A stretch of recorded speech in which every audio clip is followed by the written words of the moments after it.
Quest presents an unabridged recording of Quiet Wolf, a chilling Scandinavian crime thriller by Morgan Greene, narrated by Sophia Engstrand. Chapter 1. The fog was like soup. They drove through waves of it, the moon utterly blotted out above, the road no more than a murky line ahead, snaking away into nothingness. He kept it between the headlights, cautious. It was late November, and this far into the mountains, the snow had already begun to pile up on the verges. His mind went to it, wondered whether it would cushion the impact if the car speared into it, or if it was frozen enough that the bumper would dig in, send the whole thing end over end, down the bank and into the forest on the other side. He shuddered at the thought, turned the radio down to concentrate. It was just static now anyway. He swallowed, leaned forwards, and rubbed at the window with his knuckles, smearing the condensation in circles. Jesus Christ, he muttered, keeping his voice low so as not to wake his wife in the passenger seat, or his daughter in the back. Both were sleeping. If he had any sense, he would have pulled over, waited for the weather to clear. But they'd already taken a few wrong turns looking for this fucking B&B, and now they were just winding deeper into the wilderness. No signal, no road signs, no idea where they were. He glanced down, and the petrol light had been on for the last 40 minutes. Turn back? Keep going? There had to be a town coming up soon. It had been miles since the last one. Miles. The thermometer was saying it was 12 below, and the ice beginning to creep in on the corners of the windscreen confirmed that. If he pulled over and the engine died, they'd freeze before morning. He couldn't let that happen. Not to them. Not to her. He glanced over his shoulder at his daughter, sleeping in the back, head against the windowsill. The cat's eyes rumbled under his front tire, and he whipped his head back around, pulled the wheel straight, the headlights washing across a sheet of pale grey. And then they caught something. From nowhere, a shape lit up, yellow in the light, then stark white. A woman! The car was already turning and threw itself into a full-on slide as he tried to wrestle the wheel around. They lost traction, the engine screamed, the dashboard lit up. The woman crunched into the front wing, flew over the bonnet like a rag doll, skull connecting with the windscreen. Cracks rippled from the centre like spider webs. She bounced into the air, careened, weightless, white dress billowing. And then she was swallowed by the fog. The car juddered backwards, the rear bumper hitting snow, scraping up onto the bank, nose diving forwards, crunching into the asphalt. They came to rest there, and the man slowly pulled his head from the wheel, feeling a warm trickle of blood over his nose, tasting it on his lips. He blinked, feeling his belt tight across his chest. There were hands on him then, and the whole world came crashing back. His wife's voice filled his head, frantic, her nails scraping at his arm. His daughter's shrill screams echoed from the back seat. He felt his wife's hip against his shoulder as she unhitched her belt and climbed into the back to calm the girl. The man fumbled at his own belt, felt it release, and slumped against the wheel. He managed to get the door open, still dazed, but knowing that he'd hit someone, that he'd hit a woman. He flopped onto the road, felt the freezing air sting his cheeks and throat. He coughed, spat blood over his hands and got to his feet, limping and then loping forwards into the fog, searching for her, looking for her. The woman in white. Where was she? He followed the braided black tyre marks on the road, barely lit by his waning headlights. And then he saw her. She was lying on her side, still. Her white dress was filthy around the hem, bare, bloody feet staring up at him. His heart hammered as he neared, running his sleeve across his face, wiping away blood, shivering as he did. His fingers reached out, and he knelt, taking hold of her shoulder. My God, She was freezing, skin blued. Christ, what was she doing out here? He rolled her over, looking around for something, for anything, for burning lights in the distance, for any hint of a house or approaching car, for any sign of civilization, for anything. But there was nothing. Nothing but fucking fog and darkness and ice, and this woman who was probably... His eyes fell upon her, and terror exploded inside him. He fell backwards, recoiling from the woman, scrambling back on his heels and hands. He stifled a gag, pressing the back of his hand to his trembling lips. "Ed?" came his wife's voice from behind him. "Ed! Var är du? Ed! Where are you?" He couldn't speak, couldn't answer. All he could do was stare at the woman in front of him. She was on her back now, facing the sky. She wasn't dead, but Ed didn't know what she was. Her mouth moved weakly, bottom jaw opening and closing the black hole of her toothless, tongueless mouth. Her gaunt, white lips curled back over her gums like they were being sucked into her throat. Her hair was thin, just wisps of silvery white clinging to an angular skull. She had no ears, just holes where they should have been, surrounded by rippled scar tissue.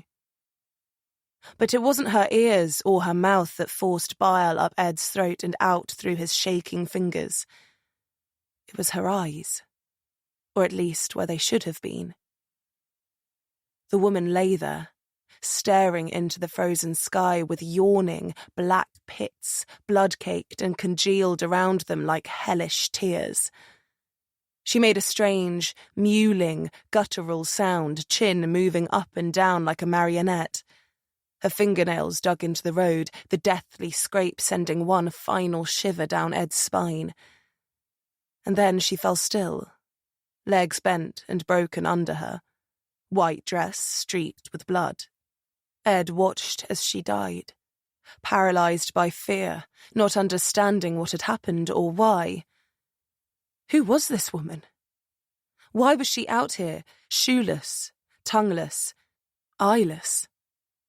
And who, or what, could have been cruel enough to have done this to her? Chapter 2. Like always, it started with a phone call. Jamie had come to sense it now, that foreboding sense of calm, the way there seemed to be nothing and then boom. Screen lights up, phone dances across the desk. The world holds its breath. She reached for her phone, glancing at the number as she answered, her brain registering who it was only as she did. He just said 3 words. They hadn't spoken in months, but it didn't matter. "Jag behöver dig," he said. "I need you." "Of course," was all she said back. Her partner eyed her from the corner of her desk, where he was leaning, cup of coffee in hand. She looked up at him, still speaking. "What's wrong?" "It's my sister-in-law." Anders Wik, her former partner, and now head of the Violent Crimes Department at Stockholm Police, said, not a hint of a waver in his voice. "Your sister-in-law," Jamie repeated back, sitting up on her chair and putting her own mug down. Wik was divorced and not in contact with his ex-wife, except when it came to their kid. What happened? Kjell Thorsen, her current partner, stood up and folded his arms, leaned in, immediately on alert. His steely, duck-egg grey eyes watched Jamie carefully as she listened. "She disappeared. Her husband, their daughter." Jamie swallowed, took a breath. "What can I do?" What she really meant was, "Why the hell are you calling me when you have the entirety of the Stockholm police at your disposal?" "Marie asked me to handle it personally, but I'm tied up here. It's chaos."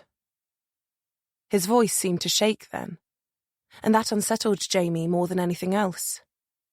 They were supposed to check into a B&B 2 nights ago, not far from Kurayak, just north of Sarek National Park. They never arrived. That wasn't close. A few 100 kilometers at least. But a hell of a lot closer than Stockholm was to it.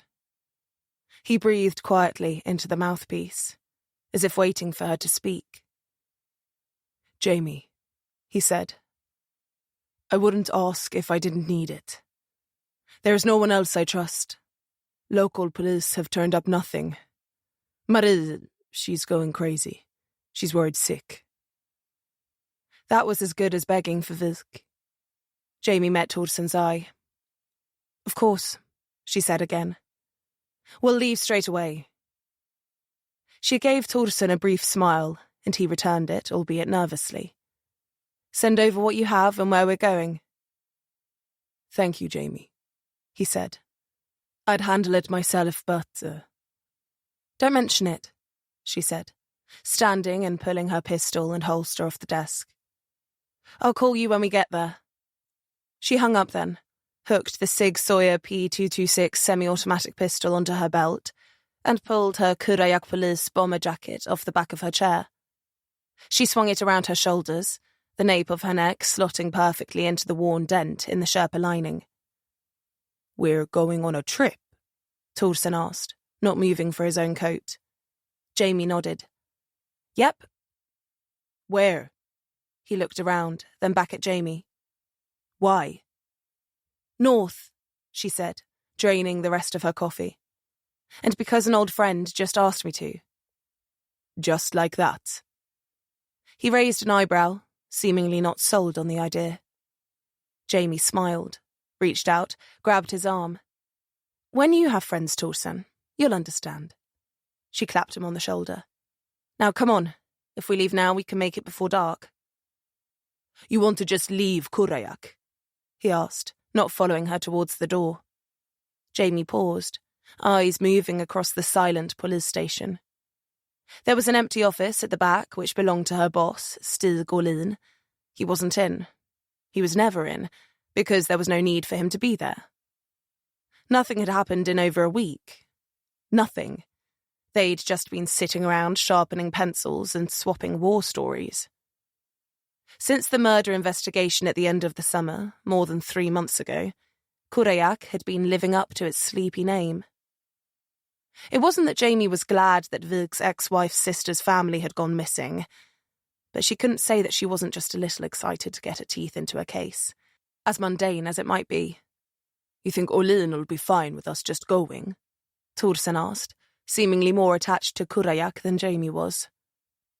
I'll bet you 1,000 kronor we're back before he even realises we're gone.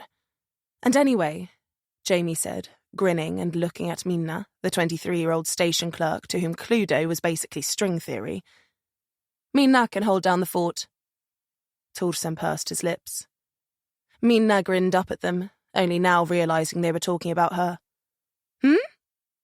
Isn't that right, Minna? Jamie asked. You'll be fine if we leave for a day or two. Leave? She looked frightened, blue eyes magnified behind her round, wire-framed lenses. You're leaving? No, we're not, Torsen said, standing firm. Jamie chuckled, hung her head, then she put her hands on her hips, shrugged. Fine, she said, sighing emphatically. I'll go. You stay here. She reached for Minna's screen and turned it around, showing the butchered game of solitaire she was playing to Torsen. You can teach Minna the rules. I know the rules, she protested, grabbing for her screen, cheeks reddening. Jamie held fast, took another look at the game in progress, then looked at Minna, brow creasing. No, Minna, you don't. Chapter 3. They took Torsen's car. It was a lot more comfortable on long journeys, had heated seats, and the wheel didn't judder like a shuttle at takeoff when you got up past 100 kilometers an hour. Jamie had ducked home to pack an overnight bag and told Torsen to be outside her house in 30 minutes. She'd not really expected him to show, had been prepping herself to drive her battered old patrol SUV. But then, he was there. He was proving to be almost annoyingly reliable. She had arranged with a neighbour to check on Hati, her mixed-breed, ex-fighting rescue with 3 legs and 1 ear.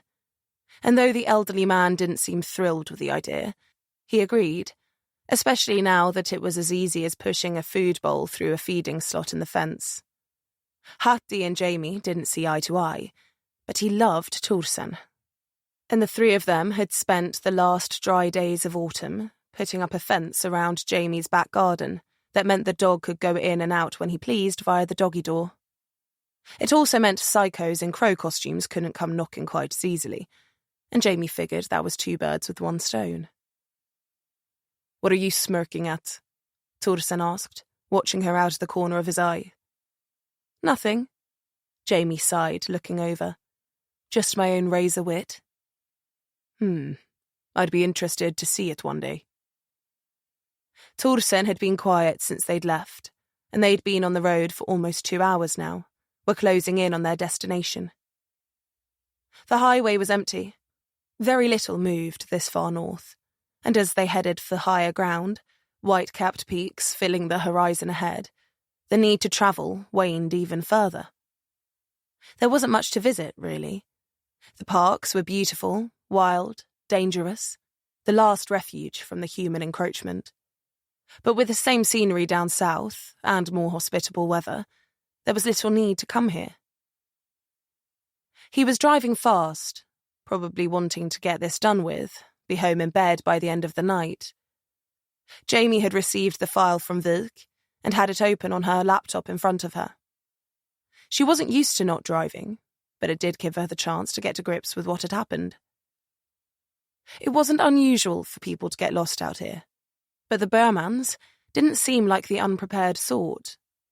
She was reading back the missing persons report filed by Vilk's ex. Edwin Berman was a software developer from Gothenburg. His wife was a senior social worker who dealt with family and custody issues. They'd been planning this trip for months and had stopped in several places along the way on their trip north.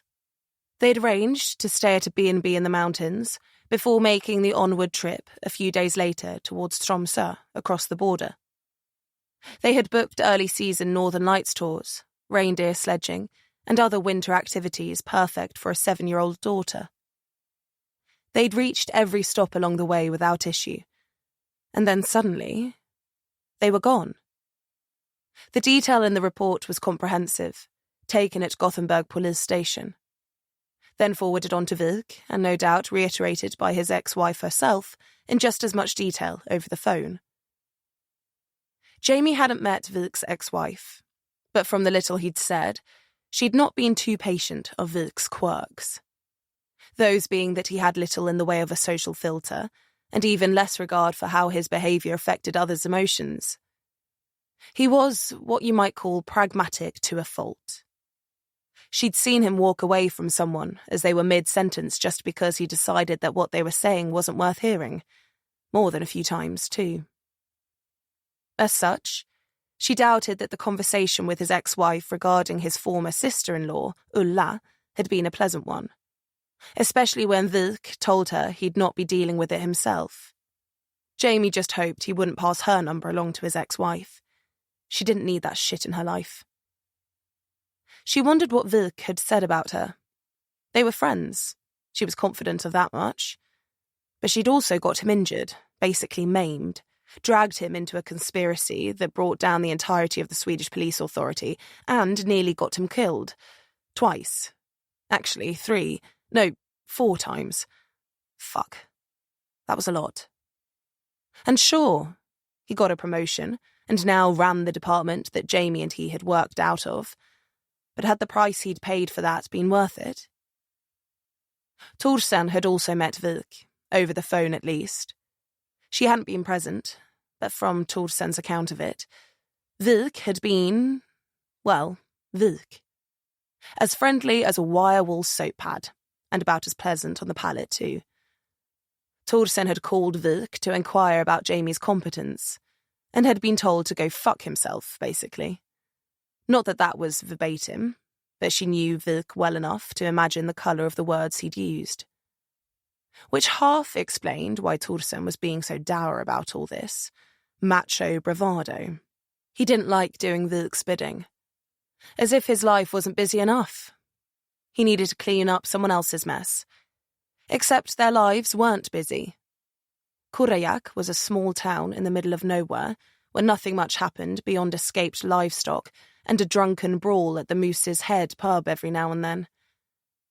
Most of the time it was over before they even arrived, and a lot of the time they weren't even called. Jamie and Torsen had both escaped their respective cities to embrace a little quiet time, to recharge, reconsider things. But now, a few months in, hell, she was bored. And she knew Torsen was too. A missing person was never a good thing, but she couldn't say she wasn't tantalised by the prospect of a little actual police work. Especially since the polisintendant, the local area chief, didn't seem to know his arsehole from his earhole. His own report might as well have been written in crayon. Lman was his name, that there was no other information about him. The other paperwork in the file showed that Edvin and Ulla's phones had lost signal about 30 kilometres from a town called Etterange. They'd been headed right for it, and there was nothing else on that road. But by the polisintendant's account, they'd not arrived, and a search of the surrounding roads revealed nothing. It'd be hard to miss them, and considering the shitty weather that night, they wouldn't have pushed on, especially because they were on the wrong route to their B&B too. If they'd turned around, they'd have come back into signal when they'd dropped out of the hills, which meant that there was a 30-kilometre stretch of single-lane highway where they had to be. Jamie glanced over at Torsen. Easy. They'd be back before midnight at this rate. The Burmans were travelling to Tromsø, which meant they'd be loaded up with winter gear, jackets and blankets and all sorts of warm stuff that'd see them through the night. Jamie checked her watch. They'd only been missing for 16 hours. It was likely they'd just spun off the road into a snowy ditch, got stuck on a track somewhere, beached on some snow. Jamie and Torsen would search, find them, and then take them to civilization.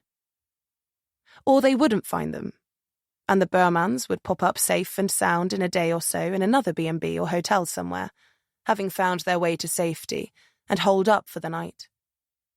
Either way, it was good to be out of Kurajak. Though it didn't seem like Torsen felt the same way. Jamie didn't think ego explained it all, though. Why was he being so unreasonable about this? She watched him, thought on it. Then he turned his head, looked at her for a second, then back at the road. So, you speak to Vilk a lot these days? She couldn't ignore the emphasis on his name. Ah, she restrained a smile. Anders and I are close, yeah, she said lightly. Anders? Torsen asked lightly, jaw twitching a little. Jamie faced the window to hide her smile. Yeah, Torsen, she replied. Anders Vilk. It's his first name. I know, Torsen said. Just surprised to hear you say it. He shifted in his seat, both hands on the leather wheel of the BMW. They seemed to accelerate a little, tyres roaring on the wet tarmac. You never use people's first names. Don't I? Jamie said. No, he replied, and I know why. Oh, yeah? Come on then, Freud, she replied. It's an intimacy thing. Intimacy, huh? You keep people at arm's length, he went on, and using surnames. It's a way to do that. To not see anyone as anything more than a stranger. Olin, Foch, Torsen. She had to actively try not to grin. I use people's first names. Like Anders. His knuckles whitened around the wheel. And Hati. Hati's a dog, Torsen replied, His surname is your name. Otherwise you'd be calling him Johan Son. Jojo, for short. She met his eye in the reflection of the rear view. I also use Minna's first name. That's because you don't know her surname. Yes, I do. It's... Jamie started before trailing off. It's Järpe. I knew that. Jamie laughed. Sure you did. Why does it bother you so much? She asked lightly. It doesn't, Torsten replied. I just didn't realise you and he were still in touch. She'd let him suffer long enough. We're not, Shell. He looked at her now, trying to keep a straight face. I haven't spoken to Vilk in months, she said. Shit. Using his second name felt better. She didn't think she'd ever called him Anders. It was weird. Too weird. But he did a lot for me. He was there when I needed him, and I won't forget that. I don't owe him a favour. I owe him a lot more. He has my respect, my gratitude, and my friendship. And when people like that call, if they need me, I'm there. Torsten took that in silence, eyes on the road. Then slowly, he nodded, but didn't say another word. You know, green's not really your colour, Jamie said after a while, eyes on the hills around them. The mountains that had been painted on the sky were now rising at their flanks, the forest thickening as they drove higher into the wilderness. It's not jealousy, Torsten replied coolly. It's just sense. We've driven 200 kilometres into the middle of nowhere to find someone who's probably warming their toes by a fire as we speak. It's a waste of time and energy, and leaving Kurajak in the care of Minna and Olin. It just feels... You can say it. Stupid. Maybe, she said. But what if the car's upside down in a ditch, and the Burmans are freezing to death as we speak? He shot her a sideways glance. I hope you're right, Jamie added then. I do hope this is a wild goose chase. But on the off chance it's not, it'll be a good thing we... Before Jamie could finish the sentence, Torsten stood on the brakes and the whole car lurched forwards, the four wheels locking and bringing them to a juddering stop. Jamie slumped back against the seat, the belt tight across her chest, and caught her breath, pushing her ash-blonde hair from her eyes. She saw immediately what Torsten was looking at. The road was clear for the most part, but patches of brown slush rode the central divide, and the verges were piled up against a bank on one side and over the crash barrier on the other. For miles, the centre slush had been untouched, but there, in front of them, clear as day, there were 4 slashes through the snow in the middle of the road, and a little further up, 4 more. Jamie envisioned a car skidding across it one way, then the other as the driver fought for control. Her eyes followed the path to the crash barrier. Torsten eased forwards, leant up against the wheel, eyes fixed on the same point. The snow there was rough, churned up by the ploughs that had shunted it off the tarmac. But the impact site was still visible. A crater in the hard snow. A thin sliver of galvanised steel crash barrier showing through. A few shards of red-tinted plastic. Brake light. Smashed against the barrier, its little bones frozen in the ice, the only echo of what had happened. Torsten put on his hazard lights, flicked a switch on the dash that activated the flashing blue LEDs hidden in the front grille and the boot lid, and parked on the side of the road. Jamie and he exited quickly. The light-heartedness, the playfulness of their conversation in the car, along with the warmth, washed away on the frigid wind. No matter how long you spent here, in the frozen north, that wind still licked at your cheeks with fire on its tongue. It ran down your collar, gripped your spine and made it ache. Jamie zipped up her bomber against the wind and walked into it, surprised by its sudden strength, whipping over the peaks ahead, flushing down the valley in a torrent. It was everywhere. whistling and whooshing through the trees, stripping the heat from their extremities. She balled her fists in the pockets of her jacket.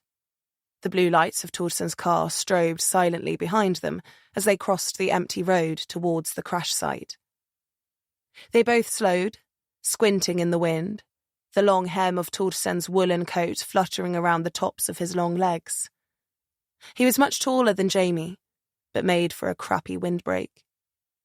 Torsen walked a little closer, leaned in, picked one of the shards of red plastic out of the bank. He held it up, squinted in the early afternoon light. Jamie looked up at the ridgeline, could see the yellow glow through the clouds behind it. The sun was already gone. They probably had an hour or so of light left, if that. She needed to focus. "Looks like they swerved," she said, turning back to the road and pointing at the marks across the centre. "The car spun, slid backwards into the bank here." Torsen's hand closed around the shard, and he walked back towards the middle of the road with Jamie. "Deer, maybe?" he asked. "Possible," Jamie said. "We lost signal on his phone at around midnight, so it would have been a little after that he got here. They'd been driving for hours, too, exhausted. Maybe he just fell asleep at the wheel, lost control. Report says that it was well below zero, freezing fog. The road would have been like glass." Torsen nodded, walked forwards, standing in the skid marks. "These are sudden," he said, tracing his finger along the line the car had taken. "That's a sudden swerve. The car went into a spin. Look at the angle it hits the bank. He was trying to avoid something." Jamie looked around. "Did he manage to? I don't see a dead deer." Torsen knelt, dragged his fingers along the road, and lifted them to his nose. He sniffed, then narrowed his eyes at the dirt, massaged it between his pads. "What is it?" Jamie asked at his shoulder. He lifted his fingers for her to see. "Blood." She took another sweep of the area. "Animal?" "Don't think so." Jamie turned back to watch him, crouched in front of her. He reached out, picked something from the snow, and held it up. It was a little clump of silvery hair. It waved gently in the wind. Too long, too fine to be animal. "I don't think he hit a deer," Torsen said. Jamie stared down at the hair, then turned in a slow circle to look at where they were, then at the snowbank, the broken tail light. "What are you thinking?" Torsen asked, standing up and digging his hands into his own pockets, hunching his shoulders against the cold. She shook her head slowly.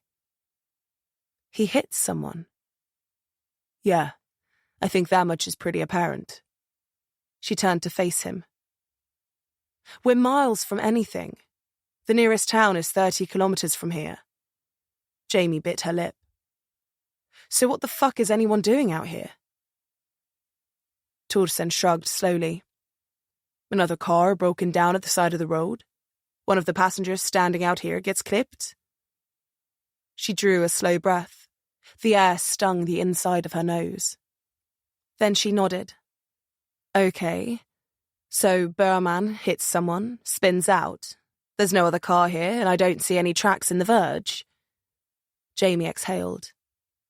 "Nearest decent hospital is 100 kilometers from here, easy. Maybe more. Ytterrange is the nearest town. They'll have a clinic or something at least. That's our best bet. If Lman's car was running, he'd have headed there, the closest place." Torsen thought on that, then agreed. "Okay. We'll notify the police when we get there too, about the crash." "The policeintendant, Lman," Jamie said. "He cleared this stretch of road, said he found nothing." "Well then, he's obviously a shitty detective." "Yeah, I kinda got that from his report." "Bad enough not to realize the person he's looking for is already in his town?" Jamie sighed and headed for the car. You know what? I kind of hope so. If not, then that means someone got run over, Jamie said, reaching the car and opening the door. And the Burmans are still missing. Chapter 4.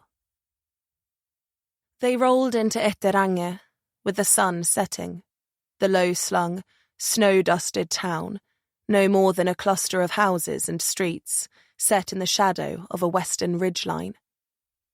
It would get dark early here, and cold. There were only a few lights burning as they wound down the main street. Most houses, clad in wood, were shuttered, their driveways empty. There was good hiking here in the summer, good ski touring in the winter, but November was a dead month, stuck between. Jamie wondered if things would pick up here towards Christmas. Somehow, she didn't think so. Some towns just felt like they were sleeping, but Etterange had a different feeling. Like it was just dead, even if it didn't know it yet. The station, Torsen said, pointing up ahead. He slowed and pulled in at the curb in front of the one lit-up building in the town. The station was a square slab of concrete with a large overhang that covered the few steps that led up to it. The overhang was lined with old, faltering bulbs, the word police surrounded by spreading algae illuminated on the front of it. The red sign was streaked and faded. It didn't inspire confidence. Through the glass doors, she could see an empty front desk. There wasn't a person in sight. Jamie got out of the car and strode up to the doors. She tried to pull one open, but the lock just rattled in the frame. "What the hell?" she muttered, checking her watch. 3:30 in the afternoon. She turned back to Torsen, who was standing next to the car, surveying the town. "Closed," she called. "At 3:30. He leaned against the wing, arms folded. At least the town was sheltered from the wind, nestled in the crease of the valley. "Apparently," Jamie sighed, turning back and putting her nose to the glass, checking the interior. She jolted as Torsen laid on the horn behind her. The sound echoed around the valley, then faded. Jamie furrowed her brow at him, but he didn't apologise. "I'd say call them, except there's no fucking signal in this town." His voice seemed overly loud in the quiet. He held his phone up to illustrate how useless it was. Something caught Jamie's eye through the glass and she turned back. A young man walking out from the periphery of the station. He was drying his hands with an old, frayed tea towel. He must have only been in his mid-20s. He had a small face, close-set eyes, a clean-shaven jaw, and tousled brown hair. He was in a dark red plaid shirt, jeans, and thick winter boots with a Sherpa lining that folded down at the top. He pulled a set of keys on a retractable cable from his hip and lifted them to the door. Jamie noticed the Sig Sauer P226 on his hip too. He was a police officer then. He opened the door and pulled it wide, standing in the gap, tea towel still in his other hand. Jamie could smell soap, see the wet hair on his wrist. Had he been washing up in the kitchen, or had they caught him on the toilet? "Kan jag hjälpa dig?" he asked, looking from Jamie to Torsen and back. "Ja," Jamie replied. "We're looking for Lman. Polisintendent Lman." Wherever Lman was, he'd obviously abandoned the station to the care of this kid, who didn't look old enough to be an officer, let alone carry a weapon. Hell, Jamie bet his mother still washed his clothes. But why wasn't he in uniform? He wasn't old enough to be an inspector, surely. It twigged for her just as he spoke. Whether it was his bashful, harmless smile, the way his report had been written, or just the general feeling that Etterange was giving Jamie, that the whole fucking place was off, she didn't know. But what she did know was that this wasn't just some helpless officer left to hold down the fort, Etteranga's own Minna with a gun. "You're Lman," she said before he could speak, the disappointment in her voice apparent. He bunched his lips. "That's right. Who are you?" "Kriminalinspektör Jamie Johansson," Jamie replied, already tired of this place. "Kjell Thorsson," Thorsson added, pushing off from the car and coming up the steps. "I wasn't expecting any visiting officers," Lman said, still barring the entryway. He looked perfectly at ease, smiling from Jamie to Thorsson and back. Jamie's hackles were up then. "Can we come inside?" "Sure," he said, proffering them the room.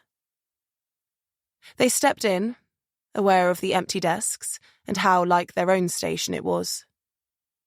Lman closed the door behind them and then walked out into the middle of the room, rested his hand on the grip of his pistol and leaned against one of the desks.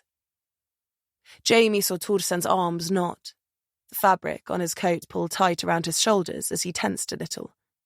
She knew his right hand was slightly inside the hem of his coat, hovering an inch from the grip of his own pistol. It was hard to ignore when someone touched their gun, despite the kid in front of them seeming to be totally relaxed. His other hand was still on the tea towel, leaning it on his knee.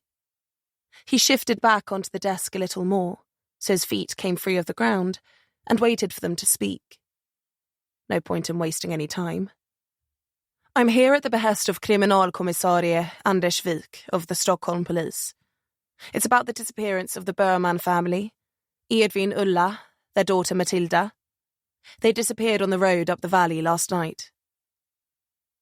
He released his gun now, made a loose fist and drummed it on his thigh, legs swinging under the table. "Ah, right," he said. "Yeah, Wik said someone might show up." He chuckled, shook his head. "I'll tell you what I told him, and what I put in the report. I drove all up and down that road, a few times. There's nothing out there, no sign of any trouble or crash, and there's not exactly anywhere to hide either. If they'd pulled off the road for the night, I mean."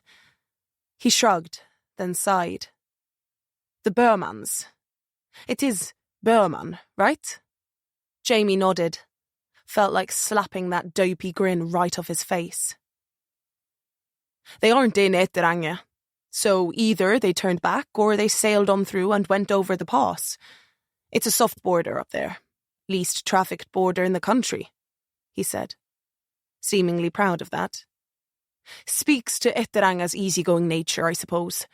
Not many people even know about it. And Etterange is hardly a lively place this time of year, as you can see. You could slip right through." He made a rocketing motion with his hand.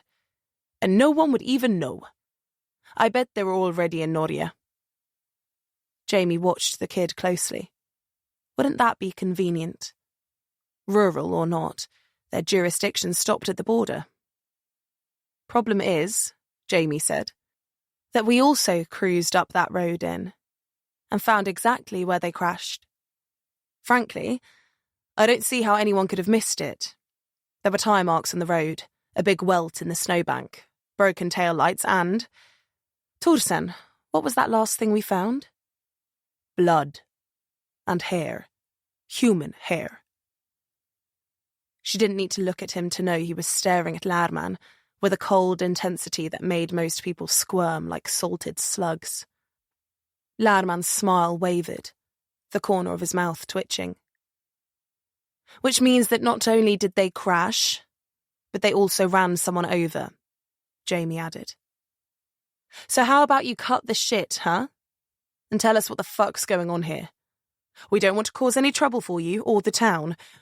We just want to make sure that the Lmans are safe." Lman made sure to keep his hands away from his weapon this time, knotting them in front of him. His legs had even stopped swinging. The temperature had dropped 10 degrees in there, and it wasn't because he'd opened the door. He looked at the ground.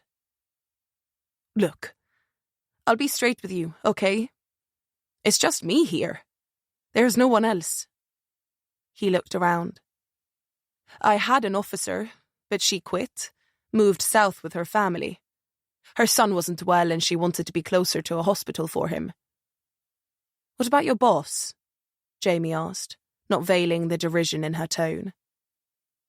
Tell me exactly how old are you? 26. How a 26-year-old gets to be polisintendent of an entire town.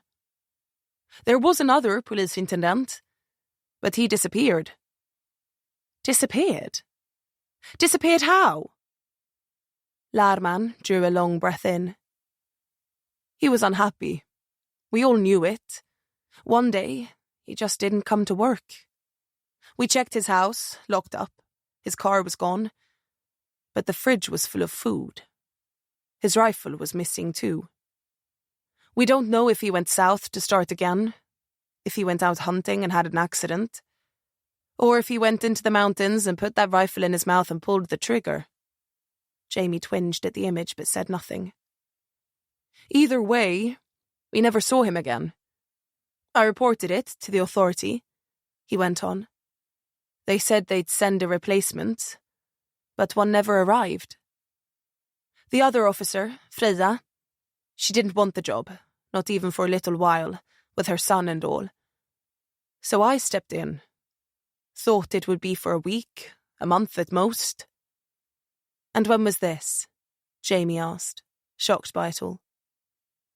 Oh, maybe 14 or 15 months ago. You were 25 when you were made polisintendent. 24, he corrected her. My birthday was last week. He looked around. It was a heck of a party, still cleaning up. She figured that was sarcasm, but found it hard to crack a smile. But anyway, the Lmans, he went on. I got the call this morning. I drove out there, had a look around, couldn't see anything. I figured they must have passed through, so I came back. Couldn't leave the place unattended all day, you know? Well, you clearly didn't look very hard, Jamie said, putting her hands on her hips. She shook her head then, trying to figure out, of all the things swirling through her head, what her next question should be. If they did crash, she said then, and if they did hit someone, where's the nearest hospital or medical centre? Here in Ytteränge. We have a veterinary clinic, he said, sticking his bottom lip out.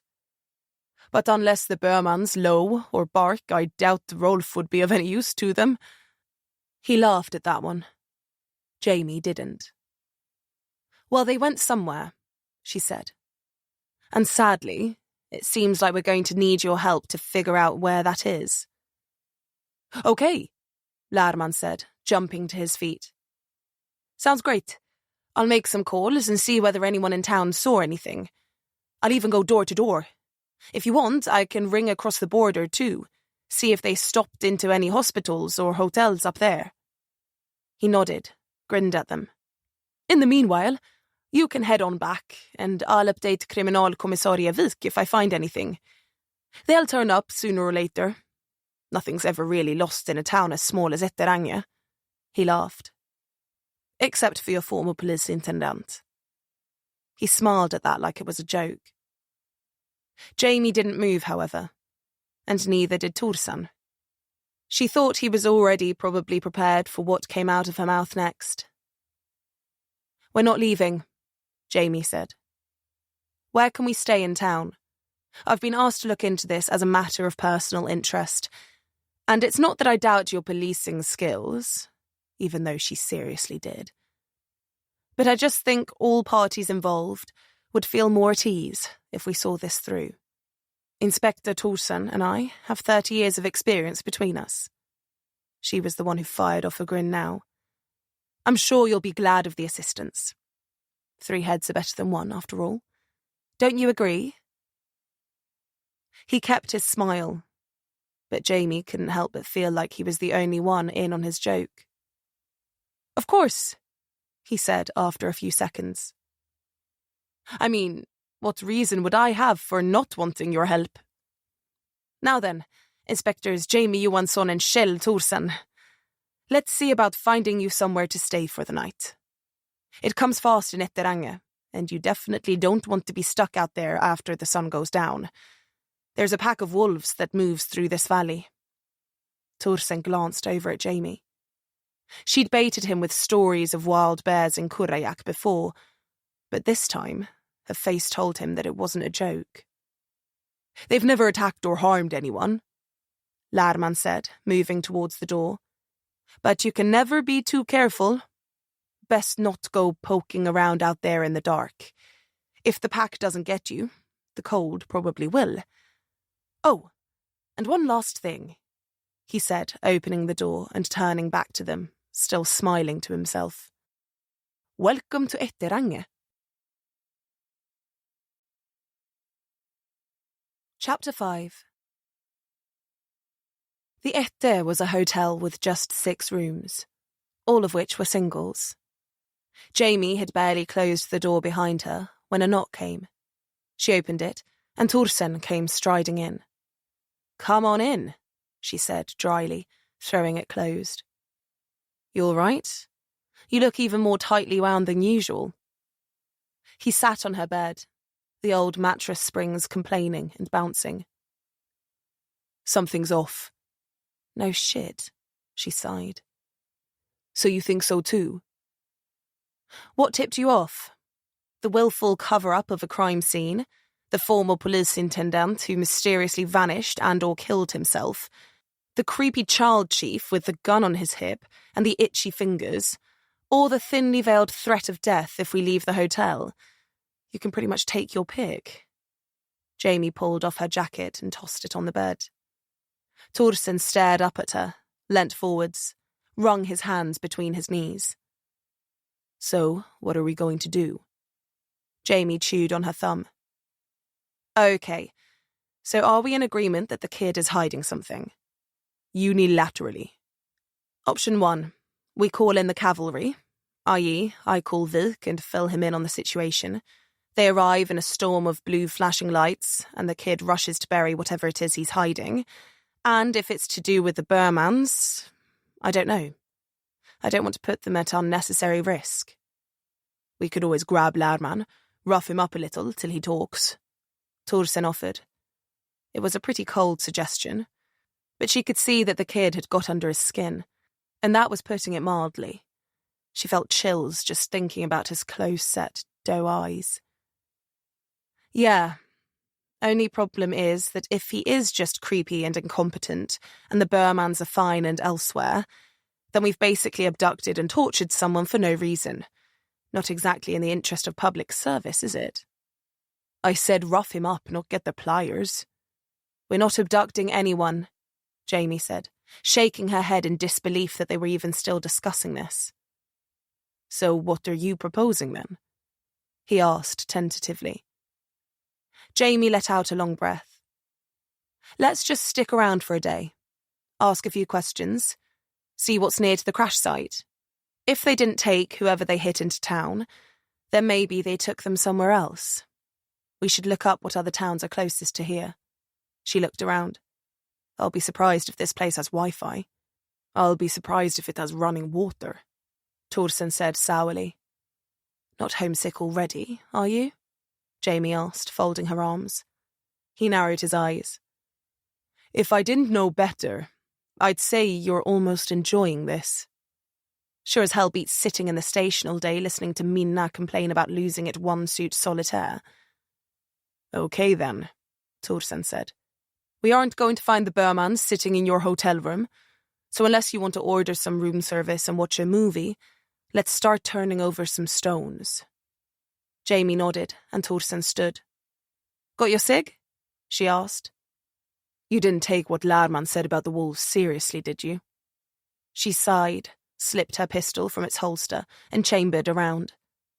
Honestly, it's not the wolves I'm worried about. Chapter 6.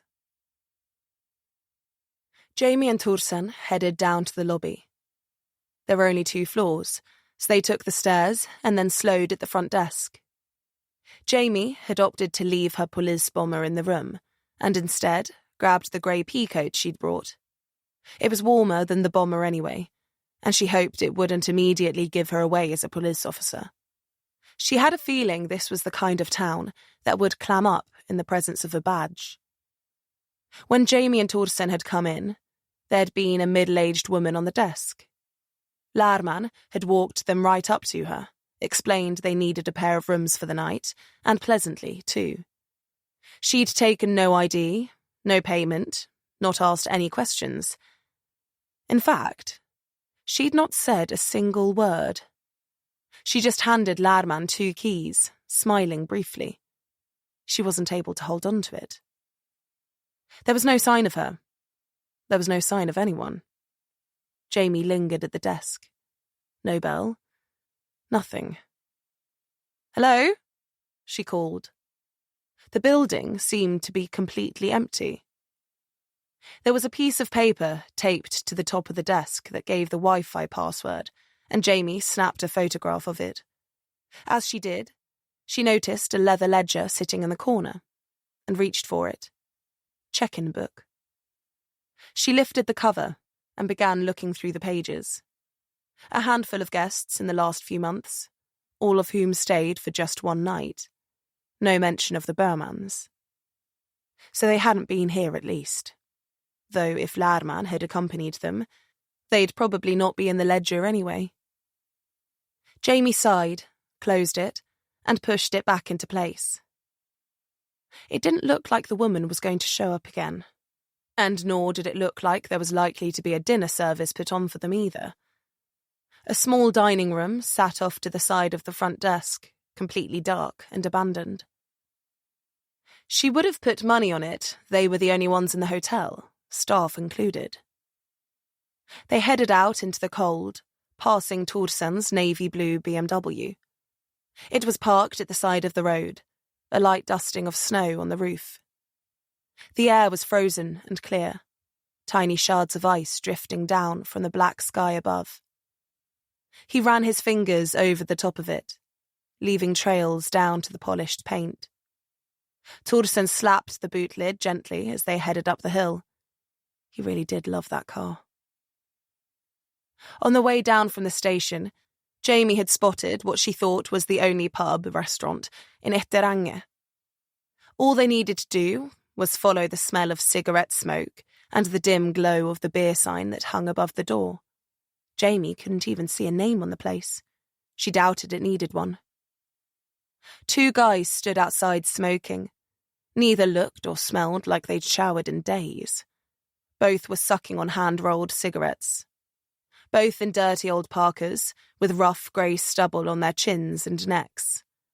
They weren't wrapped up against the cold, despite it being probably 10 below. Jamie and Thorsen ducked past them, the men's eyes heavy on their shoulders. Inside, the story wasn't much different. The only industry up here was farming, and these guys looked like farmers. Rough, haggard, cold-bitten farmers. Why the 2 guys were outside smoking she didn't know, because pretty much everyone inside was too.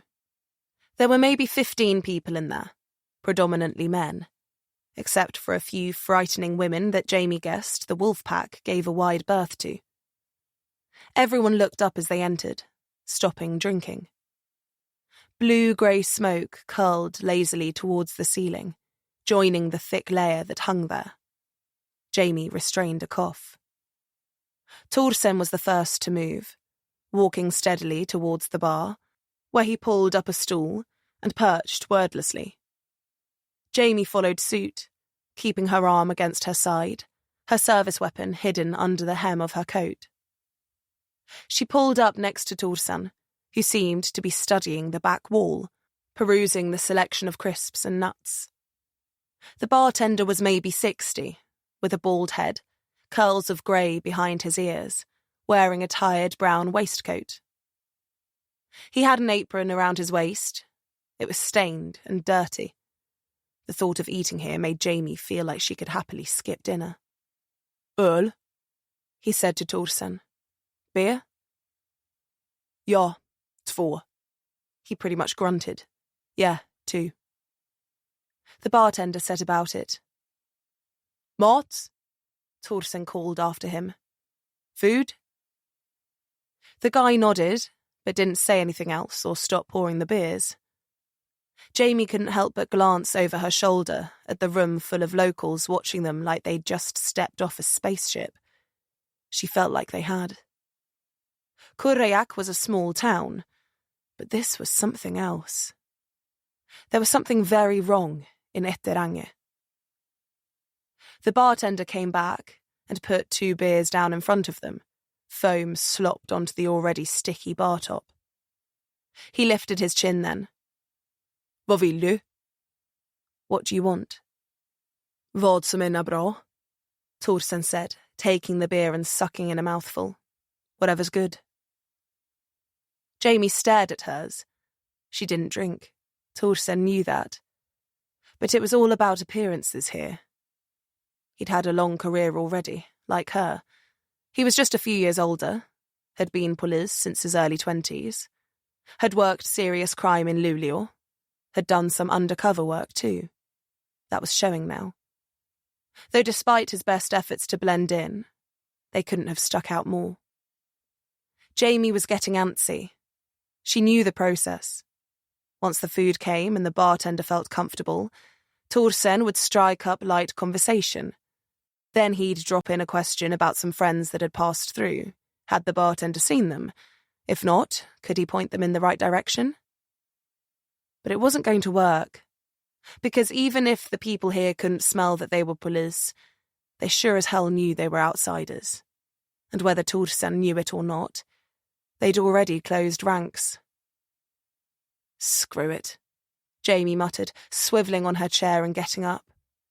She reached into her back pocket and pulled her leather billfold out, held it up, let it fall open, displaying the Kurajak police badge. It shone dimly in the grubby light. My name is Kriminalinspektör Jamie Johansson, she announced. No one looked up, because everyone was already staring.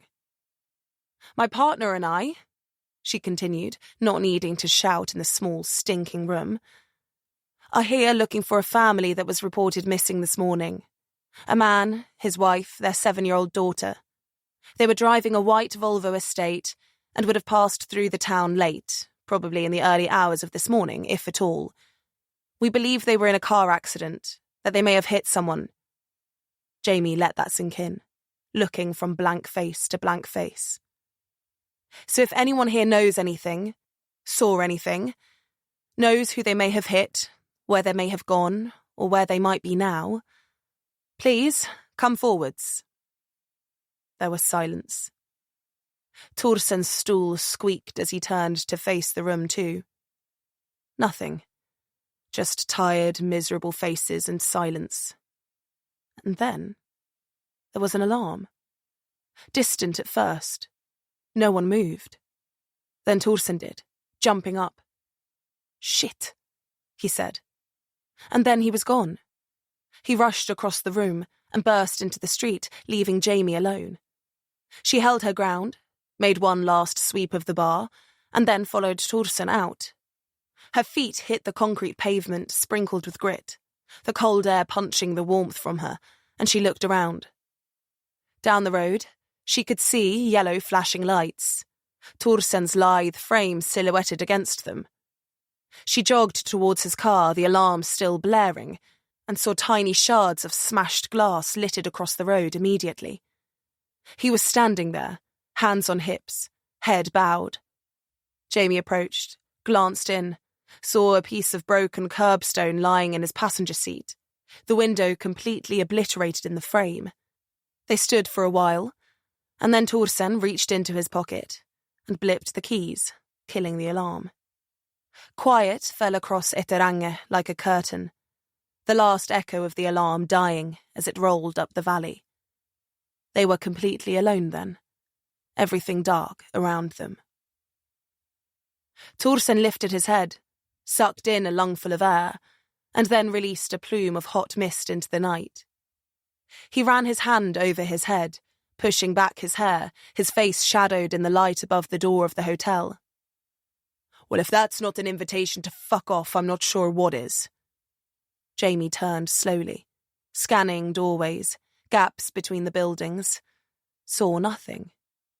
She'd not noticed the two guys outside smoking when she'd exited, but there was no way to tell if they'd gone back in, left, or been responsible for this. But either way, Thorsen was right. This was an invitation to get in and drive home. There'd be no signal to call anyone, and it'd take hours for any sort of roadside assistance to arrive, if it would come at all. Any garages in the town would be closed too, which meant that the car either needed to be left out here all night, window broken, or driven away. She guessed that whoever had thrown the brick was banking on the second, but Jamie didn't like being strong-armed. In fact, she fucking hated it. Though one question still remained. What the hell were they supposed to do now? Her eyes went to the hotel, lifted slowly to the darkened windows on the second floor. She shuddered, feeling eyes on her. "Come on," she said, gesturing for Thorsen to follow her. "Where are you going?" "Inside." She paused at the door, looked back. "Unless you want to stand out here all night." "What about the car?" Thorsen asked, looking down at it. "It'll be fine," she said. "That was just a warning." She pulled the hotel door open then, embracing the warm air on her face. "They won't do anything else. If they want us out of here, they won't risk us not being able to drive out." "That's assuming we get that far," Thorsen growled under his breath, following Jamie inside. "Now that you told everyone who we are, we don't have much chance of getting around quietly." Jamie slowed at the desk, scanned for life once more, found none. "Don't kid yourself," she said, not bothering to keep her voice down. "They had us clocked the second we rolled into town." She looked back at him. "Maybe even before." Chapter 7. Jamie never went to bed with a pistol under her pillow. That was a great way to blow your head off while you slept. It was the same reason that you never tucked a gun in the front of your trousers. That one applied more for men, but the principle was the same. But she did sleep with one on her nightstand relatively often. And that night was no different. She and Thorsen shared a wall, and they both retired to bed early and on empty stomachs. Jamie had spent a few hours reading back through the file, going over Lman's report again and again, searching for something she couldn't put her finger on. Nothing came from an online search for Etterrange, at least nothing of note. And she could find no information regarding the disappearance of the previous polisintendant, or the departure of the only other officer in town. She'd put in a web form with the Minister for Justice, but it'd take days to get any sort of response. She'd also grappled with calling Vik. But in these situations, no news was sometimes the best news. If she called him, he might come up here. And while working an investigation with him wasn't a bad thing, he would be abandoning his department in the midst of what sounded like a big case. Which might mean people could die, or killers could walk. And she wasn't willing to risk that on one of her gut feelings. A town being off didn't exactly constitute a crime either. All they had so far was supposition. No. Calling Vik would only make things worse. He was hardly a light touch either, and Etterrange had already proved inhospitable. And that wasn't even considering what kind of dick-swinging competition would be set into motion once Vik and Thorsen got in each other's orbits. She'd go to bed, think on it, tackle this with fresh eyes and a fresh mind in the morning. And hopefully, her gut instinct would be wrong, for once. But it wasn't. Thorsen's car alarm went off twice during the night. Both times it was a false alarm, or at least there was no apparent danger or threat when they rushed from bed to check at their windows. And once, at just after 4 a.m, Jamie awoke to creaking outside the door. It was locked, bolted, the safety chain on, but she'd heard enough people creeping around in the dead of night to know it when she heard it. The footsteps were muted by the carpet outside the door, but the creaking of the old floorboards beneath couldn't be hidden. Someone approached, paused, lingered outside her door, maybe listening, maybe deciding whether to put it through. But then, after a while, they moved off, and silence returned. When it first began to get light, she heard Torsen moving around and took the opportunity to get up too. She showered quickly, the water cold, and then wrapped herself in all the layers she had, huddled around the little clicking electric radiator in the corner of the room. She packed her laptop and all her clothes into her duffel and shouldered it. When she got to the corridor, Torsen was already there, his own bag between his heels. "Took you long enough?" he grunted. "You look well rested," Jamie replied. "You're not so bad yourself." "Raccoon chic," Jamie said, gesturing to the bags under her eyes. "Milan, here we come." Jamie struggled to crack a smile. Then she shivered. "You know, I never minded the cold, but I'm really beginning to hate it." "It's not the weather, it's the town." "Then let's get this done and get out of here. See if we can't get home for dinner." "You buying?" "Sure. Reindeer burgers on me." "You owe me that much after dragging me up here." "Teaching me now the difference between hearts and spades not looking so bad now, huh?"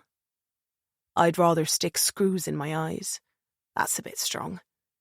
It's hearts and fucking spades. One's red, one's black. What's so fucking difficult?" Jamie smiled at him for real this time, put her hand on his shoulder, squeezed. The look of genuine pain on his face was comforting. Thoughts of home were comforting.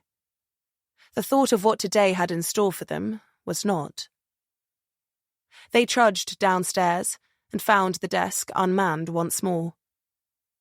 Jamie wondered if the hotel was just badly run, or if someone, Lman, was actively trying to keep them away from people. That was a big leap, but one that didn't feel wholly out of the question. "Wait," Jamie said as Torsen headed for the door. "What?" "Breakfast." She nodded towards the dining room. "Think we're a little early for it," he said, shaking his watch at her.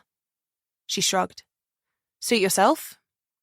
Jamie headed through the darkened doorway and felt around for the lights. She flicked it on, and a small room with 4 tables of 4 was illuminated. On the right was a counter with a rack on top, designed to hold 3 silver buffet trays.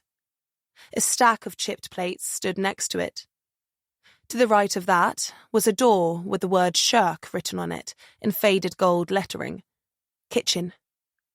Jamie approached, reached for the handle, jiggled it. "Locked," Torsen said from the doorway. "Shocker." Jamie said, glancing back at him.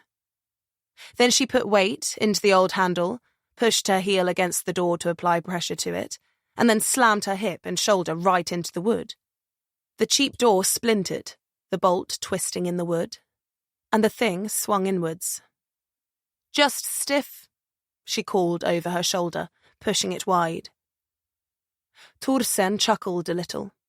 Not that he thought the situation was funny, but probably just at her audacity, she thought. Rarely did the mantle of police officer slip from their shoulders, but when it did, life seemed less black and white. They both revelled in those moments, as fleeting and bittersweet as they were. The kitchen was half the size of the dining room, and was cold, seemingly unused for weeks. But it was stocked with dried and frozen items, and there was even a tray of eggs in one of the fridges, even if the milk next to them had solidified. No one seemed to come to investigate as they set about cooking a dinner and breakfast combined portion of scrambled eggs on bread that they rescued from the freezer. Torsen made coffee while Jamie cooked, the 2 of them revolving around each other in silence.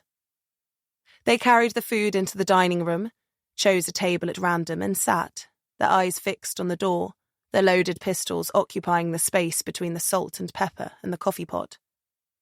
It was a little after 7 when the front door opened, and luckily, they'd just finished eating. The light had risen to a flat northern grey, the kind that signalled that in a few weeks the sun wouldn't rise here at all, and dimly lit the reception through the glass door. Jamie knew the silhouette before he even walked in. His heavy green parka, wool-eared hat and oversized winter boots did a good job of disguising his profession, but the pistol on his hip, and his hand firmly on it, gave him away. Lman paused a few steps in. His eyes moved slowly around the room, and then fell on Jamie and Torsen. They both put down their coffees and laid their hands on their own weapons. Lman approached, letting his hands fall to his sides, and then rise up like he was coming in for a hug. Torsen shifted his chair so he was square on, fingers curling over his pistol. "Detectives," Lman said, grinning. "You're up. Good. I'm glad I found you." Jamie braced. She didn't know what she expected to come out of his mouth, but it wasn't what he said next. "I found the Burmans, safe and sound, just like I said they would be." He let his hands fall, then turned and beckoned them towards the door. "Come on, I'll take you to them. It's a rough road, so we'll have to take my pickup." He took a few steps towards the exit, stopped, and then looked back at them, still grinning. Jamie and Torsen stared at each other, neither moving. "I thought you were desperate to find them," Lman laughed. "What are you waiting for?" Chapter 8. Jamie and Torsen exited the hotel slowly, heads on a swivel, bags over their shoulders. Torsen took one look inside his car and groaned audibly. The sub-zero night had frosted everything over, no doubt ruining the electronics, the leather, and everything else. He probably would have stopped and inspected it all fully if Jamie hadn't pushed him along towards Lman's waiting truck. It was a big pickup with knobbled wheels, dirt-splattered sides, and a front sump guard designed to plough through snow. It had a rack of heavy-duty lights on the grille and roof, a steel rack loaded up with Arctic gear and crates, and a bed lined with tools and other equipment to rescue itself and others from the wilderness. There was a hefty-looking winch hanging from the front bull bars, and the tools in the bed. Snow shovels, ice picks, ropes, chains, ice saws, all looked well used. Even if Lman didn't do much in the way of solving crimes, he did appear to spend a good amount of time driving this thing around. The fresh mud and snow caked along the running boards confirmed that. He opened the back door and motioned Jamie and Torsen to climb in. They looked at each other once more, neither keen to do so, but they did anyway. The truck was lifted, the tyres fierce and studded, made for hauling it over snow and ice. Torsen's BMW, even if it wasn't looking like a winter wonderland on the inside, would have no chance once it got off the main road. Lman closed the door behind them and jumped into the cab, firing the diesel monster up. The interior smelt faintly of something metallic. Jamie's first thought was blood, but it looked clean inside. She saw a gun box in the back. Did Lman hunt? Deer and reindeer blood was pungent stuff. "You hunt?" she asked, shoulder to shoulder with Torsen. "No," he said, pushing it into gear and pulling off. He met her eye in the rear view, smiled. "I don't like to shoot things." "What about the rifle box in the bed?" She kept his stare. "Oh, I don't even have the key to that," he laughed. "The truck belonged to Hjalmar's son before me, the old police intendant. He used to hunt a lot." "I thought you said that he disappeared along with his car," Jamie asked lightly, breaking eye contact and looking out at the already thinning town. That his house was empty, locked up, but his car was gone. "It was," Lman said. "This was his work truck. His other car was gone." "Why did he need two cars?" "He had family in the south. Said the truck didn't do good enough mileage to travel in." Lman shrugged, then smiled again, trying to catch Jamie's eye. She nodded. His rifle was missing too, you said? Etteranga turned to snow around them, rolling fields of it, interspersed with little frozen lakes and bands of larch. Yeah, that's right, Lman said, still watching her in the rear view. He glanced at the road and back.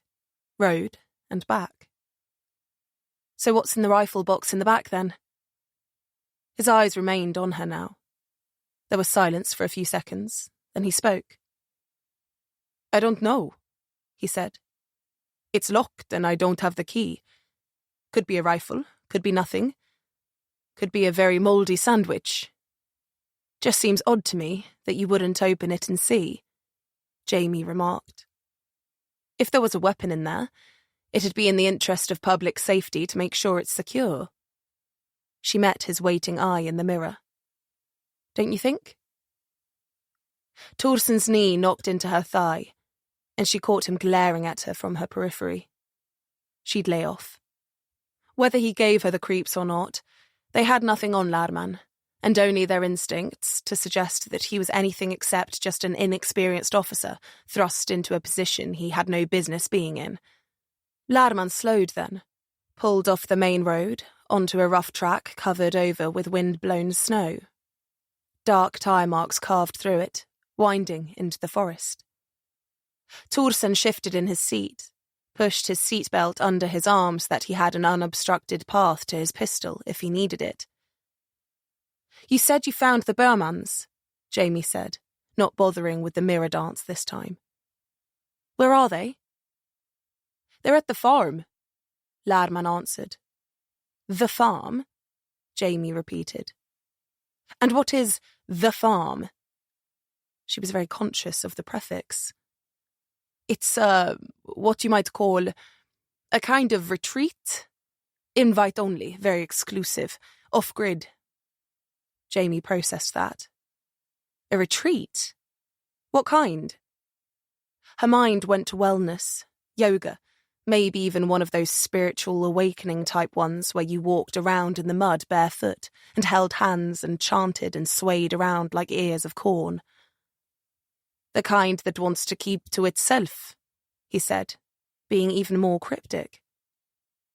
They don't advertise around. They don't bother anyone. And, no one bothers them. They keep quiet, you know? People in town know. I mean, they don't come out here. But it's not a secret or anything. We're not keeping it secret. They're totally self-sufficient, so you won't see them in Etteranga. They live out here, off the land. Grow their own food, even. Not an easy task, especially in this climate. He chuckled nervously. That doesn't answer my question, Jamie said, growing a little uneasy. How did the Burmans get here? She was jostling and bouncing around in the back seat as the truck dragged itself through troughs and over frozen humps of dirt and roots. There's no way their Volvo would make it down this road. There was no way anything except an off-road prepped 4x4 would. That's the thing, Lman said, suddenly eloquent again, not stumbling over his words anymore. After we spoke last night, I got to thinking about what you said about the hair being found, and about where it was, too. I drove out there, found the crash site, and I realized then, he said, banging the flat of his palm against his forehead. The farm! So I drove out here, and yep, there they were, the Burmans. Turns out one of the dogs got loose, down to the road. They hit it, poor thing, and spun out into the bank. He tutted, shook his head. Got out of it okay, though. A little shaken up, but fine otherwise.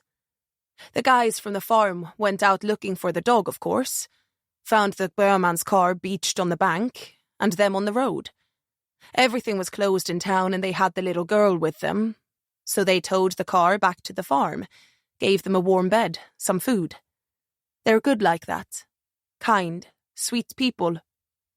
He grinned again, but didn't look in the mirror this time. He just kept his eyes on the track that snaked through the trees. Jamie's palms had begun sweating, the hair on the back of her neck standing on end. Never had she heard such rehearsed bullshit, and she'd been doing this a while now. Torsen's censored had also been tripped, judging by the way his jaw muscles were flexing. "That hair you found," Lman said, now looking in the mirror again. "It was white, wasn't it?" Torsen looked at Jamie, but said nothing. "Yeah, that's the dog, an old retriever. Whitest you ever saw. She usually stays close, but must have wandered out in the dark." "I'm surprised the wolves didn't get her," Jamie said flatly. "They probably would have if the Lmans hadn't run her down." "Did she survive? I'd like to meet her." Jamie locked eyes with him again. "Unfortunately not." "I'll see the body then." "Can't. Cremated." Lman shook his head. "Poor thing," he added. "Hell of a way to go." "There's no good way to die," Jamie muttered, bored of the pretend conversation. She turned her eyes to the window once more and sighed. "Trust me, I've tried a few." Chapter 9. The farm loomed out of the mist, set against a lake that was doing its best not to freeze over. Trees gave way to rolling grassland. Snow had built up in the depressions, but the exposed hillocks were blown clean with grass poking through. Outside the protection of the forest, the wind was brutal. Ahead, across the water, Jamie could see a steep mountain rising up. It was covered with trees until it hit a wall of rock that plumed into the grey sky. She could see smoke winding from the forest below the face, but from here, she could see no way to get there. The landscape was inaccessible, the trees there cut off from the outside world, protected by the cliff above and the water from either side. It was as good as an island. Lman eased on the brakes, and Jamie's attention came back to the farm. It was an old house, all mismatched stonework. The thing looked like it had been put together in installments across several centuries. There were outbuildings, some stone, others metal sheeting, dotted around a courtyard dark with frozen mud. Geese waddled across it, some chickens ran in circles. Jamie could see pigs in a pen under cover. A few cows hemmed in one of the barns. At the side, on a grassy verge, she could see two old trucks. One pickup, one SUV. They were rusted, set on big off-road tyres. They were 90s models, maybe older, and barely held together. And right there next to them was the Lman's Volvo. The front bumper was hanging off, the bonnet dented, the windscreen cracked.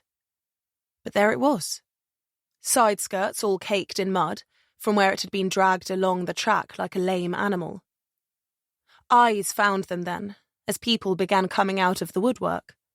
Men and women, in their 30s, 40s, older, all started to appear. They looked tired, their clothing old and tattered. Odd, too. They wore long wool shawls that reminded Jamie of ancient garb, like you'd see Middle Eastern shepherds wearing. Her skin was alight then, hot and prickling. The farm. A community. Self-sufficient. This was a commune, more than anything else. Lman came to a stop, the dozen or so people in the courtyard all watching them, standing still. Torsen was out of the truck first, hands deep in his pockets, eyes hard. Jamie slid across the bench seat and out into the cold behind him, staring at the people. They stood like statues, their cloaks the only thing moving. Lman got out then and walked towards them, hand on his pistol seemingly by default. He held his other hand up. "Morning," he called. "Michael around?" Jamie glanced down at her watch. Damn, it wasn't even 7:30 yet, and everyone was up and working. Her hackles rose further. It was one of those ones. She'd had a few brushes with closed communities, but had never seen anything like this. The denizens didn't look at each other, just kept watching Lman as he strode comfortably between them, up and towards the house. As he passed, they turned to look at Jamie and Torsen, their stares heavy and vacant. "No sign of the Burmans," Torsen said from the corner of his mouth. "Nope," Jamie echoed, not moving, still trying to figure out their play here. The door to the farmhouse opened in the distance, and a pair of men stepped out. One of them was taller, thinner. He had shiny black hair that hung in loose curls around his head. He had a strong jaw, bright eyes that Jamie could see from her position next to the car, and a posture that told her this was Michael. This was the man in charge. He was wearing jeans, work boots, a long, pale grey shawl that looked more like a poncho than anything else. It had a hood pulled around the nape of his neck. The other one was shorter, with a wide neck and angular cheekbones. He stood at Michael's shoulder, half hidden behind the big man. Michael extended a hand to Lman and shook warmly. "It is us. Welcome," he said, voice barely carrying in the wind. "Good to see you again." "Thank you," Lman said, though what he was thanking him for Jamie didn't know. "I called this morning about the family you rescued," he announced for Jamie and Torsen's benefit. Though Jamie didn't see a phone line running to the property, and judging by the brief look of confusion on Michael's face, she suspected that there'd been no phone call at all. "I brought the 2 detectives from Stockholm I told you about." He paused after that, still holding Michael's hand, still looking directly into his eyes. "So they could see the family was alive and well." "Ah, of course," Michael said, shaking his head and smiling as though it had slipped his mind. He looked at Jamie and Torsen then. "The Burmans," he said, loud enough for Jamie and Torsen to hear. "Come," he commanded, beckoning them up. Jamie and Torsen went, slowly. Though their car was there was no sign of the family, and she didn't think that anyone who was used to daily showers would want to spend more time here than they absolutely had to. Jamie and Torsen kept shoulder to shoulder as they moved between the unmoving people. They didn't even seem to be breathing. The clouds of breath mist trailing behind Jamie and Torsen, non-existent around the farmers' unkempt heads. As they neared, Jamie got a better look at Michael. He was handsome. He had kind eyes. He had an infectious, easy smile, and the kind of posture that made you feel like you were in the presence of someone special. All the hallmarks of a leader of a place like this. Of some guy with a god complex and an IQ just far enough above average to be able to apply some psychobabble bullshit and indoctrinate some seriously vulnerable people. The guy next to Michael leaned in, eyes fixed on Jamie, and cupped a hand around Michael's ear, whispering something. He was half a head shorter than Michael, who was only just shy of Torsen's height, 6'2", maybe. The shorter guy had a stumpy nose. His eyes were a dull blue colour, and lifeless. His hair was a gingery brown, hacked short, his chin rough with stubble. He was in a poncho too, though his was grubbier, rust red. Jamie looked at his bitten, dirty nails, heard only a garbled mumble as he spoke. Michael nodded, then smiled at Jamie.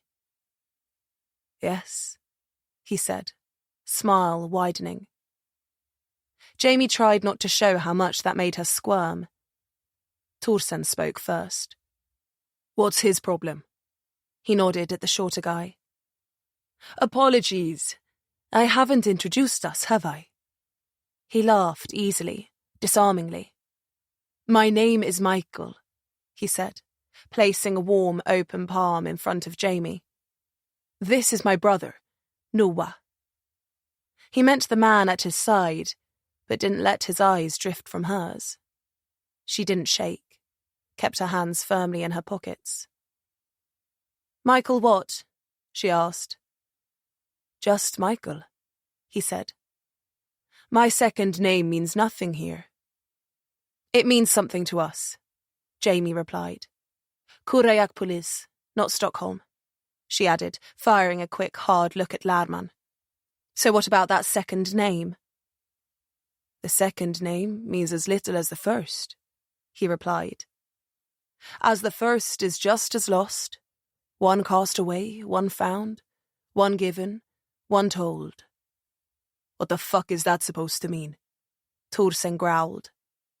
"It means," Jamie said, eyes not leaving Michael's, "that his second name is useless because Michael isn't his first name.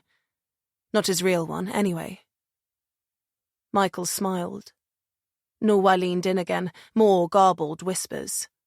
"Stop that," Thorsen said. "Don't mind him," Michael said. "He's just shy. Stumbles over his words when he speaks aloud." Michael turned to Thorsen, offered his hand that way instead. Thorsen looked down at it, then back at Michael, trying to keep a lid on what was bubbling up in him. "Michael," Jamie said, unable to grab his attention. He was staring at Thorsen, and Thorsen was staring back. "Where are the Bermans?" "They're fine," he replied, no hint of hesitation. "I didn't ask how they were. I asked where they were." "They're at the church," he said, just as fluidly.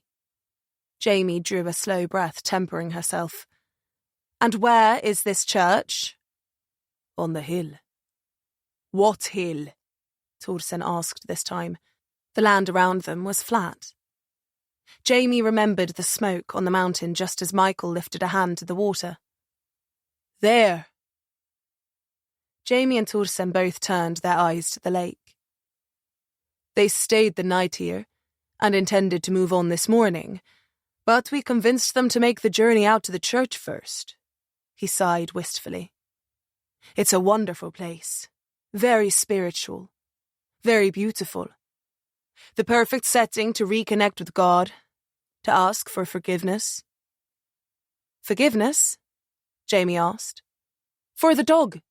Lman jumped in before Michael could speak. "For running over the dog last night." Michael just smiled at him, then at Jamie, said nothing. "When will they be back?" she asked. "Hours. This afternoon, probably. It's not a short journey, and with the little one with her, that sweet girl." He chuckled again. "It takes an hour to row across, probably the same to make the hike. And I suspect they'll want to rest there a while. It's so beautiful. She'll love it especially." He looked at Jamie. "The little one." His eyes narrowed slightly. "You don't have children, do you, Inspector?" "Do you have a boat?" Jamie asked instead. "I'd like to speak to the Bermans." "Just the one, and it's on the other side, with the Bermans. And as I said, they won't be back for a while." Jamie bunched her lips, sucked in an icy cold breath. Beneath his shawl, Michael only appeared to have a shirt on, but despite that, he wasn't shivering. Probably the warmth of God keeping him cozy. "Then we'll wait." Michael's already wide smile became a grin. "You know, I had hoped you'd say that." He looked at Lman. "Elias, you can go," he said. Before he'd even finished speaking, Lman was on the way back to the car, leaving Jamie and Thorsen there in the courtyard. They both turned to watch him leave. He disappeared between the hovering inhabitants, all gaunt. They didn't move, but somehow it seemed they closed ranks as Lman moved beyond them. Jamie flinched as something touched her back. She looked around, saw Michael standing between her and Thorsen, his hands on both their shoulders, resting gently, but with purpose. Neither of them moved, but Jamie could tell from Torsen's posture he wanted to run. She did too. But something deeper seemed to be telling them both that if they did, if they got out of here, they'd be abandoning the Burmans to a worse fate. So they stayed, standing there in silence, with Michael's hands on them, watching as Lman backed up quickly, swung his truck around, and then bounced down the road and into the forest. As the engine noise died, the farm surrendered itself to the quiet isolation of the mountains, and Jamie couldn't help but wonder whether that had gone exactly as Lman and Michael had planned, and then think that it probably had. She swallowed, shrugged off Michael's hand, and took a step forwards, a step closer to the water, to the smoke slowly rising in the distance, towards the Burmans. A sickening feeling came over her then, that they might not even be up there, that they might not be okay, that they might even already be dead. Chapter 10. Jamie shivered. Fuck, it was cold. She could feel her toes numb through her boots, her cheeks burning in the freezing wind. "Come," Michael said, voice soft. "Come inside." Jamie didn't move. "Inspector Johansson," he said. Jamie's skin prickled at her name, at the smoothness of his voice. "It will be hours before they're back, if at all today," he added, sighing. "I'll put some tea on. If you're determined to wait, at least do so inside. I'd hate to send you home with frostbite." A hand touched her shoulder again, and she shrugged it off roughly, turning to glare at Michael. She found Torsen instead, staring right at her. "Standing here in the cold will get us nowhere," he said, all but under his breath. Jamie looked from him to Michael, who was smiling like a proud father would at a daughter. She felt rage. But she nodded all the same, and they all went inside. Michael opened the door, and Noah stepped through. And then he offered it to Jamie and Torsen. Torsen let Jamie go ahead and stopped to face Michael, right in the doorway, so he knew Torsen was bigger than he was. Jamie wasn't fond of dick measuring, but she appreciated that Torsen wanted to set some boundaries and let this guy know who was in charge. They followed Noah through to the kitchen, a classic farmhouse-style offering. There were no counters, just a freestanding Belfast sink and bottled gas cooker, an old fridge, and a few side tables pushed back against the walls, stacked up with tinned vegetables, soups, and other non-perishables. Judging by the number of people outside, they'd need a well-stocked pantry to get through the winter. So much for Lman's self-sustaining bullshit. Crops wouldn't yield in the snow, and unless they were feasting solely on the livestock outside, Jamie didn't really see how they'd make it to the spring. The chickens and geese she saw must be good layers. Noah stood in the corner of the room, while Jamie and Torsen both paused at the bench table in the middle of the flagstone floor. It was roughly cut and would comfortably seat 4, 6 at a push. And the rest of the house was small, old, run down. "Who owns this place?" Jamie asked, not bothering to keep the directness out of her voice. Michael circled, pulled a kettle off the stove, and turned the water on in the sink. The pipes groaned, frozen over somewhere beneath them, then spat and sputtered before hurling slushy water into the bowl. He held the spout under the stream, then took it to the hob. Jamie observed his movements, slow, deliberate, but fluid, calming to watch. He certainly had a magnetism about him that drew the eye, that evoked comfort and safety, like he was in total control of every situation. "It was left to us," Michael said, not looking back.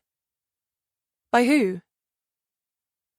The previous owners, he said.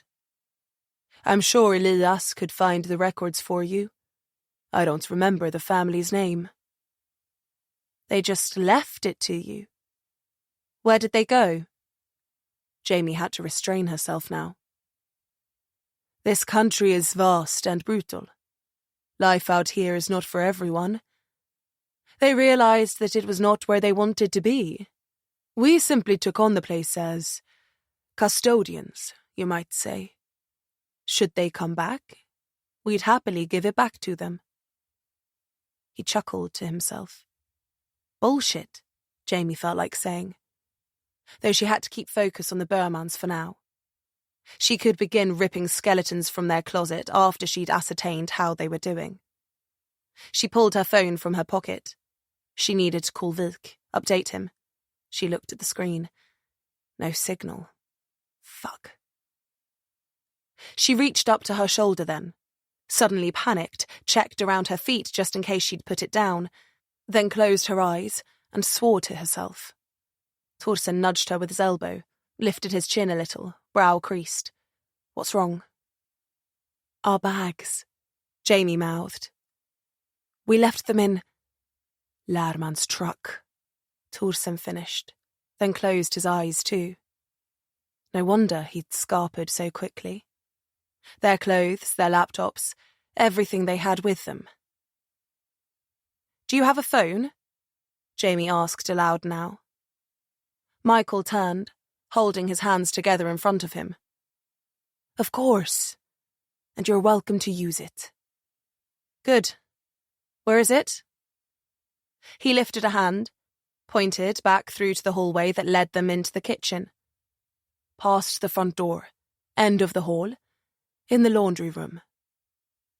She nodded, gave Thorsen a quick squeeze on the elbow, and then melted back towards the front door. She passed it quickly, got to the end of the corridor, and pushed through a thin wooden door. The room was cold, and an old washer-dryer sat against the back wall. It had been painted white, or magnolia, once, but was now streaked with damp and black mould. Jamie grimaced and pulled the phone from the wall. It was an ancient thing with a rotary dial. It took her a second to figure it out. She'd seen them on TV, but had never actually used one. She still knew the number for the Violent Crimes Department at Stockholm Police HQ off by heart and dialed, adding the extension for her old boss's office, which was now Vilk's. It rang twice, and then he answered. Poliskommissarie Anders Vilk, he said formally. Vilk, Jamie replied, sighing a little in relief, before she realised she'd leaned forwards, rested her head against the cool wall. At least this one wasn't covered in mould. Jamie. His tone changed immediately. Are you okay? What number are you calling from? Yeah, I'm fine, she lied. I'm at a farm. It's a long story. She cleared her throat. I wanted to update you on the Burmans. Jamie leaned out around the corner, looking down the hallway into the kitchen. She could see Thorsen's back, could hear voices, but couldn't make them out. She pulled the door to the laundry room closer to the jam and sank back behind the wall, careful not to be overheard. Vilk said nothing, waited for her to go on. I don't know what's going on, she said, because she really didn't. But something's not right. There was an accident on the road to a little town called Etterange. The Burmans must have taken a wrong turn. It looks like they hit someone. Jesus, he muttered, but didn't interrupt. The local police intendant is at best wildly incompetent, at worst crooked. He's saying it was a dog, but... Wait, Vilk said. What does that have to do with a farm? I can barely hear you. That's because this phone is twice as old as I am, she felt like saying. He said the Burmans came here after the accident, so he brought us out to this farm in the middle of nowhere. Are they okay? Have you seen them? Jamie paused, checked the hallway again. "No, we haven't," she said carefully. "There are people here, Vilk, like a commune or something. The guy in charge says the Burmans went out to an old church up on a hill, only accessible by boat. We can't get to them." "I'm sending someone," he said decisively. No, don't," she sighed. "I don't know what they're doing here, but something's not right, Vilk. If you send a team here, they could get spooked, and right now, I don't know what they're capable of. Let me get the lay of the land. Find out more information. Let me get eyes on the Burmans at least. Then you can send in a fucking army." He breathed quietly, deciding. Then he said, "Okay, Jamie. I trust you." She felt a little warmth in her gut. "But let me ask, do you think they're all right, at least?" She swallowed, afraid to answer. "I'll find them, Vilk, I promise." "If anyone can. If you need anything, call me immediately, okay?" "Thanks, Vilk." He hung up without another word, as was his way. Jamie pulled the phone from her ear, hung it gently on the hook. She reached for the door and stopped, hearing a noise above, a scratching, a faint clanking. She tilted her head back, staring at damp, dark floorboards and cobwebs. Jamie pricked her ears, held her breath, listening, her heart beating a little quicker. She heard it then. A moan, a woman's moan. Low, pained, rising a little. Then it quelled. The clanking ceased. An image flashed in her mind. One she didn't like. Handcuffs on a brass headboard. And then she was moving. Chapter 11. Jamie swept into the hallway, unhooking her pistol from the holster. She slipped it out and held it next to her hip, walking quickly. She reached the kitchen in seconds and stepped inside, looking around. "Torsen?" she asked aloud, finding nothing but an empty room. The kettle was sitting on the hob, steaming but cooling, the heat off. There was no sound otherwise, no movement, no sign of Michael, or Nuwa, or Torsen. Jamie's heart kicked into overdrive, her grip tightening on her gun. Her mouth had dried up, a ringing in her ears growing as her mind reeled through possibilities, none of them good. She looked down at the bench seat in front of her, saw it at an angle, kicked as Torsen was dragged out, shoved back as he got to his feet to fight them off. How hadn't she heard anything? Why hadn't he called out or yelled for her? Shit, she breathed, bringing her weapon up, moving towards the door on the other side of the room that led deeper into the house. Jamie tried to calm herself, held her arms out straight, steadying her aim. There was a noise ahead. Footsteps. They were coming back. For her. She paused, stepped sideways behind the frame, held her breath. Now. Jamie spun from cover, shoving the muzzle of her pistol right in the face of Torsen. His eyes widened, then his hand flew up, pushed the gun out of the way. "Jesus, Jamie," he said, holding onto the barrel until it was pointed at the ground. "What the hell are you doing?" "I didn't know. I thought," she started saying, then caught Michael's eye over his shoulder. He was smiling at her curiously. She cleared her throat, stepped out of the way to let them back into the kitchen. "We were just showing your partner here the view of the lake from the deck," Michael said. "Telling him how to reach the church, should you wish to see it for yourselves." Torsen watched her out of the corner of his eye as he passed, heading back to the bench table. His expression was strange, intense. He was just as on edge as she was, and she figured he was one sudden move away from drawing his own weapon. Despite Michael and Nuwa's calm air, more Michael's, Nuwa still gave her the creeps. Watching silently from the doorway as Michael set about making the tea, she didn't replace her pistol. "Did you manage to reach who you needed to?" Inspector Johansson? Michael asked over his shoulder. I did, Jamie said. Thank you. But while I was down there, I heard something. Thorsen shifted on his feet, widening his stance slightly, reading her tone. What did you hear? If it was scratching, it's probably mice. Clanking. Moaning. Clanking and moaning, he repeated back unfazed. I didn't know the house was haunted. Did you, Noah?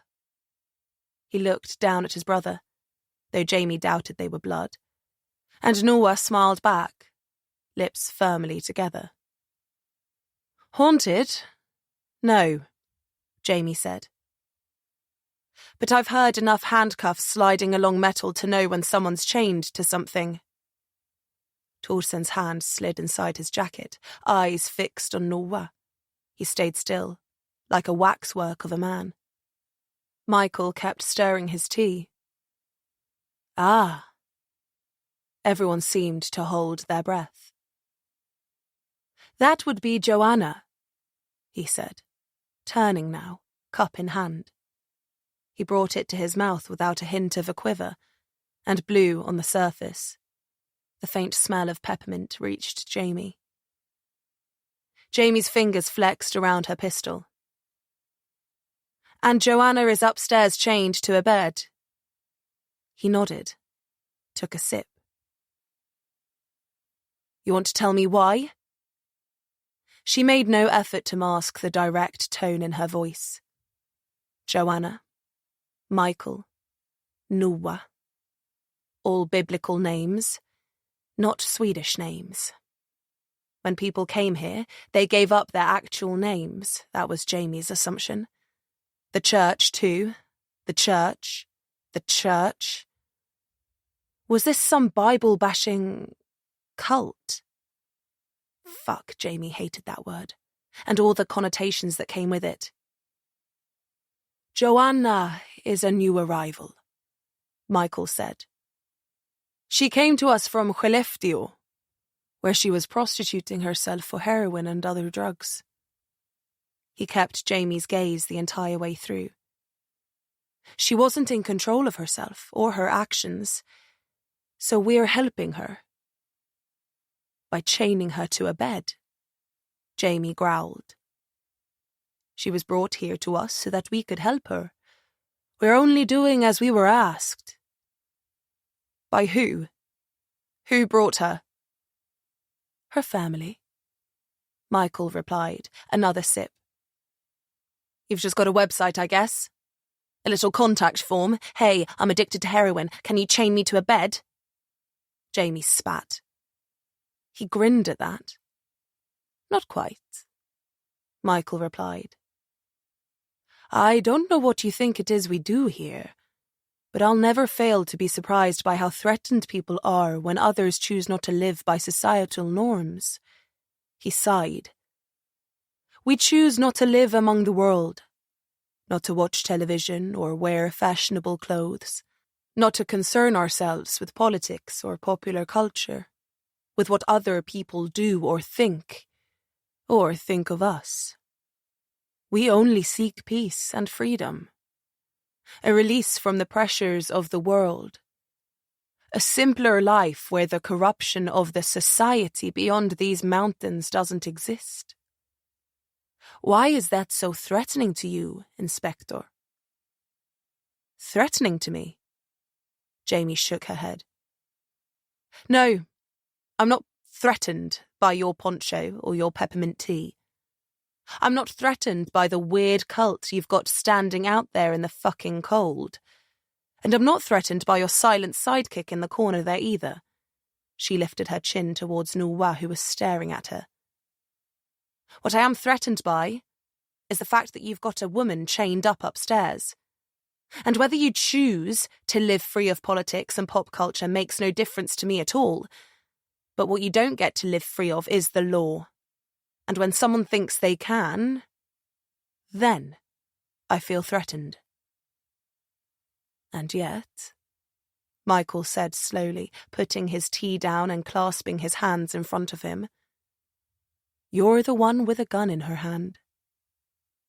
The only place I'd wanted, Jamie muttered. He seemed amused by that.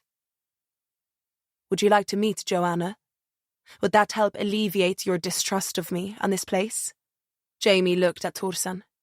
He waited for her to decide. He'd have her back no matter what. She gave a nod. After you, then, Michael said, gesturing to the doorway that Norwa was standing in. You first, she replied. As you wish. He picked up his tea, then gave Norwa a gesture to lead on. He turned, opened a door in the hallway, and started climbing the stone steps beyond. Michael followed, not looking back. Torsen let Jamie go next, then gave her a brief dip of the chin, one of reassurance. She returned it, lifted her pistol, and pulled back the slide, chambering around. You never knew. The boards creaked underfoot as they got onto the landing. It was a narrow, wonky corridor with undulating stone walls and low doorways leading off left and right. They were all bedrooms by the looks of it, all closed, which made the hallway dark, save for the light coming up the stairs behind them. Jamie wondered whether it would make Michael angry if she decided to open a few doors, see what was what. Nothing seemed to irk him thus far, but he'd have his line. Everyone had a line, a limit, where they snapped. She was just yet to find his. Norwa walked all the way to the end of the corridor and pushed the door open without hesitation. The smell of sweat, vomit, and human shit exploded out, and Jamie and Torsen both slowed, staggering into the cloud. Michael ducked inside, still unfazed, and went to the left of the room, next to the window. As Jamie and Torsen entered, the number of people inside jumped to 6. Across the left-hand wall, Michael and Norwa stood on either side of an older woman who appeared to be crocheting a shawl. She might have been 60, maybe older.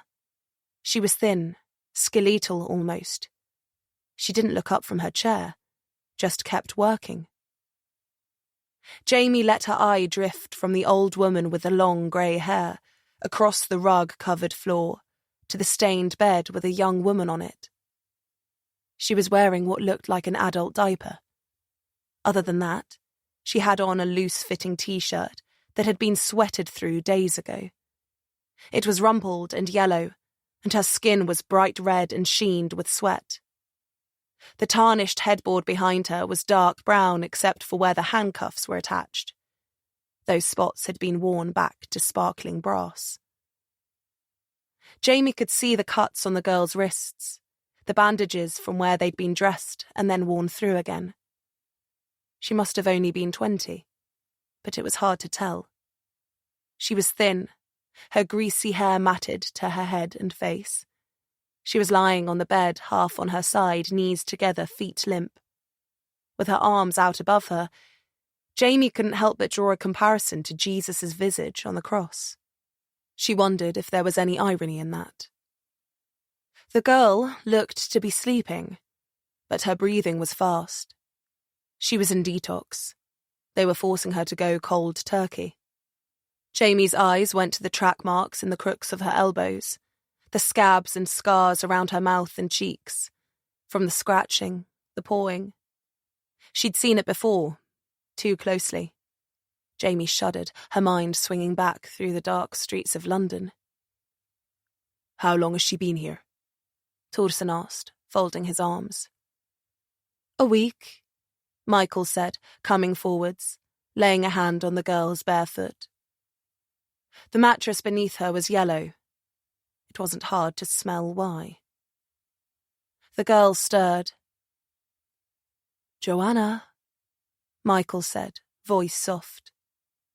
She opened her eyes, looked at him, recoiled a little, then glanced around the room.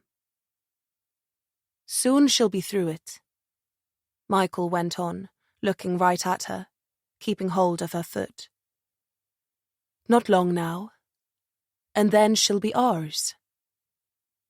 Yours?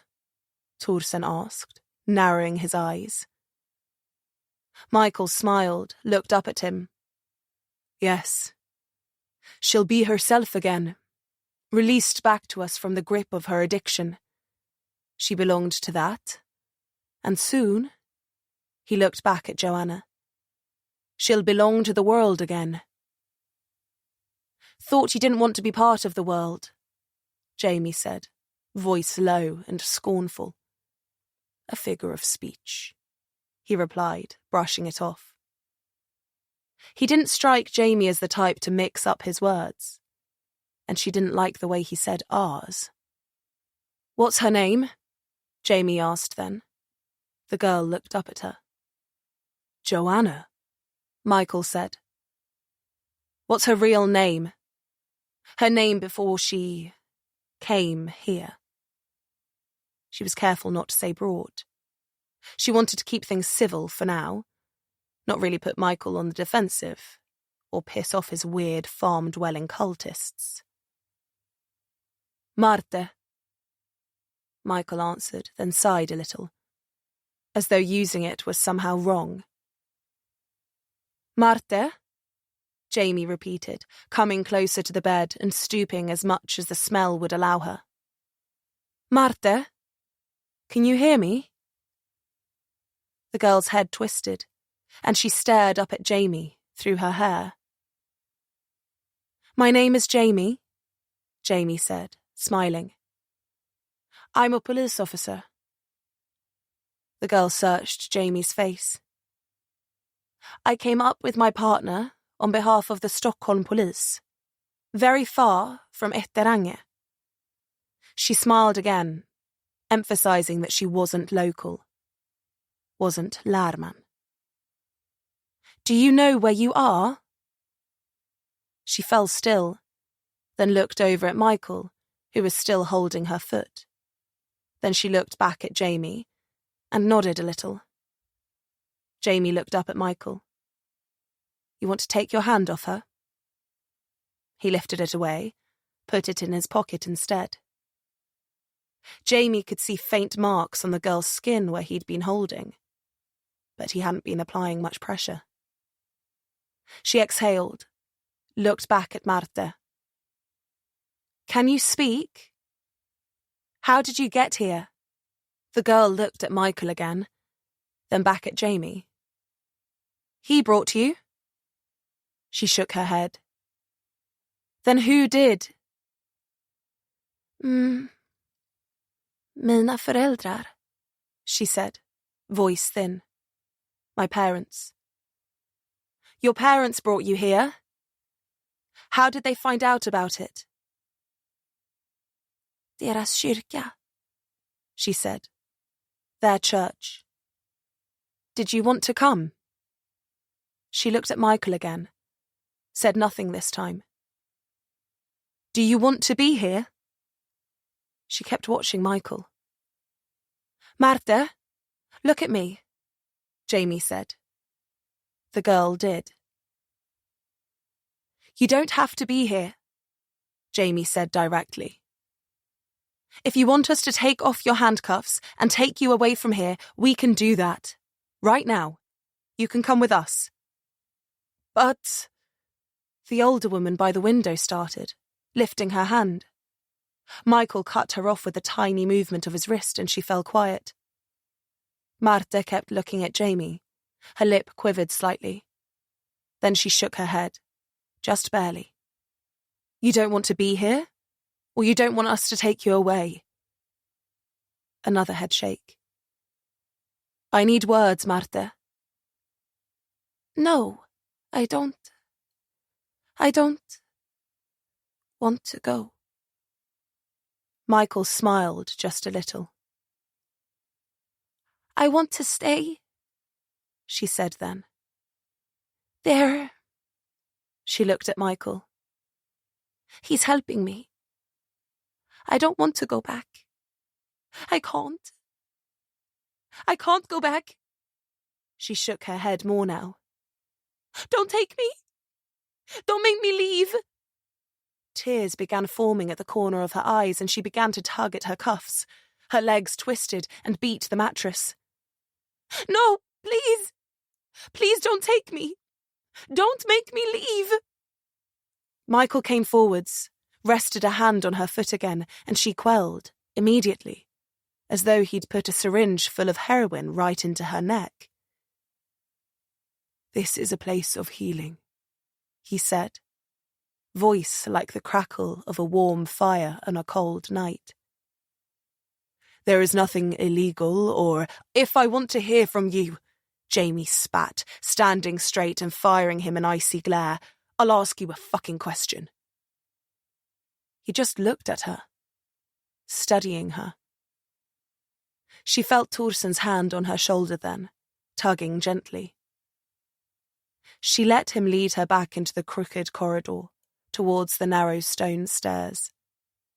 But even after they'd turned the corner, she could still feel Michael's eyes on her, still taste the stench of that room, still see the fear in that girl's eyes.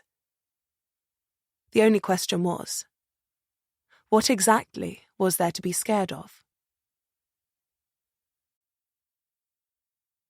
Chapter 12. Jamie stormed back through the kitchen to the laundry room and snatched the phone off the receiver. She dialed the number for the Swedish Police Authority central switchboard and waited for it to connect. Someone answered on the first ring. "Kriminalinspektör Jamie Johansson, Kurajak Police," she said, then reeled off her badge number. "I need you to connect me to the police station in Etterange. That's Etterange. "One moment," the woman replied. She placed Jamie on hold and came back nearly 30 seconds later. "There's no answer," she said. "Of course not," Jamie sighed. "Okay, do you have the personal number for any of the officers there on file?" "One moment." She put Jamie on hold again for a few seconds. "There are 3 numbers listed here. One for polisintendent Walter Hjalmarsson, one for a polisassistent Freja Berg, and one for a polisassistent Elias Lman. Are those of any use?" Hjalmarsson was the old polisintendent. Missing, presumed dead. Berg? That was the female officer that went south, or at least the one who Lman said went south. "Lman's first, then Berg," Jamie said, pulling out her phone. Torsen appeared at the door, leaned on the frame. Jamie typed the numbers into her own phone and then hung up without another word. She was past formalities today. "What's up?" Torsen asked. "What's up?" Jamie practically scoffed. "There's a girl chained to a bed upstairs, we've got a missing family, and we might as well be standing on the Mansons' farm." Torsen curled a smile. "What's so funny?" "Your nostrils do this thing when you're angry," he said, waggling a hand. "They dance." Jamie seethed. She didn't even know what to say. "I'm calling Lman," she said. "We're getting the fuck out of here." "What about the Bermans?" "Out there on Treasure Island?" She shook her head now. "No, Michael, whatever the fuck his real name is, won't let us get within a mile of them." "So I'm guessing you don't want to wait around for the boat?" "I'd rather swim." She did scoff this time. "Too bad. Didn't bring my bathing suit." "You don't seem fazed by any of this," Jamie said. "Your car, the girl, Michael, and the mute." "I think you're probably pissed off enough for the both of us." He gave her a brief smile. "One of us has to be the voice of reason here." His grin widened, and he pointed to her face. "They're dancing again." She batted his hand out of the air. "Shut up." He backed up, lifted his hands in the universal don't shoot pose. "I'll watch the corridor." "Yeah," Jamie sighed. "You do that. I'm going to make this call." "Hurry up before they cut the phone line." He registered the look on her face. "I'll just..." He hooked his thumb over his shoulder. "I would." Then Jamie picked up the phone and started dialing. She didn't think it'd go through. There was no signal up here, after all. But she figured there must be a way of getting some. Wi-Fi calling, sat phone forwarding, something. She didn't hold her breath. But then, surprisingly, after a brief crackle and click, the line connected and rang a few times. Then it was answered. "Is it done?" Lman said, voice low. "Is what done?" Jamie asked coldly, her mind already supplying more than a few suggestions. "Oh, he said, not recognizing the voice. "Lman," Jamie said then. "This is Kriminalinspektör Johansson." "Inspector," he replied, voice a little strained. "Apologies. I thought that it was a different number. I was asking about something else, and frankly, I don't care," Jamie sighed. "Come pick us up. Right now." He was silent. "Pick us up right now, or my next phone call will be to the Minister of Justice, and I'll have you forcibly removed as the police intendant here, and then arrested." "Arrested?" He laughed nervously. "For what?" "Oh, I don't know. How about theft, for one? You drove off with our belongings in your truck. Or possession of an unlicensed firearm? I'd put money on Hjalmarsson's rifle being in that box in the bed. Or—" He laughed loudly now, cutting her off. "If you'd let me talk, I'd have said that I'm just around the corner. I'll be there straight away. And your things are safe. I didn't even realize they were in the back seat," he sighed. "There's no need for any threats." "Lman," Jamie said decisively. "If I thought I didn't need to make a threat, I wouldn't have. Clock's ticking, and we're waiting." Jamie hung up, and Thorsen poked his head through the door. "You say anything else about my nostrils and you're going to need to shove tissue up yours." He smirked at her. She didn't think it was because he thought she wasn't serious. He just seemed to find her funny. Pretty much the only guy who ever had. "So he's on the way?" Thorsen asked. She nodded. "He'd better be, or we'll be running back to town." "You may have to carry me." "Bet you wish you'd joined me on those morning jogs now, huh?" "Not a single part of me wishes I'd ever woken up at 6 a.m. to run 10 kilometers. She shrugged, reached for the phone again. "Going to give Lman another scare?" "Not quite," she said, dialing the second number she'd noted down. It rang and rang and rang, and then clicked off. There was a second of static, then the line beeped. Jamie wasn't sure if it had just cut her off, or this was voicemail.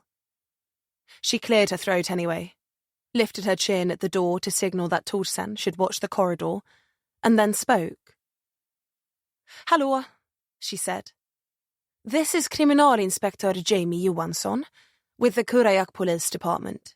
She swallowed, mulling over her next words. She didn't want to seem confrontational, but she also didn't want Barry to think she could get away with not calling back. "I'm investigating a potential crime in Etterange, and I need the assistance of someone with local knowledge. I understand you were a police assistant here, and my partner and I would very much appreciate some help. Please call me back at your earliest convenience. It's a matter of urgency." "Tack." She gave her personal number and hung up then, hoping that wasn't too direct. Hell, she didn't even know if the message would be picked up, or if she'd left a message at all. Jamie sighed, walked out into the corridor, and froze. Noah, Michael's silent brother, was standing in the kitchen doorway, hands clasped in front of him. He looked on, expressionless. Jamie moved past Thorsen towards the door. Thorsen just reached down, opened the helm of his jacket, showing Noah his rib holster and the loaded pistol hanging there. Jamie caught the briefest smile flicker across Noah's lips, and then she was back outside in the pale light of morning. Thorsen closed the door behind him and stood at her shoulder, looking around the now deserted farmyard. Everyone was gone, except for the geese and hens. Where? They didn't know. But what Jamie did know was that she wasn't about to ask. She started walking instead. Torsen went with her. "Where are we going?" "To the shore," Jamie said. "I want to get a better look at this church. Michael said it was a kilometre across the lake, hidden in the trees. Still, gives us something to do. I'm not going to be eavesdropped on, standing in that house, especially not by his creepy buddy. He say anything to you?" "Not a word," Torsen said as they reached the edge of the yard and continued down towards the shore. The wind coming off the lake was biting. Ice had formed around the shore, but the moving water kept its liquid form further out. Jamie resigned herself to silence then, too, kept her eyes fixed on the distant beach, stony and pebbled, white between the dark water and the trees. The only other thing to pick out was a splotch of white. Jamie expected that was the boat. The only boat. Their only means of getting to the church. Their only means of discovering the truth of what was going on over there. Chapter 13. It took over an hour for Lman to reappear. Why, Jamie didn't know, but again, she had her suspicions. Is it done? That's what he'd asked. What he'd thought he'd asked Michael. Was what done? Had Michael killed them? Chained them up? Had he poisoned them? Converted them? Had he sent them on their merry way with the Burmans safely in their care? She thought the last one was a stretch. No matter how she rolled it over in her head, she didn't think they were safe here. She doubted anyone was. And leaving that girl up there chained to the bed was the last thing she wanted to do. But they had 3 missing people, one of whom was a child. So until she knew what had happened on the road 2 nights ago, everything else could wait. She'd get the truth, get Michael and his people in chains, and then she could sort the victims from everyone else. Jamie sighed, eyes aching as she stared across the water. She and Torsen had been on the pebbled beach for a long time, and both were chilled through. Nothing was moving across the water. The engine noise cut the air, and Torsen sighed audibly, stamped his feet in the thin covering of snow to get some blood into his toes, and then turned away. "Finally," he said, already heading off the beach. "You coming?" "Yeah," Jamie said, eyes fixed on the boat. "Let's get out of here." Jamie trailed off, wondering if her eyes were playing tricks on her. In the distance, no more than a speck, something was moving. It looked like... Shit! What was that? A little dot of colour, red or pink, moving on the beach, next to the boat. Then other colours, revolving around it. Jamie took a few steps forwards until the toes of her boots crunched in the ice at the water's edge. "Jamie?" Torsen asked behind her. Jamie kept her eyes on the far shore. People. People on the beach. 2, 3. 3.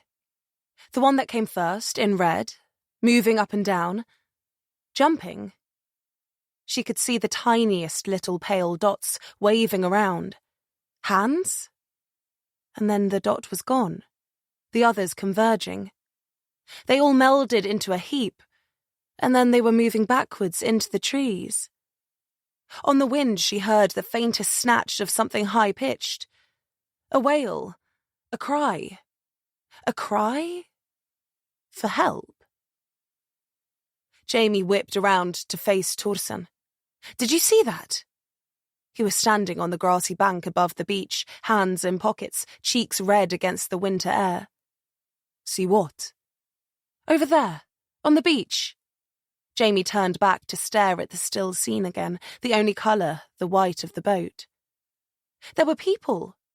Someone was waving. I heard... "I don't see anything," Torsen said. "We've been staring at that boat for an hour, And now, as we're about to leave, something happens? The tone in his voice was questioning at best, condescending at worst. Do you think it's maybe wishful thinking? She shot him daggers. Look, I don't feel good about leaving either. But what are we supposed to do? I know what I saw, Jamie said. So what did you see? She turned back, willing the red dot to reappear. If you saw something that needed us to get out there, we could march up to the house again, tell Michael we need to get there. We could hold a gun to his head. And that doesn't change the fact that we are over here and the boat's over there. He sighed. And that's a hell of a long way away, Jamie. She didn't want to move. You heard the expression, live to fight another day? He stamped his feet again. Let's get back to the hotel, regroup, figure out our next move. Figure out a way to get over there. This is a big lake, and that's not the only boat, I promise you that. She looked at him, saw him smiling down at her. He dragged a hand from his pocket, offered it to her. Seconds passed. Lman laid on the horn then. Fuck, Jamie muttered. She knew he was right, and if they stood there much longer they'd both freeze, and then they'd be no good to anyone. She headed off the beach, took Torsen's hand, and let him pull her up onto the bank. As they approached the truck, Lman was already out. He combed down his hair with his hands, hunched his shoulders up apologetically. Sorry, he said. I had to tend to some things. Didn't even realise your bags were in the back. They're right where you left them, untouched. He held his hands up. They'd better be, Jamie said sharply, climbing into the back seat. Lman jumped in as Torsen did, and they sat in silence. Jamie looked at the duffel bags on the seat between them, and recalled having left hers in the footwell. She didn't need to lift the flap to know they'd been rifled through. What he hoped to find, she didn't know. Maybe he was just looking for anything that might identify them after they'd been abandoned to their fate at the farm, so he could destroy it. She glanced up as Lman pulled the car in a circle and saw the full, sinister cast of Michael's weird theatre lined up in front of the farmhouse, the man himself at the head. He lifted one hand to wave goodbye, his shawl bunching at his shoulder. And then he was gone, the old truck lumbering down the track once more.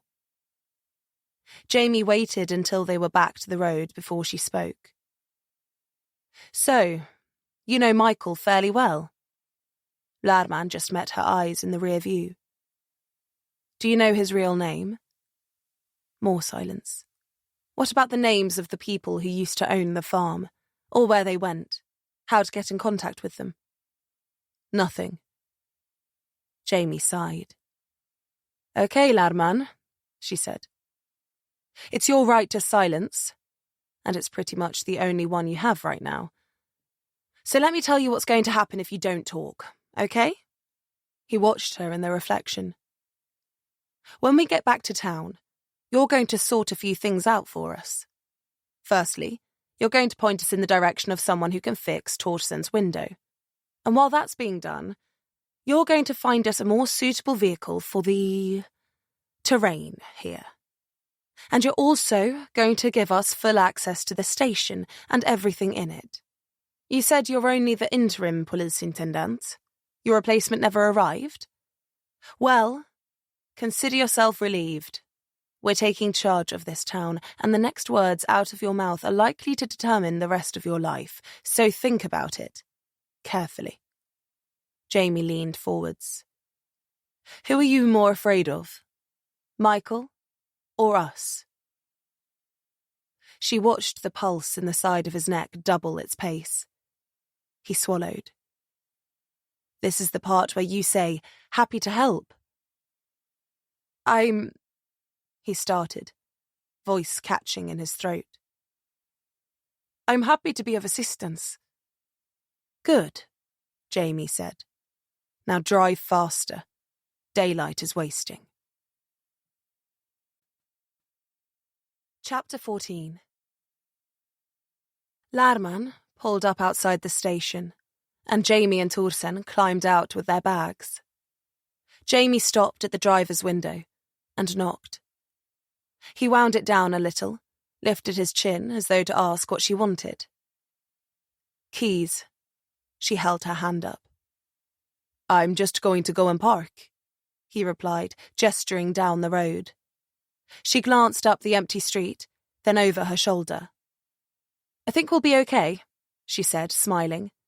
Kill the engine, get out of the truck. He looked back at her. She could see there was anger behind his eyes, a frustration bubbling away. He was a spit of a kid, one who'd got used to having carte blanche here. So whichever way this went, Jamie didn't care. Either he'd fall in line and start talking about the farm and their benevolent leader, or he'd break, snap, turn on them. In which case, she was more than prepared to slam the heel of her boot into his temple, then throw him in a cell until spring while they dealt with Michael's community out on the lake. Whether he could tell by the look in her eye that Jamie had thought this through thoroughly, or whether he was still just trying to play along, she didn't know. But either way, he acquiesced. The engine died and then ticked in the cold air, and Lman climbed out, keys in hand, and headed for the door to the station. He seemed reluctant to hand them to Jamie. Lman huddled around the lock for a few seconds, and then let himself into the station, sighing as he went, as though this was all a big waste of time. Inside, it was warmer, but the large room was difficult to heat. It was the same at Kurajak HQ and everywhere in Sweden. The centre of the room was always warmest, and around the walls it was cool. They'd feel damp to the touch almost, the stone a reverse radiator sucking warmth from the air. The windows would be beaded with condensation and dotted with mould around the edges, the cold penetrating through the glass incessantly. Where things were laid against the walls, filing cabinets, shelving units, desks, damp crept up behind, dark and mottled. Lman stepped into the room, turned to face Jamie and Torsen, put his hands on his hips. Jamie approached, put her hand out, palm up. Keys, she repeated. Don't make me ask a third time. Why? Lman said finally. Because we need a vehicle, and we need access to this building. There are other cars, and I can give you a key to... She just stared at him. He trailed off, sighed, muttered something under his breath, and then slapped the keys into her waiting palm with enough force to make the steel dig into her skin. Her eye twitched, but she said nothing, just let her hand drop to her side. Now we'll need access to the system, so you can either set up a login for us, or we can use yours. His eyes narrowed, gears turning in his head. If he gave them his, Jamie'd have access to his history, be able to see what he'd searched both inside and outside the directory. Hjalmarsson, he said then. Your old boss? Lman nodded, then turned, lifted his chin towards the back of the room. His office. There. His login is taped to the underside of his keyboard. You can use his office for whatever it is you intend to do. She couldn't ignore the bite in the last part. Thanks, she said, feeling like a now stay where we can see you was redundant. 2 minutes later, she wished he had. Jamie and Torsen went into Hjalmarsson's office, and by the time they'd located the login on the bottom of the keyboard, booted up the old computer, and discovered that all of the lockable desk drawers had been pried open with what looked to be a crowbar, Lman was nowhere to be seen. Jamie walked back into the middle of the office to ask what had happened to Hjalmarsson's desk, to find herself alone. Lman, she called, looking around, tweaking her ears. Lman, she asked again, louder this time. A door banged somewhere in the next room, and Jamie followed the sound, stepping into a breeze-block corridor that branched left and right. Left, towards the front of the building, she could see a row of cells through a barred door. That was holding. She looked right, saw another door, this one metal. She approached, the wire-lined window showing another corridor beyond. There were several doors inside. She guessed they were interrogation rooms, evidence maybe. At the end, there was another solid metal door, painted a dark burgundy. Above it, the word Utgång was glowing on an old white sign. Exit. She reached for the handle on the steel door in front of her. The noise could only have come from here. And if Lman was in there, destroying evidence or hiding something he didn't want them to find, she needed to know. Her hand closed around the worn iron, and she jiggled it. Locked. Fuck. Jamie looked down, inspected the lock. It required a mortise key, and not one that was on Lman's keyring. The only things on there were the car key and a single cylinder key for the front door. She stared down at them, shook her head. Motherfucker, she said, fingers closing around them. Lman hadn't been reluctant to hand the keys over. He was stalling while he separated the other keys from the ring. Jamie lifted her fists, hammered on the door. Lman, she called through it.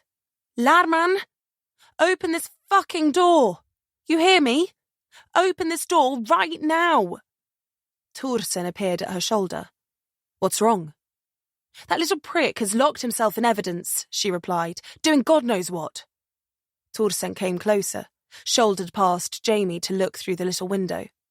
He took hold of the handle, jiggled as well, then threw his shoulder into the metal. There was no way it was budging. These doors were designed to hold fast against anyone trying to get in, or out. He tried again regardless, grunting as his body thudded against the cold steel. Thorsen took a step back, ready to try for a third time when he froze, lifted his head. Jamie's skin turned to gooseflesh as she pricked her ears instinctively. You hear that? Thorsen asked. Shit, she breathed. They both ran for the front door, the chatter of a starter motor and the chug of a big engine spitting to life growing as they neared. They reached the entrance of the station just in time to see Lman's old Toyota pickup spin its wheels and peel off down the street in a cloud of black exhaust smoke. Jamie and Thorsen jumped down the steps onto the frozen pavement, sliding in the slush and ice, watching as the red taillights burned through the cloud of fumes, then swung away down a side street and disappeared. The sound of the engine was swallowed up by the gathering dusk, and they were left standing alone in the middle of Etterange. Jamie sighed. Thorsen spoke. Well, I guess at least now we know for sure what side that rat is on. I never doubted it, Jamie grunted. He escaped through the back door, she mused aloud. Grabbed a spare key, ran around the front, using the alley. Jamie glanced at the little lane that led to the back of the station. Thorsen's silence was confirmation enough. He knew, as soon as we saw Hjalmarsson's desk, that we'd be sure. Jamie started back up the steps into the station. Where are you going?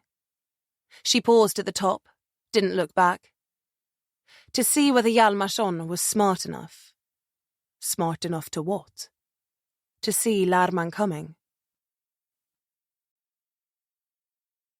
Chapter 15.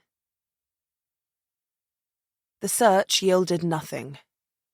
Hjalmarsson's office had been cleaned out. The drawers, shelves, they were still full of old case files, paperwork, stationery, knickknacks, and a host of other useless shit. But as far as anything of use went, anything that would tell them what had really happened here, there was nothing. Jamie and Thorsen even failed to locate a key to the holding rooms and evidence lockup. But they did manage to locate a little locker that had a few vehicle keys hanging in it. One of which was for an old Isuzu Trooper. The side lane that Lman had used to make his getaway led to a small car park, where a few old patrol cars, including the Isuzu, were parked. It must have been pre-2000, and the odometer said it had done enough kilometres to get it to the moon, literally. But it had big, knobbled wheels, good ground clearance, and nearly a full tank of fuel. Plus, all the windows were intact, so it had Thorsen's car beat in every sense. Thorsen elected to drive. That suited Jamie. She needed to think. But where they were going, she didn't quite know. Back to the farm? Back to Kurajak? To the hotel? It was all but dark now, but the day wasn't through yet, and Jamie wasn't about to roll over. The car was freezing, but they were both wrapped up warm, duffels in the back seat. Jamie climbed into the passenger seat, and Thorsen into the driver's. He knocked his knees on the wheel, swore, and slid the seat as far back as it would go. Jamie furrowed her brow at the original seating position, but thought nothing more of it for a second. Her mind was still trying to decide their next move.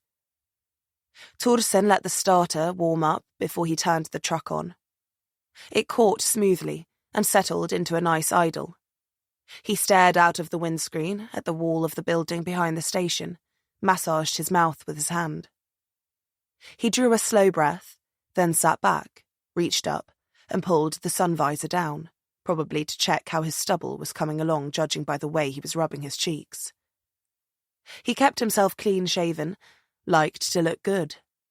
He'd talked at length about how difficult it was to find a decent barber in Kurajak. There were only 2 to choose from, and neither did the sort of cut he liked. So he went to a women's hairdresser's and salon instead, much to the amusement of the female denizens of Kurajak. Though as much as they ribbed him, they all still wanted a piece of him, and some of them seemed hungry enough to try and take a bite, invited or not. Thorsen was not what you might call a typical Kurajak man.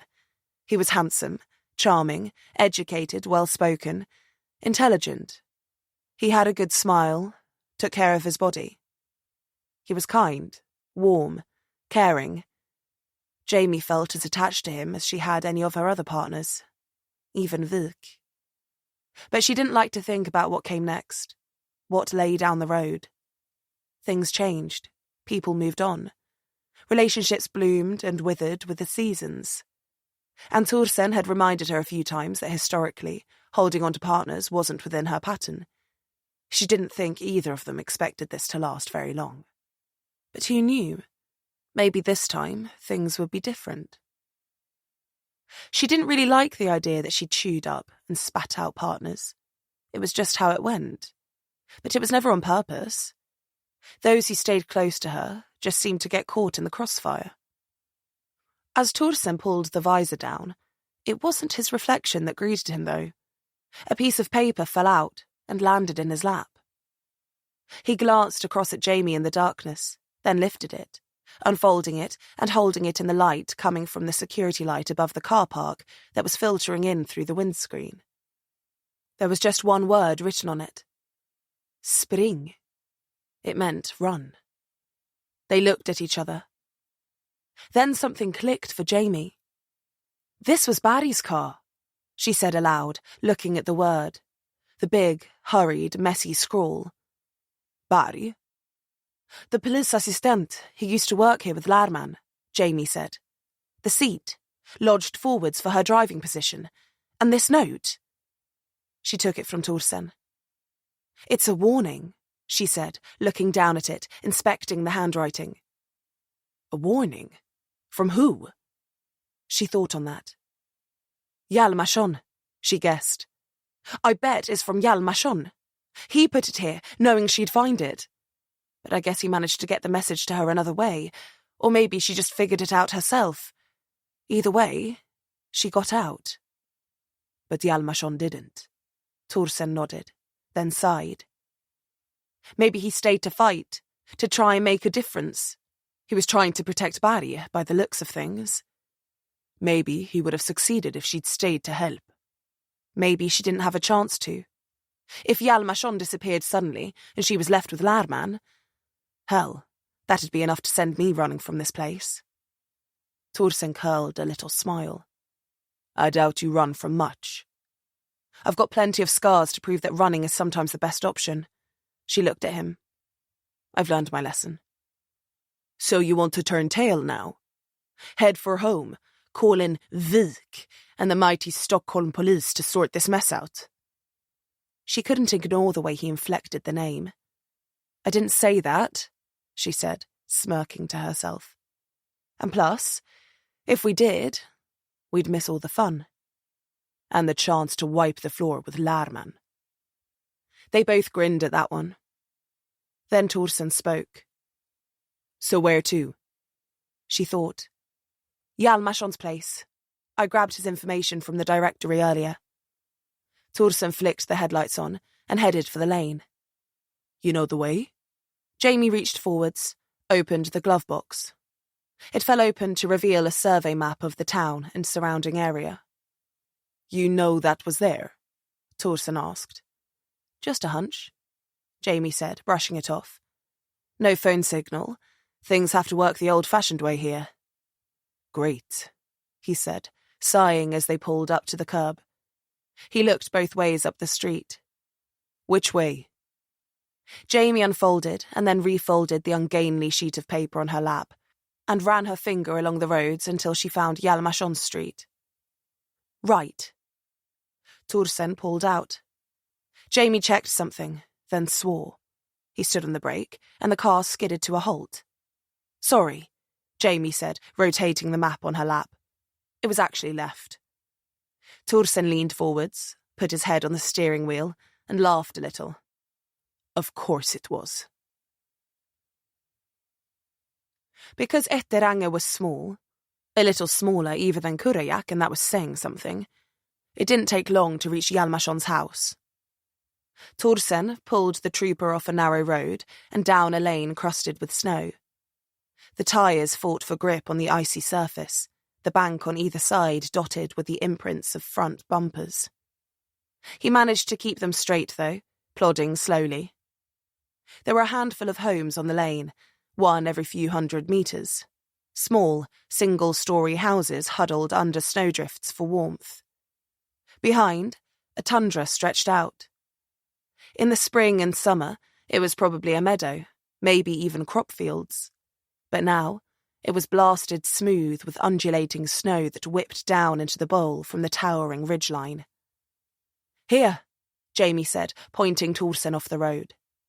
He swung in through an open gate, the snow crunching and squeaking under the weight of the vehicle. They pulled up, the house dark, the eaves littered with icicles. Lman said that Hjalmarsson had just up and disappeared, food still in the fridge, that he'd taken his second car and just gone. They'd be the judge of that. Jamie got out, shivered in the wind, and approached the door. There were trees separating each property, little copses of silver birch and alder that penned in each house, which meant neighbours would have seen nothing had Hjalmarsson been snatched from his home. It would have been easier to take him at work, or lure him somewhere, but if he was on alert, which the message to Barry told Jamie he was, then maybe creeping up on him here in the middle of the night was what had happened. Jamie tried the front door. Locked. Not surprising. Gonna try around the back, she said. Torsen nodded, surveying the house. He seemed to be over proper protocol totally. Getting the Burmans and getting out of Etterange was priority 1 for both of them. And if Hjalmarsson had gathered any more information on the farm or Michael, and they could get their hands on that, then they both wanted to. If Lman cleaned out his office, then it meant that there was probably something worth taking. Jamie just hoped that Hjalmarsson had removed it before it was found and stashed it somewhere safe.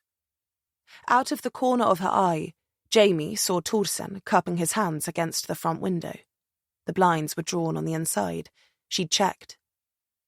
She stayed under the eaves, out of the thicker snow that had drifted onto the garden, and moved slowly in the darkness.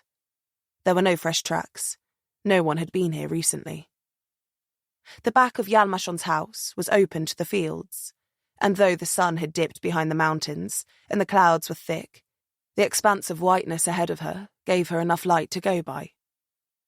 The windows at the back of the house were obscured too, blinds drawn. The back door was also locked. Jamie came down off the step and sighed. She wanted to get inside, definitely didn't want to go away from here empty-handed. She cast around for a welcome mat, plant pot, a strategically placed stone, anything that might hide a spare key. Nothing. She kept moving, passing low windows that led to the basement. They were all locked too, and she wasn't quite at the point of breaking in, at least not by way of putting a window through. There was an attached garage at the far end of the house, and Jamie slowed as she approached. She tried the back door for good measure, found it locked too. This was becoming a pattern. There was a grubby window next to it, and she peered through. She wasn't shocked to see a car parked there, but it did mean that Lman's story was horse shit. It was a saloon, covered in dust. Lman said Hjalmarsson had gone from Etteranga in his other car, but lo and behold, here it was. Her fingers itched at her sides, partly from the cold, partly because now she really wanted to get in there. She scanned the inside of the garage for any potential points of ingress, only pausing when her eyes fell upon what looked like a vent under one of the workbenches against the outer wall. Jamie pulled back, circled to the far side of the garage, and began looking for it. A line of shrubs, all covered with snow, formed a barrier between the outer wall and what Jamie guessed was a lawn, now buried under a blanket of white. She waded over, the prevailing wind having piled the snow up on this side, and knelt, feeling the ice soaking through her jeans. She began digging, moving fistfuls of slush with numb fingers, until she got down to the stiff foliage of the fir plants. It took her 2 digs to find the vent, nestled between 2 trunks. It was maybe 24 inches across, 18 high at best. Could she fit? Only one way to find out. She checked over her shoulders, saw nothing but an expanse of frozen waste, and then took hold of the shrubs either side, gripping as tightly as she could. The cold was stinging her skin now, and she was getting wet. She levered back, then threw her heel into the metal with a dull clang. There were 4 screws, 1 in each corner. She didn't have a screwdriver, but if she hit the vent right in the middle, it would buckle. If she could dent it enough, then hopefully the screws would pull themselves free. They were right into the render. She just hoped they weren't long enough to be in the block as well, jacketed. If they were, they'd have to regroup and reconsider their options here. While she thought, keeping her mind off the cold, the first popped, hit her in the shin. The thin piece of metal flung itself into the snow then, and disappeared. Jamie took a breath, kicked again, the dull, metallic bang swallowed by the wind and snow. A few more kicks had the whole thing folded up like a hardback book. 3 screws had come free, and the vent swung to the side, resting on the frozen topsoil of the flower bed. Jamie grabbed it, bent it away to expose the hole, and then got onto her back and started shimmying. She was soaked now. The 2-layered wall meant there was another vent on the inside, but luckily this one wasn't screwed in, and a hard kick sent it flying across the floor, coming to a stop as it hit the tyre of Hjalmarsson's car. Jamie's back scraped across the brick, and then she was choking on dust. As she got inside, flat on her back, trapped under the workbench, she could feel cobwebs all over, the skin on her face itching, throat tight in the thick air. She managed to wiggle her way free, knocking her hips and shoulders on the legs of the workbench, getting a splinter in her finger as she climbed out. She rolled to her knees, coughed, hawked, spat a chunk of sawdust-laden phlegm onto the ground, and clawed at her face to rid it of the cobwebs. There was a knock to her right, and she jumped, held her breath, didn't move. The wind whistled through the open hole behind her. "Jamie?" It was Torsen. "Open the garage. It's freezing out here." She spun around, grabbed the vent cover, and slid it back into place over the hole, then approached the door. The metal was cold to the touch, but the mechanism hadn't seized. She twisted, unlocking it, and then felt it pulled from her grasp as Torsen dragged it up. He ducked inside, threw it back to the ground, pinning it with his boot, and locked it quickly. "Fuck," he said, cupping his hands to his mouth and breathing into them. "Must be -10 out there." He looked Jamie up and down.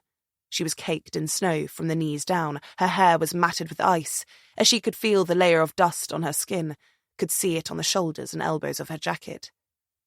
"You have a cobweb in your hair," he said, lifting his chin. She raked her fingers over her scalp, pulling it free. "Funny how you always leave the dirty work to me. Funny how you keep breaking into places without a warrant or proper cause. You were quick enough to knock on the door," Jamie scowled. "I heard a noise. Thought someone might have been in danger," he said lightly. "Well within the rights of the law to enter a property without permission if—" Yeah, she said, waving him off. "You can quote the law to me later. Let's get on with it, shall we?" He proffered her the garage. She sighed, heading around the parked car towards the inner door to the house. "If this one's locked, you're putting it through." "But you love kicking things," he cooed, following behind her. She turned, met his eye. "You're right, I do. And you'd be smart to remember that." He stopped, grin widening. "What?" He lifted a hand, pointed to her face. "Your nostrils." Chapter 16. The door wasn't locked, mercifully. Jamie stepped through, and Torsen followed, rubbing his finger. "Grabbing it like that was a bit uncalled for," he said. "Next time I'll snap it off," she replied, pausing, looking left and right, and then heading into the kitchen. Torsen went the other way, moving softly. They didn't dare switch on the lights. No one knew they were here, and they both wanted to keep it that way. Jamie approached the fridge first. Lman had said that Hjalmarsson had disappeared, fridge full of food, and as Jamie opened it, she found that at least that part of the story was true. A wash of pungent, rotting air exploded outwards, and she nearly gagged, throwing the door closed, holding the back of her hand to her nose. "Jesus," she muttered, exhaling and turning away. The light had come on inside the fridge, so at least the electricity was still on here. When had Hjalmarsson gone missing? It was the end of November now. Jamie walked out of the kitchen in the cloud of stink and into the hallway, going towards the front door and the pile of mail on the mat. She knelt, pulled out her phone, and used the light of the screen to illuminate the dates on the letters. There was junk mail, a few things from the bank, nothing marked overdue or final notice. She furrowed her brow at that, pushing the pile apart, finding the oldest letter. August. So he'd been missing since August, but his bills were still being paid, the electricity still on. Jamie stood, thought about it. She would have bet that from the outside. It looked as though his life was still going on as normal. He was still acting polisintendent on paper too, she guessed. Vilk had listed Lman as the polisintendent on the report, but that was likely put together after contacting the station here. She'd checked with him whether he'd heard of Hjalmarsson at all. The woman at the directory had offered Hjalmarsson's details as the polisintendent too. But Vilk's phone call to the station was all it took for Lman to insert himself into that role. "I'm looking for the polisintendent Hjalmarsson." "Oh, Polisintendent Hjalmarsson retired. My name is Elias Lman. I'm the acting polisintendent now. They just haven't updated the records yet." "Oh, okay, great. A family went missing near Etterange a few nights back." Jamie figured that's how the conversation had gone. It would be that simple. Why would Vilk have had any cause to question that? And how often would someone call to even speak to Hjalmarsson? If she checked out his bank records, she'd see that his paycheck was still going in. Bills still coming out, she thought. Electric, water, mortgage, car insurance, the works. He hadn't been reported missing. Wouldn't be, either. And the only reason Lman told Jamie and Torsen he was missing was because he expected Michael to do whatever it was to them, which no doubt would have prevented them from leaving. So as far as the world was concerned, Lman was right where he was supposed to be. Jamie sighed. Behind her, she heard Torsen swear. "Jävla helvete," he muttered. He must have gone in the kitchen. He appeared a second later. "What's that smell?" he asked, stepping into the hallway. "Rotten venison, I'd guess," Jamie said, "and sour milk. I didn't really take the time to look thoroughly." He grimaced. "Find anything?" "Just proof that this was a clean grab," Jamie sighed. Lman's still paying bills. On paper, he's not even missing. Torsen pursed his lips. "Any word back from Berg, the other police assistant?" Jamie shook her head. "No, not yet. Still no signal. You find anything?" "It's too dark to see a damn thing. What do you want to do? Come back in the light?"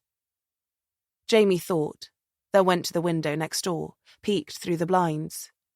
Nothing moved outside, and she couldn't see the lights burning in any of the surrounding houses. All was quiet. And though it was cold in here, it was a damn sight warmer than outside, and the place would be on electric heating. "No," Jamie said then, thinking aloud. "We should sleep here." "In the house we just broke into?" Torsen asked, practically incredulous. She nodded. "You want to go back to that hotel?" "We're safer here," she said, turning to look at him. "And at least that way, we can start searching the second it gets light, or wait until the middle of the night and then start flipping on some lights. If Lman doesn't know where we are, then this might be a chance for us to get out in front of this thing." He watched her, face silhouetted in the reflection of the dim, ghostly light coming off the snow and through gaps in the blinds. Then he nodded. "Okay.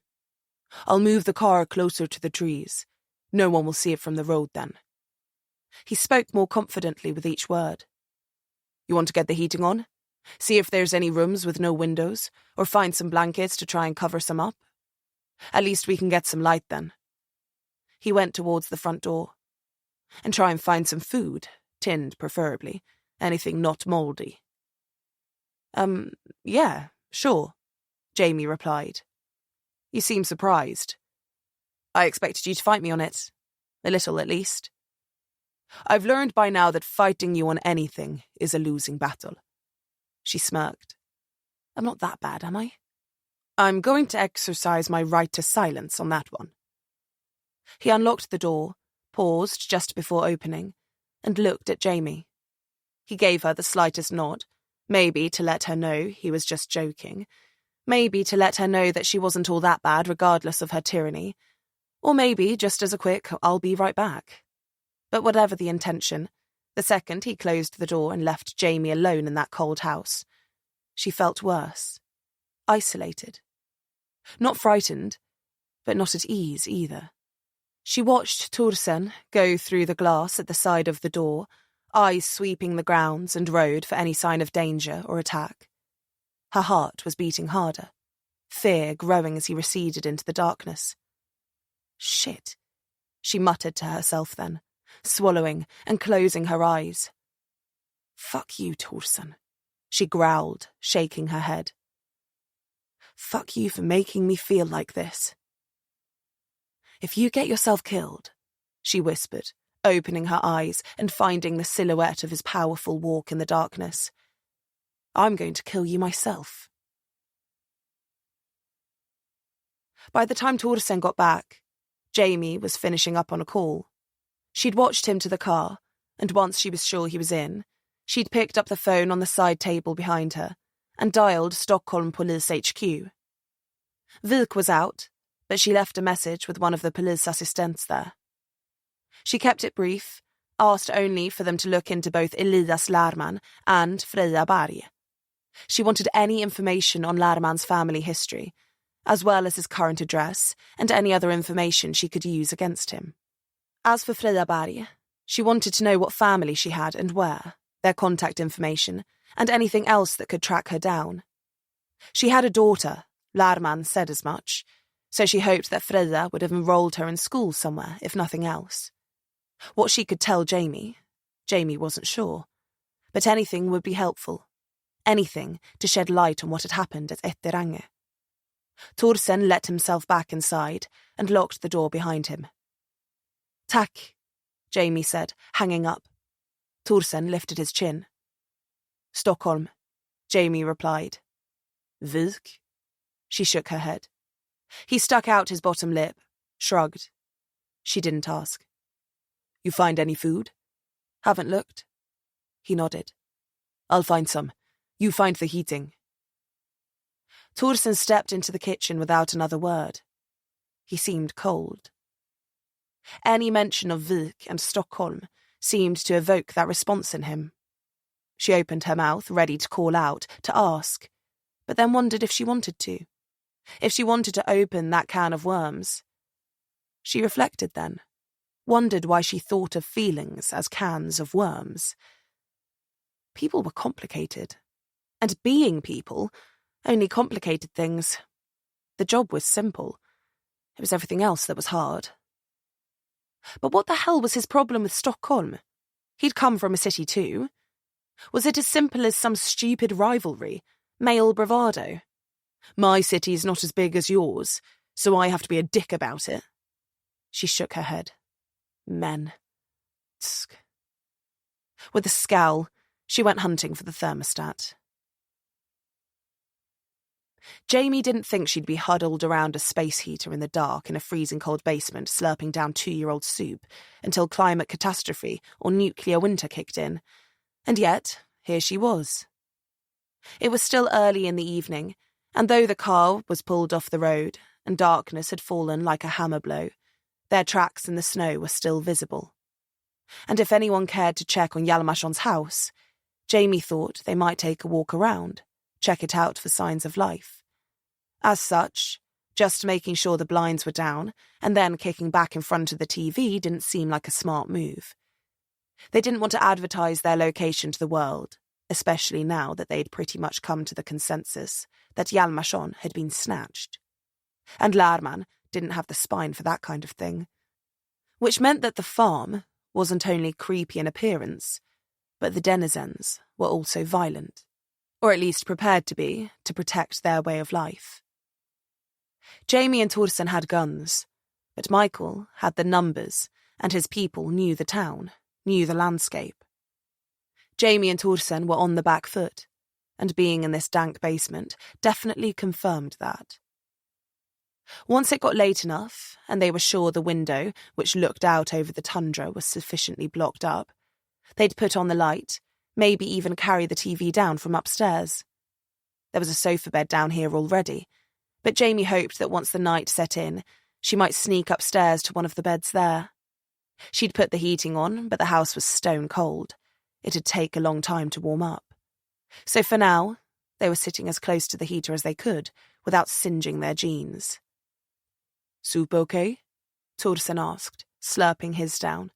Minestrone. Jamie nodded, looking down into her chicken broth. Sure, it's fine, she said, swallowing another mouthful of meat. Options were limited. It's fine, Jamie said, chewing a suspiciously gamey chunk. Still better than the food in Kurayak, though. She smiled in the dark.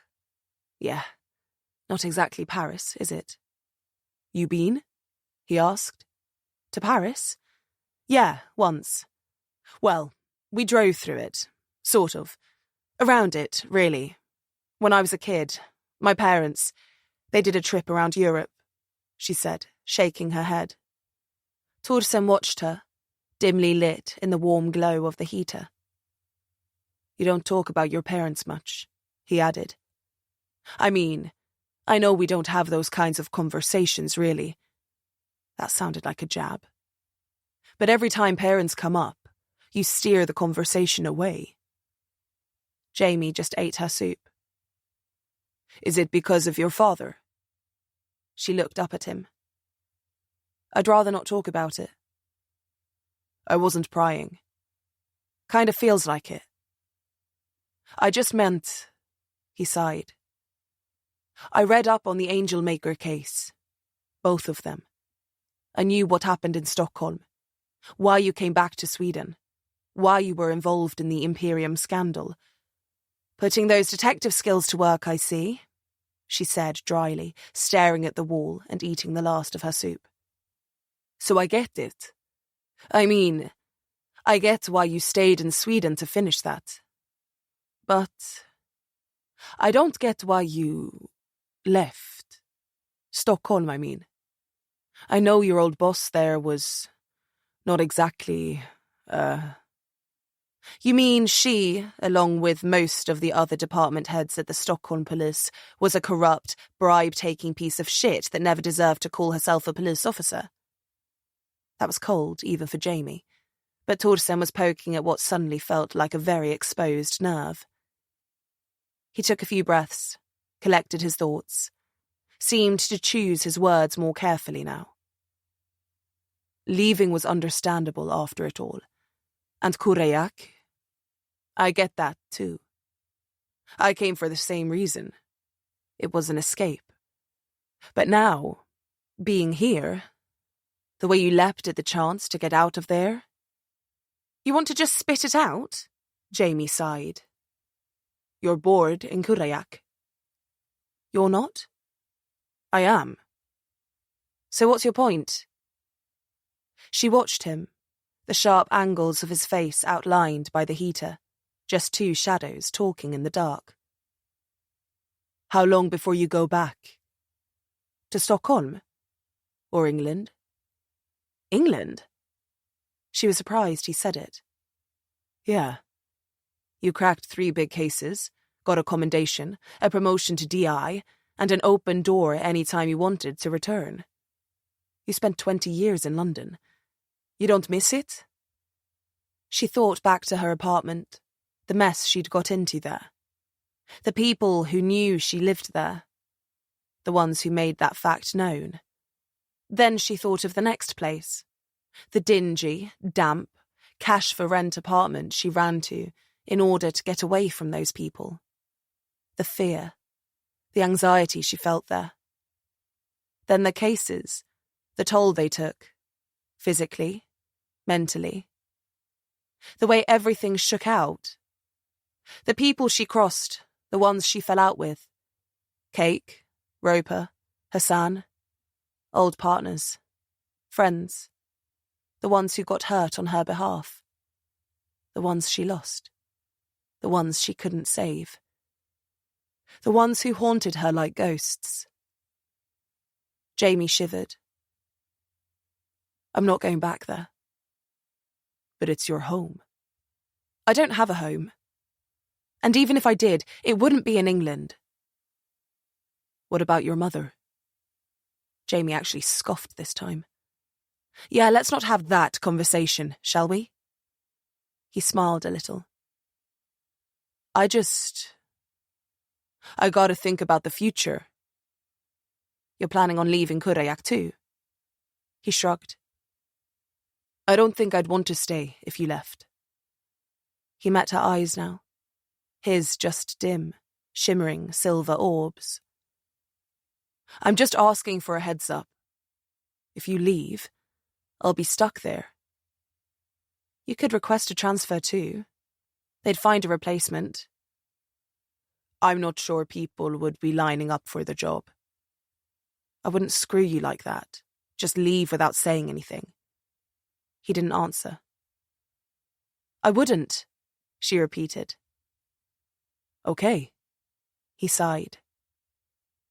Just keep me posted with whatever you decide, okay? Before you do it. It's all I ask.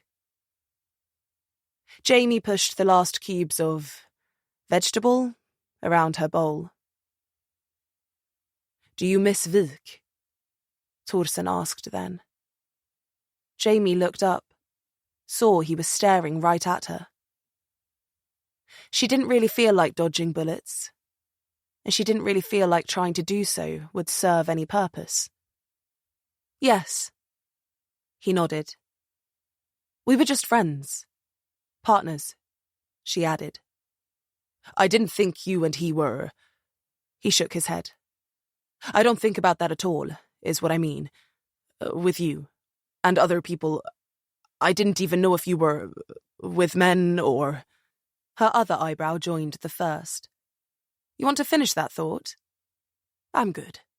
He raised a hand. Right. She put her bowl on her knee, electing to leave the final chunk where it was. I miss Vik. Torsen looked at his own empty bowl. But I miss Hallberg too, she added. I miss some colleagues from back in England, I won't deny that. I miss cake the most. Cake? He looked up again, then shook his head. You run 10 kilometers every morning, eat better than anyone I know. Hell, you don't even drink. Preventing yourself from eating something you enjoy for the sake of some diet when you look like you do. No, Jamie cut in, laughing. Cake was a person. I mean, he is a person. A man. A friend from London. A good friend. She smiled, remembering the big guy. And his name is... Cake. It's a long story. I bet it is. There was silence then, and Jamie didn't know if he was waiting for her to tell it. There are lots of things I miss about the city. About Stockholm, about London, mostly the food and the high-speed internet. She finally put the bowl on the floor, holding her fingers to the heater, willing some warmth into them. But right now, I'm just figuring things out. I don't know what I want. Now, later on. I haven't thought that far ahead. What do you want out of life? Peace? World peace? He laughed, tried to lighten the mood. Now please welcome to the stage, Miss Sweden. He laughed again. Jamie didn't. She just stared into the glowing heater, feeling the warmth on her cheeks. I'd settle for waking up happy, she said. Or at least not the opposite. You feel like that now? You're unhappy? I'm not anything. Jamie closed her eyes. I'm just... me. She cleared her throat. What about you? You've got it all put together. You're well adjusted. What do you want out of life? Me? He chuckled, but it sounded forced. I'm a fucking mess. He let out a long breath. Frankly, I'm scared to go back to Luleå. Everyone knows my business there. They know what happened. There are lots of cities in Sweden, more outside it. Kurajak is nice. He smirked to himself. Cheap housing, cheap beer, easy to put money away, plenty of time and space to think. It's as good a place as any to figure out the next move. Then maybe that's what it is for both of us. Maybe. But don't you think it's strange that we'd both end up in Kurajak at the same time, the same town, both running away from something? I'm not running from anything, Jamie said flatly. I just mean, it's got to be more than coincidence that brought us to Kurajak. Shockingly low crime rates brought me, and a phone call from Olin to Luleå Police HQ and marital infidelity brought you. After she said it, she knew it was a little close to the bone. Torsen chewed on it for a second, maybe deciding whether he was going to take offence or not. I don't believe in fate, Jamie added, flexing her fingers in front of the heater, making white-knuckled fists in the darkness. Just bad luck. The second the words left her mouth, she knew she was tempting the thing she just claimed she didn't believe in. Neither of them registered the noise at first. The wind had been gusting and whistling through the snowdrifts for the last hour or two. But through the constant din, something sharper, altogether more frightening, reached them. They both paused, stiffened, then sat up in their chairs. The heater ticked between them. Jamie and Torsen both sprang to their feet at the same time, eyes darting around, ears pricked. Jamie's heart hammered. She moved instinctively, past Torsen, towards the high window that looked out of the basement, and stepped up onto the old steel storage chest there. She pulled down the piece of wood that was wedging a pair of cushions against the glass. Torsen saw what she was doing, knocked off the heater, plunging them into darkness as the cushions came away, bathing Jamie's face in pale moonlight. It had risen over the distant trees now, and was drowning the tundra in a ghostly glow. Jamie breathed fast and shallow, squinting into the distance, searching for the source of the noise. A scream. High-pitched. Young. Her mind, and Torsen's no doubt, went to the same place. Mathilde Berman. It could have been anyone in reality. It could have been a deer, or even a reindeer screeching. That was more likely. But there was something ethereal and chilling about the scream of a child. Something that made the hairs on the back of your neck stand on end and the blood freeze in your veins. And yet, now, there was nothing. Just silence. Torsen and Jamie remained still. He stayed back, hand on the heater switch. Jamie stayed at the window, looking out, searching for confirmation, hoping she was wrong. And then, there it was again. Distinct, loud, echoing, terrifying. By the time Jamie got down off the chest, Torsen was already pounding up the stairs. He reached the back door first, Jamie on his heels, and leapt down the back steps, sinking up to his knees in snow. He grunted, hot breath pluming around his head as he fought forwards. Jamie landed in his footsteps, tripped in the deep snow and slid on her hands. The cold ached and bit at her skin, but she got up and went after Torsen, already panting hard. He was ahead, a light in the darkness, legs swinging in wide arcs, hurling snow everywhere as he hurtled forwards into the night. Jamie kept in his trail, having an easier time of it. The snow was up to his knees, but higher on her. Times like this she was reminded how much taller than her he was, his long and powerful legs propelling him ahead.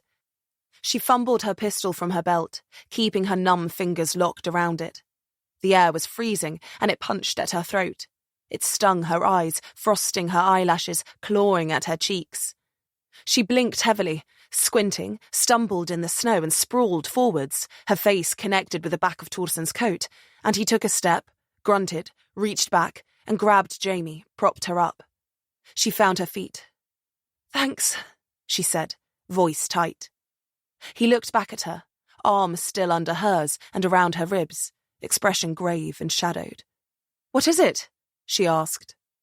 He pulled her to his side and pointed to the ground with his own drawn pistol. There in the snow, Jamie could see a flat section. It had been trampled flat.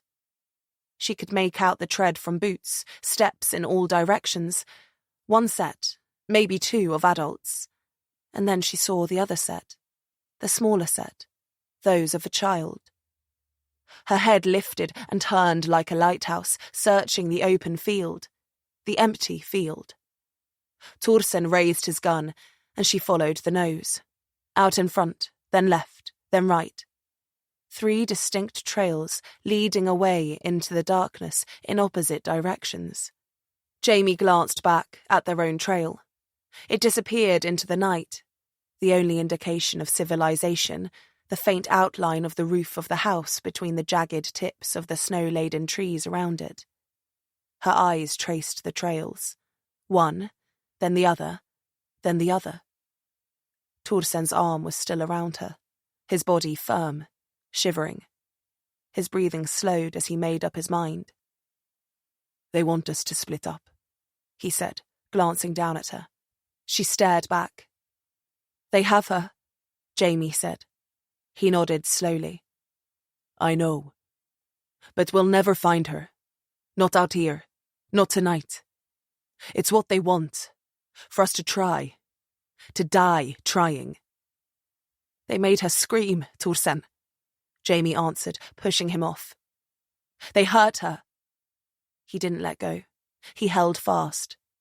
She beat at his chest with the heel of her hand. "Get off me!" "No," he said. "I'm not letting you go. Not letting you go out there." His voice quivered in the cold. She could feel her own spine aching now, her muscles contracting, blood rushing inwards from her skin. How cold it was, she didn't know. 15 below? Maybe more. It got inside you, that kind of cold.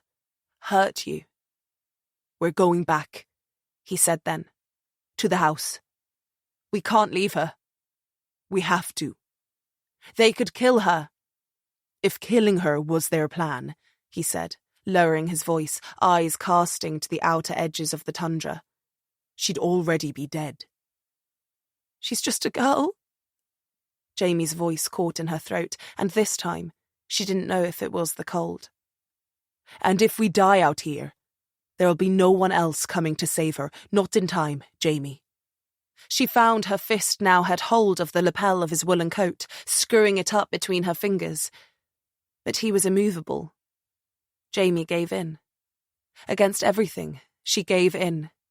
Let him steer her around until their backs were to the darkness. Whether it was a reminder of who these people were, whether it was just to scare them, whether it was to lure them to their deaths, or if it was just one more move in whatever game they were playing, Jamie didn't know. But what she did know now was that there was no hiding from them. Nowhere would be safe. Nowhere would be warm. And as they trudged back towards the house, both breathing hard, neither in possession of the words to express what they felt, another sound began to rise in the distance. A howl. Long, echoing, piercing. Enough to turn their skin to gooseflesh. Jamie didn't know if it was let loose by the wolves that supposedly haunted this valley, or if it was simply manufactured to add to the fear. But either way, it wasn't alone. Another voice joined it, then another, then another. Perhaps a dozen echoed across the ice by the time they reached the steps, and then they ceased, severed from the air. Jamie stepped up into the waiting house of the missing Eteranga police intendant after Torsen and reached for the handle. She took one last look back outside, searching for any hint of hope, any hint that they weren't being hunted like prey, toyed with, baited and taunted. Found none, and shut the door. Then she locked it, made sure there was a round chambered in her pistol, and went to the light switch on the opposite wall. She drew in a breath, letting her weapon hang at her side, and flicked it on, drowning the hallway in light. Torsen squinted in the sudden onslaught. "What are you doing?" he asked, soaked from the thighs down. "There's no point in hiding now," Jamie said, her voice as cold as her bones. "All we can do is wait." She lifted her pistol, brushed snow off the barrel, and met her partner's cool grey eyes. "And be ready when they come."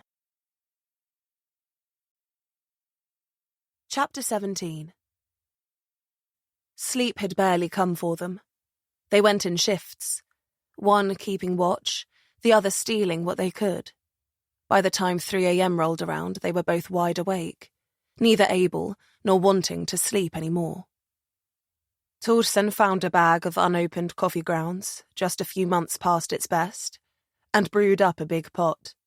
Then they set to work. By the time dawn came, the house was a wreck.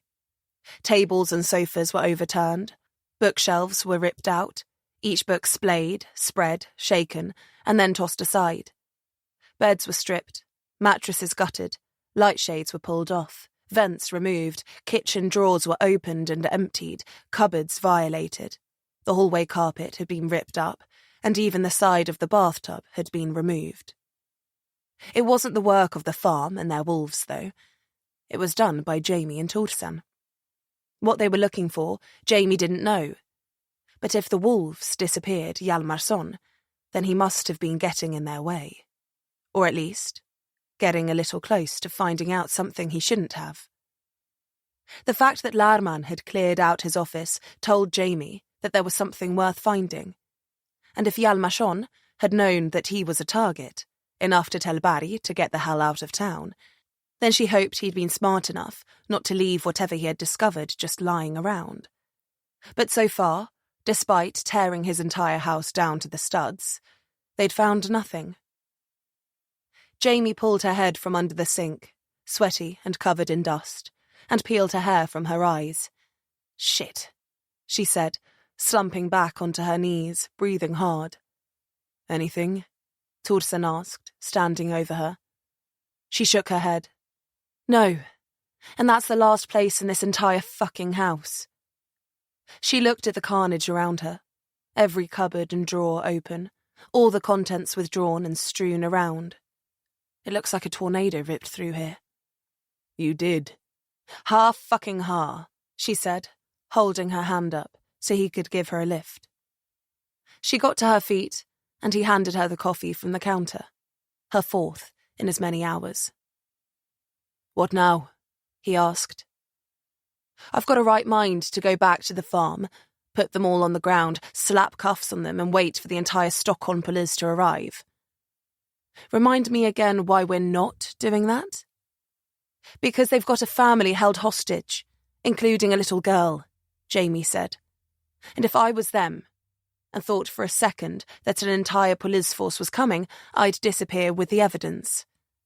We know the Burmans aren't at the farm, which means they're probably across the water, which means that if any police arrive, they'll have to bring boats, which gives Michael's people on the other side of the water enough time to scramble." "What about helicopters?" Jamie thought on that. "Maybe. A tactical insertion, armed response, full gear. Probably the best bet to catch them off guard," she sighed. "But you know as well as I do that it's not an easy thing to requisition a helicopter, especially with no proof." "Vilk won't vouch for you." Torsen folded his arms. "He would if I asked," Jamie said. "I don't doubt that.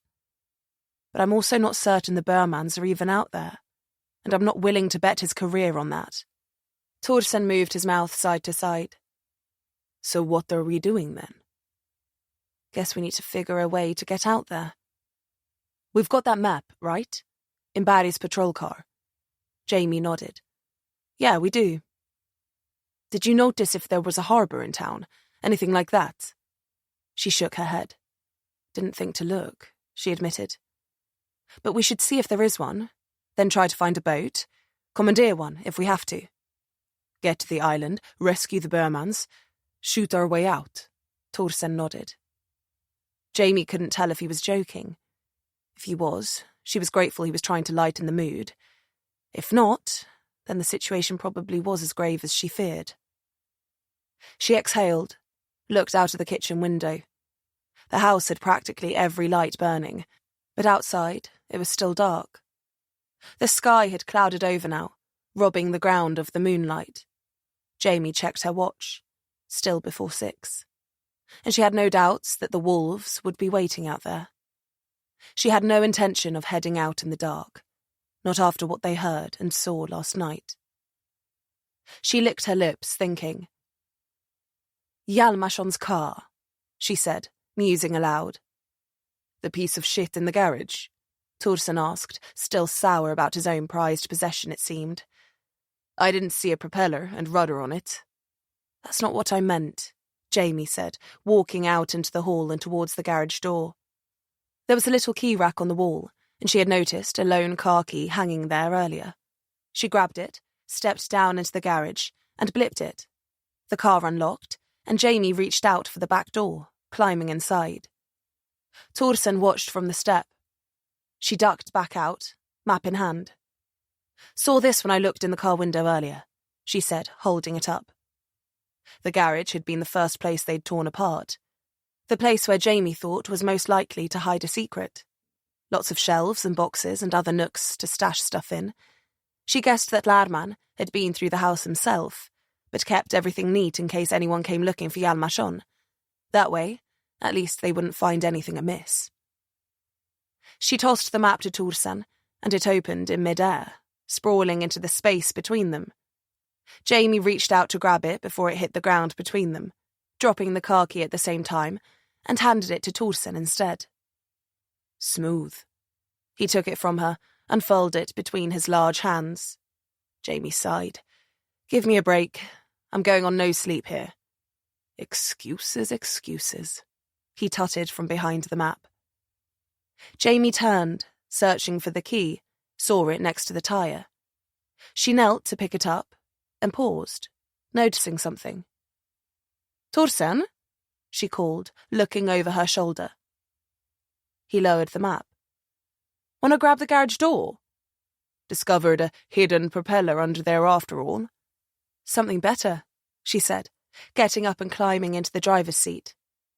"Found somewhere Lman didn't look." Torsen's eyes went to the floor of the garage, then to Jamie. He sighed, put the map down, and stepped down towards the door.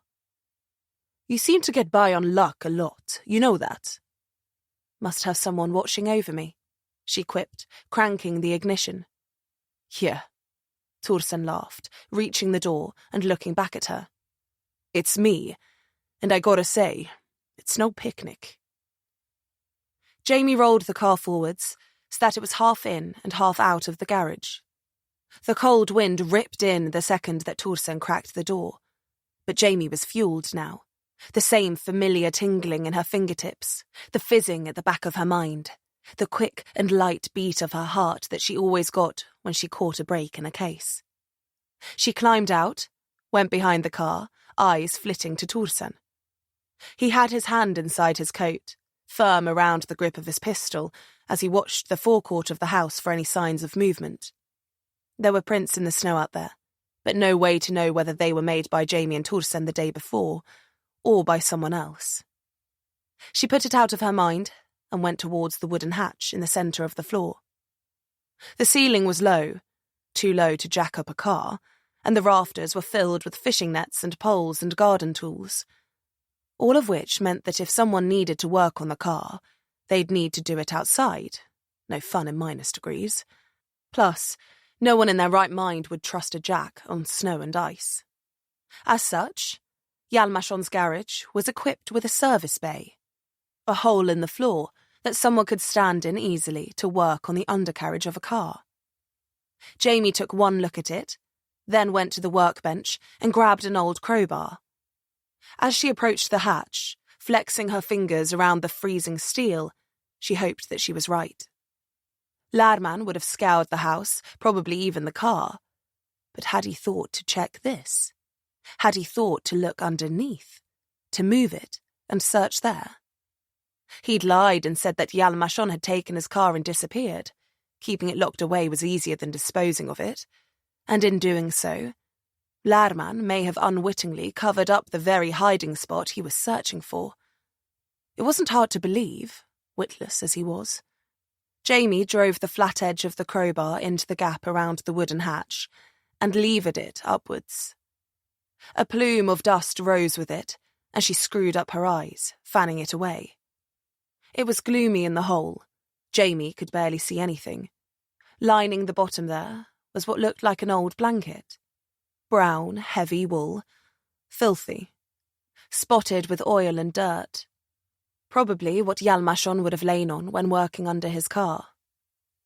She dropped the crowbar with a clang and stepped across the space, taking her weight on each edge before lowering herself down.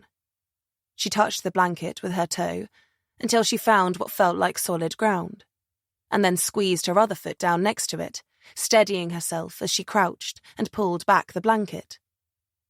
There was a single steel box sitting in the corner. She reached for it, picked it up.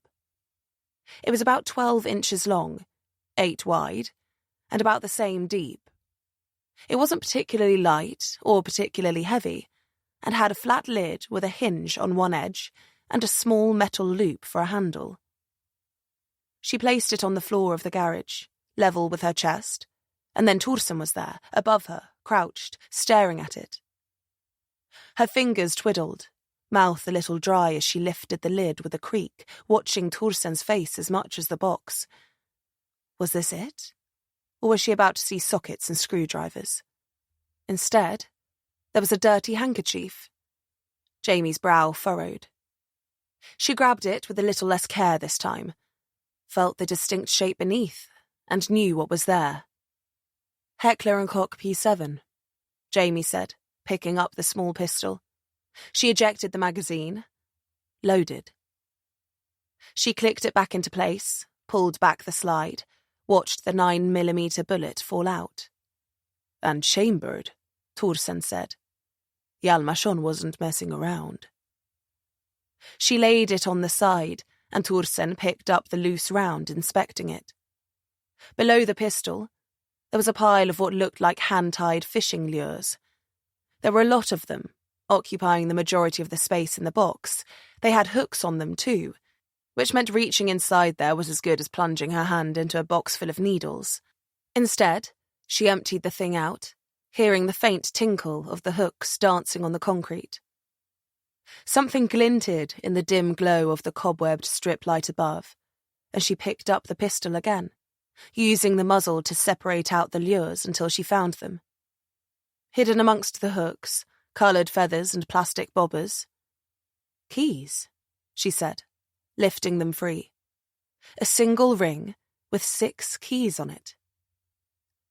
Any idea what they're for? Thorsen asked, looking down at them. She weighed them in her hand, inspecting them. One looked laser-cut. The second was a simple barrel key. The third looked small enough to be for a locker. The fourth was a padlock key, the fifth for a mortise lock. And the last one was different. She held it up. Thorsen nodded to the Volvo. Car key? A little short for that. House key? Thorsen offered. Maybe. Kind of looks like a car key, though. Jamie paused in thought as Thorsen reached for the tackle box and picked it up.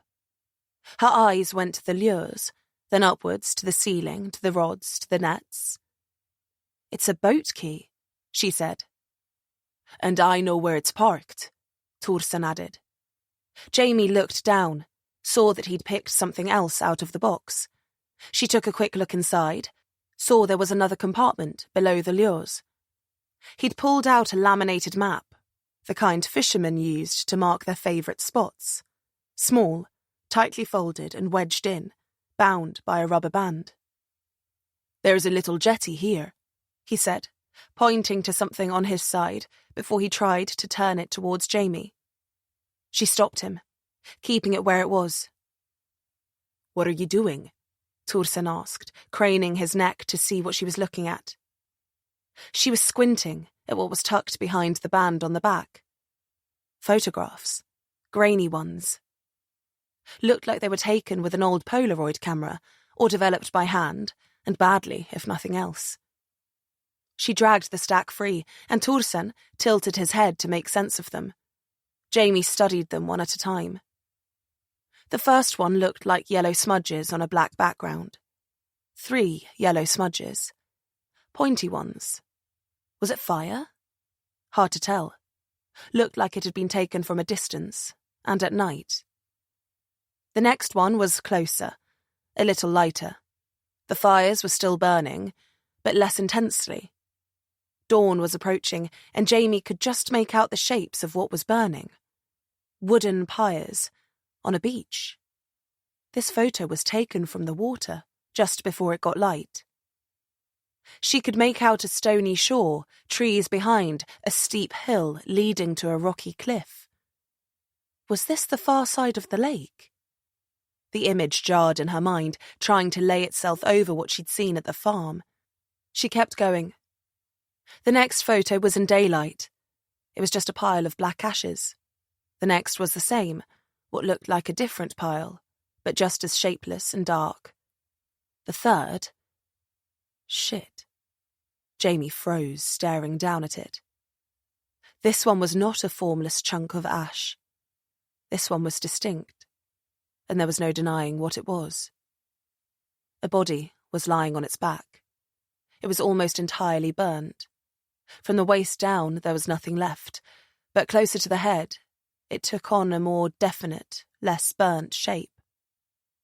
The head was touching the water just slightly, and the moisture had been enough to stave off the flames from one side of the face and a part of the scalp. But even though Jamie could see that this was a person, someone who had been burnt, and she hoped not alive, she was struggling to make sense of it. The head was intact, in that it was still a solid mass, but the eye was missing, gouged out, leaving a black crevice. The singed hair was tangled around a gnarled hole in the side of the head, where an ear should have been. And the mouth, the one corner that still resembled one at least, was misshapen and strange, the lips pulled back inside the toothless cavity. On the burnt side, it was just jaw, no teeth. And though Jamie couldn't exactly tell, she thought the charred stump at the back of the throat was evidence that the tongue had been removed. She took her eyes from the face, down the body, saw that the arms were bent behind the torso, and she knew what that meant. Her blood ran cold, her coffee-filled stomach knotting up. She couldn't tell if this was a man or a woman, young or old, but a dark truth had just become blindingly apparent. Whoever this was had had their tongue, their ears, their eyes removed. They'd been bound, hands behind their back, to a stake, on a pyre, and then set alight. If this one had struggled and managed to tip the pyre over, or whether the fire had simply burnt to the bottom of the stake enough for it to topple, she didn't know. But the evidence that Lman had gathered had gone out to that far shore together in the dead of night, at the cost of his own life, told Jamie that the farm was far more dangerous than she feared. Fanatical ritual, twisted sadism, or just plain psychopath, she couldn't say for sure. But what she was certain of was that 3 people were missing. 3 people Michael had admitted to having on this very shore, on this fucking island of torture and death, that he'd taken up to his church. Edvin Berman, husband, Ulla Berman, wife, and Mathilde Berman, daughter. She swallowed, handing the photos to Torsen, not wanting to look at them anymore, and reached into the metal box for the last item there. A knife. It was a single-edged, foldable hunting knife with a fish-gutting hook on the back edge. It had maybe a 4-inch blade, partially serrated. She stared down at it for a few seconds and wondered if they'd even be here if Lman had got the chance to use it. He was investigating the farm, hunting the wolves, but it seemed they got to him first. Jamie swallowed, steeled herself, and tossed the knife back in the tackle box. Then went the gun and the keys. She grabbed the map from Torsen's hand and shoved that in too, snatched the pictures from his grip, tossed them in, and closed the lid. She pushed it out of the way, put one hand on the grimy garage floor and gave Torsen the other. He pulled her up smoothly, and she dusted herself off wordlessly, bent, picked the box up, and tucked it under her arm. She gave Torsen a nod. He watched her for a second, gleaning all he needed from her expression alone, and then nodded back. He saw the picture. He knew what they were dealing with. He led the way out of the garage door, not bothering with the lights, not bothering to close it. Torsen made a beeline for the patrol car, slowing as he neared. He put his hands on his hips, stopping. His shoulders rose and fell as he stared at it, sagged in the snow. Tires flat. Slashed. Fuck, he growled. These fucking people. Jamie, he said, turning to look at her. But she was already halfway back to the garage. By the time Torsen caught up, she was already in Lman's car, key in the ignition. He climbed in beside her, and she spun the tires, sending the whole thing snaking through the snow and towards the gate. Take a left, Torsen said. They'd not discussed their destination, but they were both operating on the same wavelength now. Lman's boat, the far shore, the church, find the Bermans, save them from whatever horror awaited them, and put a bullet in anyone who stood in their way. Chapter 18. Jamie drove quickly as the slick roads would allow at least. Several times the slush on the verge attempted to grab her back wheel and spin them out, but she kept it straight, following Torsen's directions back through the heart of Etterange. They headed up the main street, the roads quiet, pavements empty. It was still early. "Wait," Torsen said suddenly. "Stop!" Jamie put her foot on the brake, and the car juddered to a halt in the middle of the road. The engine settled to a hot idle. She stared out of the windscreen, eyes narrowed, looking for anything out of place. "I don't see anything," Jamie said after a few seconds, searching the windows, doorways, alleys. "Exactly," Torsen said. "Where's my car?" Jamie's eyes went to the hotel, not 20 metres in front, to the curb in front of the door, to the designated parking spaces there, to the shards of glass still sitting in the browned, gritted snow piled in the gutter. "They took my car," Torsen repeated, his voice a mixture of indignation and shock. "My fucking car!" Jamie restrained a smile. She shouldn't have found it funny. She really shouldn't have. But right then it was all she could do not to burst out laughing. How cruel and fucking strange life was. "We'll find it," Jamie managed, voice squashed and tight. He glared at her. She drove on. "The boat." He let out a long breath, closed his eyes, then went back to the map. "Go straight. As the road starts to curve to the right, take a left. I'll tell you where." Jamie accelerated, keeping the speed lower here so as not to draw attention. The police station came up on their left, dark and shuttered. She didn't slow, but she did turn her head to look at it. And as she did, she locked eyes with Lman. As they passed the alleyway to the side of the building, she saw the front of Hjalmarsson's old truck, Lman's smooth, doll-like face behind the wheel. The headlights came to life, and the front lifted as he accelerated forwards. They were past it then, and heading out of town. He'd been waiting, tucked in there, out of sight, for any sign of them. Maybe the wolves had tipped him off they were headed for town. Maybe he'd just been sitting there all night at Michael's behest. But seeing as they spent the night at Hjalmarsson's, and had spent the morning tearing it apart, searching for evidence of the farm's involvement in criminal activities, Hjalmarsson's disappearance, or any number of the other weird things going on here, she thought that finding and securing Jamie and Torsen was probably priority one for the wolves right now. Jamie watched in the rear view as he pulled into the street behind them and started following. She sped up a little. "Oh, okay," Torsen said. "Slow down now. It's coming up." "Jamie?" "The turn. Jamie, slow down. Jamie! Wait, you're going to... Jamie, fuck!" he said, turning his head to watch it sail by. "We missed the turn." "I know," Jamie said. "Don't look, but Lman is following us." "For fuck's sake," Torsen grunted, adjusting himself in his seat so he could pull his gun from his rib holster.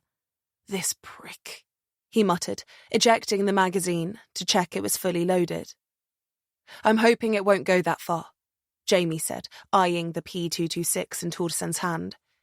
"I'd rather see him rot in prison." "Not sure I share that sentiment," he replied. "It's just a car, Torsen." "Yeah, how about I steal your boots when we get home, huh? Then tell me whether you still feel the same way." "Touch my boots, you'll lose a hand." "Exactly." He pulled the slide back, chambered around, and let it snap back into place. "Put that down and find me somewhere we can lose him." Torsen went back to the map, running his fingers across it. There's an old logging track coming up on the right here." The town had thinned, trees replacing the buildings. "Looks like there are a few paths that loop around. If it's not too thick with snow, we might be able to get far enough ahead to lose him on some of the curves, double back to the road before he knows where we are." "Okay," Jamie said, nodding and swinging the car in. The tyres scraped on the grit, and the car rolled on its springs as they dived off the tarmac and into the snow. It splashed up over the nose of the car, and the engine flared as the wheels spun, dragging them up the slope and into the forest. They kept momentum, snaking along. The snow wasn't too thick here, 6 inches maybe, and the roadway beneath was packed stone and gravel. As long as they had speed, they would be fine. Jamie kept the gear low, the revs high, and fought her way forwards. She felt confident doing it. Hell, she'd been driving in snow since she was 12. Though taking the wheel of her father's car when he got too drunk to drive home wasn't her fondest childhood memory. She shook it free of her head and focused, trying to ignore Torsen's hissing and braced position in the passenger seat, one hand on the dash, the other on the safety handle above the door. Long, spider-like legs stretched out, heels against the floor, pinning him back in the seat. Jamie saw Lman's lights behind as he joined the track. He'd close ground quickly here with his 4-wheel drive, and he'd also be in their tracks with less resistance. She already knew this was a mistake, that they'd never outrun him in this, that it was more likely they'd just get stuck and he'd be on them before they could even get out of the car. The longer this went on, the closer he'd get. She thought desperately, each solution more ludicrous than the last, until she hit on one she knew was just plain crazy. But it was the only one that made sense. "Keep your head back and protect your face," Jamie ordered, moving the car around a curve. The back end came loose, beginning to drift, spraying the alders with snow. "What?" Torsen asked, eyes wide. "Why?" "So the airbag doesn't break your nose." Torsen knew better than to continue to ask rather than just doing it. So he pinned his head against the headrest, heels still planted, and put his arms around his face, with his nose and forehead in the crooks of his elbows. She glanced over at him to confirm, then looked in the rear view to make sure that Lman was out of sight around the bend. Then she twisted the wheel. The front right tyre thundered over the rocky edge of the road, dropped off the track, and then took the rest of the car with it. The nose dipped and then plunged, the back of the car rising into the air. Jamie sucked in a deep breath to brace against the belt, throwing her own arms up just in time to protect herself from the explosion. The bumper smashed into the frozen earth at the side of the road, and the bonnet crumpled against the trunk of a stout pine. Both airbags deployed, deafening them, punching at their forearms. The pain was blinding, but just for a second. And then she was batting it away, Torsen too.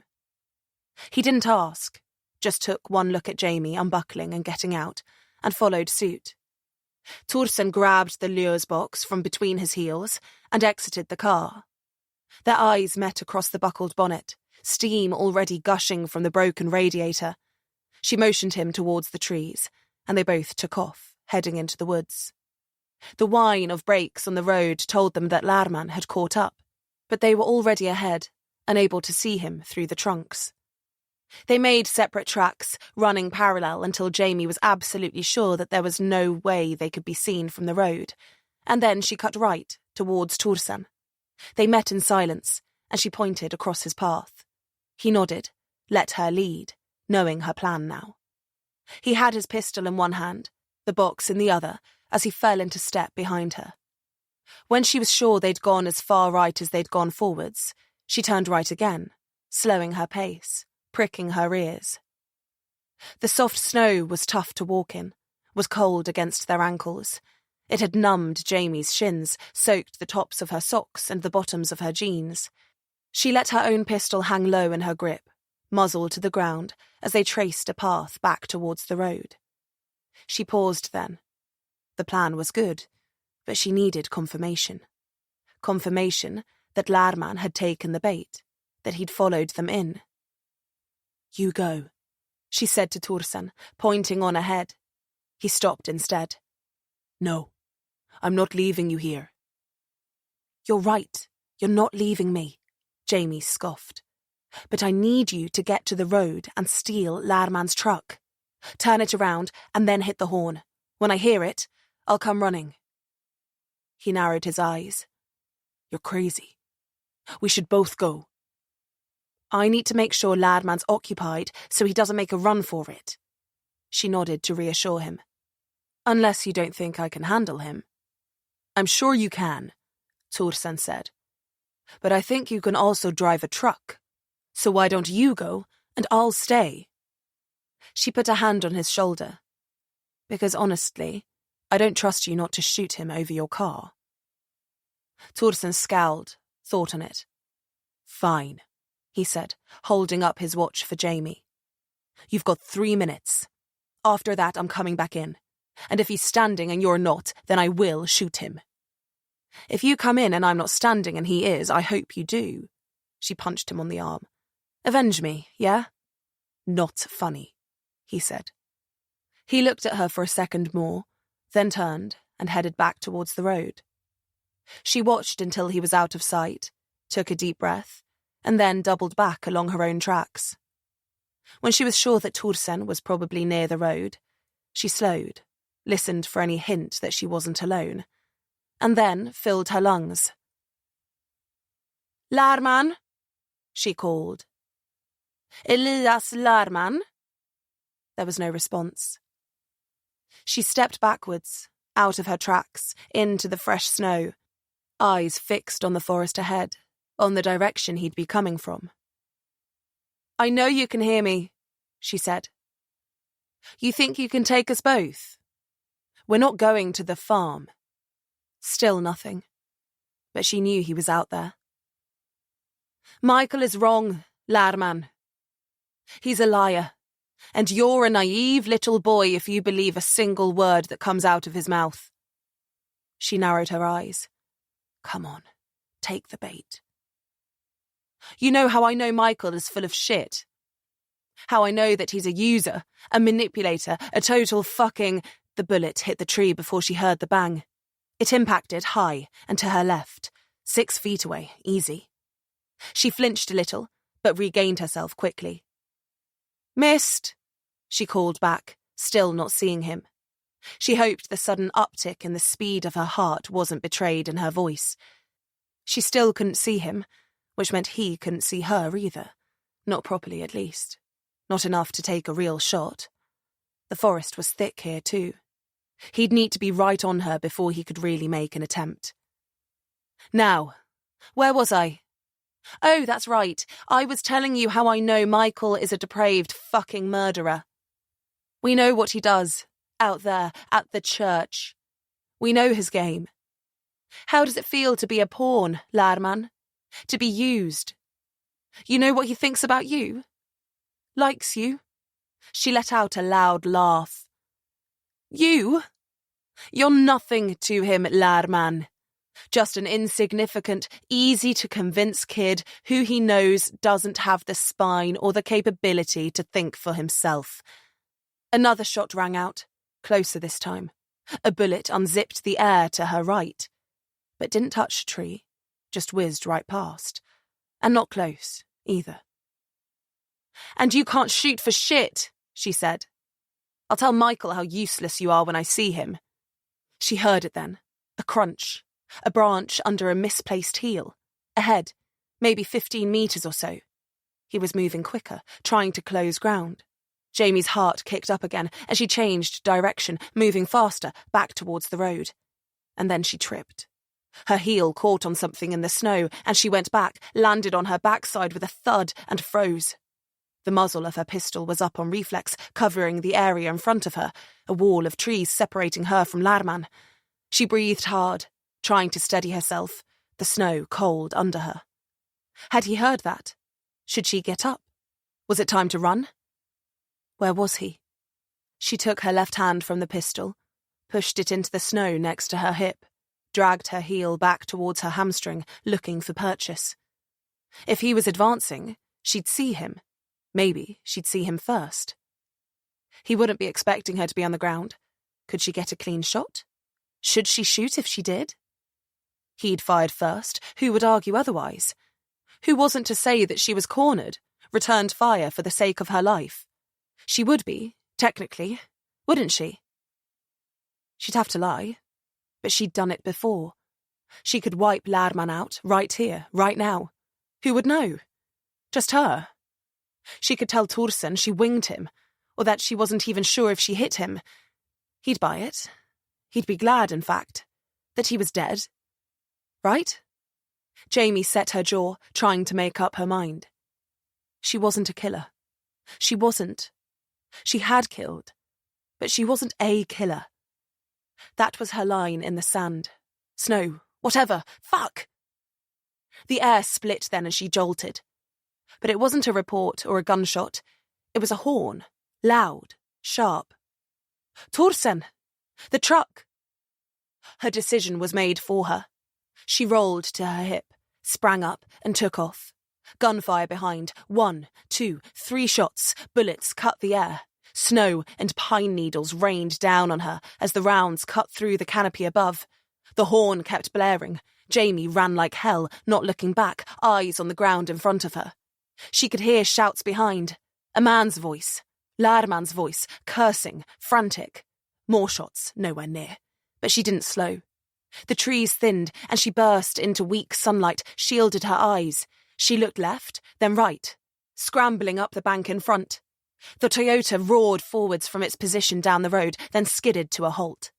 Torsen leaned across the centre console, threw the door open, and Jamie leapt in. He gunned it, pinning her to the seat, legs still hanging out of the door, Torsen's fist firmly in her jacket, dragging her inside. The truck snaked, more gunfire, bullets pinged off the tailgate. Jamie got upright, grinning despite herself, and looked back, seeing Lman standing on the roadway, pistol raised. He lowered it, dwindling behind them, then threw it down, swinging his arms around his head in fury. A distant, throat-straining scream reached her ears. All the curse words she knew, and some she didn't. She looked at Torsen, and though she tried not to, grinned a little wider. Chapter 19. You seem to enjoy this stuff a little too much, Torsen said, ploughing back towards the road. She wiped the smile from her face. What do you mean? You only ever seem to be grinning when you're being shot at. He glanced over. Maybe that's something to unpack in therapy. Ever thought about speaking to someone? I hate therapy, Jamie said, straightening in her seat. Doesn't work anyway. Said every person ever who really needs it. I've had therapy, she replied, buckling up and grabbing the door handle as Torsen found the road and swung them back towards the lake. They made me see someone while I was on leave from the Met. 10 mandatory sessions. And it didn't help? They just wanted me to talk about my father, my mother, why I'd gone into the police. She waved her hand. I know why I went into it. And why is that? The question was light, his eyes suspiciously focused on the road ahead. Can we not? She sighed. I already went through all this once, and that was enough. He just nodded, slowly. Sure, Jamie, he said. Whatever you want, just like always. What's that supposed to mean? He looked over at her, met her questioning, accusative eyes. What do you think it means? All right, Socrates, she replied. I took a few psychology modules at uni. You want to just leave this here before it gets out of hand? Why? You going to punch me? He nodded at her hands, both resting on her thighs, one balled into a tight fist, the other still fastened around the grip of her Sig Sauer P226. She swallowed, unclenched her hands, and then exhaled, looking out of the window. Torsen went back to watching the road and said nothing more. Jamie kept her eyes on the wing mirror for any sign they were being followed. They weren't. But she didn't look anywhere else. Torsen took the route Jamie had missed earlier, wound through the last of the houses and down towards the lake shore. He turned off the normal road, then down a gravel track, following the cut-in tyre marks until they broke through the trees and into a turning circle. A small wooden hut was nestled against the shore, and a small jetty with 3 boats stretched out into the water. They were little motorboats, wooden, The kind that also came with oars. Each had a single outboard motor, peeling paint. They bobbed silently at their moorings. Torsen pulled the truck in at the side of the clearing so it would be obscured from the entrance, and killed the engine. Jamie got out first, almost too quickly. She was wondering now whether Torsen was watching her, weighing her up, diagnosing her. That fucking counsellor had suggested that maybe she sought danger too, put herself in life-risking situations because she was deeply unhappy. "You think I want to commit suicide?" Jamie had asked. The counsellor replied that she hadn't said that. But did she? Didn't Jamie's father kill himself? And didn't she go into the police to be like him, despite her mother's wishes? Maybe even to spite her mother. After all, didn't her father kill himself to spite her mother? That was when Jamie had closed off. It turned out that's not what her father had done at all. But the point remained that the counsellor was a probing, prying, condescending woman that had no fucking idea what she was talking about. The first time Jamie had gone into that overly beige room, she'd seen her file sitting on the woman's desk, her life in bullet points. Like that was all she needed to know before she was ready to crack Jamie open like a fucking coconut. Instead, she got 10 sessions of smiling, nodding, and bullshit lines that painted Jamie as a picture of perfect mental health. Lines that Jamie had crafted after reading a CBT handbook. Open, honest, responsive, ready to reflect, to accept, and to deal with her emotions. Ready to work towards healthy resolutions, and ways to lay groundwork so that she wouldn't make decisions that were harmful to herself. She knew who she was, and no, she wasn't perfect. But she was okay with the trade-off. Because if she didn't make the decisions she did, more people would be dead. Dozens more homeless kids would have disappeared in London. Dozens more young women would have been trafficked, abused, killed. More talented musicians would have been abducted and butchered. More teenage girls would have been picked up, drugged, suffocated, mounted in the woods like prized stags.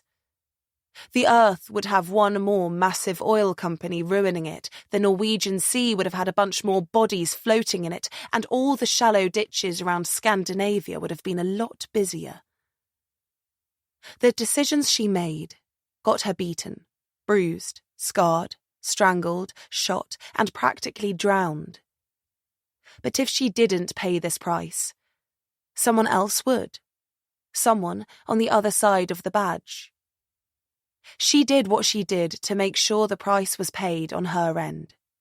That was the job. That's what she understood. She wasn't the same as anyone else, and she'd give her life in a second for them. Whoever they were. Like Mathilde, the little girl that was out there now in the hands of these people, if you could even call them that. "Jamie?" She looked up. Torsen was standing in the middle of the clearing, watching her. "You coming?" His eyes lingered on her clenched fists again. She nodded, walked forwards. "What's up?" "You looked lost then." She shook her head, stopped, held her hand out. "I know exactly where I am. Keys." He didn't ask why, just withdrew them, and then slapped them down into her waiting palm. The key for the Toyota and the station that Lman had given them in town. Jamie headed back towards the truck, holstered her pistol, and combined them with the keys from Hjalmarsson's tackle box, so they formed one large bunch. Then she climbed up into the bed. Torsen watched, unmoving. Jamie leafed through the keys until she found the one she wanted. The small one she thought was probably for a locker. A gun locker. Slipped it straight into the barrel on the gun box attached to the bed, and opened the lid. Inside, there was a rifle. She wasn't surprised at that, but what she was surprised at was that it was a ticker. Torsen did come closer now. Jamie lifted it out, weighed it, felt it solid and deadly, and then pulled it against her shoulder, slid back the bolt, felt the action smooth and well-oiled despite it sitting for months. "Should I be worried?" Torsen asked, maybe seeing the look of cold determination or rage on her face. "Depends." She snapped the bolt back into place and lifted the rifle, cheek against the stock, and sighted through the scope. 8 to 16 times variable. Long gun. "You a grizzly bear or a child abductor?" She lowered the rifle, held it up, and inspected it.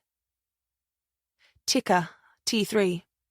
Rifled barrel, custom stock wrap, variable scope, chambered for .308, Winchester, bolt action, 5-round single stack." She looked at him. "It's a big game rifle, built to stop a bear, wolf, or anything else before it even gets close." Torsen put his hands in his pockets. "You really do love guns, don't you?" It wasn't even a question. She slung it over her head, using the shoulder strap, and let it hang on her back. "I do," she answered dryly, taking the box of ammunition from the case and pushing it into the pocket of her coat. "Do you like hunting?" he asked. She jumped down, noticing Torsen didn't offer her a hand this time. She half expected him to, though she didn't need it. "I don't shoot anything that doesn't deserve it," she replied. "And you enjoy it when they do?" She stopped, looked him dead in the eye. "You want to just say what's on your mind, or shall we continue with this passive-aggressive back and forth? I just don't want this turning into a shoot-first, ask-questions-later exercise. If it was going to, then it already would have, and Lman would be dead in the woods." She kept his gaze. "And just a reminder, he's not. But if it'd make you feel better, you can hold the big gun." He stared right back, terse expression widening into a small, amused smile. "No, it's okay. I trust you." "Good," she said, taking a step, then pausing. She softened slightly, looked back at him. "Because you can. You know that, right?" "I do," he said plainly. "It's just sometimes I feel like I'm looking at you, speaking to you, and other times..." "And other times what?" "And other times you scare me," he sighed. "I just want you to know that if you ever want to talk, and I mean really talk, not just dance around the question, get pissed off, and then avoid the conversation entirely, I'm always here, and I'm not going anywhere." She broke their gaze, looked down, then shook her head, laughed a little. "I'll bear that in mind." She began walking then, feeling a cold self-hatred bubbling in her guts. Jamie could feel his eyes on her, couldn't hear his footsteps following. She screwed her eyes closed, resisted the urge to look back, though she wasn't really sure why. She probably should have. Probably should have gone back, apologised, thanked him seriously. But she didn't. She just kept walking. Chapter 20. By the time Jamie found the motor and the boat it was attached to, that Hjalmarsson's key fit, Torsen had caught up and climbed in. He sat at the front, elbows on his knees, leaning forwards, contemplating, like Rodin's The Thinker, and he felt about as cold too, like he too was cut from metal. As Jamie pulled the engine starter cord, sat and took the throttle and untied the mooring rope, she felt like calling out to him 100 times. They pulled away from the jetty, and Jamie turned them towards open water. The chug of the engine, combined with the cold air, was hypnotic. The rhythmic rise and fall of the revs, as the prow rose and fell, lulled her into a near trance. The temperature was still below freezing, and the air stung her throat, made her chest tight, made her eyes stream. After who knows how many minutes, she eased off the throttle, and let the boat slow to a drift. The shape was long and narrow. They were maybe 2 kilometres from the jetty now, and right in the middle of the lake. 500 metres from one shore, 500 from the other. And in the distance, Jamie could just about make out the farm. She fixed her eyes on it, squinting, then realised Torsen had binoculars. "Where'd you get those?" she asked, voice snatched away by the breeze. He looked over his shoulder, expression empty. "There was a bag under the seat." "What else is in there?" Torsen reached down, pulled the bag out, and then offered it behind him without looking. Jamie took it, wondered why he was being such a dick, then guessed she probably deserved it. She thought on that. Okay, she definitely deserved it. She kneaded the bag between her hands, grinding her teeth. "Hey, so," she said, sighing, feeling a little sick. Torsen didn't lower the binoculars. "I wanted to say sorry about earlier. Back there. You were being nice and I was being a prick," he said, still not lowering the binoculars. "Right." She tried to laugh that one off. Failed. "I'm just not used to people calling me out like that." He sighed now, and did lower the binoculars, turned to face her. "No, I guessed. But it doesn't mean you don't need it." His eyes made her squirm. Big, bright, flashing silver in the pale winter light. Being withdrawn, being closed off, being in pain, and then pushing people away before they can help you. It's a good way to end up alone, Jamie. And I don't think you want that. Not really. He turned back to the water, pulled the binoculars back up. No matter how much you pretend, no matter how much you convince yourself you're a lone wolf, you're not. He paused. You want me to keep going, or should I expect to get pushed out of this boat? No, she said, voice tight. This is... talking. She unclenched her fist from the throttle. And it's something I'm not good at. But you're right. I don't think I want to be alone. She cleared her throat, but couldn't shift the lump. She thought of those she'd pushed away, those she remembered as friends, but who hadn't reached out to her to see how she was. They were as good as bodies she'd left in her wake. Torsen didn't hesitate and didn't hold back. You know the difference between a friend and a therapist, Jamie? No, but I'm sure you're about to tell me, she almost said, voice dripping with passive aggression. Instead, she caught herself, just said, and shook her head. She didn't trust words. A therapist will think something and try to get you to say it yourself. A friend won't bother wasting the time. They'll just tell you themselves. So tell me. He swiveled on the bench seat, let the binoculars fall to his lap. Go on. I want to hear it. I don't think you do. I don't think you've ever wanted to hear it. And you won't, not unless you want to change. And I don't think you do. I can change. Tell me. You'd rather jump out of this boat and swim for shore. No. She drew a deep breath. I don't want to lose another... partner? Friend? He studied her. The boat bobbed gently. Jesus! Jamie laughed then. Put me out of my misery already. He chewed his lip. Grow a backbone! She laughed again.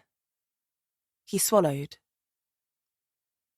I need you to hear this, to think about it, and to really consider what I'm saying before you leap down my throat, okay? Now she was getting nervous. Anger riled in her. She tried to keep a lid on it. I'm not a psychologist, not by any stretch. But I think... He took a breath. Fuck, he was really drawing this out. You may have mild, okay? Mild borderline personality disorder. She blinked. I'm sorry. What did you just say? He raised his hands. This is what I'm talking about. No, I think I'm well within my rights to be a little pissed off right now. Okay, Thorsen said. I understand. No, I don't think you do. Why the fuck would you say that?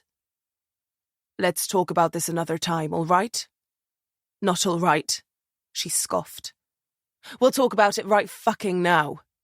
Hand off the rifle, please, he said, pointing one of his raised hands to her right hand, which had seemingly left the throttle and was now on the stock of the rifle lying next to her. She let it go, lifted them both, held them aloft herself. I didn't mean to. I'm not saying you do, and I'm not saying you don't. But what I'm saying is that I've noticed patterns of behavior common with it. Many people have it and don't even know. It's easily undiagnosed and missed, construed as just self-destructive, even depressive behavior. He took a breath, climbed one seat closer so their knees were almost touching. It's not an insult. I'm not trying to hurt you. She pulled her knees away, looked away. Sure fucking feels like it. People with BPD often pull away from relationships. They often latch on to someone, one person at a time, and they put all the pressure of their well-being on them. I don't recall asking you to feed me any chicken fucking soup. Emotional well-being, she scoffed, despite trying not to. It often develops in adolescence or early adulthood, following trauma. Trauma, she shook her head. What do you know about trauma? I know a bit, he said, his voice even enough to convince her he wasn't just quoting from a textbook. With everything that happened, your father dying, your mother taking you to England, it's not surprising. And strangely, this job attracts it. The mentally unstable and broken, she sneered. Some people find it hard to fit in, to forge meaningful, lasting relationships, stemming from fear of abandonment or instability, usually due to experience. Stop. Just stop, okay? Jamie said then, holding her hand up. If this is what friends do, I'd rather you just be my partner. She fired him a cold look. Maybe not even that. He stared at her, then reached out and took her hand out of the air. That's sort of proving my point. She tried to take her hand back, found his grip like iron. Let go of me. He shook his head. Let go, or I will push you out of this fucking boat. Impulsive, emotionally driven behaviors. Give me my hand back. Taking unnecessary risks and engaging in self-destructive actions. I can shoot with my left hand, Thorsen. Her eyes were fire. Predisposition to intense feelings of anger, short-temperedness, sarcasm, bitterness. Her other hand flew to his now, tried to peel his fingers from her skin. His right shot out, pinned hers in place. I'll fucking bite if I have to, she said, voice shaky. She was fury. But the pain in her throat didn't feel like anger. Her blurred vision either. Eagerness to enter into physical altercations or situations. Thorsen, she croaked, tugging at her hands, eyes full with tears now. Regardless of the physical cost, perhaps even when the risk of harm or even death is high. Thorsen, please. No, Jamie, he said. Get off? He shook his head, drew her hands towards him. No! He nodded. No, don't! He smiled. Fuck you, she said, laughing then, without warning or reason, tears running down her cheeks.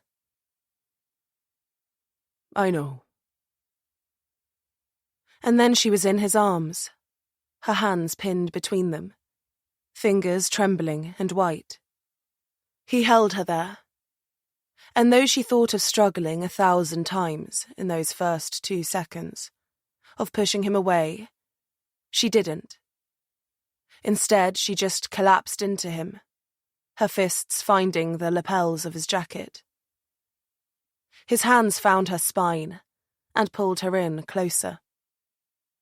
She came free from the seat and onto her knees, and was then fully in his embrace, his legs next to her hips, his chin on her shoulder, wrapping her up, enveloping her, cocooning her in a way she didn't think she'd experienced since she was a child.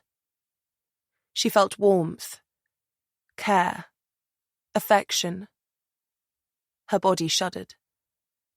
And then she sobbed, burying her face in his collar.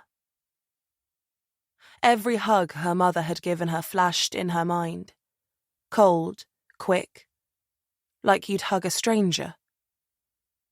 Every hug her friends had given her. Every touch of the arm from colleagues. Every kiss on the cheeks. Every handshake. Every lover, every sexual partner. The way they moved on her, and she on them, emotionless and detached. A set of predetermined motions and scripted questions. Is that okay? Met with silence, usually. A wondering what came after. A dreading of the awkward lingering, the feeling of being watched as she walked to the bathroom to shower, to immediately shower. Or the worse feeling of not being watched, of hearing that person turn over so they didn't have to watch you. She shuddered, convulsed again, tried to shove him away now, tried to push Torsten away. But he was too strong, and she was weak then, a weak, shuddering mess. One whose world had just fallen apart, had been ripped apart. Fuck you, she growled, between sobs. I know, he said. She couldn't feel the cold anymore, couldn't feel anything except the totality of him. She was naked, exposed. She was stripped bare, and there were pokers held against her skin. She was burning, her skin on fire, her stomach twisted up, her fingers tingling, her heart beating out of her chest. She was on the verge of panic. She couldn't breathe. She sucked in lungfuls of air through the wool of his coat, felt sweat on her brow and her neck, but he wouldn't let go. His grip fastened, and he held her through it. For how long, she didn't know. Minutes, hours, forever. She didn't know if she'd stopped crying or when, whether she'd passed out or stayed conscious through it, whether she'd gone fugue, or if her mind had just fractured in that moment. But when she finally gained clarity, finally gained an awareness of her senses and surroundings again, of the gentle rocking of the boat, of the smell of his clothes and skin, of the coldness of the skin on her cheeks, still wet with tears, of the aching in her knees from the hard wooden bottom of the boat. She was exhausted, spent. He seemed to know, and loosened his grip. Fuck you, she said again, the only words that seemed to come. I know, he said again, the only answer he seemed to give. He let her push herself free, back up onto her seat, and wipe her face. She coughed, cleared her throat, shook her head, maybe a little too hard, then sort of grunted herself back to herself. Though she didn't think she was quite the same. He was still looking at her, the chest of his coat thoroughly soaked. She opened her mouth to speak. "Don't say fuck you again," he said, cutting her off. He smiled. She smiled back. "I wasn't going to," she mustered. "Then what were you going to say?" "That if you hadn't bear-hugged me, I definitely would have pushed you out of the boat." She laughed. He laughed. She felt warm despite the cold. He let out a long, slow breath, sat straighter, and looked around. "I know. Why do you think I did it?" Chapter 21. So how do you know about BPD, anyway? Jamie asked tentatively. Torsen handed her the binoculars, and she pulled them to her eyes. She appreciated that he was no longer staring at her. "My cousin was diagnosed with it," he said, turning to face the water again. "Eventually." "What happened?" "She developed it when she was a teenager, undiagnosed. She went off the rails, I guess you could say." He hunched forwards again, kneaded his hands. Drinking, drugs, started sleeping with lots of guys. Got herself into trouble. She's younger than me, 12 years, so I was already working in the Luleå police. He sighed. I had to pull her out of a few places. Dark places. When family calls, you know? He asked, but didn't turn. He went on then. We got her some help, after a while. She was in and out of rehabilitation centres, bounced around between family, stayed with me for a while. She relapsed, badly, ended up getting arrested. She tried to attack one of the officers, was put in a secure unit, mentally evaluated, finally diagnosed. Her case was severe, though. He did turn this time. It was bad. Nothing like... me. He smiled. Nothing like you. But we all needed to come together then, to support her. We learned the symptoms, the signs. We help her manage it. She stays clean, no drinking, no drugs. And she manages it. She knows how to, now. She has the tools. And she's... okay. Jamie's voice was small. He nodded. Yeah. Married, 2 children. Beautiful kids. Husband is a nice guy. Software engineer. The best, actually. Really patient with her. Loves her to death. She's lucky. She sounds it. I'm not saying you have it, though. I'm just saying there are some signs that... It's okay, Jamie said. But she knew it wasn't. If she did have it, then she'd need to be diagnosed, and then she'd lose her badge. They wouldn't let someone with BPD be a police officer. "Hey, Jamie," he said, swiveling and leaning forwards to catch her eye. He put his hand on her knee. She didn't pull away. "You're fine. And I'm here." "And you're going to save me? From myself?" She tried not to sound too sarcastic, but it seemed to be her default these days.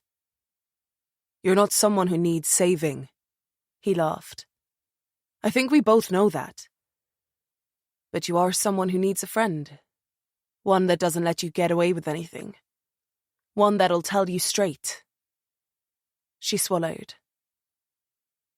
"I don't think you've had one before." You can trust me, though. This goes no further.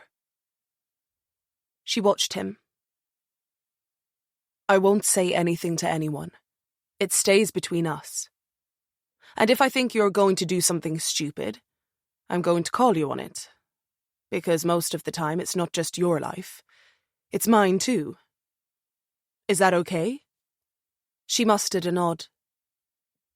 You're not going to tell anyone? You and I both know if I do, then it'll be a psychological evaluation, possible diagnosis, and then you'll be put on leave indefinitely. I wouldn't do that to you. He grinned. You know how hard it is to find a partner you can stand to be around. She just gave another nod, throat tight again. He let go of her knee, balled his fist, and then punched her leg gently. You're good, all right. One of the best detectives I've ever worked with. I just don't want to see you get yourself hurt, for no reason. You're smart, so use your head. And you'll remind me to do that now, I'm guessing? Yep. You're not getting rid of me. We'll see, she joked, pulling the binoculars back to her eyes. She could still feel him looking at her. I guess we will. Can we get back to work now? Thought you'd never ask, he chuckled. The remaining tension dissipated. Jamie relaxed. She felt tired, but unburdened in a way, like someone had finally seen her. She'd always known, in some way, something inside her wasn't the same as other people, but she'd never thought it was anything like this. Maybe it still wasn't. Thorsen wasn't a psychologist. He was just connecting some dots. She was fine. She was her, but she was fine. If he wanted the job of trying to temper some of her more impulsive decisions, well, it was his funeral. She lowered the binoculars, glanced at him. And if he just wanted to stick around anyway, she guessed that was okay too. She didn't hate him, after all. See anything? Jamie homed in on the farmhouse, the little white and blue boat that was on the shore there. Looks like the boat is back at the farm, she said. I can see a few people moving around on the shore. Michael? No sign of him that I can see. Jamie turned her attention to the island then, to the stony beach where she thought she'd seen the figure waving. It was empty. The far shore looks deserted, though. She lowered the binoculars. Looks like we can head out there. Keep left, more up behind those trees near the cliff on this side. She pointed to where the stone of the cliff that hemmed in the lake on one side gave way to the forest. It wasn't an island as such, but a section of sloping ground that jutted out from the steep side of the mountain. It was totally cut off by land, unless you wanted to rappel down the cliff above, which she figured no one did. We should be able to slip into the woods undetected then. See if we can't get a look at this church. If the Burmans aren't up there, we'll head for the farm, have another chat with Michael. Be a little more direct this time. Thorsen gave her a dubious look. I said chat, Jamie reiterated. I didn't say anything. You think loud enough. You're perceptive, not telepathic, he quipped. Remember that. Think of a number between 1 and 10. She reached for the throttle, turned it, set them in motion again, heading for the island. Got one. Guess. Don't need to, Jamie said. 5. He frowned. I'm right, aren't I? He grumbled, then turned to face forwards. Just shut up and drive the boat.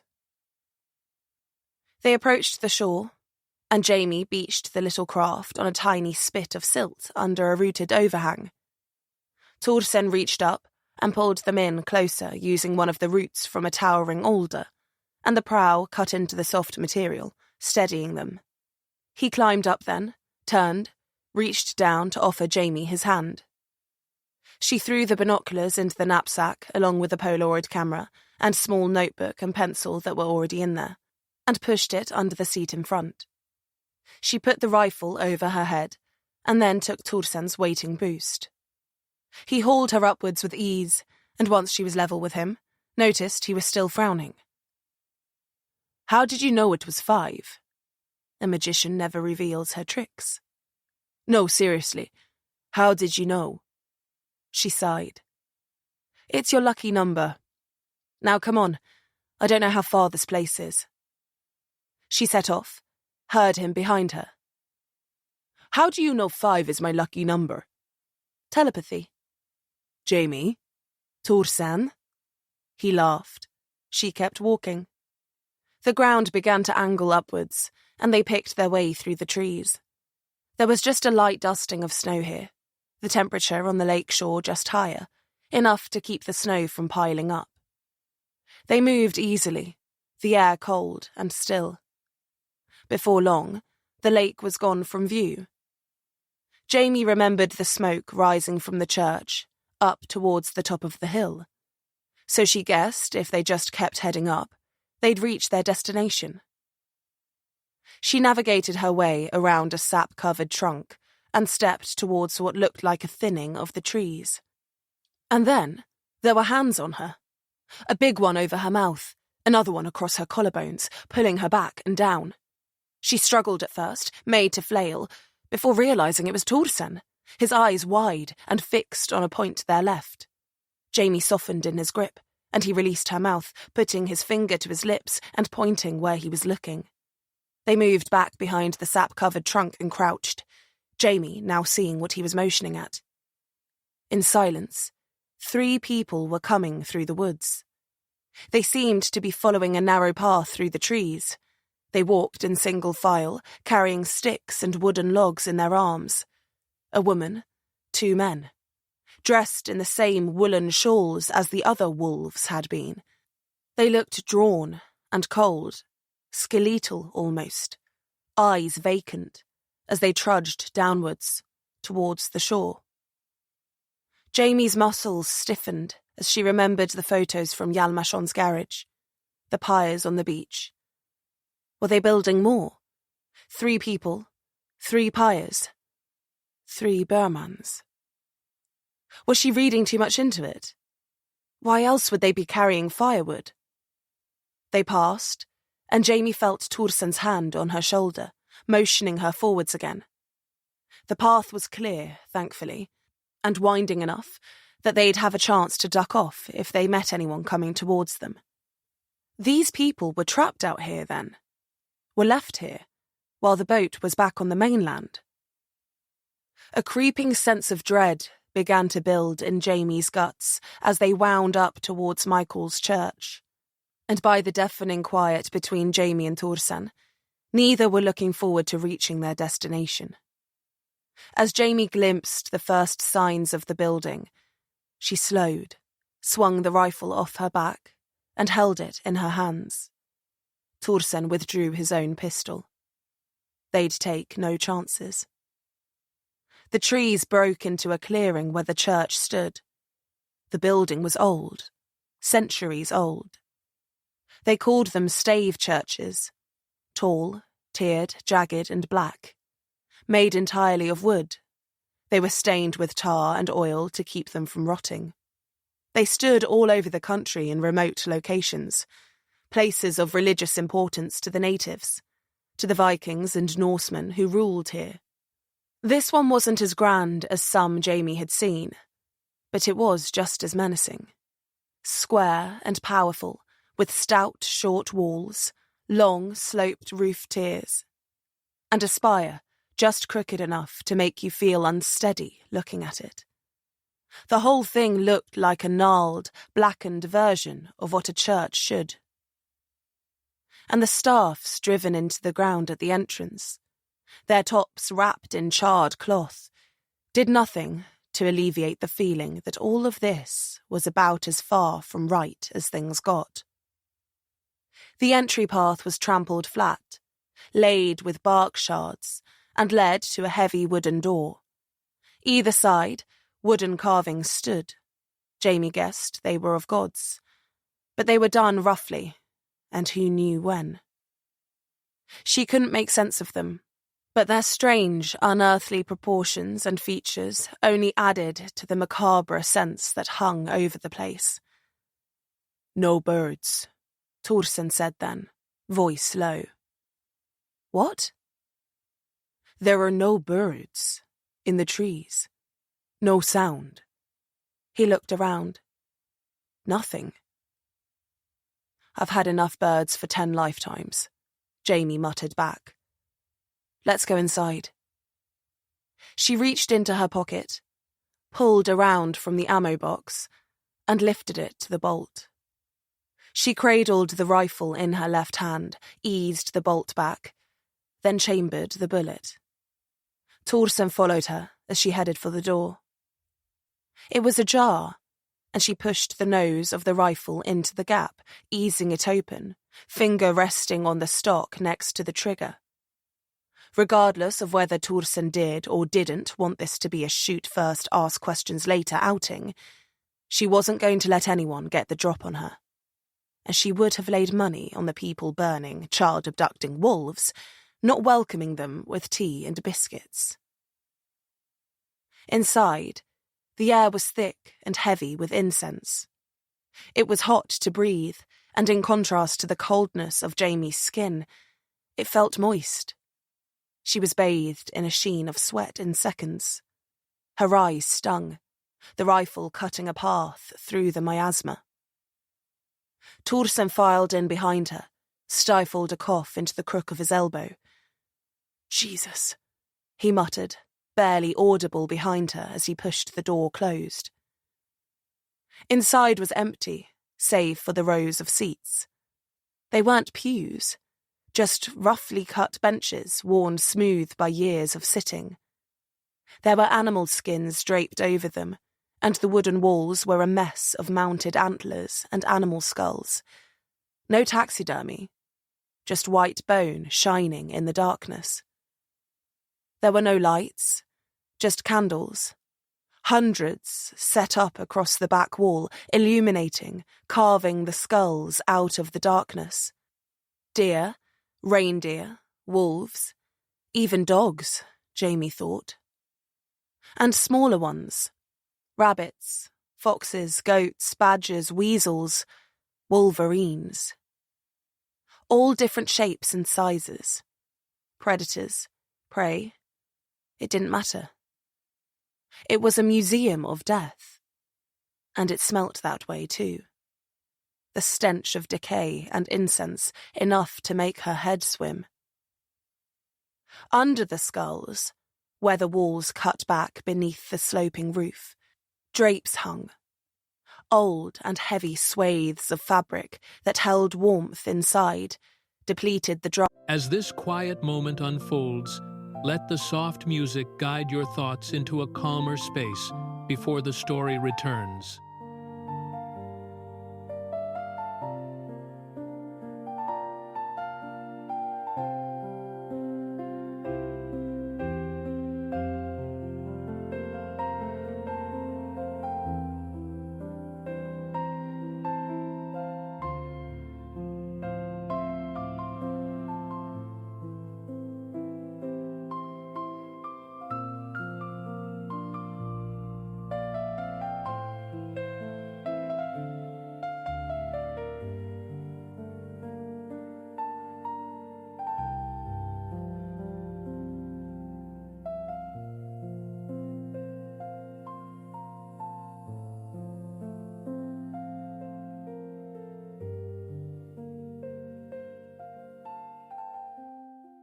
Wafts hung on to the smell of the place. They made it feel claustrophobic and small. The ceiling was tall, narrowing and narrowing around a crisscross of wooden beams until it reached a spiderweb-infested peak high above. Torsen's shoulder brushed hers as he moved past, staring at the back wall, the thing at which all the benches were pointed. A wide, flat wooden plinth was home to hundreds of half-melted candles and censers, smoke billowing from them. They were set around what looked like bundles of twigs and flowers, likely what they were burning. In the wood behind, there was an intricate carving that filled the wall.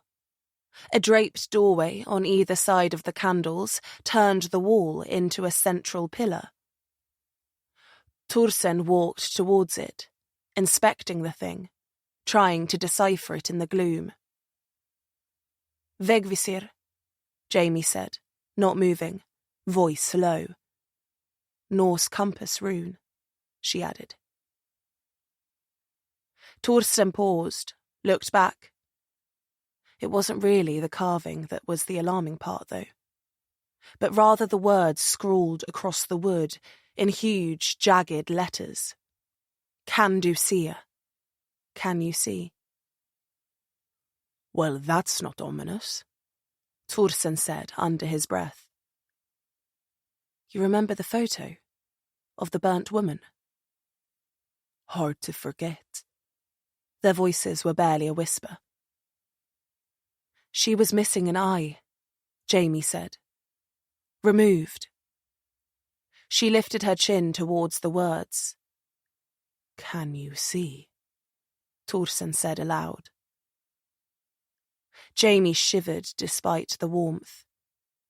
There was a noise then, movement behind the pillar, a squeak of a door hinge, a gurgled moan, footsteps, door closing.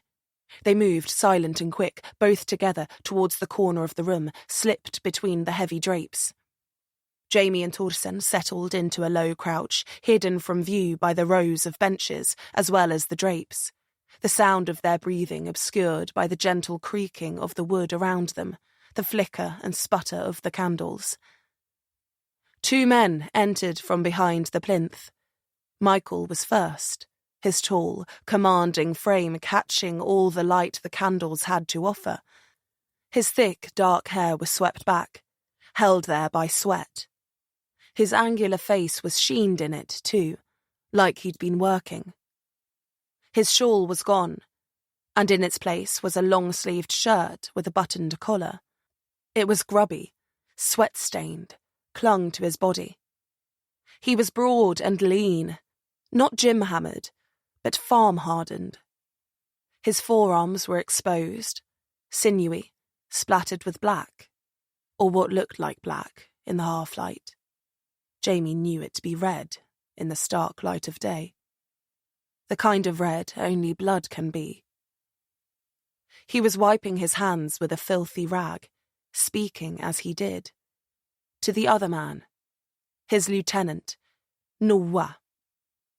He was shorter, his shoulders round, posture slumped. His wide-cheeked face nestled beneath a tangle of rusty hair, and his arms and hands were hidden under his own cloak. It was darker, ragged. Go down to the shore. Make sure the pyres are sound this time. Michael flicked his head back to clear his face of hair. Wouldn't want to smear blood on his perfect skin. Jamie's face twisted into a half-sneer, half-grimace amalgam. We don't want a repeat of what happened last time, Michael went on. I don't want to have to dispose of any other half-burnt bodies. Doesn't exactly fit with what we're doing here. Thorsen dragged his phone from his pocket and opened a voice recorder app, hit the red button as quickly as he could, but Jamie feared it was already too late, that nothing more would be said. Noah nodded, reached up, and put a hand at the back of Michael's neck, pulled his head forwards a little. The big man turned, rested his forehead against that of Noah's, and they stayed there in that embrace for a few seconds. Then they parted, and Noah strode through the church, paused as he drew level with where Jamie and Thorsen were hiding, and lifted his chin. He listened, then sniffed the air. Jamie and Thorsen both held their breath. What is it? Michael called out, watching Noah from the altar. His eyes narrowed a little, then he lowered his chin and continued on, not answering Michael. He pulled the door open and slipped out, letting it close behind him. By the time Jamie and Torsen looked back, Michael was already gone, back through the doorway and into the darkness. If he'd sent Norwa down to check out the beach, the pyres, then it meant that's what they were intent on doing. Another burning. But why? To what end? To inspire fear? To further whatever they were doing here, as Michael had said? Just for the fun of it? There was a scratching noise. Jamie looked at Torsen. What was he doing? He began to rise, to emerge from their hide, and got halfway before he froze, one hand on the drapes. The door flung open, and cold air rushed in, swirling the incense smoke, parting the drapes, exposing them for a split second. They held still, didn't move. Jamie could feel light on her face. She closed her eyes, tightened her grip around the rifle, prayed. Someone ran in, not Norwa, one of the people who'd been bundling sticks down to the shore earlier. They burst inside, cloak flapping, eyes wild, holding a two-way radio in the air. "Michael! Michael!" the woman yelled. She was in her 50s, thin, greying hair pulled back tightly at the nape of her neck. He appeared in a flash, walking fast, arm outstretched. "It's Lman," the woman said. Michael slowed a step, reading the panic in her face, then snatched the radio from her hand. It looked old, had a long antenna. The kind that park and forest rangers used for communication over distance. Where he'd got it, she didn't know. Probably from the station. Lman, the lapdog, had no doubt furnished him with it. "It's the two police officers," the woman squeezed out, wringing her hands before Michael spoke. "Speak," he said into the receiver. The air crackled. Jamie and Torsen held still. More scratching. Fuck. He needed to shut up or they'd hear him. She glared at him, and his brow furrowed. "Michael," Lman said, sounding out of breath. Had he run all the way back to town? "What is it?" "It's the detectives," he said quickly. "They ran me off the road, shot at me, stole my truck. I'm sorry, Michael. They blindsided me," he pleaded. "I'm sorry." Jamie ground her teeth. Ran him off the road? Shot at him? He had that backwards. Ass backwards. But she didn't think leaping out to call Lman a liar just then was going to be useful. Michael was quiet, just gripped the receiver in his bloodied hand. "They searched Hjalmarsson's house too. Wrecked the place." "Did they find anything?" "They took his car." "That's not what I asked." Michael's voice dripped acid. I don't know," Lman stammered. "Please, it's not my fault. I did what you asked." "I don't think you did," he answered coldly. "Where are they now?" I... He whimpered now. "You don't know." Michael finished for him. "You lost them. You lost your truck." He sighed. "I'm disappointed in you, Elias." There was no response. But Jamie suspected that Elias Lman was in tears wherever he was. She almost felt bad. Almost. "Come to me," he ordered. "For penance." Jamie looked at Torsen. He mouthed the word back to her. Penance. She grimaced, shook her head. She didn't know, but it'd probably be something medieval, judging by where they were right now. Michael's tone was different to when it had been just him and Norwa, though that wasn't much of a surprise. When there was no one else around, he could be himself. When his followers were in earshot, he had to be their leader. Torsen was scratching again. She looked at his hands. unmoving. One still on the drapes, holding them just apart enough to see out of their hide. The other was still clutching his gun. His heels, then? Was he bouncing his feet, scratching the floor? Jamie looked down. He was still. So what the fuck was that noise? She stared at his shoes, waiting for them to move, waiting to discover what the source of the noise was. Scratch, scratch, scratch. Her eyes drifted along the darkened, filthy floor. And then she saw it and practically fell backwards. She gasped, saw Torsen's hand shoot out and grab the rifle out of the air. He held onto it with one hand, Jamie with both of hers. He strained, kept her from tumbling back and landing on the wooden boards with a thump loud enough to alert Michael and the woman to their presence. Torsen's eyes stared at her, questioning, alarmed. What the hell are you doing? Hers flitted to the space between them, wide and shocked. He slowly moved his gaze downwards to what Jamie was looking at, and nearly fell over himself. Between the boards, they could see fingers, sticking up, moving around, curving over, scratching at the wood. They managed to regain themselves enough to get steady, and then they both stared at them. Thin and white, nails chewed down to the quick. The fingers stopped flailing then, and retracted back between the boards, back down into what had to be a cellar or dungeon. Then they saw an eye appear in the gap, the white just bright enough to be seen. It looked upwards, searching the space above. The front door banged shut, and Jamie and Torsen both looked up, aware of the lack of noise beyond the curtain. Were they alone? Had Michael gone? Neither of them knew. Neither of them moved. Neither made a sound or dared breathe. All they did was stare at each other and tighten their grips a little on their guns. Chapter 22. Torsen emerged from behind the drapes and swept the area with his pistol. Clear, he whispered, sinking back through the fabric. Jamie was already on her hands and knees. The fingers came up through the gap again. Just 3, all that would fit, and clawed at the air. Instinctively, Jamie hooked her fingers under them and felt a squeeze. They held tight for a few seconds, and she heard a whimper, a stifled sob. Shh, shh, Jamie said. It's okay. It's okay. We're here. We're going to help you. The fingers retracted, and an eye appeared. Who are you?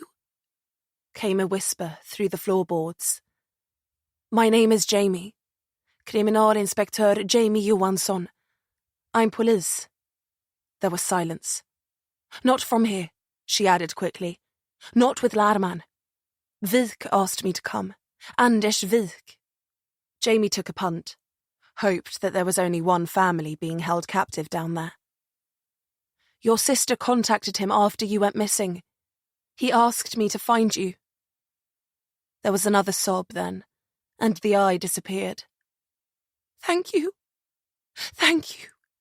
Thank God, the woman muttered, weeping into her hands, her voice muffled. We're going to get you out of there, okay? Jamie said. She looked up, looked around, saw nothing but darkness and flat floorboards. Where's the door? The entrance, where is it? Fingers again. Wait! Wait! My husband, Edvin, Ulla Berman said. Have you seen him? They took him away this morning. Please, please, we can't leave him. We'll get you out of there, then we'll find your husband. No, no, no, she said, sobbing again. I can't. You can't. They have her too. The words were barely formed between the cries. Mathilde. They took Mathilde too. There was a thud as she collapsed to her knees. If I leave, they'll kill them. They'll kill them. Jamie looked up at Torsen. His eyes were wide, head shaking. To save one was better than none. But would they be condemning her husband and daughter to death if they did liberate her? What the hell were they supposed to do? The door.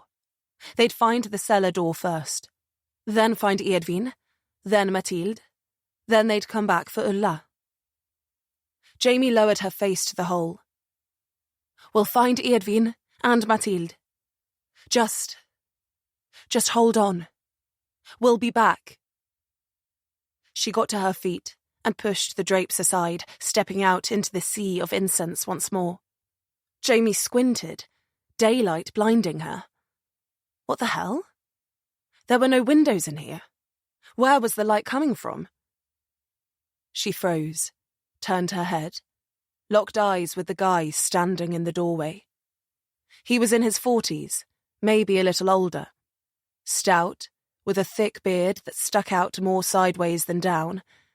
His eyes were wild with shock, his shoulders rising and falling as he breathed quickly.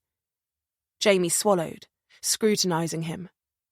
The rounded posture, the dirty boots sticking out under the long grey poncho dotted with what looked like shards of wood. He lifted his hand from beneath the shawl. A rusted hatchet hung there, its blade freshly sharpened and gleaming in the sunlight. He'd been chopping wood, to build the pyres that they'd use to burn the Burmans. Jamie felt her jaw quiver, anger boiling in her.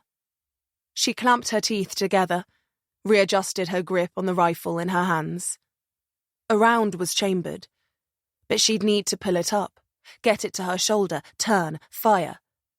Or she could shoot from the hip, but if he was running at her, she wasn't certain she could hit him somewhere that'd put him down. Hell, if she didn't, she'd get an axe buried in her head. But the shot would let everyone know where they were. She could use the rifle to parry if he swung. She could dodge, But she didn't get to decide. The guy charged, axe rising. Jamie twisted, brought the rifle up. But before he even got halfway, the drapes exploded on her left, and Thorsen burst out, tackled the axeman, lifted him clean off the floor, and drove him across the room, sending benches flying. He slammed him against one of the wooden support pillars hard enough to make dust drift down from above, to make the spiderwebs shudder. The wolf made a puffing noise as the air left his body, his eyes lolling in his head. The axe was still raised, and Thorsen took it from the air, punching the man's arm free of it with his other. He turned back then, axe held between them, and for a second Jamie thought he was going to cleave the guy's skull in two. The blade glinted, spinning in Thorsen's grip as he lined up the blunt back side of it. And then he brought it down with a dull crack, just above the wolf's right eye. The man spun to the ground and lay still, face down. Thorsen turned towards Jamie, blood spattered across his cheek, axe at his side. "We need to go," he said, voice cold. "Now." Jamie couldn't find words. She just nodded instead. It took her a moment to regain herself. She hadn't expected that, and certainly not from Thorsen, the picture of restraint. But she couldn't ignore what it meant. They were now in a position of weakness. They'd found one of the 3 missing family members, but she was begging not to be saved. The husband had been taken, the daughter too. And the latter had shown up on the mainland the night before, so who knew where she was now? Fuck! Jamie swore to herself and turned in a slow circle, eyes falling on the doorway that Michael had emerged from, the blood on his hands, the muffled scream. She started walking, rifle tight in her hands, stock to her shoulder. "Jamie," Thorsen said. "Give me a second," she muttered, not turning. The doorway loomed, and she ducked behind the central altar, a small hallway stretching out in front of her. There was a door on the left, one on the right, and one directly in front. She slowed, hearing Thorsen pace in the main hall, and tried the one on the left. It opened, the smell of damp emanating out. In the gloom, all she could see were shapes. She pushed the nose of the rifle into the mass in front of her, felt it soft, heard the rustle of fabric. Drapes, Furs, skins, blankets, whatever. This was just storage, and there was nothing else to discover. Next door, one on the right. This one was closed, and despite the doors themselves looking practically ancient, this one had been fitted with a bolt and padlock. She reached down, jiggled it, felt the iron cold and heavy. The door looked solid wood, too. Was this the cellar entrance? What would be the point in locking it if not? She could shoot the lock off and alert everyone on the island. Maybe they could hole up here, defend the place, like the Alamo. No, wait. That ended really badly for the people defending that. Shit. No. She couldn't shoot it. But if she jimmied it, or broke the lock off, got Ulla Berman out, the wolves would know they'd been there, and they'd kill her husband and child. Jamie withdrew her hand, shut out the guilt, and turned her attention to the door at the end of the hallway. She just had to make sure, that was all. That Mathilde wasn't stashed in there. That Eadvine wasn't. Jamie stopped, listened, heard the sound of wheezing breath, of whimpering, of defeated, pained moaning. It was faint, dulled by the door, but it was clear as a bell to her. She lowered her rifle, slung it over her shoulder, and slipped her pistol from the holster instead. There was no way to know what lay beyond the door, but the image of Michael cleaning blood from his hands kept pulsing in her mind. The handle was cool, creaked a little as Jamie pushed down on it and swung the door inwards. She was drowned in the stench of blood, eyes aching at the brightness of the fire burning at the side of the room. A stone hearth and chimney disappeared through the ceiling, the crackling flames emanating enough warmth to make her skin prickle. She squinted, sight adjusting to the illumination. For a second, she wasn't sure what she was looking at. The back wall was filled with a long bench covered in a white sheet, various metal tools laid out. They glittered in the firelight. Above was a window. To the left, 2 stacks of towels and sheets were piled up, one clean, one soaked crimson. And then he moved. She'd been so blindsided by the stink, the feel, the evil in the room. She hadn't noticed Eadvine Berman lying perfectly still on the table right in front of her. She jolted, recoiling in horror, waves of nausea crashing inside her. The table was low and flat, and Eadvine was on his back, stripped naked.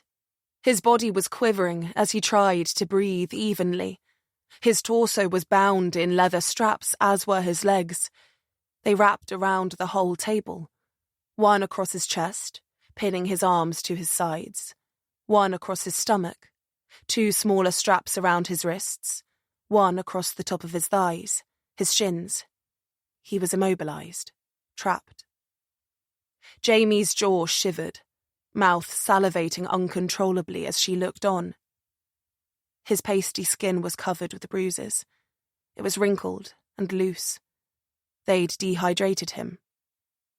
Her eyes moved up his body then, past the tools laid around him, past the bloodied gauze, past the wad of white fabric stuffed so deep into his gullet she was surprised he could breathe at all, to the 2 black holes where his eyes should have been. She wanted to cry out, wanted to scream, but she knew if she opened her mouth, vomit would pour out of it. What was left of Eadvine Berman remained still. Urine began to trickle through the slats of the table and drip onto the floor.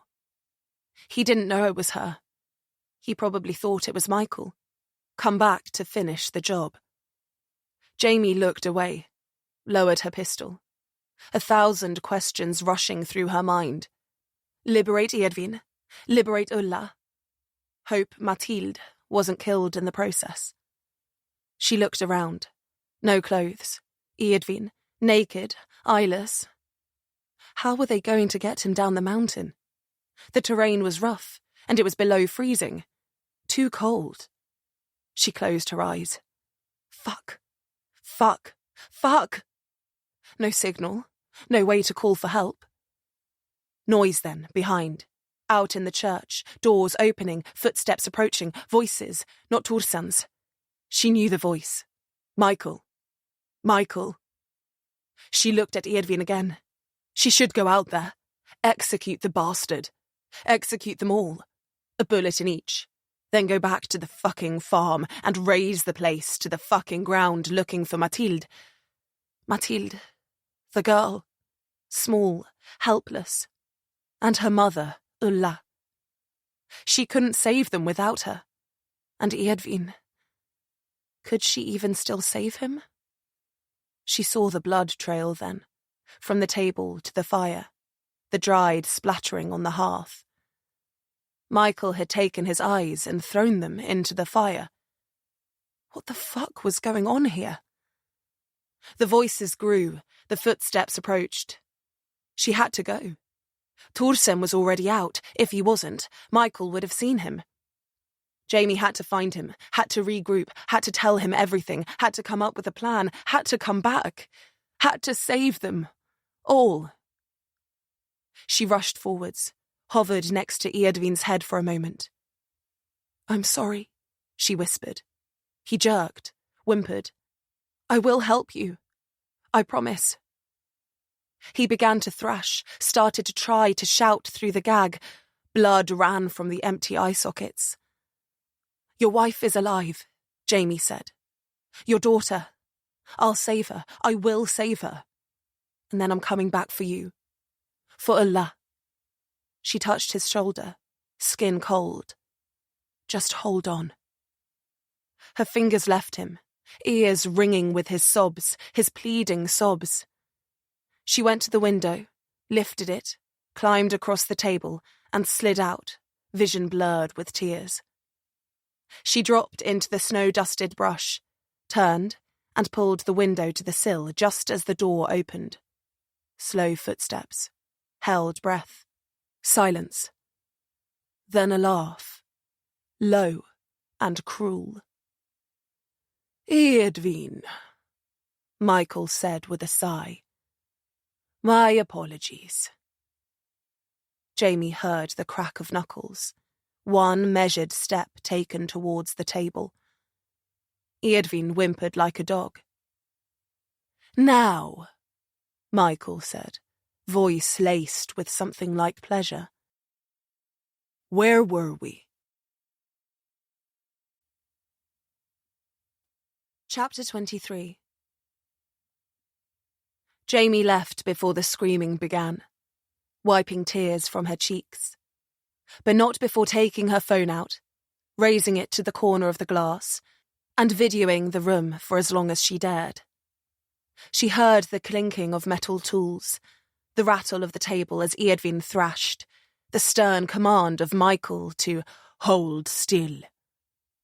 And then she ran, circling the church, heading for the boat, searching, hoping, praying that she found Torsen along the way. She headed downhill, putting as much distance between her and the church as she could, pistol in one hand, phone in the other. How far she'd run, she didn't know. But the trees thinned suddenly, and she stumbled, plunging off the grassy bank and onto the rough, sandy shore. She landed awkwardly, fell on all fours, drove the heels of her hands into the dirt, the water a few inches from her knuckles. She looked up, eyes still blurry, tried to breathe, couldn't, then heaved, retched, and threw up onto the beach. It came in one horrific wave, riding up her throat and exploding between her teeth. Vomit, muddled with tears and mewling cries. She heard the crunch of footsteps on the sand behind her, whirled onto her back and levelled her pistol. Torsen stood there, hands up, face a mess of crumpled, broken lines and concern. "Jamie," he said, voice soft. "It's me. You're okay." He turned his hand over, came forwards, offered it. She let the gun fall, reached up, put her phone in his waiting palm, and then keeled backwards, lying flat on her back, hyperventilating. Torsen said nothing, just hit play on the waiting video, freshly recorded, and watched. Jamie screwed up her eyes against the sound of torture, then held her hands to her ears, the barrel of the gun cool against her temple. Breathe. She opened her eyes, saw Thorsen crouching over her. He put his hand on her stomach, pressed a little, his fingers covering her entire midriff, reaching her ribs. From here, he added. In, 2, 3, hold, 2, 3, out, 2, 3. She stared up at him, followed the order. In, 2, 3, hold, 2, 3. That's it. He smiled a little. Out. She laid her head back, listened to her heart pound, the volume and speed both abating with each breath. Get up, he said then. I need you, and we don't have time for this. I can't. He scoffed. You can't. He sighed then. There are times to crumble, Jamie, and there are times to punch that shit down into a box and ram the lid closed until it latches. This is one of those times. My box is full, she answered, putting her forearm across her eyes now, feeling more tears coming. All our boxes are full, he said, taking her by the lapel and dragging her clear off the ground. She rose until she was upright, getting her legs under her. Now wipe off your fucking chin and get in the boat. We're leaving. When she opened her eyes, he was already walking away, their little boat bobbing in the distance. This time, Thorsen drove. He pushed the boat off the shore, started the engine, and was already backing away when Jamie caught up. She waded up to her ankles and jumped in just in time, almost landing on the face-down axe-wielder from the church. She hadn't known what had happened to him until then, but she figured this was the best and only option. He was still breathing. Jamie could see the ripples in the puddle of water under his cheek from the air coming out of his nose. But what they were going to do with him, she didn't quite know. If they'd left him, he would have told Michael, and the Burmans would be dead. The question now was how long it would be before Michael realised what had happened, and maybe kill them anyway. Once he thought they'd be closing in, once they'd have been to the church, he'd clean house, if he had any sense. And despite whatever delusion he was under, grandeur or otherwise, dumb was one thing she didn't think he was. Jamie faced Thorsen, and though he was looking at her, or past her, or through her, even, his face a painting of determination, she couldn't read him, couldn't glean anything. The wind whipped her hair across her face as they drove away from the island, smoke rising from the church hidden in the trees, from the hearth in Michael's murder room. Jamie held herself together now, a feeling of emptiness settling over her. Thorsen pushed the little engine as hard as he could, keen to get back to shore as soon as possible. Her mind was a squall of thoughts, of possibilities, of scenarios that played out on repeat. All of them ended with lives lost, and blood on her conscience. Jamie? She looked up. Thorsen nodded downward, and she cast her eyes there, at the man on the floor of the boat, wedged awkwardly between the seats. He was grumbling, beginning to move. He was waking up. Jamie sighed, tiredly, frustratedly. She pulled her pistol from its holster for the 100th time and jammed the muzzle against the soft flesh of the back of his neck. Don't fucking move, she said. I don't really want to shoot you, but I will, and I won't lose sleep over it if I have to. She twisted a little, letting the steel tug at his skin. He stopped squirming, and they drove on. Thorsen pulled them in at the jetty, told Jamie to watch the axeman and toss him the car keys. She did, and watched as he jogged over to the Toyota, got in, and started it up. He wheeled the thing around, lined it up with the water, and put it in gear. It began trundling towards the bank. And then he got out, left the door open, and crossed behind it, Hjalmarsson's tackle box in hand. Their bags were still in Barry's car, parked at Hjalmarsson's house. And either they'd still be there, after all this was done with, or they were gone forever. Jamie thought they'd both reached that conclusion separately. The truck reached the bank, and then rolled forwards into the water, the elevated ride height allowing it to get in pretty deep before the water washed up over the bonnet. The snorkel that stretched to the roof kept the engine chugging even after that, and the wheels drove it deeper. The open door let the water swirl in, and it even filled the bed before the whole thing went under. There was a gasping chug as the lake water rushed into the intake, and then it died. A second later, the whole thing was gone, dragged to the depths by its own weight. The black water settled in seconds, and then it was like it was never there at all. Thorsen climbed back into the boat, put the box on the seat between them, and pulled them back into open water. "Where are we going now?" Jamie asked. He opened the throttle, met her eyes. "You tell me." Hjalmarsson's map was marked up extensively. As well as the location of his boat, he had also identified the beach where the piers were built, where the farm was, the route their boat took back and for. He'd marked out the entrance road and how long it was. He'd marked out where Lman lived, where Barry lived. He'd marked the station and different routes to and from it. And finally, away from it all, only accessible by boat, by the look of it, was a cabin. It had been circled, a dotted line running from where the boat was moored right to it. The word, säker, was written in tiny letters next to it. Safe. Jamie wondered, inspecting it, if the map was for Hjalmarsson alone, or whether he'd prepared it for Barry. The wolves knew that he'd been working to take Lman and the farm down. But how involved had Barry been in it all? Jamie still had no idea where she was, or if she was even alive. Was she just another victim of the wolves that had come to call this valley their home? It was getting on for the middle of the day now, the pace of the boat slow, the lake large.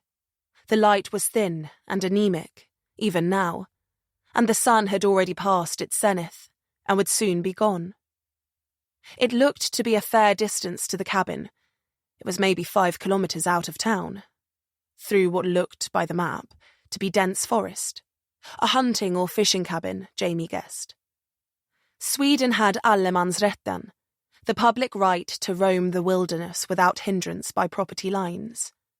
There were semi-public and public huts, shacks, refuges, and other buildings all over the country.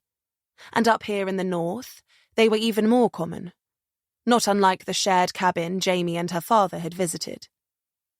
She wondered if Hjalmarsson's refuge was going to be the same, or if it was his own private getaway.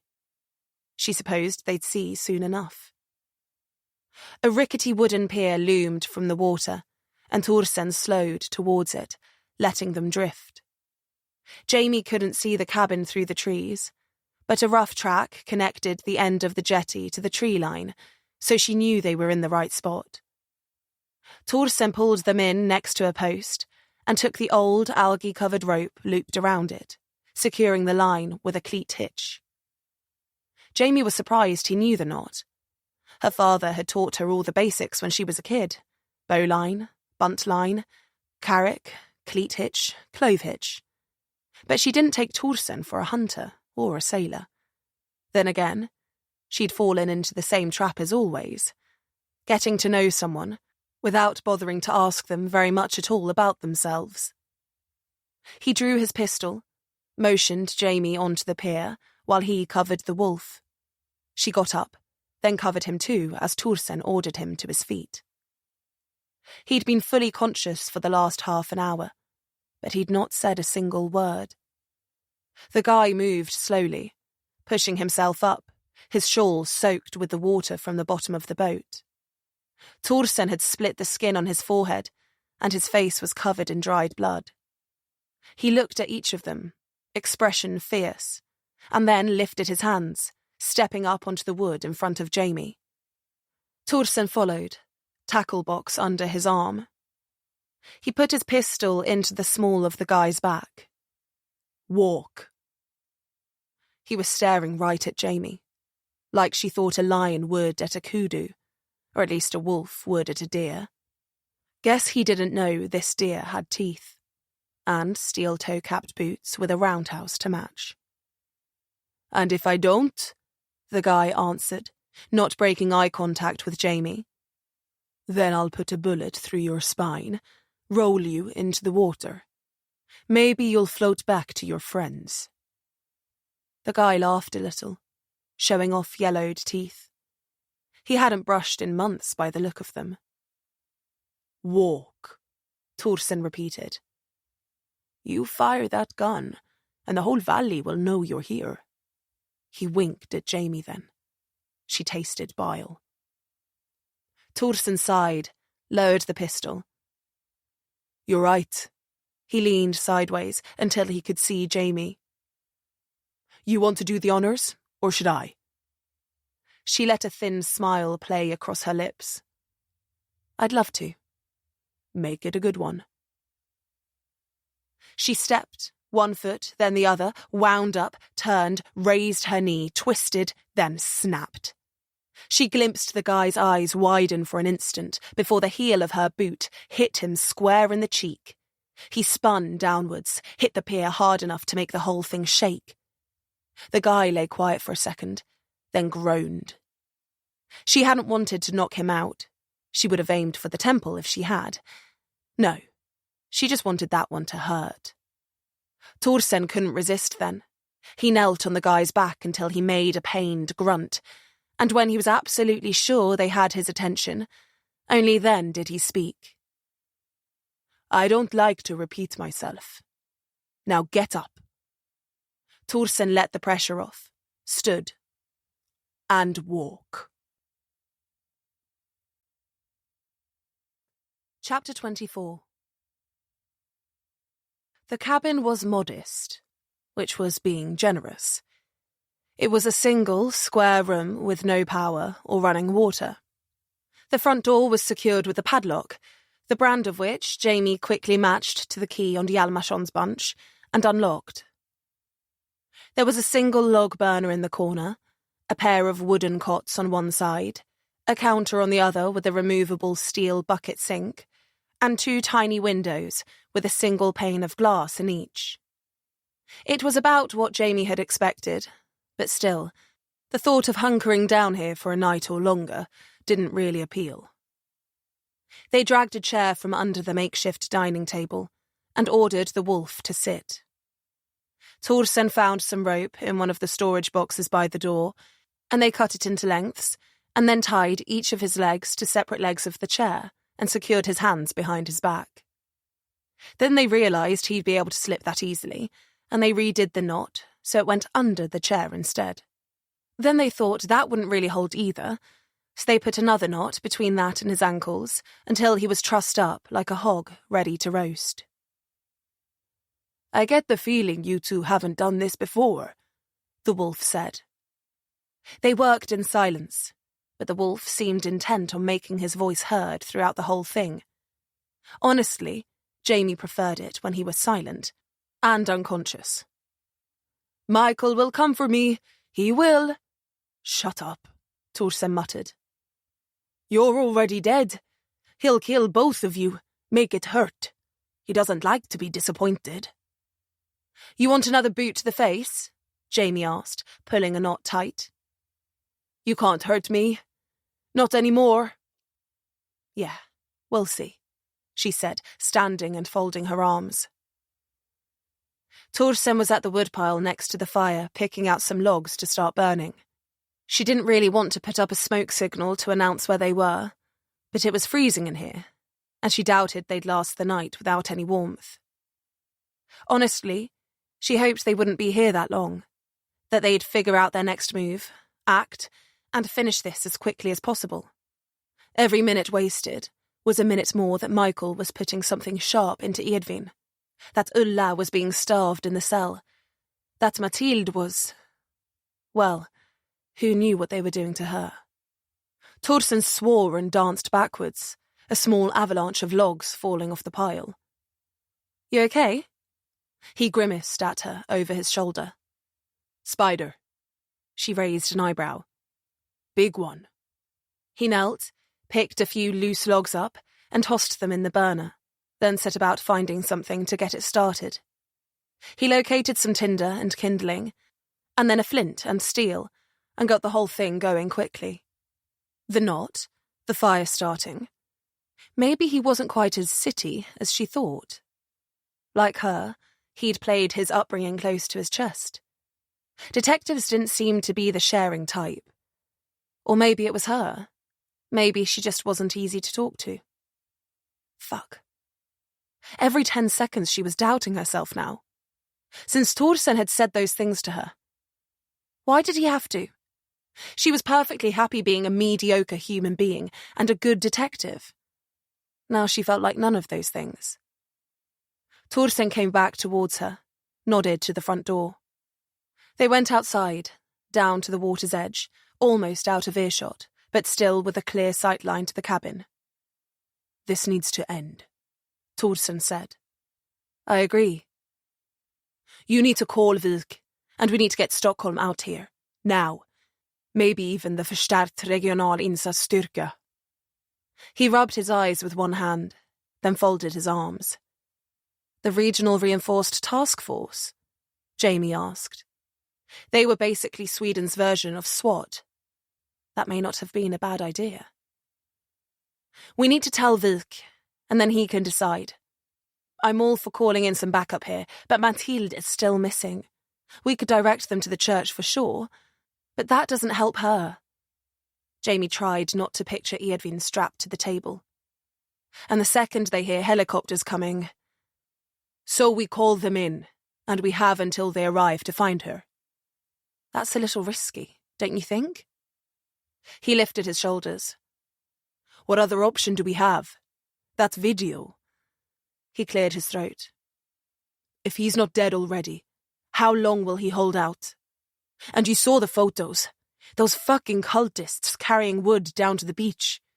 They're going to burn them. I hope not alive. But I've got a cold feeling that my hope is misplaced. At least we know where they'll all be if that's the case." He blinked in shock. "You're saying you want to let those people burn a family alive?" "I'm saying that if we time it right, they won't get that far. We can save them all." "And that's not risky. And that's assuming that they're going to burn all three at the same time." "Why wouldn't they? You saw Hjalmarsson's photos. 3 pyres burning at the same time. If we call in RRTF, stake the place out..." "We're not having this discussion." He cut the air with his hands. "What's the alternative? Because we're pretty fucking stranded out here and we have no way to know where to even begin to start looking for the girl." Torsen thought, then put his hands on his hips. "Well, that's not strictly true." She narrowed her eyes, watched as he turned to look up at the cabin. The forest still hung around them, as if holding its breath for what was about to come next. Jamie swallowed. She didn't like the idea, but what they were doing to the Bermans... Did one evil justify another? Before she could decide, Torsen started walking. She didn't quite trust her own decision-making ability just then, so she just hoped she could trust Torsen's. They stepped back inside, and Jamie knew it was one of those times where she was just going to have to follow Torsen's lead. She hung back while he advanced towards the smiling wolf. "What's your name?" Torsen asked, standing in front of him. "Ezekiel," the guy answered. "Your real name?" "That is the name I was given." Torsen socked him, fist out of nowhere, right and low, into his left cheek. The chair rocked, but stayed upright. The guy's head whipped around so fast that Jamie thought it was going to come right off his shoulders. He coughed, spat blood on his knees, and lifted his chin, grinning scarlet. "Every time you say something I don't like, I'm going to hit you." "The truth is hard to hear," Ezekiel replied, mouth swollen, words a little garbled. Thorsen hit him in the gut this time. He wheezed, spat blood on Thorsen's boots. "God is watching," Ezekiel muttered between raked breaths. "Good." Thorsen stood over him. "Then you won't lie." Ezekiel laughed at that one. "Where's the girl?" He lifted his head, blood down his chin, but said nothing. Thorsen balled his fist. "The girl. You can't save her." He hit him, rocking the chair again, in the eye this time. "Where is she? Is she dead? Did you kill her? Did you?" He roared the last part. "No," he muttered.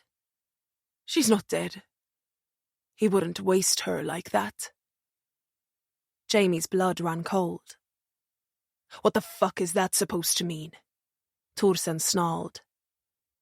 Ezekiel hung his head, began laughing again. Thorsen pulled it up by Ezekiel's hair, socked him in the nose, hard enough to throw the whole chair over. It landed with a plume of dust, and Ezekiel called out in pain, then started choking on his own blood. Thorsen circled, put his heel against the chair, and rolled it onto its side, so that the blood spilt out of his nose, rather than down his throat. He looked at Jamie then, perhaps for reassurance, maybe just for confirmation. She stared at the man on the ground, did what Thorsen told her to, rammed what she was feeling down into that box, and then shunted the lid closed. She nodded. "Keep going." Thorsen pulled the wolf upright and took a step back, waited for him to catch his breath.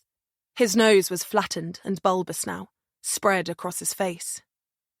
They waited until he caught his breath, cleared his mouth of blood, and then they continued.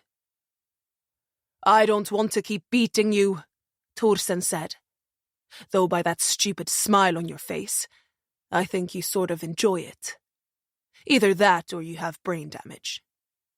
He crouched in front of Ezekiel. "Right now, I know for a fact that you're part of a cult that abducts people, tortures them, removes their eyes, and then burns them." The words caught in his throat a little, but he kept even. "And I also know that you're the talkative type. So why don't we try something else? You don't want to answer my questions, but you do look like a man with a few things to get off his chest. So you talk, we listen, and then when you and all your friends are rounded up, put in handcuffs, and then shipped off to prison, we'll put in our report that you were cooperative. And we might even leave out the fact that you rushed my partner here." He hooked his thumb at Jamie. "With an axe. How does that sound?" "It sounds," Ezekiel began, "like you'll burn with the rest of them." Thorsen looked at Jamie, but said nothing. Let Ezekiel go on. He drew a long breath. "You think we're killing people? We're saving them." "Of course you are," Jamie thought, but didn't say. She just bit down into her lip and listened. "People are sinners. They are corrupt. They are lost. And we're helping them. We take lost souls, and we show them the way. Don't you see?" "No," Thorsen said. "Explain it." "There was a woman at the farm, a drug addict. Michael was saving her." His voice had softened, like maybe, just maybe, he was coming around to the idea. Yes, exactly," Ezekiel said. "She was a sinner, and we found her, and now We'll save her. She'll be saved. How will she be saved? She will work until she knows what it is to be part of something bigger. He swallowed his blood, then went on. And then, when she is ready, like all of us, she will be given the gift of sight. She will be given the ability to see the light. By having her eyes cut out. We give them willingly, so that we might see. Jamie clenched her jaw. Eadwin's experience didn't look that very willing to her. But she kept quiet. This was Torsen's show. So you go willingly to the church, to sacrifice yourselves, like Jesus. Ezekiel's eyes widened, brow crumpling in anger. He is not our saviour. That's news to me, Jamie thought. So who is? Michael? He is just a messenger. We serve someone higher, something greater. Cult Leadership 101. Convince the masses you're not the Messiah, you're just the middleman, the conduit. This makes you indispensable, but also unaccountable.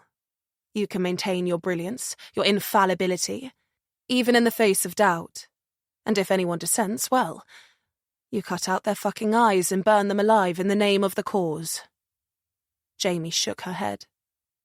This was bullshit, and it was a waste of fucking time. The Burmans didn't work, Torsen said then, voice questioning but not accusative. Can you explain to me, just clarify, as I don't think I understand? How did they earn what they're being given? Jamie lifted her eyes, watched carefully. Torsen was good. Ezekiel's grin widened. Because they gave us a gift, and this is their reward. He took a second, thought about that. Mathilde, the girl. And what will happen to her? Torsen pressed, gently. She'll be delivered. In the cosmic sense? Jamie thought. Where? Silence. Ezekiel. He met Torsen's eye. Where is the girl? What are they going to do with her? He either didn't want to answer, or, more likely, didn't know the answer. If Michael had said she'd be delivered, then Jamie doubted that anyone would have had the stones to ask him to expound. Tell me, Ezekiel. But he wouldn't. Is she still here, at least? At the farm? They took her from the church, we know that. He just stared at the floor now. He'd gone inwards, and if they wanted more from him, they'd have to extract it. Torsen stood, ready to hit him again. It is not for me to know, Ezekiel whispered. We have to have faith. Faith. Faith. Faith in what? That we are doing the right thing. What is right? We have to believe. Believe. She's 7. There is no right thing, Torsen snapped. This is the plan. This is the plan. The plan. The plan. Michael says. Michael knows. This is the plan. This is the... But he didn't get to finish. Torsen grabbed the back of the chair and launched it forwards, tipping Ezekiel over. He hung in the air for a moment, then crashed down onto his face with a pained grunt and lay there, tied to the chair, resting on his knees and already broken nose. He didn't call out in pain, though.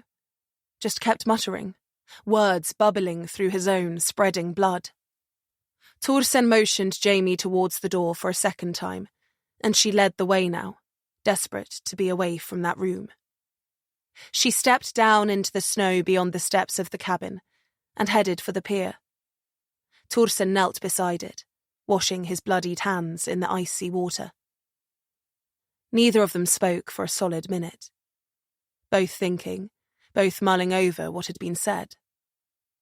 The Burmans were being sacrificed, but the daughter wasn't. Jamie didn't know if her fate was any better or any worse, whether they'd keep her to brainwash her, whether they'd raise her like cattle for slaughter, or if there was something more sinister waiting for the girl. Thorsen stood then, shook the droplets from his fingers, flexed his bruised knuckles, and drew a shaking breath. "It's 5 kilometers to town," he said, voice devoid of emotion.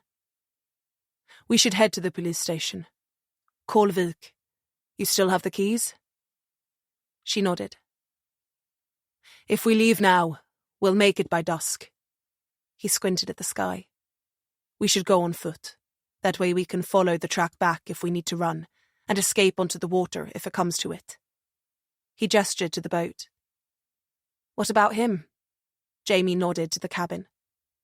"We can't just leave him here." "What? In case he drowns in his own blood?" "I meant we can't leave him here alone in case he escapes and warns Michael." "We could lock him in." "We're obviously going to do that. But how long do you think that rickety door will hold, padlock or not?" Thorsen drew a breath. "Well, I'm not leaving you here alone while I head to town." "I was thinking you'd stay. I can run 10 kilometers. Can you? I'll have a much better chance of outrunning them if they spot me." He shook his head. "Not a chance." "So what are we doing then? Because every minute we stand here, we're wasting time." "We could break his legs. Kneecap him." Her stare was enough to tell him her position on that. "I wasn't serious." He paused for a second. "Screw it," he said. "Let's just go. What else can we do? I'm not frog-marching him at gunpoint. And those nuts are tight, right? Tight as they can be, I guess." Jamie sank to a crouch, laced her hands around the back of her neck, let out a long breath, stared at the soggy, frozen ground between her feet. "Fuck," she muttered. She felt his hand on her shoulder. "I know," he said. "But don't quit on me now." Jamie filled her lungs and stood. "I won't." She met his eye. "This shit just doesn't get any easier, you know?" "I know," he said, then offered a half smile. "Bet you wish you'd stayed in Kurajak now, huh?" "Shut up," she scowled. His smile widened. "That's what I thought." Chapter 25. Though the distance wasn't especially far, the pace was slow, the terrain difficult. A marsh seemed to pervade the forest, the tributaries draining into the lake, threading their way through the trees, making everything boggy and soft. A thin crust of ice and snow covered the ground, but it was impossible to tell whether it was solid earth beneath, water, or a muddy mixture of both. Tired, breathless, and soaked from the knees down, they spotted the first lights of the town of Etterange. Though by the colour of the sky, a pale, cloudy pink, they would not make it back before dark. Jamie and Thorsen walked through the silent streets, the temperature low, the inhabitants already inside their homes for the night, huddled around their fires, watching television, wishing away the winter darkness before it even descended. As they closed ground on the police station, they slowed, keeping their eyes peeled. Now that Lman's truck was at the bottom of the lake, he'd be harder to spot. But they still didn't think he'd have the skill to be undetectable. Hopefully, the station would be the last place they'd think Jamie and Thorsen would show up. But they still didn't go in the front door, just in case. With the keys that Lman had given Jamie, combined with the keys they'd found at Hjalmarsson's, Jamie hoped they had everything they needed. They snuck through an alleyway behind, squeezing down the side of a darkened house and hopping the back fence, and approached the back door to the station. It was an emergency exit, but if the car park was out back, she hoped they'd be able to get in that way too. In the diminishing light, Jamie found the lock and tried one of the barrel keys. It slid in and turned easily. Torsen gave a little sigh of relief as the door swung out and they headed inside. They passed the interview rooms on the right, the other 2 doors on the left. One had the word bevis written on it, evidence. The other was plain, but solid steel, in a steel frame. Jamie stopped for a second to inspect it, ran her finger over the lock. There was no handle, just a keyhole and a small indent so it could be slid back. The whole thing looked hefty. "Jamie?" She turned, Torsen gesturing to the locked internal door in front of him. She went over, looked at the lock, thumbed through the keys for the mortise key, and opened it.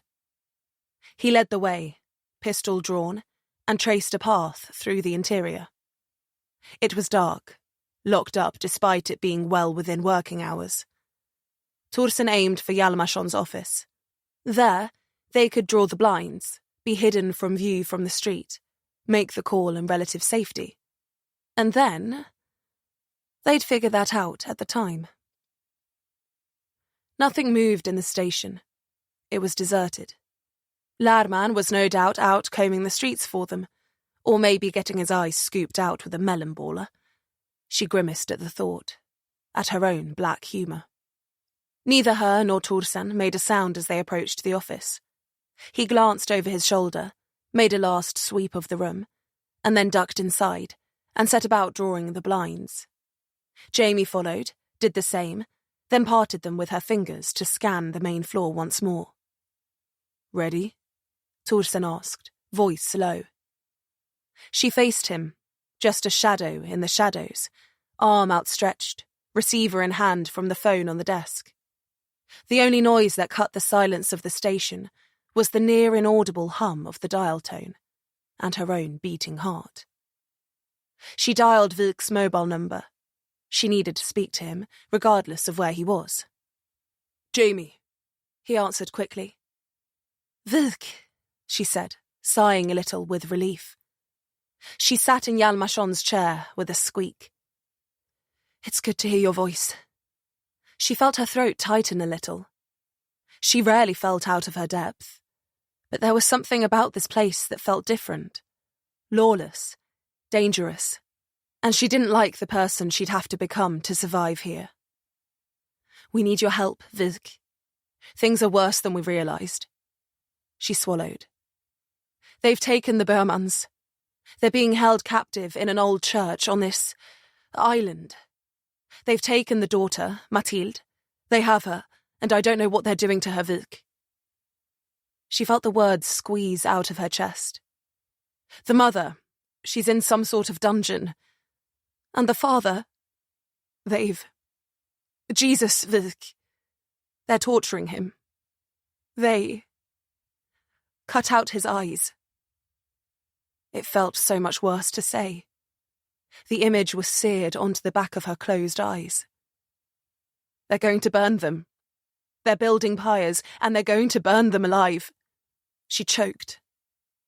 "You have to come. And you have to come now. Bring everyone." She opened her eyes, looked up in the darkness. "RRTF. The works." She paused then, hearing nothing. "Vilk?" She strained her ears, didn't hear any noise. No speech, not even the crackle of an open line. Just silence. "Vilk?" she asked again into the darkness. "Are you there?" She reached out, jabbed the button on the phone to hang up, pressed it a few times and released. No dial tone. She looked up at Torsen, and he read the alarm on her face, went to the door, peeked out through the blinds, hand rising towards the light switch. He glanced back at Jamie, and she nodded. He flicked it. Nothing. He moved it up and down, up and down. No power. No phone. They'd cut the feeds. Fuck. Jamie's blood ran cold. They were here. She replaced the receiver and pushed back from the desk, drawing her pistol. She had no idea how much Vilk had heard, or if he'd heard anything at all, whether he'd come, whether he'd do anything at all. But right now, it didn't matter.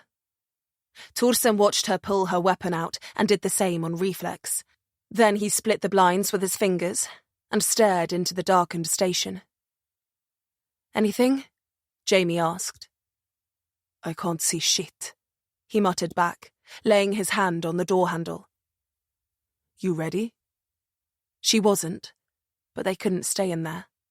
They needed to get out, make a run for it, regroup, rethink this. She nodded, and Thorsen pulled the door open, slipped into the open space between the desks. She followed and stood at his shoulder, looking around, listening. Ahead, the glass doors at the front of the station stood closed, locked. It was impossible to see beyond them, the street out there dark. Jamie narrowed her eyes. Had it been dark when they'd arrived? There'd been streetlights, hadn't there? She was sure that the entire street hadn't always been dark. She took one step, then froze. Light exploded from beyond the glass, and she threw her hands up to shield her face from it. Thorsen grabbed her by the back of the jacket, and she was yanked down, onto her back, and dragged behind one of the desks. She landed on her butt, the floor hard, the pain enough to make her gasp. By the time the floaters had cleared from her vision, Thorsen was already peeking over the top. He'd been ready for gunfire, but none came. They weren't really going to hammer the front of their own police station with bullets, were they? Seemed like Thorsen wasn't prepared to take that chance. She thanked him for it silently. "Jamie Johansson. Kjell Thorsen." A voice echoed from outside, deep and loud, seemingly barely dimmed by the doors. Thorsen was still peeking, squinting under the PC monitor on the desk they were behind. "Michael," he muttered. "Come outside now." Neither of them moved. "Come outside now, or we kill the girl." Jamie's eyes closed, and she cursed, then unhooked the rifle from her shoulder. Thorsen watched her, seemed reluctant. "What the hell are you doing?" "What other choice do we have?" she asked. "They've got guns." "So do we," Jamie said, pushing the rifle into his hands. "Cover me. If they shoot, well, kill someone, preferably Lman." Thorsen opened his mouth, but didn't seem to find the words he was looking for. And then Jamie was up, walking, pistol in her hands, held down in front of her. She squinted into the light. 3 trucks had been parked facing the door to the station, high beams sending shafts of white light through the building. She made out a dozen bodies, maybe more. As she neared the doors, she called back, "All right, I'm coming out." She risked a glance back, saw Thorsen still behind the desk, rifle rested on it, trained on the figures outside. "Both of you," Michael commanded. Jamie couldn't see Mathilde yet. "Not a chance," she called back. "But let's talk, huh?" Her left hand moved to her pocket, withdrew the station keys. She unlocked the door, rattled off a long breath, then stepped into the night, shivering in the cold air. She could see them now, Michael and Noah at the front. Michael was standing with his hands hidden beneath his shawl. Noah was at his left shoulder, one hand firmly on the arm of the little girl standing in front of him, the other turning a hunting knife over and over in his fingers. Jamie's eyes fell upon her. Mathilde Berman. She was 7, scrawny, pale, black hair, big, vacant brown eyes, and a 1,000-yard stare. Whatever she'd been through, it was enough to break her. Children just didn't have it in them to weather that kind of trauma. Not right off. Abducted, imprisoned, ripped from her parents. And then who knows what. The kid had checked out. But maybe that was better in some way. If she was just shut down, maybe there'd be a chance she could be put back together when all was said and done. "Throw down your gun," Michael said, not shouting now. "I'm not going to do that." "We'll kill her." "Touch her? I'll shoot you. One of your guys will shoot me."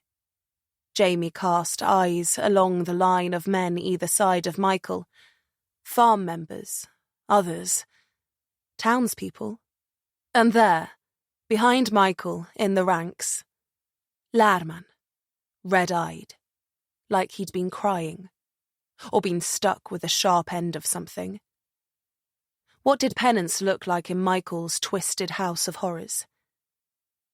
"Then Torsen will shoot whoever he can, and these streets will run with your fucking blood," Jamie spat.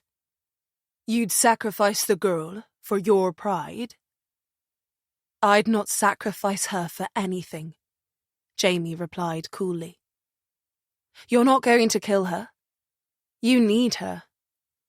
Michael's eyes narrowed. "You want your man back? Ezekiel?" He stood a little straighter. "Not because you want to save him," Jamie said. "You couldn't care less, right? You just know the longer he's away from your bullshit, from the farm, the more likely he is to regain some fucking sense, to start talking." Nuwa raised the blade to the girl's neck then, and Jamie held firm. That hit a nerve. Michael didn't break eye contact, but waved Nuwa down. "Give me the girl, and we'll let your man walk." "Come now, Jamie." Her name sounded sour in his mouth. "Just give up. You can't possibly hope to win this, to do anything except leave with your life." He smiled easily, lifted his hands from beneath the cape and showed his palms. "That's what I'm offering you. Give us Ezekiel. No, just tell us where he is. Then, get in a car, any of these, and leave. Forget you were ever here. And we'll do the same." Jamie processed that. "If we get in a car and drive, we'll not make it 5 kilometers before you run us off the road.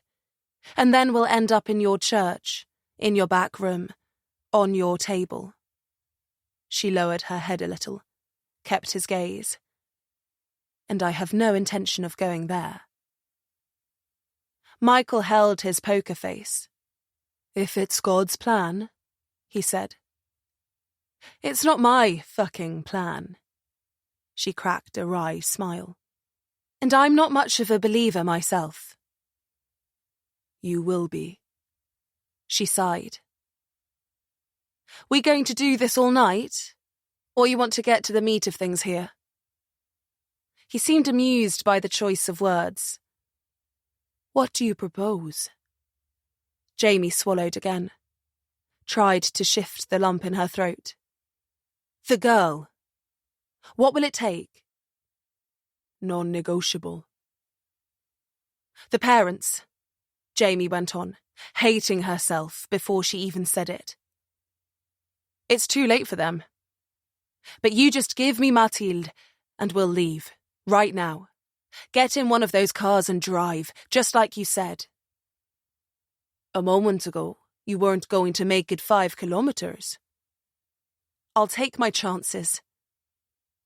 The girl lifted her vacant eyes, stared at Jamie, expression blank. Michael let out a long breath. Bored, it looked like. "Why do you take their eyes?" Jamie asked then, trying to shake him. "So they can see." "And their ears?" "So they can hear."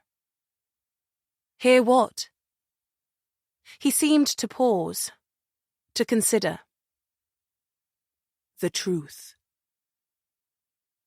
Here's the truth, Jamie went on. Stockholm police are on their way. RRTF, armed response. Lots of men with guns who are going to roll through here, arrest the ones who give themselves up, kill those who don't. Hand Matilda over, and I'll make sure you leave in handcuffs, and not in a bag. He grinned at her. I'll take my chances. Now, decide. Our man, then leave. Or die. Jamie stood her ground. They would kill them the second they handed Ezekiel over. The Burmans weren't even in play, not even up for debate. If they wanted to save them, any of them, it wouldn't be here and now, and it wouldn't be through a trade. She'd bluffed about Stockholm, and Michael had called it. She was out of moves. And though she didn't think they'd cut the girl's throat, the last thing Jamie wanted to do was get into a firefight here, in front of her.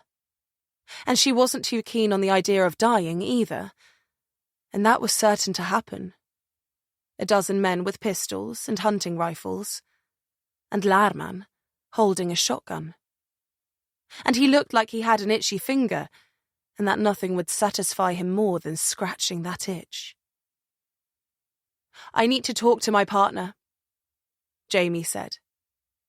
But if we go, we need assurances. Michael lifted his chin, but said nothing. We take a car, and we take Lman, Jamie said. Lman's face was filled with rage in the background, grip tightening on his shotgun. Once we're far enough out of town, we'll tell him where we left Ezekiel, and then we'll leave him on the side of the road. And what assurances do I have you won't just kill him? None. But would you really care if we did? You'll find Ezekiel yourselves eventually. And Lman has done nothing but fuck things up since we arrived, hasn't he? Didn't do a very good job of getting rid of us, or of keeping an eye on us, or of stopping us from finding anything out about what you're doing here. And we got into Hjalmarsson's house. Found what he missed. Lman had whitened with fury now. Michael's jaw twitched. And then he lost Hjalmarsson's truck and let us get away, all the way out to your church, to see what goes on there. And to top it all off, he also missed the fact that there was a hunting rifle in Hjalmarsson's truck. The same rifle that's now aimed at your head. Michael was a statue. So, honestly, I don't think you'd really care if we did kill him, would you? I would be more concerned that you'd take him all the way back to Stockholm. And spend 12 hours in a car with him. I'd rather kill him. Hell, I'd rather kill myself. Michael almost cracked a smile at that. His testimonial would mean nothing. It means nothing. He's a snivelling, lying piece of shit who doesn't deserve to wear a badge.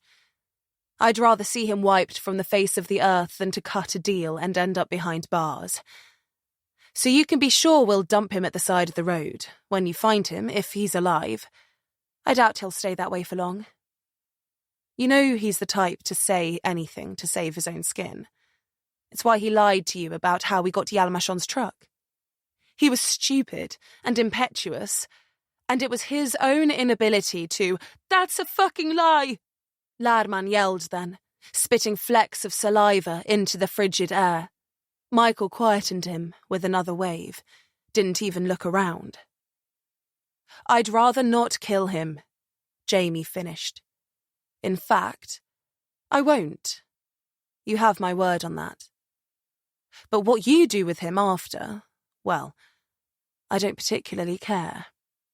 Take him to the church, make him see. If he's a true believer in what you do, he'll go willingly, happily even. Right, Lman? She turned her eyes to him now. He said nothing, bottom lip quivering in anger, in fear. She didn't care which. "Give me a minute," Jamie said then. "Let me speak to Torsen, gather our things. Then we'll go. I'd prefer not to die in this fucking town." She glanced around briefly. "And it seems you hold all the power here." Jamie watched him for a few seconds more, caught the slightest nod, and then mustered everything she had to turn her back on them. She counted her steps, her heart beating 3 times for every one. She waited for a bullet in the back, but one didn't come. Was it self-preservation? Torsen had a gun on him. Was it really Ezekiel? Was he really that important to them? Or was it something else? As Jamie stepped back inside, she wondered what game he was playing. To what end? What was down this road? And was it, terrifyingly, exactly where he wanted her to go? Chapter 26. Torsen watched her come, finger never leaving the trigger. Jamie glanced at the back corridor door and gestured him that way with her pistol, hiding it from the watchful wolves behind. Torsen rose, keeping the rifle at attention, and started sidestepping. Jamie looked back as she neared, saw them unfazed. No doubt they had people covering the back door.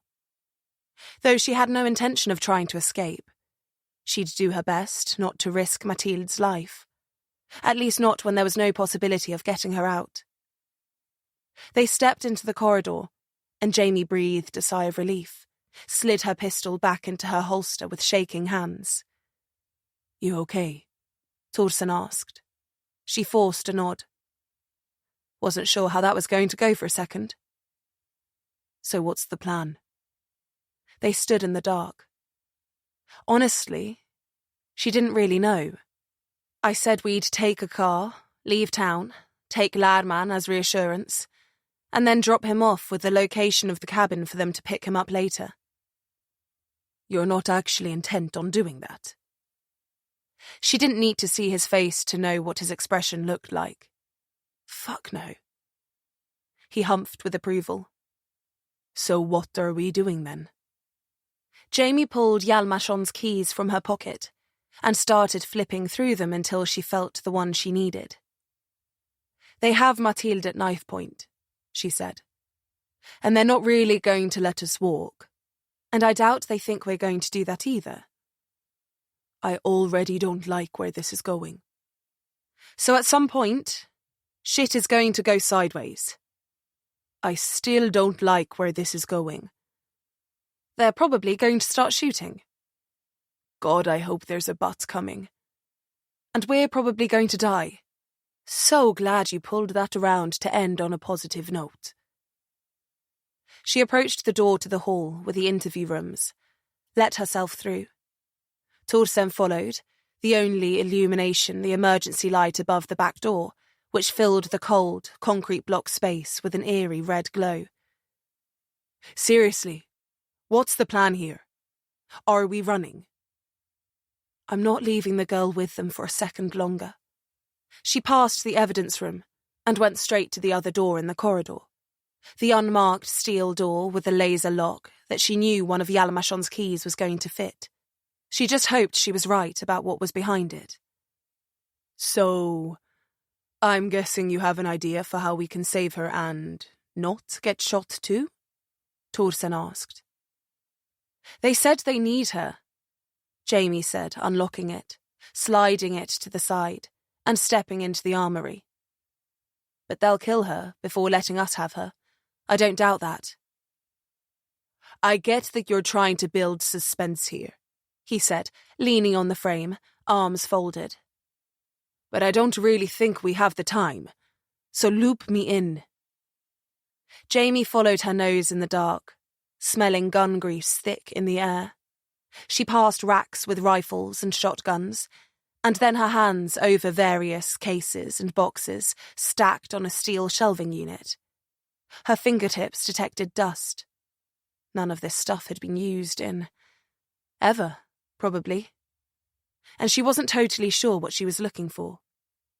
She dragged her phone from her pocket, flicked the torch on, cast it over the boxes, searching frantically as the seconds passed. Time was running out, and eventually they'd get antsy, know something was up, and come in looking for them. And she doubted that would go well. "Here," she said, pulling something from a box. She tossed it, and Thorsen caught it cleanly, even in the dark, and turned it over. When he realised what it was, he almost dropped it. "A fucking grenade. That's your big plan to save the girl?" She walked towards him, took it from his hand, met his gaze in the darkness. "It's not a grenade," she said, holding it up. "It's a flashbang." Chapter 27. The cold night air punched at their lungs, the light from the vehicles stinging their eyes. Thorsen had protested, but eventually agreed that he should grab Mathilde while Jamie dropped the flashbang. He'd said he'd have preferred it the other way, but with Nulwa holding a knife to her throat, she thought he'd have a better chance of dragging her free. Plus, Jamie wanted a free shot at Michael, and she didn't know if she trusted Thorsen's mettle. She didn't like committing to the idea of killing someone. It was pretty much murder. No, it was exactly the definition of murder. But also, the church, the table, the dungeon, the pyres. She didn't think, with all the lives on her conscience already, that Michael's would add to the weight. They approached the group cautiously, Thorsen ahead, pistol drawn and vigilant. Jamie behind, cradling Hjalmarsson's hunting rifle in her arms. One arm draped over the stock, the other holding the frame beneath the barrel, the flashbang cupped loosely by her thumb, pinned on the rear side, held there by her hip. She'd put it in place, had Thorsen pull the pin. It was just the pressure of the rifle against her body that kept the spring-loaded lever in place, that kept the 2-second timer from beginning its countdown. For it to work, for this to work, she'd need to be right among them. But Thorsen knew his part, and she trusted him. They approached Michael, his hands hidden beneath his shawl once more. She kept her eyes on his lips, watching to see if they moved, deaf to everything else. Before she'd left the armory, she'd grabbed 4 earplugs from the box next to the flashbangs. She hoped they wouldn't be seen until it was too late. The idea of deafening Mathilde wasn't ideal, but it was a better fate than the one they'd be resigning her to if they left her here. Thorsen walked straight towards Michael, who met his gaze, then stepped aside, gestured to the old 4x4 behind him. It was parked at an angle, the engine already running. Thorsen moved towards it, slowly, deliberately, and turned, keeping his eyes on the men with the guns. Their fanned-out position meant they all had a line of sight to both Jamie and Thorsen, that they all had a clear shot. Jamie's heart thundered. Thorsen was sweating, despite the cold air. Michael looked perfectly at ease, his calm breath not even misting in front of his face. Thorsen reached the truck, turned, watched Jamie, standing in the middle of them. They didn't move, did their best to seem imposing. She kept composure, knowing their own intimidation tactic would be their downfall. Lman was already standing on the other side of the car, ready to climb into the passenger seat. He looked as rattled as Jamie felt, though he was doing a worse job of hiding it. She watched as her partner's eyes fell upon Mathilde. The girl was being brandished at them, blade at her throat. Thorsen sized Nulwa up, sized up the knife, the angles, how he'd do it. God, she hoped he could. That the girl's throat wasn't just going to be opened right there in the confusion. He lifted his pistol a little. The wolves tensed. Thorsen holstered it slowly, raised his hands to show he meant no harm. Michael watched him, maybe sensing something in the air. Then Torsen opened the door of the SUV, beckoned Jamie over. She passed next to Michael, turning her head so he looked at her head-on, so he wouldn't see the plugs. He watched her, eyes twitching, as he tried to decipher what was going on, what was about to go wrong. Jamie glanced quickly at Torsen. Now. It had to be now. She held the rifle away from her, released the flashbang. In the instant it took to close her eyes, screwing them shut from the impending flash, she saw Michael move. Maybe he saw the plugs, maybe he'd always intended to launch his own attack. But either way, it was a game, and they'd both made their moves. The light was so sudden and brilliant it blinded her even through her eyes. She didn't even try to open them, didn't try to see. She used her spatial awareness, the feeling of the rifle in her hands. It came up, barrel swinging, finger on the trigger, muzzle searching for Michael in the whiteness. She turned 90 degrees, angled it up, so it would hit him centre mass, right through the chest and pull the trigger. The rifle hit something hard, jerked and writhed in her hands, almost coming free. The recoil rang through her arms, the shot no more than a shudder in the silence, soundless among the ringing. She opened her eyes, lights flashing, floaters swirling, her pupils and retina trying to make some sort of sense of the onslaught. And then Michael took shape, looming from the sea of light, standing right in front of her, alive, unscathed, the rifle barrel inches from his shoulder and still smoking, firmly in his grip. His knuckles were locked around it, his hand having reached across his body and caught it mid-air. How? She didn't know, but he had. And he was staring right at her. She blinked in shock, and out of the corner of her eye saw Torsen land a punch square into Noah's face. He staggered, Mathilde going with him, but then Torsen had her, left hand around the girl's arm, right hand reaching for the knife. He tore Noah's arm away from her throat, held it aloft, and yanked Mathilde free. She cried out, a silent scream. Everyone else around them was reeling, holding their ears, clutching their eyes. Except Michael. Noah tried to slash at the girl, and Torsen turned her, shielding her with his back. Jamie watched the blade rake across his shoulder, Noah swipe blind and fervent. And then Torsen kicked him. He threw Mathilde into the waiting car, and in the same movement lashed out backwards, throwing his heel into Noah's gut and sending the smaller man sprawling backwards. Jamie gasped, mustered her strength, and twisted her hips. Michael had one hand on the barrel, but the end was free. The stock whipped upwards, and Michael made no attempt to block or move. Was he blinded by the flash after all? She didn't have time to think about it. The blow landed, striking his chin, rolling his face up into a mess of gnarled flesh for a moment. He stepped backwards, stunned, letting go of the rifle, and stumbled, just catching himself before he fell, going to one knee. Jamie was already moving. She hurtled forwards towards the SUV, its wheels already turning. Michael grabbed for her leg, scratched her calf, and then came up short. There was an urge to turn, to kick him, to put the rifle against his head and pull the trigger. But every second was one more that one of his soldiers would regain their sight enough to take a clean shot. And they couldn't risk it. They had the girl. They were alive. That was all that mattered just then. Jamie ripped the back door of the SUV open and leapt inside, her heels dragging the ground as Torsen accelerated hard.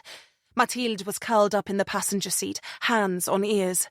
Jamie hooked her arm around the middle seatbelt, hauled herself inwards as Torsen shunted the thing into second and sped towards the end of the street.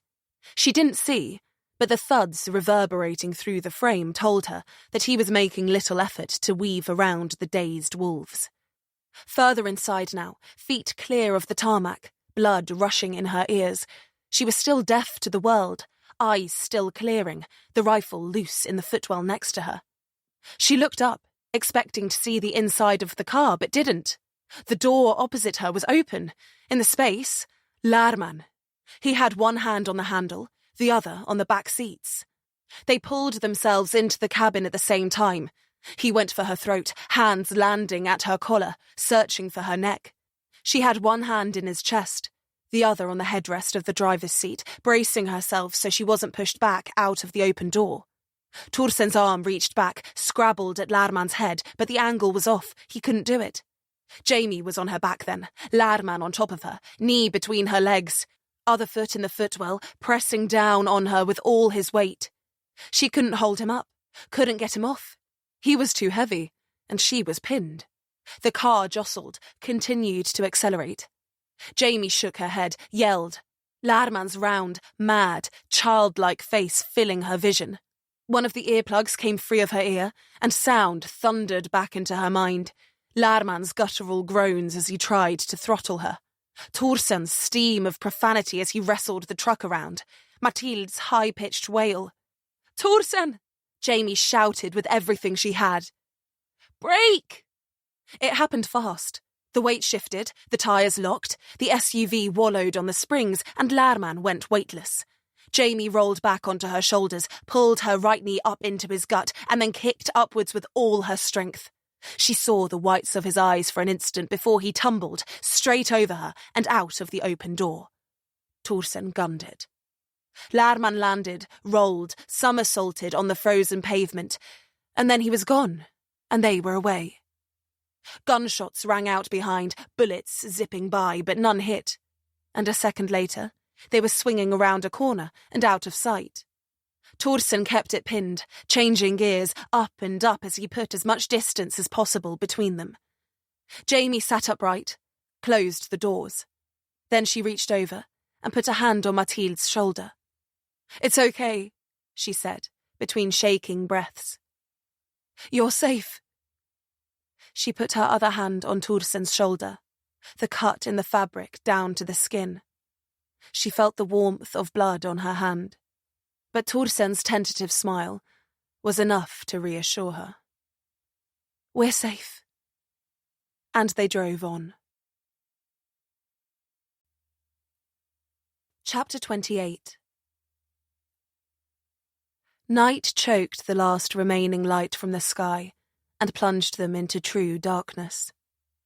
Torsen drove fast and confident, taking them out of Etterange, before looping back towards the town on the far side and sneaking them up a forestry track off one of the back roads, putting them somewhere near to the cabin based on their pooled sense of direction. Maybe a few kilometres, but closer than town and nowhere near the station.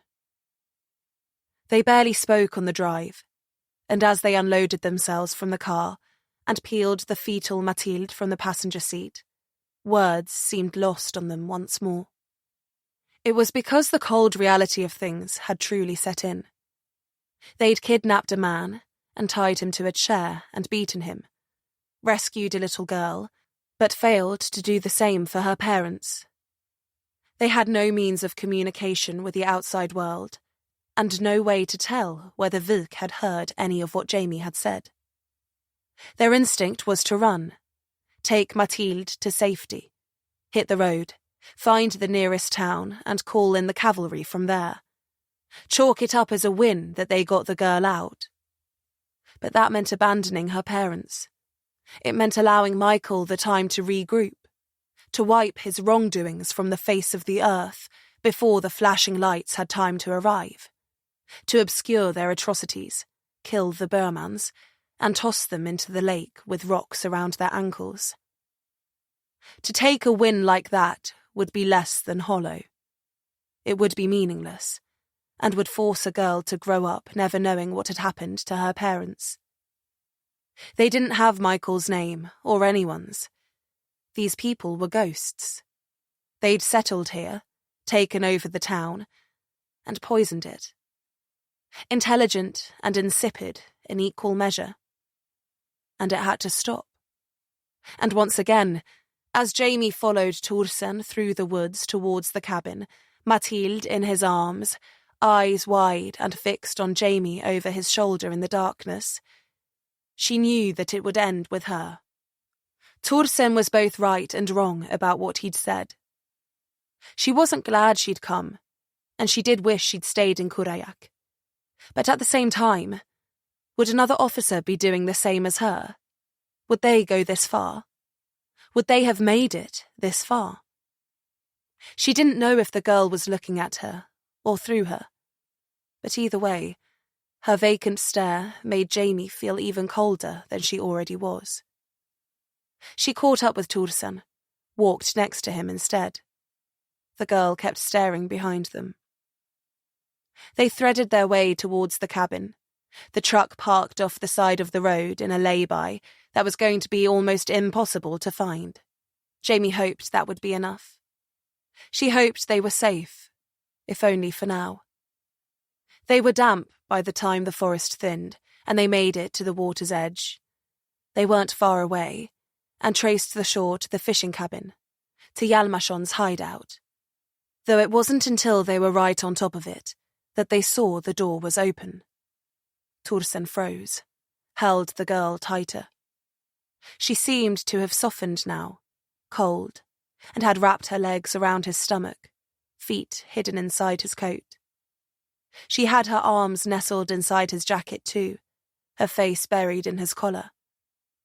She was like a baby spider monkey, all thin arms and legs. Jamie could see the faint ridges of her spine through her grubby t-shirt. It was baby pink, and doing nothing to keep the vicious night air from her milky skin. Torsen backed up a little into the shadow of the trees in front of the cabin. Jamie already had her pistol from its holster, the rifle over her shoulder. She moved quietly up the front steps, putting her weight on the outermost edges so the wood didn't creak. She reached the top, stepped through the gap, and listened. There was nothing. Total stillness. She didn't think he'd still be there, Ezekiel. He'd have run home to his pack. But that also meant this place was no longer the haven Jamie had hoped it would have been. She reached for her phone then, flicked on the light, swung it around the room. The chair was on its side, the rope lying in a tangle next to it. How he'd gotten free, she didn't know. But all knots could be loosened, undone. Wolves would chew their own legs off to get free of a snare. She figured this one was no different. The cabin was freezing. The embers in the stove burnt out, but the smell of blood still hung faintly in the air. She could see it flecked around the chair and trailing towards the door too. She followed it onto the porch, down the steps, and then into the snow to the right of the cabin. It wasn't directly towards town. Did he know where he was going? If he didn't, maybe he'd be lost. Maybe they could catch up to him. Jamie felt a flicker of hope, a flicker of fire in her belly, that this place might not yet be lost. She followed the trail, plunging once more into the forest, the blood spots giving way to footprints in the snow. He wouldn't get away. She'd run him down like a dog if she had to. Dogs had been hunting wolves for thousands of years. If tonight she was a wolfhound, then tonight she was a wolfhound. Her pace quickened, the footprints deep and easily followed. Jamie's fingers flexed around the grip of the pistol, light obscured by her own breath mist. She slowed a little as the footsteps muddled, like Ezekiel had stopped to look around, chose a new direction. The tracks carried on, course corrected. Then they paused again, turned around. Jamie stopped, did the same, aligned her feet with his. He was staring into nothing, into the trees, darkness, silence. Then he took off again, frantic, his strides lengthening into a run. Jamie quickened her tracking. If he was running, she needed to catch up. She got another 20 meters before she slowed again, crouched a little to try and make out the tracks. They muddied, scrabbling. Had he doubled back? Fallen? No. It looked like he'd wiped them away, swiped at them. She went on, cautious, inspecting each one, each welted gouge that looked like it had been doubled back over 6 times. Then she stopped dead, holding her breath, seeing between Ezekiel's loping steps the first fresh-defined definitive print. A paw print. A fucking big paw print. She swallowed, listened hard, and then traced her way forwards, hyper-vigilant, heart pounding. She wasn't a hunter by any means, but she could damn well tell when someone was being followed. And Ezekiel was being followed. No, stalked. By a wolf. Wolves. Multiple. There were more than a few tracks here. Fuck. It didn't take long to have her fears confirmed. Divots in the snow. Splash marks. Finger marks. Gouges in the earth. He'd fallen. Or maybe been brought down. She shuddered at the thought, swung the light around, watched as the snow and tree trunks glittered black with congealed blood. The latter. He'd been forced to the ground. Mauled. Jamie knelt, pressed her fingers to the cold, wet earth. The snow melted through with blood. She cast the light to her right, following the marks in the snow. Drag marks. From a dead weight being hauled away. They'd hunted, they'd struck, they'd fed, and then they'd taken the rest home for the pack. She rose slowly and holstered her pistol. With shaking fingers she pulled the rifle from her back and made sure there were bullets in the stack. She kept her ears open and breathing steady as she went back towards the cabin. Ezekiel was a part of all this, but she didn't know if he deserved to go like that. She didn't know if anyone did. Was there something cosmic about it, though? Was it irony? Or just the cruelty of fate personified? Poetic justice? She could bounce phrases around her head all night, but the stark reality of it was that for all his faults and whimpering lies, that piece of shit Lman was right. There were wolves out here. Two kinds. She emerged from the woods to see Torsen on the porch, still holding Mathilde. "Anything?" he asked, voice carrying in the stillness despite his lowered volume. She shook her head. "You didn't find him." She paused at the bottom step, leaned on the rail, steadied herself with a few slow breaths. "No, but I know he didn't make it back to town." Torsen's brow crumpled as he deciphered that. Jamie's eyes went to the door behind him, and she sighed audibly with relief. He followed her gaze. "What is it?" "The door," she said, climbing the steps and motioning him inside. "It's got a lock. Doubt it'll stop Michael's men if they come." She ushered them through, then turned and looked out into the darkness once more. "You know, tonight, they may not be our biggest problem."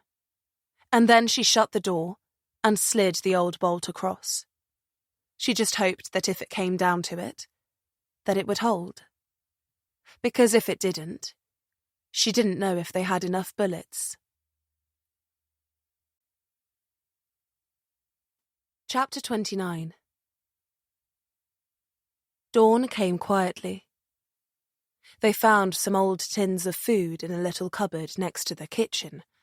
Pulses, some soup that may or may not have contained meat, corned beef, baked beans. They found some metal bowls and utensils that Jamie washed out in the lake, while Torsen stood watch with a rifle in his hands. And then they heated the food on top of the wood burner, and ate everything, despite not wanting to eat any of it. Mathilde refused. In fact, she didn't even react. She was bordering on catatonic. They pulled the cots over and set them up on their sides, so the tops formed a shield to keep the heat in around the stove. The mattresses were laid on the floor in front, and all the blankets they found were laid over the top to make it as comfortable as they could. Torsen fell asleep sitting up with his arms folded. Mathilde curled up in a ball in the middle, empty-stomached. Jamie stayed awake as long as she could, fed the fire for as long as she could, and then finally succumbed sometime after midnight. She stirred at 3, opened one eye, saw Mathilde digging some of the corned beef they'd left for her, out of a can with her fingers, crouched in front of the fire. Jamie watched her through one eye, unmoving. She didn't want to disturb her. She just wanted to make sure she wasn't going to try and run. The girl didn't know that Jamie and Thorsen weren't wolves. For all she knew, they were one and the same. Mathilde stood, tiny frame silhouetted against the glow of the flames, and stared at the door. Jamie readied herself to jump. But then Mathilde looked at Thorsen, watched him sleep. A peaceful giant, arms folded, head lolled to the side, and returned to the makeshift bed and curled in next to him. Jamie didn't know if he woke, but she noticed him raise his elbow slightly so Mathilde could get right against his ribs. The girl pulled one of the woolen blankets up over herself and looked into the fire with wide eyes. They grew heavy, then eventually closed, and she seemed to sigh into an exhausted sleep. Jamie, head on the inside of her elbow, arm folded under her ear, smiled a little, then tried to find the darkness herself. Thorsen stirred first, and Jamie right after. They both opened their eyes, looked around for Mathilde, then found her practically behind Thorsen, wedged into his body. There was no food, and nothing else to do except get up and get on with it. They didn't have the energy nor the clarity to tackle this last night, but now there was no other option.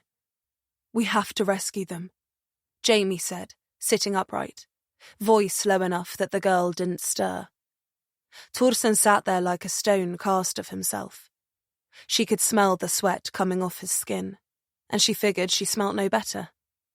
They'd been without a shower for a long time now, and she suspected they both felt about as feral as the wolves that roamed the valley. The actual wolves, not those fucking degenerates at the farm. "The girl?" Thorsen whispered. They couldn't leave her. Wouldn't. "She'll have to stay, and one of us will stay with her." "That's not happening." "Didn't think you'd go for it," Jamie sighed. "Then she'll have to come." "Fuck," Thorsen cursed, quiet and hard. "That's such a stupid idea." "But there's no alternative, unless you want to just leave her here." "I'm not leaving her anywhere." Mathilde seemed to curl in tighter as he said it. But Jamie didn't know if that meant she was awake, or if it was just a sleeping reflex.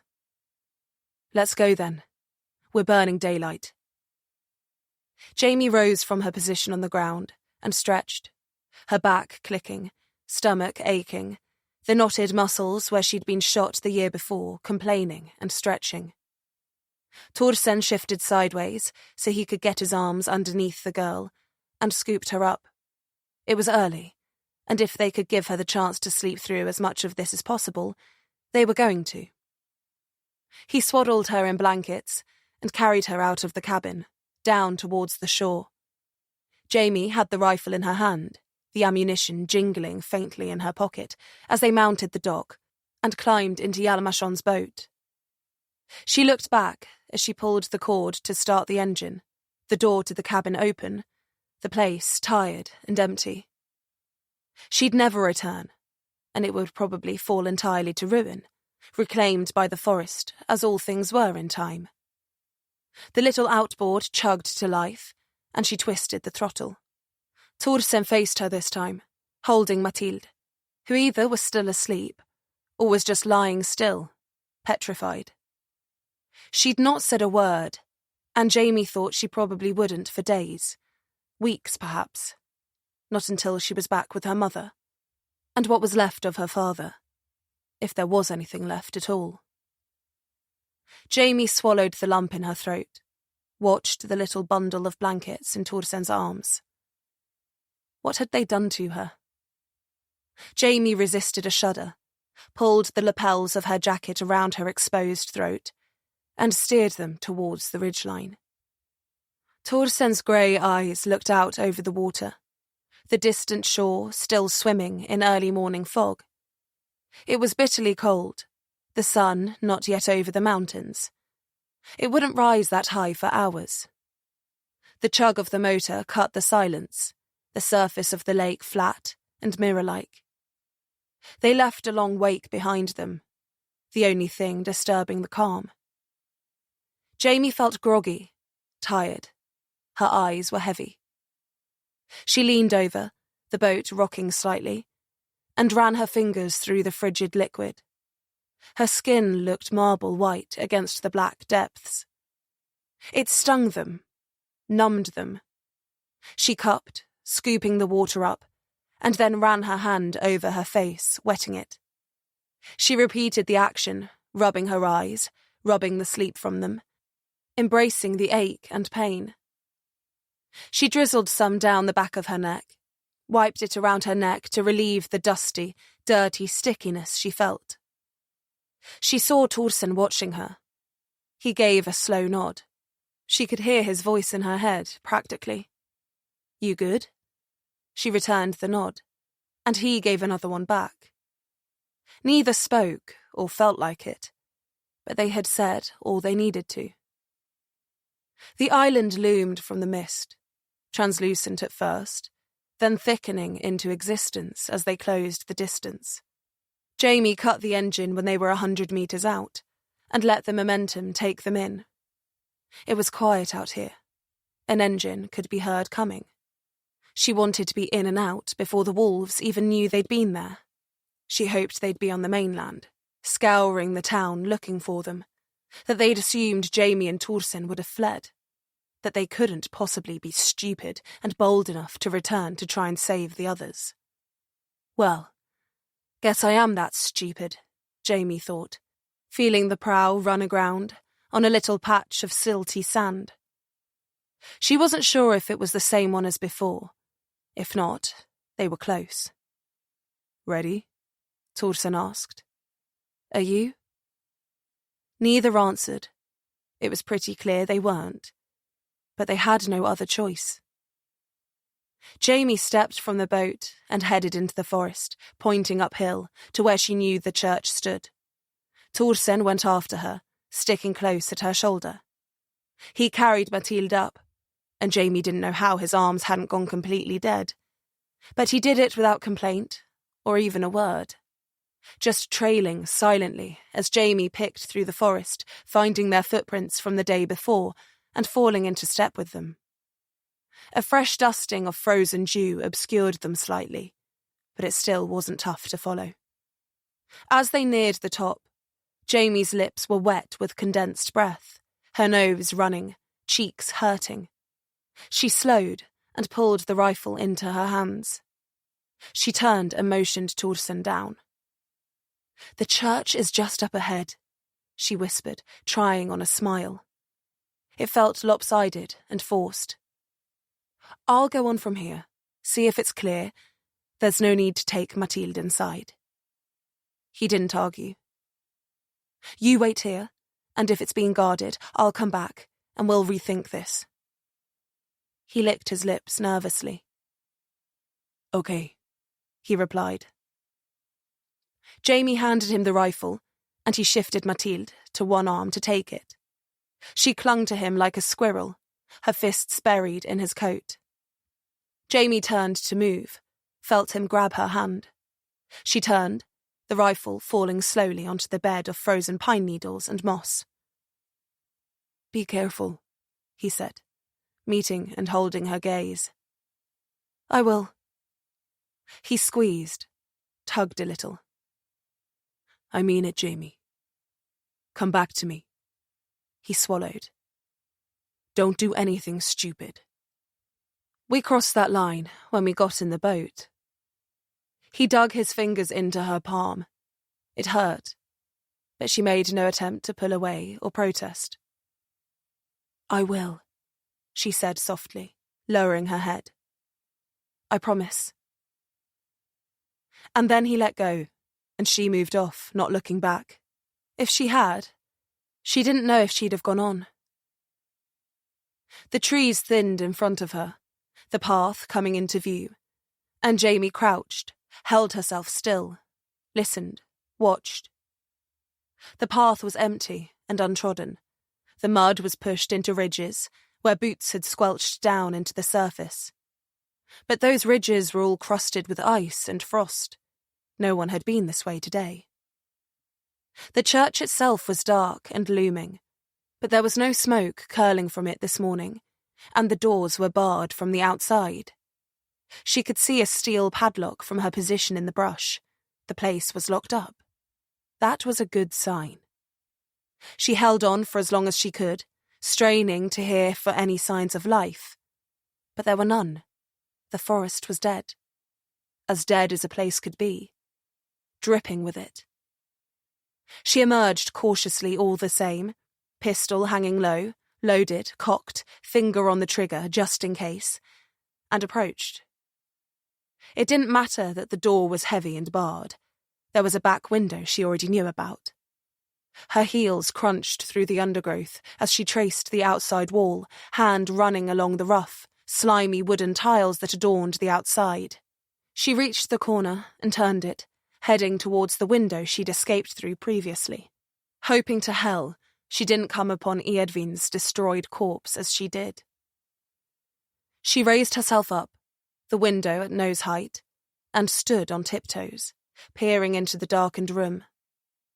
She could smell the blood from there, despite the window being shut.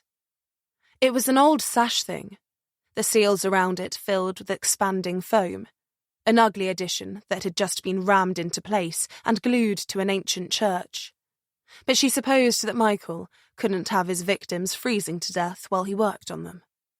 There was barely enough light to make out the interior, but it was empty, she knew that much. The whole place was deserted. And Jamie checked the window. Locked up too. Fuck. She let out a long breath, knew what she needed to do, and shielded her face, driving the butt of her pistol into the corner of the single pane. It cracked, and then dropped out of the frame with a loud crash. She paused, listened, waited, heart beating quickly in her chest. Nothing. She didn't relax, but she let herself believe, just for a second. She holstered her weapon, found a mossy stick, cleaned the rest of the glass from the frame, then took off her coat and threw it over the sill. She hooked onto the frame with her hands, the last remnants of glass sharp on her palms, and climbed up and in. Her stomach scraped over the material, the smell enough to nauseate her as she entered, being careful not to cut her palms on the shards strewn across the boards, and then pulled herself upright, trying not to breathe. The table was empty, the ties that held Eadvine strewn across it. Blood covered the surface, sticky and black in the half-light. The first white larvae of flies taking root in the flooded grains. They'd be maggots by lunch. She paused to scan the room, to see if there was anything of use, of value. The table full of Michael's tools was still there, a white sheet thrown over the implements. Blood had spotted through in places. Jamie grimaced, about to reject it, and then stopped, went over, threw the sheet back, thinking of the fireplace, of the sadism that transpired here. Sadly, she found what she was looking for. An iron rod about 2 feet in length. It was crusted with black material at the end, and Jamie didn't have to think about it for very long to know that this was a poker. That it was placed in the embers, heated up, and then held to flesh. She grabbed it, disgusted to even be holding the thing, and then headed towards the door. Filled now with a bubbling hatred, she stopped only briefly to listen for movement. If there was anyone here, they'd have already come in at the sound of breaking glass. Still, she opened it tentatively and waited, then exited into the darkness. No candles were burning in the hall now, the smell of incense old and putrid. The smoke had cleared, but the air was still thick and choking. She approached the door to the cellar, the lock and padlock hanging from it, and drove the poker through the loop, twisting hard. The old wood splintered and came loose. Jamie dropped the poker, stepped back, lifted her leg, and then slammed her heel through the lock, kicking the whole thing clean off. It clanged to the floor, but she was deaf to the noise now. As the door opened, the distinct and burning smell of human feces and urine assaulted her. She went in anyway, stepping down cold stone steps until her boots found soft dirt. She dragged her phone from her pocket, pressed the power button. Nothing. Black screen. Fuck. Dead. She hadn't charged it in 2 days. Must have gone sometime during the night. She continued anyway, into the cellar, holding her own breath to listen for the sound of another. "Ulla?" she asked into the blackness. A little gasp came back, the sound of scrabbling as heels were drawn to thighs, as someone cowered. "Ulla, it's me," Jamie said. "The police officer from yesterday, upstairs through the floor. Do you remember?" No response. "We saved her," Jamie said then.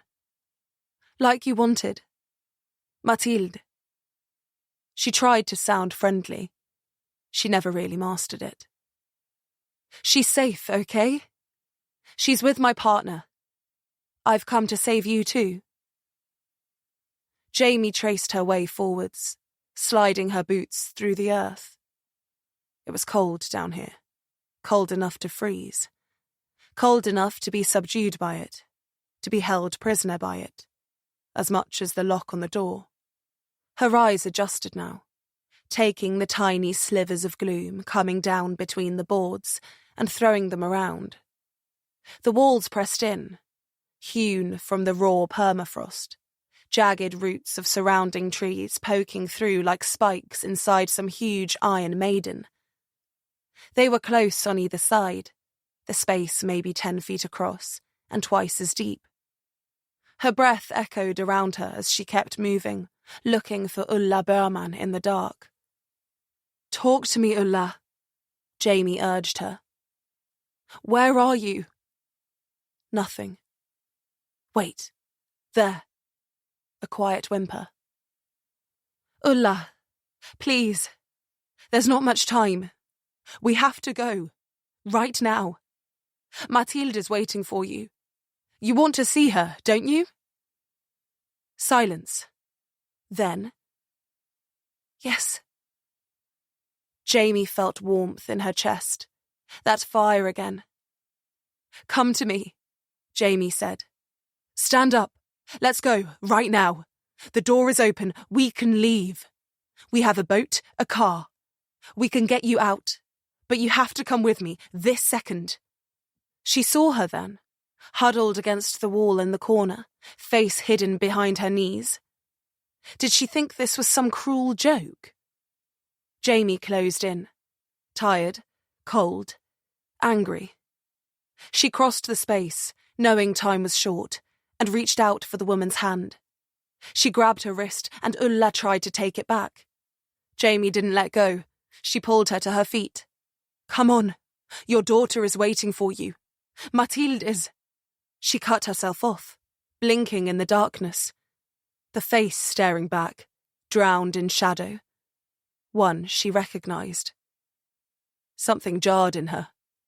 Not just the features, but the expression. Not one of horror or one of fear, but instead, a gleeful smile. This was not Ulla Berman. But before Jamie could turn or even think, there was pain. What little light there was extinguished itself, something rough coming down over her head. She choked, coughed, felt it snap tight around her neck. She was struck in the back of the legs and went to her knees. She felt a hand on her face, gripping her jaw, fingers hooked into her mouth as she was wrestled down. Her arms flailed, a strangled cry escaping her throat as it was forced closed by unseen hands. They ravaged her neck and head as she fought, kicking backwards, clawing and beating at whoever had shoved a bag down over her head. And then there was freedom, an instant of open air around her where she hit nothing with her hands. Instinctively, she clamped her jaw shut, eyes screwed closed. A change in the air, a sharp intake of breath as someone wound up behind. She didn't know, but she guessed right. The pain lanced through her skull for half an instant, and then she could feel the cold of the floor on her cheek through the cloth.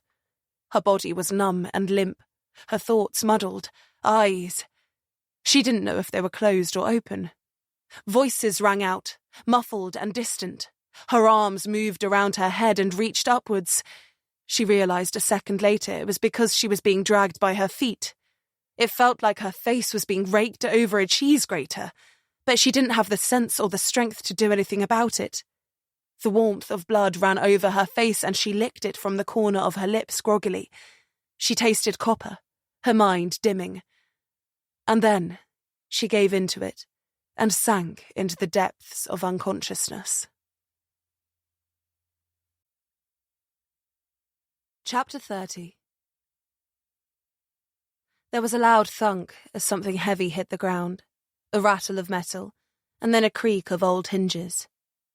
Daylight exploded into the church, outlining the open doorway, and stabbed at her eyes through the wide weave cloth bag. Jamie dragged in a breath and then choked on the fibres, blinking herself clear.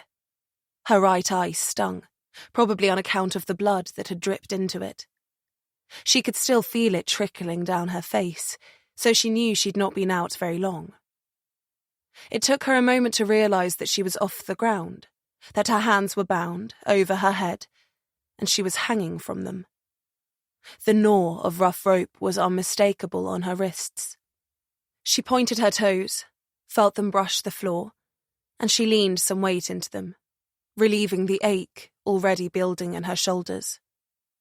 Before making a sound, before doing anything, she picked out 4 shapes in front of her. 1 lithe and small on the left, 2 larger on the right, and in the middle, walking through the doorway, was a tall figure. He had square shoulders, carried himself like an arrogant fuck. Michael. She turned her head to the right, to the men there. She wasn't sure, but she had a pretty good idea of who they were. Noah, the one who'd jumped her in the dark, his short stature and bunched shoulders gave him away. And the other, she guessed, was Lman, from the way he was shifting from foot to foot nervously.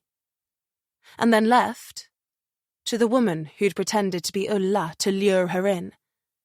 Joanna, the addict going through withdrawal when they'd arrived. Seemed like she'd made a solid recovery. Jamie guessed this was all part of the indoctrination process. Michael approached through the open doorway, stepping slowly into the church. Jamie was in the main room, suspended, she guessed, from one of the beams overhead. She didn't remember seeing a rope there the day before, so suspected it was looped over and tied off somewhere else. Behind her, she could hear the flicker of candles, could feel their meagre warmth, could smell the incense burning, putrid and thick. But all of that seemed totally irrelevant as Michael approached, slow, deliberate, savouring the moment. Kriminalinspektör Jamie Johansson, he said, emphasising each word, totally unhurried. I honestly didn't know if you were stupid enough to come back, but I hoped so. He laughed to himself. Idealists. So predictable. Something glinted in front of her, and Jamie tensed, feet lifting free of the ground. She knew a knife when she saw one.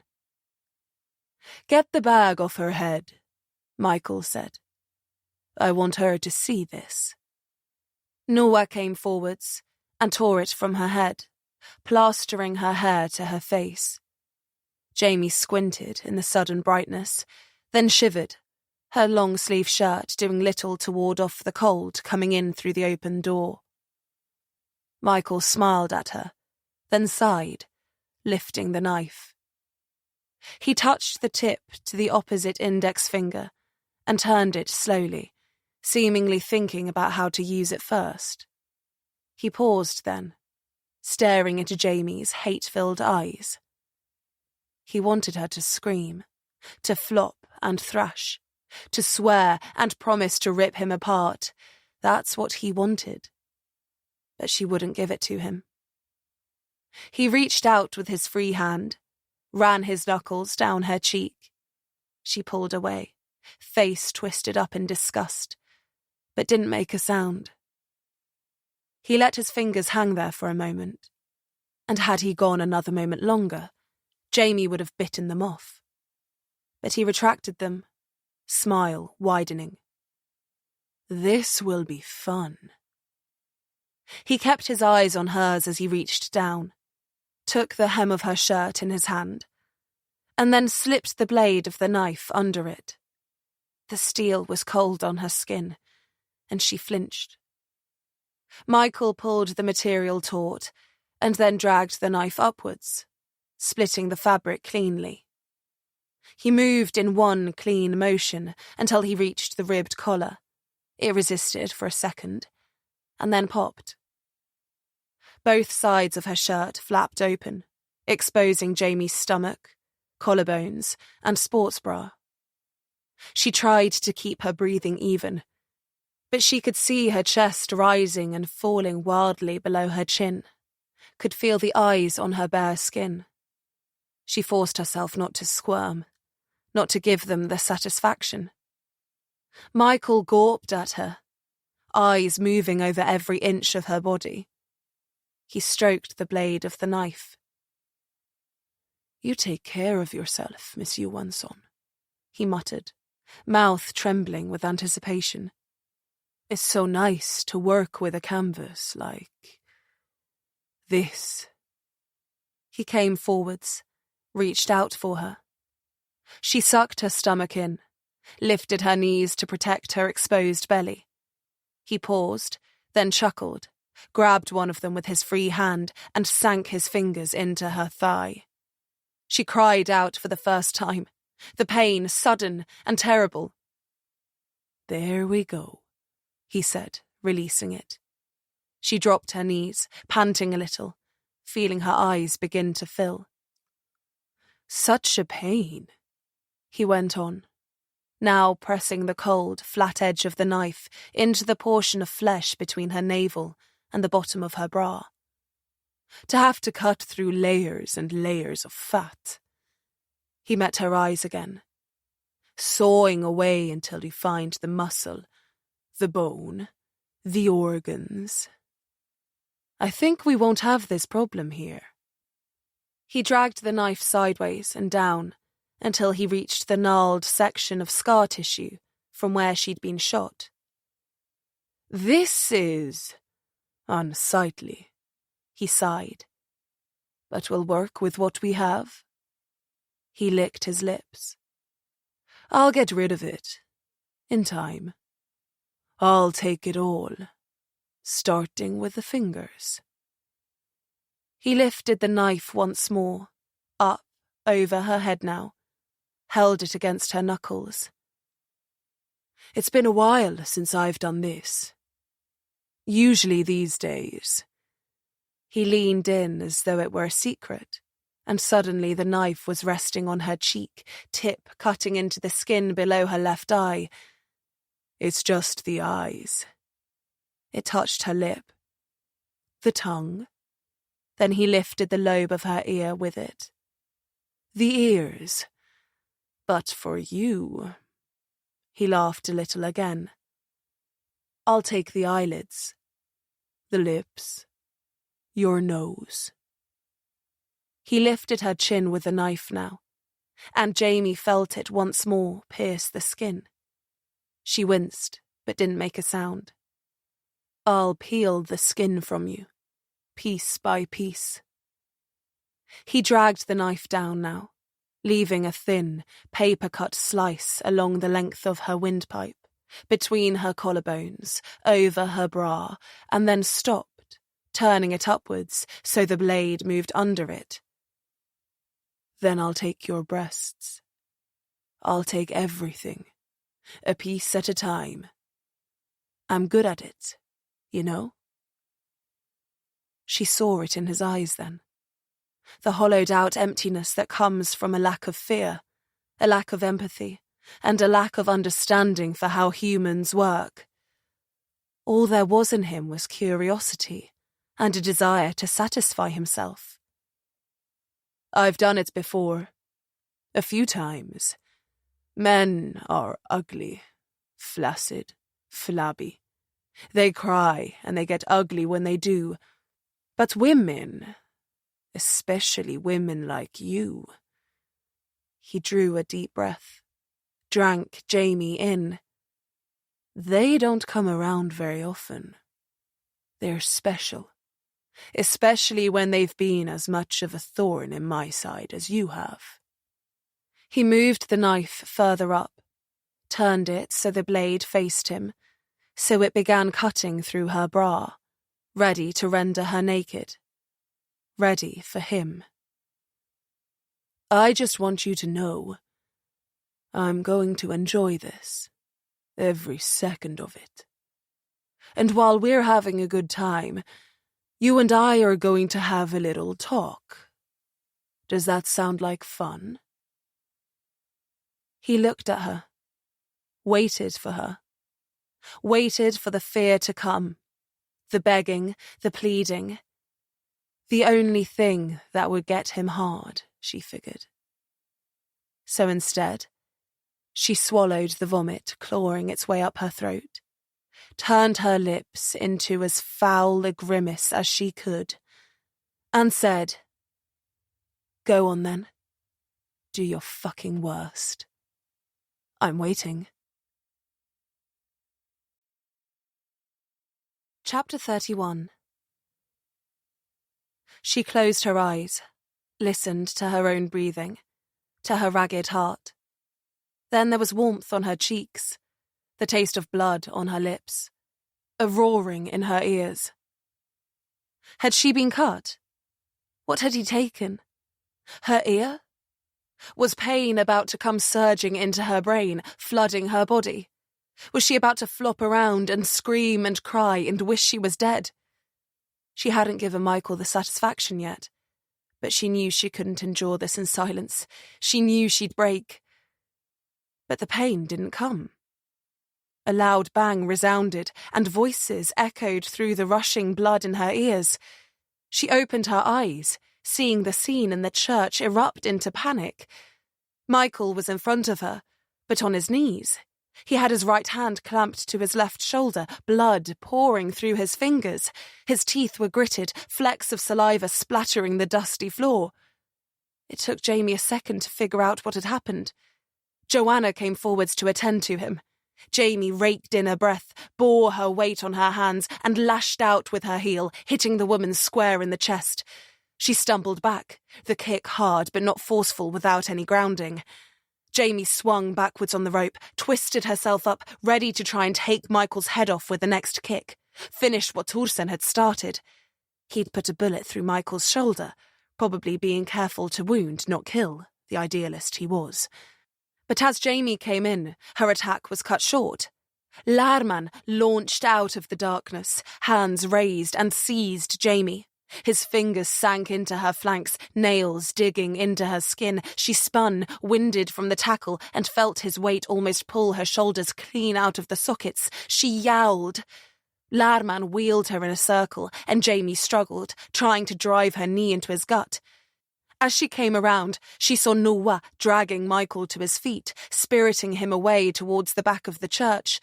Joanna followed hastily, rubbing her sternum with one hand, shielding her head with the other. A second gunshot made her duck and sprawl to the ground, took a gouge out of the pillar a few inches above her. Fuck! Thorsen! Just fucking shoot them! Jamie yelled in frustration, finally found Lärman's gut with her knee and sent him back a few feet. Then she saw it, saw the wind-up, but couldn't do anything about it. He punched her in the stomach, and she folded up, wheezed, winded. Lman hit like a bitch, but it still took the breath out of her. He grinned madly, and she saw then that the sides of his head were plastered with white pads dotted with blood over both ears. or where Jamie assumed his ears used to be. That was the price, she guessed, for failing Michael. And this was his prize, his payback, his redemption. His face was grazed too, bruised, no doubt the tumble from the car. She swung around, and Lman reached behind his back, pulled a pistol from his belt. He levelled it, reached towards the barrel, to pull back the slide, to chamber around. She kept spinning, eyes flying around the room, looking for any hope of salvation. Lman was out of reach. She couldn't disarm him. All she could do was watch as he put a bullet in her chest. The flames of the candles flickered at her through her tears as she turned almost full circle, mind still working furiously. The candles! She kicked out, swinging her leg out, up and around in a flat arc, sweeping them off the table, hooking them with the toe of her boot and flinging them at Lman. They went everywhere, hot wax dousing everything, embers spraying. He fired, the bullet going wide, and then screamed, throwing his hands to his face, to his eyes. He scrabbled at them, clawing at the quickly hardening wax. He took a step, the wrong way, tried to aim once more. Jamie steadied herself on the floor, then kicked upwards, the Kevlar toe cap of her boot smashing into his wrist. She felt, heard the crunch, saw his face contort into an ugly mess of waxy lines. The pistol hit the ground, and then Jamie hit Lman. She twisted over, dug her toe into the gap between two boards, and then unwound with a high axe kick. She sent it right into his temple, and watched as he careened sideways into the table of remaining candles. The thing buckled, and sent the rest of them rolling onto the floor. Embers scattered, nestling in the folds of the drapes lining the room. Jamie stared at them, willed it not to happen. And then they caught. "Fuck," she breathed, watching the flames leap and lick upwards, taking the old woolen drapes like they were doused in oil. Lman lay still, but that was the least of her concerns. Her eyes went upwards, smoke already billowing into the eaves as the entirely wooden church threatened to go up. The rope came into focus, around her wrists, knotted tightly with a double-looped noose knot, which meant the weight on it made the whole thing tighter. While she was hanging, she'd never get her hands free, not without breaking her thumb at least. She just needed to unweigh it, get her teeth on that loop. Fuck. She didn't know if she had the strength. She sucked in a deep breath, braced herself, and then brought her heels up, trying to muscle them up over her head. If she could get there, inverted, she could hook her foot around the line, take the rope in her hands, get the knot loose, and then maybe, just maybe, she wouldn't burn to death. She managed to get her knees to head height, then failed. Her stomach muscles spasmed where Lman socked her, and she fell straight, shoulders jarring painfully. Her feet brushed the ground and she panted, choked, coughed, the smoke building fast. The entire side of the church had caught now, the flames hot and fierce on her skin. Jamie hung her head, sweat beading on her brow, skin prickling. She wasn't strong enough. She wasn't strong enough to do it. She closed her eyes. "Torsen!" she yelled. "Torsen!" She mustered everything she had. "Tors!" Her throat locked closed, the smoke acrid and sharp, and she coughed violently. Her next breath wouldn't come. The air dark and hazy with the smoke. It was everywhere. A shadow cut through it, swooping in from the doorway. She braced, not knowing if it was Noah back to finish the job. But it wasn't. She'd known that lanky, broad-shouldered frame anywhere. "Torsen!" she gasped. He was alone. No Mathilde. She tried to ask, couldn't catch her breath. He gathered her up in one arm, held her against him, and lifted her off the ground, eyes and hands working furiously at the knot. Jamie couldn't reach it, could only watch. He bent her hands back to get a better look at it, swore, dropped her so he could use both hands.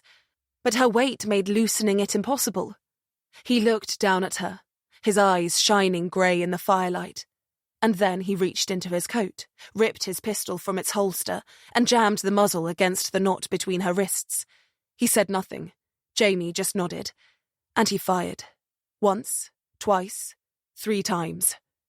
The burn of the muzzle flash seared her skin. She clamped her teeth together hard enough to crack them. Her eyes closed, the smoke making her head throb. She felt her toes drag on the ground, her body falling. Torsen's grip around her ribs ratchet tight. And then they were moving, walking, running. The heat faded from her arms, and she opened her eyes, seeing the doorway growing in front of them. They burst from the church, coughing and spluttering, and went to their knees, sucking in clean air. Jamie gagged, hawked, and spat dark phlegm into the dirt, the 2 halves of her long-sleeved shirt flapping loose under her. "Jamie," Torsen gasped. "Are you okay?" He'd barely got the words out before she was clawing her way to her feet. She swayed heavily, eyes streaming and stinging in equal measure. She weaved in a circle, forcing herself upright, and stared back at the church. "Michael," she croaked. "Noah." "They're still inside?" Torsen asked, pushing to his feet too. She shook her head. "Don't think so," she rasped, putting the back of her hand to her mouth. "They went towards the back." She pointed over the church. "Must be an exit we don't know about." "I hit him," Torsen said. "He'll survive." Jamie narrowed her eyes. "What about Lman?" Jamie took 1 step back towards the open door, squinting through the smoke. Lman was still face down on the ground among the spilt candles. She could save him. There was still time. But she watched him for a second more. "Dead," she announced, reaching for the doors. "He's already dead." She closed them, trapping the smoke inside, and turned back towards Torsen. He said nothing about it, but she could see he knew. Instead, he pressed his lips into a line, drew a slow breath, and then slipped off his coat. He threw it to Jamie. "Let's go," he said. "If they got out, they're probably headed to the shore. We might still be able to catch them." She caught his coat and threw it on, zipping it up at the front to cover her bare torso, and then nodded, mustering her strength. This wasn't over yet. Chapter 32. Torsen led them away from the church, and then cut right into the woods. Before Jamie could even follow him, he was back on the path, rifle in one hand, Mathilde in the other. The girl had her eyes shut, hands over her ears. Jamie's blood boiled just looking at her. At what they'd done to her. These fucking cockroaches. That's what they were. Not wolves. No. Wolves ran in a pack. They were a family. They were brutal and dangerous, but there was honor among them. Not like these people. She reached out as he came through the last of the undergrowth, and he offered Mathilde to her, looking for his footing. Her hands stretched right past, took the rifle from him instead. He released it, holding the girl, and paused for a second, dark columns of smoke billowing from the church behind him. He lifted his chin. "Go." Jamie needed no other encouragement. She turned, broke into a run. Torsen's heavy coat sloshing around her. The cold air stung her lungs, the smoke coating the inside of her throat, choking. The path wound down, down, down, away from the church, through the trees. A part of her said to be careful, to take her time, to keep her eyes open and her mind sharp. But the bigger, louder part said to run these motherfuckers down and kill them. She reached to her throat, unzipped Torsen's coat, smearing the blood from Michael's first incision down her stomach. She shed it, along with the remainder of her shirt, put her head down, rifle in both hands, and ran like hell. The path was well worn, sloping and uneven. She could barely think, between trying not to break an ankle and trying to regulate her breathing and not throw up bile and smoke. All she could do was run. She didn't even feel the cold on her skin. It prickled and itched, grubby with sweat and fire, but the rage kept her going. The darkness cracked then, and light swallowed her up. Jamie put the brakes on, skidding through pebbles and sand. They cascaded down the slope in front of her and into the water with a gentle clap. She squinted, shielding her eyes with the body of the rifle, searching the shoreline for them. She spun around, looked left and right, shoulders rising and falling fiercely. Fuck! Where were they? Jamie blinked, wiped the grubby sweat from her eyes with a grubbier set of knuckles, and then refocused. There! She took off again, going left, and sprinted down the beach, heels sloshing in the shingle. When she reached their tracks, she halted. Blood led down to the water, staining the stones, marking the path to the divot in the sand where the boat had been dragged into the water. Jamie approached, knelt, pulled the rifle to her shoulder, just a few feet from the shore. They must have been 100 meters out already. The cold of the woodstock bit into her skin, made her cheek ache as she rested it on the butt.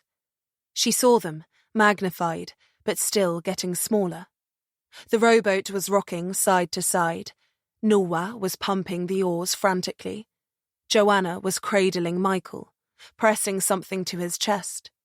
He was on his back, lolling over the edge of the boat, the blood shining red in the rising sun even from this distance. Jamie exhaled, lined up, and then squeezed the trigger. The hunting rifle kicked back into her shoulder like a hammer, and she winced. Lman was a big guy, and this was a big gun. Water plumed up next to the boat in a column. Fuck. She was so out of breath. Nuwa stopped rowing, stood for just a second to look, then slammed back down onto the bench and rowed even harder. Jamie hyperventilated, trying to oxygenate her muscles, calm her heart. She ejected the .308 cartridge and chambered another with the bolt. She exhaled, squeezed her arms to her ribs, felt her whole body shaking with adrenaline. The boat was in the far distance now, 125 meters and pulling away. Jamie swallowed, muzzle waving, the boat bobbing in and out of the crosshairs. She pulled the trigger again, the rifle kicking back. The muzzle flash blinded her. She got clear, saw they were still rowing. She'd shot high. She dropped the rifle from her shoulder, breathing hard, the boat no more than a white dot on the water now, tiny without the scope. She looked around, backed up onto the flat of the bank behind her, and got down onto her front. The sharp pebbles cut into her stomach. Her skin had come out in gooseflesh now, her pale shoulders taking the brunt of the frigid wind. Jamie ignored it, pulled her right knee up level with her hip, rolled a little onto her left side, left arm extended, just like her father had taught her. She rested her hand on the stones, the rifle on her hand, left elbow to the side, using the earth to steady her. 150 meters now. Crosswind? A few miles an hour. She'd need to account for that. Far enough for bullet drop? No, not with this fucking cannon. Dial up the scope from 8 to 16 times zoom. The boat exploded into view as the magnification increased, enough to make out Nuwa's facial expression, to see the anger there, the fear in Joanna's, the pain in Michael's. She restrained a smile and lined up. One through Nuwa would stop them, but Joanna could pick up the oars. She could put one through the hull of the boat, sink them, then get back to Lman's boat, fish them out of the lake, or let them drown. The crosshairs moved up and down as she tried to decide. Her fingers were sweaty, heart still hammering. Her throat was itching, tickling. She needed to cough. Focus. Focus. Jamie exhaled, closed her eyes, then she opened them and fired. The muzzle flash faded, and Jamie held her breath once more, retraining the crosshairs on the boat. She watched, waited. Nuwa seemed to have stopped rowing. Had she hit him? And then Joanna swayed, slumped sideways, and slipped into the water. Nuwa watched her go, lifted his head to stare back at the shore, and then he started rowing again. Fuck! Jamie hissed, hastily pulling the bolt back and trying to chamber another round. The old cartridge ejected, but then the bolt clicked uselessly on an empty feed. She tried again, and again. Click, click, click. Norwa kept rowing. Click, click. Tordsen had fired 2 in the church. She'd fired 3, 5 shots. That's all there was. And the spare ammunition was in her coat at the church. The boat grew distant, even in the scope. Jamie pulled her cheek from the stock, pressed it into the sand. And then she screamed, got up, threw the rifle on the ground and hung her head back, her roar echoing around the valley. It finished when she ran out of breath, her nails digging into her palms hard enough to draw blood. The sound faded as Jamie opened her eyes, staring through tears at the white speck closing in on the far shore. Footsteps crunched on her right, and she turned to see Torsan standing at the tree line, Mathilde cradled in one arm, hands at his neck, little eyes peeking out from under greasy black hair. He held up his discarded coat, not saying a word. Had he seen? Did he know she'd shot Joanna?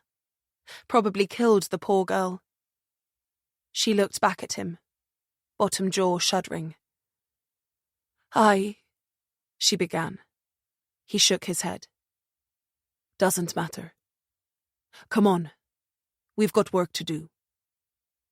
Torsen stood there, waiting, arm out. And she knew he wouldn't move until she went. So without another word, she picked up the rifle and started walking. Chapter 33. Torsen took off his white button-up and gave it to her. He had an undershirt on, and Jamie gladly accepted the offering. It drowned her, smelt like him, sweat and aftershave, musky and thick. But she didn't care. She let the hem hang loose and rolled the sleeves to her elbows. They'd taken her coat and her gun, and both had been consumed by flames now. All they had now was Torsen's gun.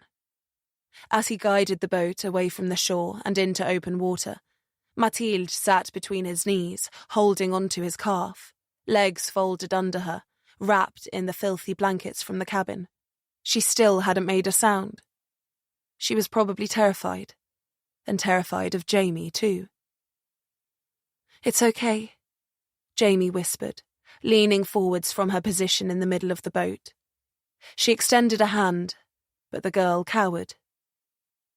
We won't hurt you, says the woman covered in blood, who just shot someone and then screamed at the sky, Jamie thought. She looked away instead, tusked, tried not to tear up as Torsen aimed them at the farm and opened the throttle. She didn't know whether Norwa was already there or not, or what lay ahead, but if they were met with gunfire on arrival, that would be a good indication. All she knew was that there was a phone at the farm, and if nothing else, she needed to reach it and call Vilk. They'd pull in up the beach a little. Jamie would slip from the boat, sneak up, get inside, make the call. And if she found Norwa and Michael along the way, well, she had no intention of going in unarmed. She leaned over the side of the boat, took water in her hand, and massaged the blood from her skin. There was a cut above her eye, and she winced as the water touched it, but it felt good all the same. She got back upright, watching the water drip from the strands of hair in front of her eyes, and reached down, pulling Hjalmarsson's tackle box towards her. She lifted the lid, rummaged for what she knew was in there. Hjalmarsson's knife.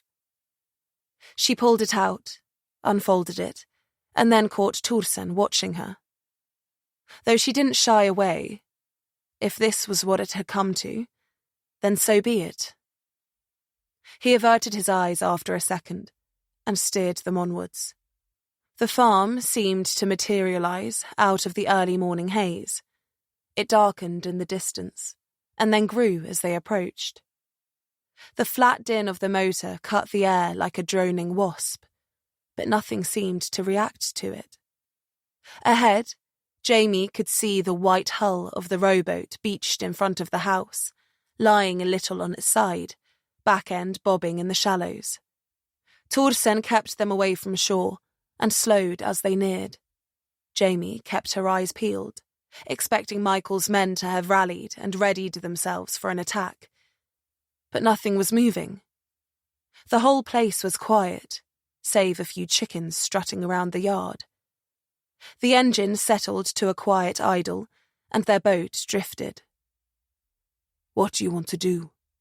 Thorsen asked, keeping his voice low. He was watching too, and it seemed that, like Jamie, he couldn't decide what they were likely to be walking into. "I don't know," Jamie said plainly. "I don't see anything." "That's what worries me," Thorsen replied. "You think we're walking into an ambush?" "I'm not sure I want to risk it." Jamie sighed. "They're only a few minutes ahead of us at most." She could see bloody smears on the white of the boat on the shore. Norwa would have dragged Michael out, helped him up to the house. They might have got inside by now. But what about everyone else? She could see no trucks parked up, no evidence that everyone had been hurried into cover. It didn't feel right. When they'd arrived the first time, the place had been busy. But now, nothing. Ghost town. "Pull up," Jamie said. Thorsen cranked the throttle and took them in. "Gun," she said, holding her hand out behind her, eyes fixed on the beach. Thorsen put it in her hand. He was driving and had Mathilde. And plus, Jamie was a better shot. She lifted the pistol, holding it in both hands, half raised in front of her, eyes narrowed in the early morning light. The boat reached shallow water and grounded itself on the beach. Jamie stood and stepped down from it, dragging the nose a little higher. She waited for Thorsen, wondering if he was going to stay with Mathilde. She thought he should. But then she heard him speak to her. Out of the corner of her eye, saw him stand and shed his jacket. "Lie down here," he said, pointing to the bottom of the boat. She looked up at him, wide-eyed. "It's a game," he said. "Hide and seek. Do you know it?" His voice was soft, his face kind. He smiled at her. She nodded. "Good. Me and my friend Jamie here." He looked up at her, and Mathilde did too. Jamie forced a smile, waved a little. "We're going to find your mum and dad." Her eyes widened. "So you need to hide here, under my jacket, okay? Curl up nice and tight, and don't make a sound." He crouched, put his finger to his lips. She mimicked the movement. "We're going to go and find them. Then they're going to come and find you, okay? It's really important that you stay here and wait for us." This is a stupid idea, Jamie thought. Stupid. Don't leave her. "Here," Thorsen said then, lifting the jacket to wrap her up. She lifted her hands, pushed it away. "You have to," Thorsen said. Her mouth opened then, and Jamie held her breath. "Adu," she said, voice tiny. "Kommer du tillbaka?" "Are you coming back?" Jamie choked, throat hurting. "Of course," Thorsen replied evenly, lowering his head so he was practically level with her. She didn't wait before pushing herself against him, wrapping her thin arms around his ribs. She hugged him. He took a second, then hugged her back. "Thorsen," Jamie said, her own voice strained and cracked. He met her eye. "We need to go." He nodded, then released her, had to practically peel the girl from himself. "All right," he said, lifting the jacket once more. She accepted this time, knelt, and then laid down. "Don't make a sound." Thorsen covered her entirely with his jacket, and then stood, stepped out of the boat, and down onto the beach. They started moving, and when they were away from the boat, Jamie said it. "It's stupid to leave her. Dangerous." "I'm not letting you go in there alone." "She's just a girl. What if we don't come back? What happens to her?" He caught her arm, stopped her, turned her to face him. "She is just a girl," Thorsen said. "And she didn't deserve any of this. She doesn't deserve any of this. But that doesn't change the fact that I already let you go into the church alone, and look what happened." His grip tightened on her arm. "I'm not going to let you do that again. And I don't want to leave her, believe me. But I'm also not letting these people get away with this. We're partners, Jamie. And that comes first. Above everything. Above everyone. Even Mathilde." She felt anger. She wasn't sure why. "I wouldn't do the same for you." He stared back at her, and she wasn't sure if he was breaking inside. She wasn't even sure why she said it. She didn't mean it. Not really. But she couldn't find the words to say that. "I know," he said after a second. "But it doesn't matter." She opened her mouth to speak, but nothing came out. No sound, no breath, nothing. And then he started walking, and she went after him, maybe proving herself right, maybe proving herself wrong. But all she did know, as she stared at his broad back, the thin yellow sweat stain on the 2-day-old undershirt tracing the line of his spine, was that losing him wasn't an option. Chapter 34. The farm was quiet. Light bled into the yard over the ridge of the mountain, and a thin layer of mist hugged the frozen earth. The few scattered chickens brought a sort of frenetic energy to the place as they darted from Jamie and Thorsen's path, but otherwise nothing moved. Their clucks of protest echoed through the trees, and though Jamie and Thorsen expected, were prepared even for some sort of attack, one never came. They crept towards the darkened house, not a light burning, and slowed. Jamie was in front, pistol in hand, and Thorsen was behind, keeping a close eye on their flanks. She drew the knife from her pocket as they neared the door, and handed it to him. No doubt he would have preferred the gun, but he'd already proven he wasn't prepared to do what was necessary. He took it, unfolded it, and then went around Jamie to the door. He took the handle and waited for her cue. She gave a brief nod, and he pushed it inwards, stepped away from it, giving Jamie the space to move inside. She stepped into the cold interior and covered the hallway with the muzzle of the gun. Clear. Thorsen stepped in after her, went left, towards the laundry room, where the phone was. "Jamie," he said, voice low. She turned, saw him holding out the receiver. "The house first," Jamie replied quietly, pistol still raised. Thorsen hesitated, then replaced the receiver slowly. "On you." She went further inside.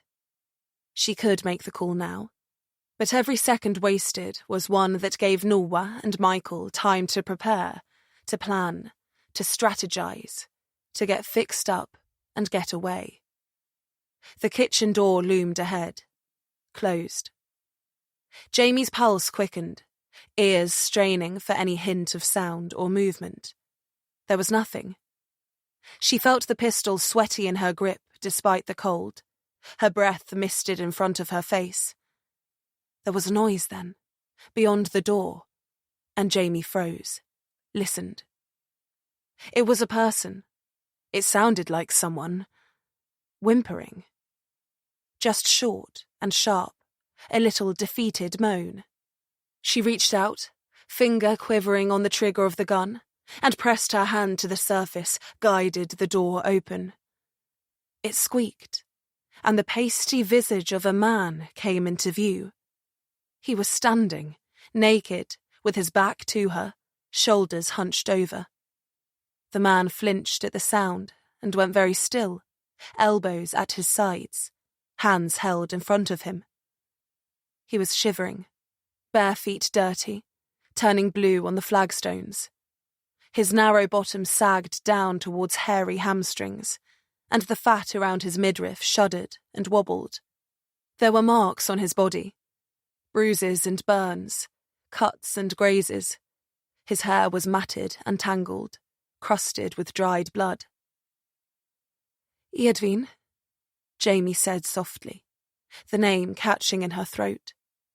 The man remained still, save for the shaking, didn't make another sound. Jamie blinked, and her eyes sheened with tears, blurring him. "Edwin Berman," she repeated, finding a little more volume, but no more strength.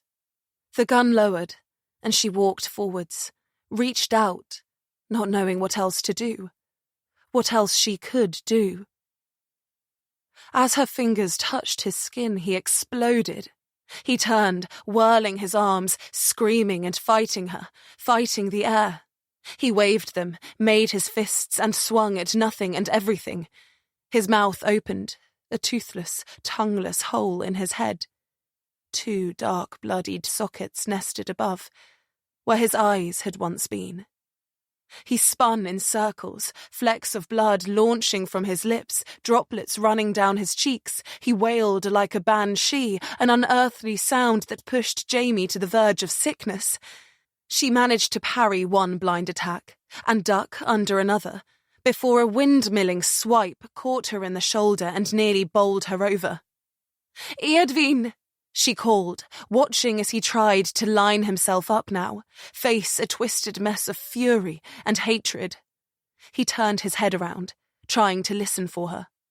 She hit the wall and regained herself, but the sound was enough for him to home in. Hands raised, he came forwards like a zombie, ready to throttle her, tear her skin off. Jamie didn't know. Fear froze her, rooted her in place, and guilt kept her there. He crossed the distance quickly, fell onto her, hands in her shirt, and forced her backwards and down. She took his wrists in her hands, losing the ability to speak as she stared into the bloodied eye sockets, felt the warm droplets of his blood on her face. And then Torsen was there. She saw his grey eyes flash above Edwin, saw his sinewy forearms knot around his neck, and under his arm pry him from Jamie and drag him backwards. He fought and struggled, wailed and flicked blood over the walls and floor as Torsen tried to subdue him. "Mathilde," Torsen said then, right into his ear. "Mathilde!" Edwin quietened for a split second, and Torsen seized the chance. "She's safe. She's safe," he said, still keeping a noose-like hold on Edwin. "She needs you, Edwin." He stilled, then made another whimpering sound. Jamie closed her eyes, felt tears drip from her chin. "We're from the police. We were sent from Stockholm," Torsen said. "We're here to save you." He broke then. An already broken man shattering into a million more pieces. His whimpering became guttural sobs, and his knees shook and then gave out altogether. Torsen released him, and he collapsed to the ground, putting his bloodied face in his hands, choking and sputtering, crying in joy, in relief. Jamie couldn't imagine it, couldn't comprehend what he must have been going through. All she knew was that she couldn't look at him, that she could have, should have done more, that he'd live a life changed forever now.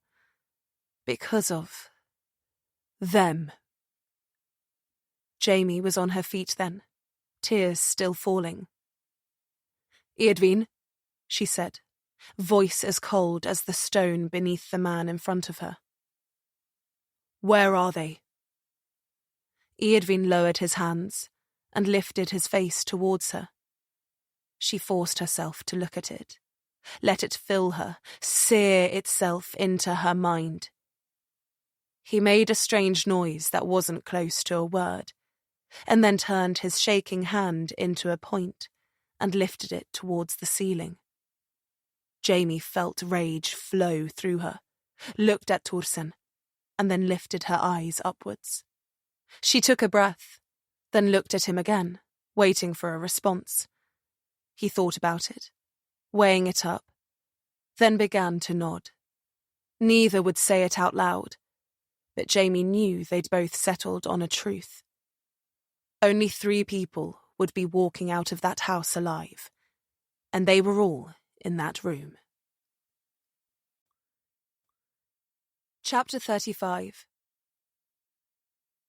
Jamie and Torsen ascended the stairs, leaving Eadwine in the kitchen with a promise they'd come back and return him to Mathilde.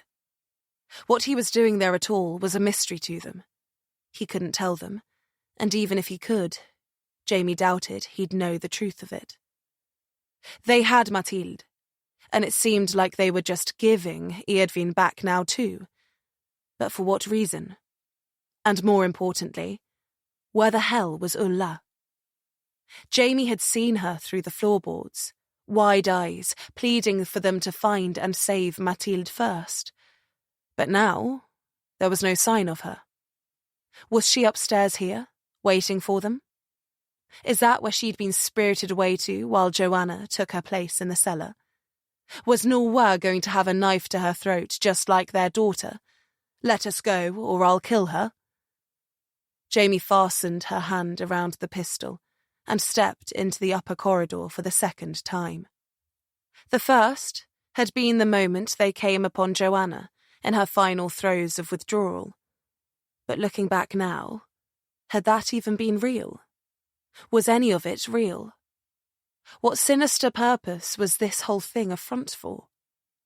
She had that creeping feeling that this cult, or community, or whatever horse shit they were branding it as, was just one dimension of this puzzle. That it was just a side they were seeing that didn't give a true sense of the whole. Michael was a sadistic prick, that much Jamie knew. But the scale of the operation here, with the police and the town in on it, with the network to bring people in from outside, Joanna, and who knew how many others. They continued down the corridor, all the doors open, save for the one at the end. She checked each room, but they were all empty. Very empty. Bare mattresses on old frames, little chests of drawers pulled out and cleaned out. Wardrobes standing open with stretched-out wire hangers left inside, clothes ripped from them in a hurry. Jamie paused and looked back at Torsen. He was stony-faced. They'd cleared out. Everyone had. After last night, probably. Fuck. Once Jamie and Torsen had escaped, they'd probably just given the order to scatter, not knowing whether Jamie and Torsen would be heading for the nearest town and working telephone, like cockroaches scuttling into cracks when someone flicked on the light. They couldn't have known, but they should have.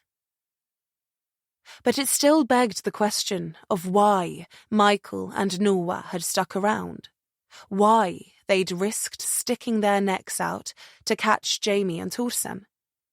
Michael had strung Jamie up, held a knife to her throat, told her they were going to have fun? Is that what he said?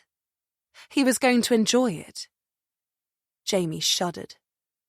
And they were going to have a little talk. Jamie paused, just short of the closed door, thinking. Torsen was at her shoulder, leaned on it. "You okay?" he whispered in her ear. Something was bugging her, but she didn't know what, didn't have all the pieces of this puzzle yet. Jamie didn't answer, just took the handle of the door, twisted it, and pushed inwards. It creaked into the room and banged lightly against the wall. Inside, the curtains were half open, throwing a white light into an otherwise dark interior. The bed that Joanna had been tied to stood lonely against the right wall, the wood-boarded floor offering no warmth. Michael sat on the bare mattress, facing away from them. He was perched on the far side, head lowered, back hunched over, clutching a soaked towel, to the bullet wound that Torsen had adorned him with. He said nothing, didn't move, just sat there, breathing quietly, clutching the rag to his wound.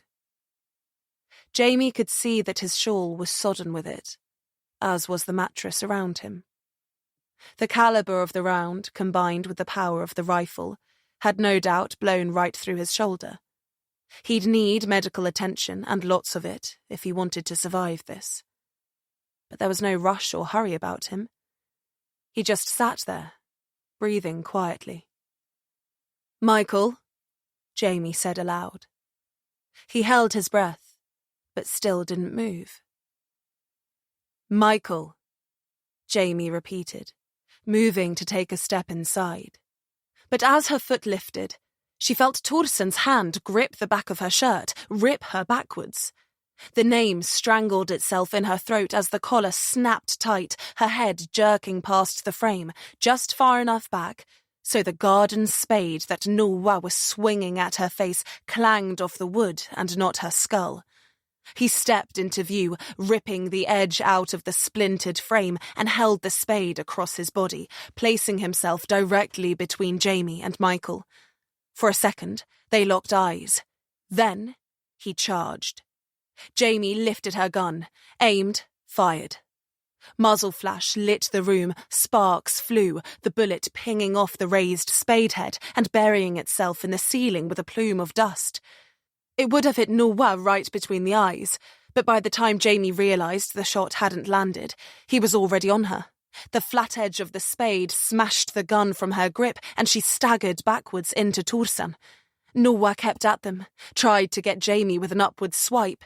Jamie and Torsen backpedaled, stumbling over each other as they tried to avoid more swings. The spade whipped across in a flat arc and Jamie ducked under it. Plaster cascaded to the floorboards as the corner gouged down to the stone. From the shrinking bedroom, a low laugh rang out. This was amusing Michael, obviously. Jamie gritted her teeth, thinking furiously, watching Nuwa as he stepped purposefully, spade in both hands, slashing at them diagonally, brutally. They passed the open doors, left, right. Jamie turned, met Torsen's grey eyes, grabbed him by the arm, and shoved him left, throwing herself right. The spade whipped down between them, bounced off the floor. Jamie dived into the opposite bedroom to Torsen, lurched into the wall, and then pushed back towards the corridor. Nuwa stepped into the space, looked left, looked right, chose wrong. He tried to lift the spade, but only succeeded in blocking a front kick. Jamie's heel impacted the handle, forced the thing around into Torsen's waiting grasp. The big man snatched the handle from the air and wrestled Nuwa back. He had 4-5 inches on Nuwa and was lean muscle. Jamie had never seen him like this, not holding back, not shying from the fight. He stepped into the hallway, dragged the spade up, made to twist it. But despite his smaller size, Nuwa was strong. His own poncho flipped up over his forearm, his sweater torn off to the shoulder. That was what Michael had to the bullet wound, not a rag. But it wasn't the lack of sleeve that surprised Jamie, but what it had been hiding. Nuwa's arm was stout and hairy, littered with tattoos, all roughly done in thick black ink. Prison tattoos, she thought. She tried to see them, identify them as Torsen forced him back. She saw a crudely drawn sun, something bird-shaped, an 8-pointed star, skulls, a cross. What did they mean? Torsen grunted then, shoved sideways into the wall as Noah fought back, got close to him, and drove his knee up into Torsen's stomach. He doubled a little, and Noah kicked at his heel, forcing his legs apart. She watched from behind Torsen as Noah launched his foot upwards then, right into Torsen's groin. He wheezed, doubled forwards, and then a dull thud rang out as Noah launched the handle of the spade upwards, cracking Torsen in the cheek. He went to a knee, the spade coming free, spinning in Noah's hand. The man meant to kill Torsen. Jamie was moving, watching as the vicious edge of the spade rose upwards, ready to cleave Torsen's skull in two. She leapt, hands out, and put them on Torsen's back, vaulting over him, throwing her shin into Noah's chest in the enclosed space. He staggered a step or two, and Jamie landed between the two of them, registering immediately that the man in front of her was solid muscle beneath his cloak. Noah rubbed his sternum for a second, then drew a breath, spat on the floor, and came forwards again, jabbing at Jamie with the blade. There was nowhere she could go. Torsen was behind her, still doubled up. She'd fall over him, then expose him to Noah's onslaught if she moved backwards. No, she had to parry it, same as she would a punch. Her forearm came up, fist raised, body twisting to the side, and did her best to deflect the attack. It grazed over her arm, and she cried out, the pain sudden and blinding as the steel tore the flesh from her arm. But she was past it then, side on to Noah with a brief opening. Her right hand shot out, connected with his chin, like hitting a church bell. Her bones rattled. The man barely phased. She saw his body tense, and he whipped the spade sideways back towards her. Jamie ducked, got under it by a hair, and stood, throwing her leg into the opposite wall to pin the spade against the one behind her. Noah's eyes widened as he saw her fist coming, this time, striking him square in the nose. Blood spurted over his lips and he grunted, grip loosening on the shovel for an instant. She seized it, twisted, and then repaid what he owed Torsen, planting the Kevlar toe cap of her right boot into his perineum. She thought his eyes were going to pop right out of his skull, but she didn't let up. He clutched his stomach, his balls no doubt running scared up into his body, and tried to fend off another kick, this time a sharp side kick aimed at his throat. She struck his arms, planted her heel, pivoted, and then let rip with another side kick, this time from the other leg. It went through his guard, caught his chin for the second time, and he stumbled. They closed ground on the far bedroom now, Noah reeling. Jamie kept her breathing even, remembered everything she'd been taught. Stamped down onto the lower part of his shin, his leg left out in front as he tried to backspace. He lashed out with a nasty right hook, his skills as a brawler undoubted, but evident of a lack of training. He'd bury a spade in her head without a second thought, probably beat her to death with his fists given half a chance, but she had him on the run now, and she wasn't about to let up. Jamie stepped past it, right inside his reach, practically coming next to him in the tight space, and threw her knee into his thigh, feeling the muscle ripple and spasm under the impact. He grunted again, twisted to try and get at her, but she kept moving, now on the other side of him, through the doorway, into the bedroom. And then he was on her, but it didn't matter. His hands came up, going for her face, but before he could connect, a voice from his blind side stopped him. "Hey," Torsen called, breath now caught, right fist already cocked behind his head, ready for a haymaker. Noah only managed to turn halfway before the blow landed, turning his whole face into a mess of rolls and wrinkles. He spat blood and a tooth across the bedroom and twisted in a circle, trying to keep his legs under him, which gave Jamie just enough time to wind up, line up, and then spin into a cruel spinning kick. It landed just under his ear, swinging in over the top of his shoulder, and sent him spinning. He twisted through the air, stumbling, finding purchase on the curtains half covering the window. Noah held himself there, barely upright, trying his best to turn around. Jamie breathed heavily, shoulders rising and falling, watching him try to get his legs to stop shaking. Just go down, Jamie thought. "Hey," Torsen said from her left. She looked up, saw him offering her the fumbled pistol. His pistol. She met his eyes, his expression cold. Did he want her to execute Nuwa? Surely not. Jamie took the gun tentatively and levelled it at Nuwa. "Don't move," she commanded. "You're under arrest." Nuwa lowered his head, raked in a few breaths, then spat blood on the floorboards, mumbling something under his breath. Jamie didn't catch it. "Get on the ground," she ordered. He didn't comply. Torsen stood, shoulders hunched, hands at his sides like a gunslinger, watching Nuwa. "Floor, now," Jamie repeated. "I won't ask a third time." Nuwa lifted his head then, met her stare. She suppressed a shudder. The brutal expression on his face enough to tell her that he had no intention of doing so. That's why Torsen handed her the gun. Because he knew she would shoot him if she had to. She could feel Torsen looking at her, but dared not glance away. Nuwa's eyes flitted to Michael then, rested there for a moment before coming back to Jamie. Everything seemed to hang still for an instant, and then Nuwa moved. His hands came free of the curtains, leaving bloodied prints, and lifted in front of him like talons, fingers curled and sharp. He rushed at her, loping strides, turning into a full charge. He meant to kill her. There was no doubt about that. Jamie braced, finger tightening on the trigger. Then Torsen was there, between them. She heard Nuwa's body thud against his, heard a wheeze and gasp, but saw nothing except Torsen's back, shoulder muscles twitching and tensing as he braced the weight of the mad man. And then Nuwa took a step back, stumbling a little. Jamie held her breath. Yalmashon's knife hit the floor, dropped from Torsen's hand, the blade bloody to the hilt. Nuwa walked himself backwards, hands clutching at the flesh just below his sternum, trying to staunch the blood gushing through his fingers.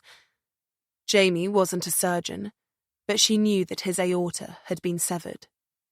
Torsen was looking at her then, his face a mixture of pain and determination. Was he hurt, too? Not physically, Jamie realised. He swallowed, mouth bunching, just looking at her. She still had the pistol raised, but she didn't know what to do. And then Torsen turned away, took a step forward, and drove his heel into Nuwa's gut. A fierce front kick that blew him off his feet, right through the window behind. Glass shattered, frozen air exploded in, blood arced in the sunlight, glowing crimson. Nuwa landed hard, one deep, lifeless thud. Torsen didn't even bother going to the frame. He just turned away. Jamie couldn't resist. She walked forward until her boots crunched on broken glass and leaned over the sill. Nuwa lay on the ground below, legs bent awkwardly under him, dead eyes staring skyward, a pool of blood spreading into the dirt around him. Jamie closed her eyes, steadied herself. She let the gun hang at her side and turned back to the room, to Michael. Torsen stood next to the door, staring into space. She wondered if Nuwa was the first person he'd killed. Jamie walked forward, towards the man responsible for it all, paused in front of him. Michael stayed hunched over, breathing weakly. He didn't look up. She couldn't see the look on his face. "Where's Ulla?" Jamie asked. Silence. "Ulla Berman. Where is she?" He started to laugh then, low and pained, but gaining in volume. "Ulla Berman. Where is she?" Jamie realised the gun was raised now, pointed right at his head, not a hint of shake in her hand. "Answer me." "I don't know." He continued to laugh. "You're lying." "I'm not," he said, squeezing the words out between the laughter. "What's so funny?" She spat. "Oh, nothing," he said labouredly, laughter quelling. He looked up now, and Jamie shivered. "You just killed the only person who did know." His hands shot out then, grabbed the pistol hanging in front of him, but made no attempt to wrestle it from her grip. He held it with both hands, soaked red with blood, and pulled his forehead against it, goading her to shoot. "Beware the quiet wolf," he said, eyes wild. "He's the one you don't hear coming." Jamie blinked. Understood then. Nuwa, the quiet wolf. Michael wasn't in charge at all. He was nothing but a mouthpiece, a lightning rod to draw attention. Nuwa was the one in charge, the one whispering in Michael's ear, giving the orders. Jamie dragged the gun free of Michael's weakened grip and stepped back. His hands fell to his lap, the effort of the exchange enough to make him pant. His eyes lowered to the floor. "Is Lman alive, at least?" Jamie asked. "Oh," Michael whispered. "They have plans for her. I know that much." The words echoed through Jamie. It was the answer she wanted, but it brought her no solace. Lman was alive, but whether that was better or worse she didn't know. What they did to Eardvine, maybe it would be better if she was dead. Jamie forced her eyes closed. "No, you can't think like that. Mathilde needs her mother. And Jamie had already abandoned her once. She wouldn't again. She'd find her." Jamie looked at Torsen. He was staring back, a little closer, but still a million miles away. She didn't envy the way he was feeling right now. She knew it too well. The empty sickness. Her eyes turned back to Michael then. She looked down at him with disgust, like you would at a piece of dog shit left in a children's playground. "Try not to die," she said bitterly, reaching out with the muzzle of her pistol and nudging the bullet hole in his shoulder. "There are still things we need to know." He seemed to relish the pain, his mouth widening into a bloodied, toothy grin. "Do your worst." Chapter 36. The phone call was brief, and Vig's action was decisive. Jamie stretched the receiver out so she could watch Torsen guide Eardvine across the courtyard. They'd found a bag of clothing in the final bedroom. Michael's, they guessed, but he wouldn't admit to it. And dressed Eardvine as best they could, wrapping him up warm, cleaning the blood from his cheeks and chin, and then blindfolding him before he was led to Mathilde. The girl was already traumatized. Seeing her father like this wasn't going to do anything to ease that. But they needed to be together. Michael was sitting in the corridor next to Jamie, clinging on to consciousness. His wound bound better now, and not leaking so much blood. Not that he had a whole lot left. There was a part of Jamie that wanted him to bleed out and die. A big part. But with everyone else gone, disappeared or dead, and no sign of Ulla, they needed him, much as that irked the shit out of her. Torsen returned with Mathilde and Eardvine a few minutes later, and led them into the kitchen. Jamie manhandled Michael after them, half walking, half dragging him, and dumped him in the corner of the room. She sat then, watching the little girl and her eyeless father. No one seemed to know what to say. So Torsen busied himself with making tea and sorting out some breakfast. The pantry was stocked with dried and tinned fruit, the fridge with milk and juice. Turned out they weren't self-sufficient after all. Just another lie in the tangled web. Jamie felt like she should have said something, but she didn't even know where to begin. Mathilde just stared vacantly across the table while Edwin sniffled and suppressed whimpers of joy or sadness, or both, clutching Mathilde's hand so tight, Jamie didn't know how he hadn't crushed it. When the first echoes of sirens found them, she was up from the table like a spring. Jamie dashed to the door, opened it, and rushed into the cold to greet the flashing blue lights. It had taken little over an hour for them to arrive, no doubt scramble from the nearest decent-sized town. A first response SUV came jostling down the entry road a few minutes later, and while the officers fanned out to clear and secure the farm, the paramedics rushed inside to tend to Michael and Edwin. They'd had their instructions from Wilk, and no one seemed to pause or give Jamie any mind at all, except for the paramedic who looked at her and pointed to the open farmhouse door. All she did was nod, and then they were inside. Torsen found her a few minutes later with a cup of tea, black, no sugar, just how she liked it, and pushed it into her frozen hands. She refused the offer of his coat. She wanted to be cold, to suffer. They'd killed Noua, and their best chance of finding Ulla. Michael was a front, a mouthpiece. He'd said the quiet wolf was the one to worry about.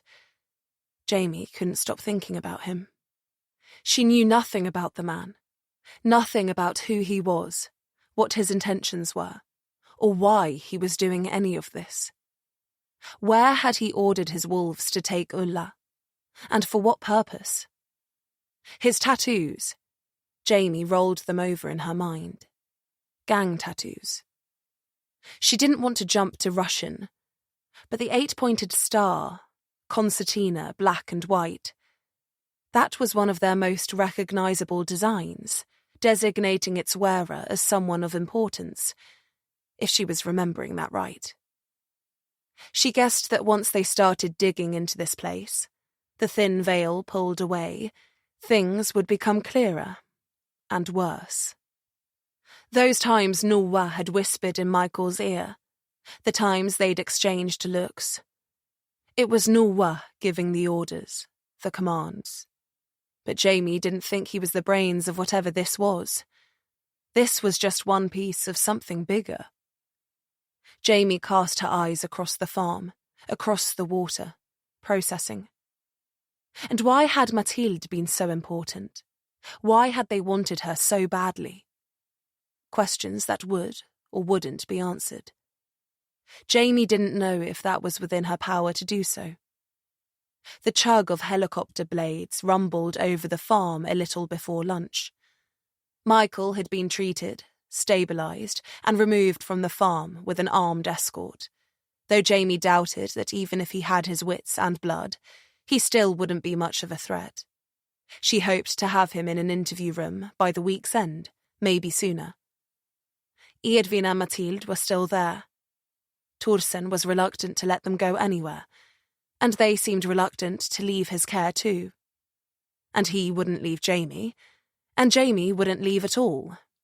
So they all remained, the Burmans inside, warming by the fire, Torsen standing at the door, and Jamie in the middle of the squall of police vehicles and high-vis jackets. She had reluctantly accepted one when a passing paramedic told her she was turning blue. By the end of the day, there'd be boats here, divers, the works. Crime scene technicians were no doubt en route too, their white suits and cameras ready, sniffer dogs as well. A veritable army. All too fucking late. She turned her eyes skywards to watch the black Eurocopter swing in over the trees and set itself down on the grassy patch beyond the farm, next to the water. The door opened, and Poliskommissarie Anders Wilk of the Violent Crimes Department of Stockholm Police, and Jamie's former partner, stepped down in his shining black shoes, his perfectly manicured, slicked-back hair immediately tangling in the wash of the rotors. He held it to his head, coming forwards quickly and with purpose. Jamie was moving before she realised it. "Vic," she called as he neared. But he didn't reply. What he did do surprised her. He hugged her and squeezed hard. "Jesus, Jamie," he said, sighing. She softened in his embrace, pushed her face into his collar.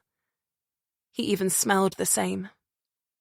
He held her at arm's length then, holding her arms, inspecting the cut on her face, the dried blood on her cheek. "Why does this shit always happen to you?" "Pretty sure this one's on you," she laughed, words catching in her throat. She hadn't seen him in the best part of a year, hadn't spoken to him nearly enough. He looked good, about the same as when they'd first met, better than when she'd left him. He just shook his head. He didn't apologise. He never did. "You should have called earlier.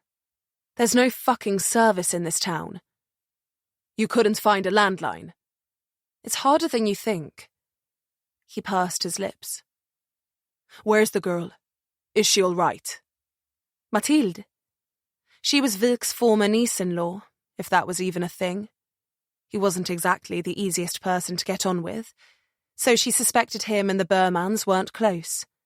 But he cared all the same. "She's alive," Jamie answered. "Edvin too. Barely." She sighed now. "It's a fucking mess, Vilk. And Ulla, missing," he finished. "You already said. No sign of her." "The uniforms have swept the farm. Nothing so far." She pointed out towards the island in the distance, smoke still steadily billowing from it, acrid and black, puncturing the pale cloud above. "There's a church out there. Not much left of it now, I guess. She was there. But now, I don't know." She looked at him, answering the question he was asking before he even started. "I don't know what they were doing here, but it's fucked up." She folded her arms. "Burning people, maiming them, cutting out their eyes. Their eyes, for fuck's sake." Vilk sucked the inside of his lip, narrowed his eyes, and looked over Jamie's head, around the yard. "So long as you're okay, that's the main thing." He didn't look at her again, just moved to go past her, as was his way. But she stopped him, gripped his arm. "There's something else happening here, Vilk," Jamie said. "The dead guy, Noah. I think he was Russian, maybe. Gang ties. He had these tattoos and—" "It's okay," he said, tugging his arm free and flattening out the creased fabric. Italian wool, Jamie guessed. "We'll deal with it. You've done enough." She didn't know if that was a snipe or a compliment, or something else entirely. Maybe she hadn't missed him that much after all. "You can head back to Kurayak whenever you're ready. Get cleaned up, get warm. You can send your statement over in a few days. I'll handle it from here." "Go home? Just like that?" "What else did you want to do? Everyone's gone. We're waiting on CSTs, dogs, divers. Our RTF are on the way. They'll secure the town. The National Operations Department will oversee the investigation from here on in. And if what you're saying is true, about there being some Russian involvement here, then it'll fall under Interpol's jurisdiction." He looked at her for a second, letting that sink in. "So even if I thought you could be of use, I wouldn't have the authority to allow you to be a part of this investigation anyway. I'm just here until the NOD rep arrives, and I can do the handover." His matter-of-fact delivery was, as it always had been, more brutal than refreshing. Jamie's hands curled into fists at her sides. He glanced down at them, read the anger in her face. He stepped back, touched her elbow for a second. I am glad you're okay. And if you want to talk... He seemed to be building to say, call me, but instead dropped his hand back to his side and said, I can arrange for you to speak to someone. Her angry silence was enough answer for him, so he just turned away and headed towards the farm, no doubt to check on Mathilde and give her just as warm a reception. But then Thorsen was intercepting him. Vik was tall, but Thorsen was bigger, and he was holding his chest out, shoulders back. Kriminalinspektör Kjell Thorsen, he announced, shoving his hand into the space between them. Vik took it without hesitation, his hand still mottled and scarred from his and Jamie's last case together, on an oil rig in the Norwegian Sea. Kriminalkommissarie Anders Vik, Stockholm Police. Thorsen didn't bother to shake. He just held, and probably squeezed. You're Johansson's new partner, Vik said then. I am, Thorsen replied. Then there was silence. Their hands dropped. Vik looked back at Jamie, raised an eyebrow. What the hell was that supposed to mean? Then he turned and said, I have work to do, and walked past Thorsen towards the house. Jamie came forwards a little. I'm sorry. Not sure what that was all about, she started. Thorsen folded his arms. Seems like a real great guy, Jamie. He shook his head, turned his back on her, and strode towards the house after Vik, leaving Jamie alone in the farmyard with the uniformed officers and the strutting chickens. One pecked at the lace on her boot, and she shooed it with her heel. It came trotting back and started doing it again. This time Jamie didn't bother.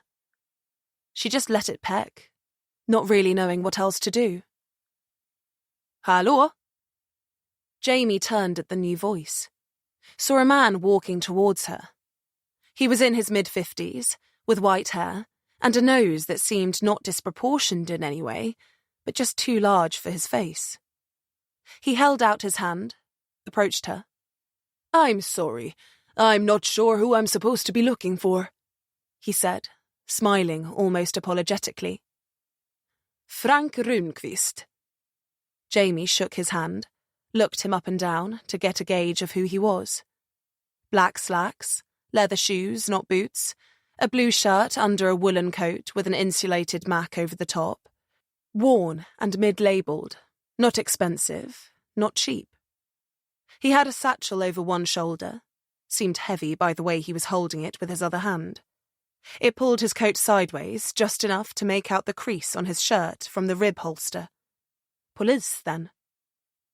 Jamie Johansson, she said, shaking his hand. Are you in charge here? Runqvist asked. No, she replied, trying not to sound too pissed off about that. Ah, he said, rocking on his heels, hair waving in the lake breeze.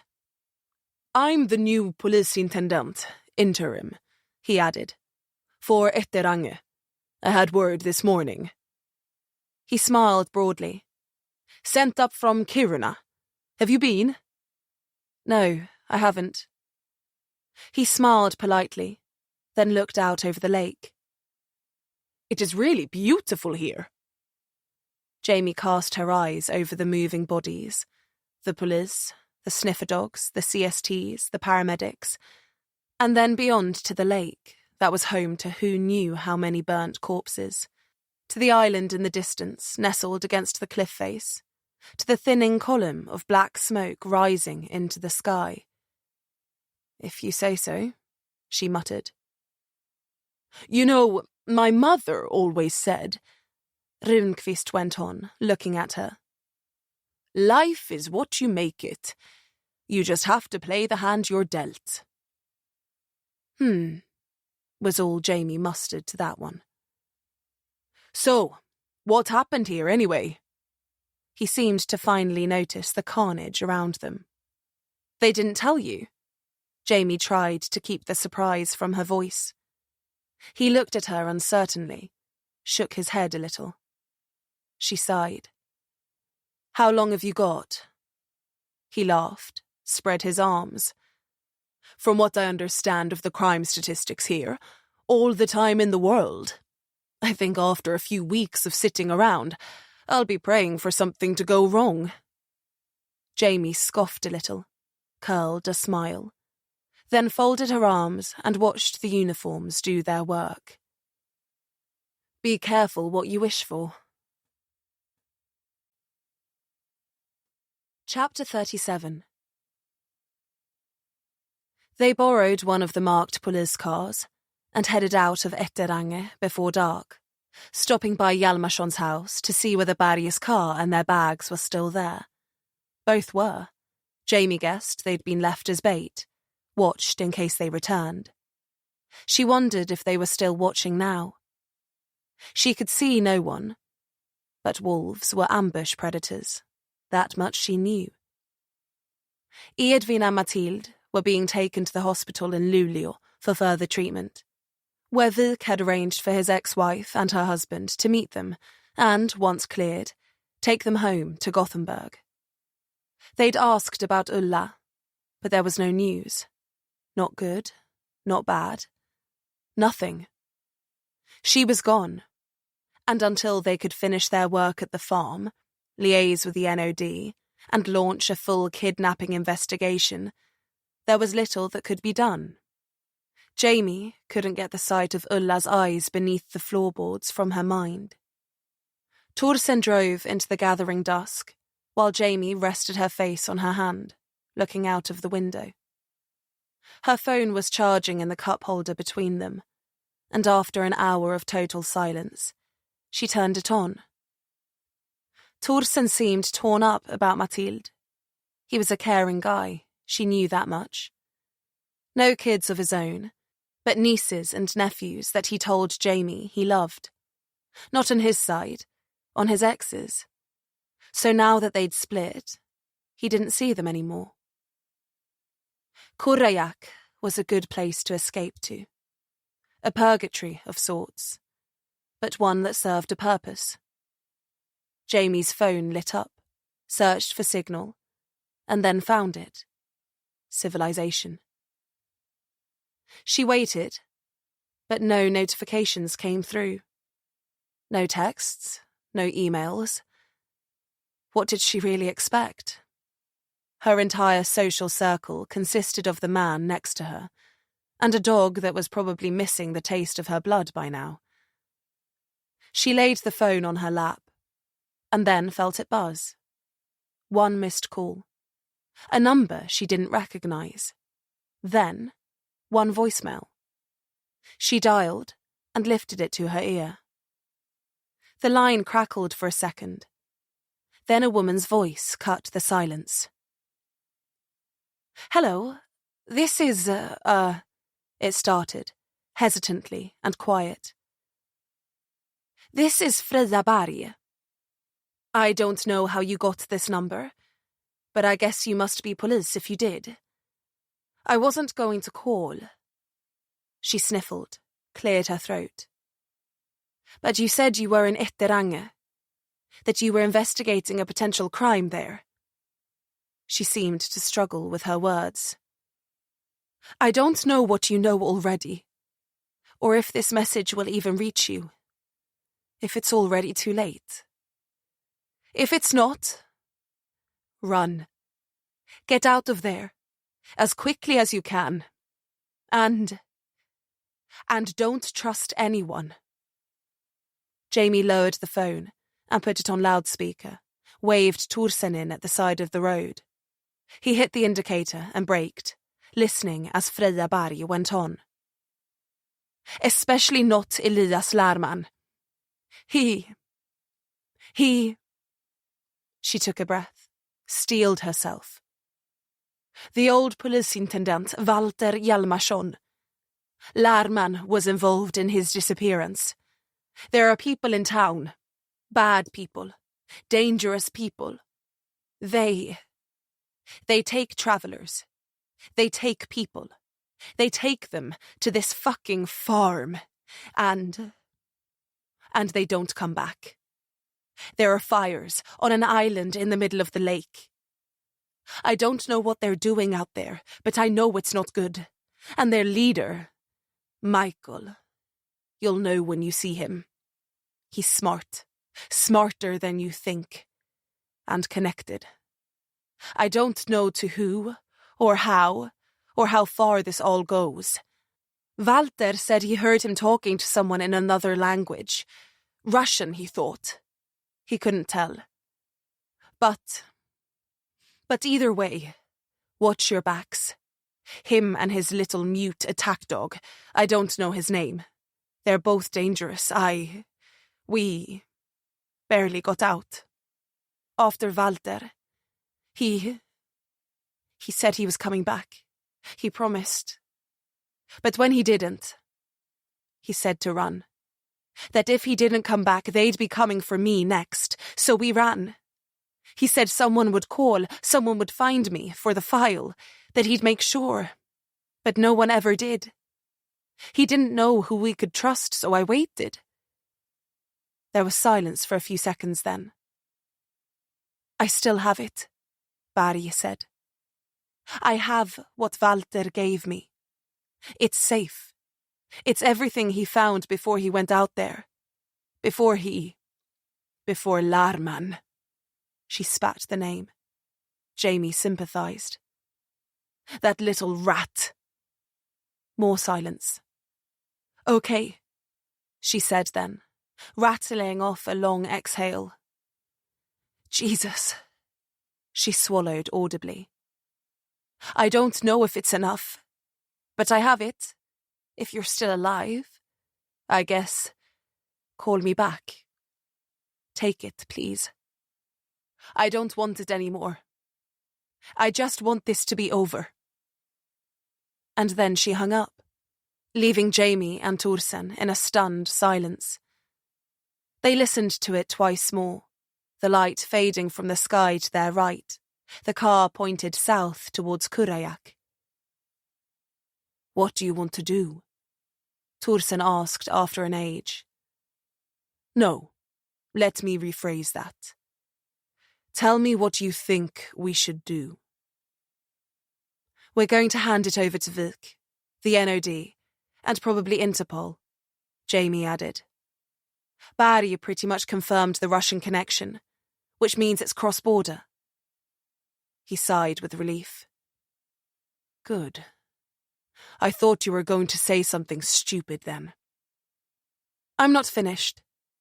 We hand it over after we've called her back, and after we get the file.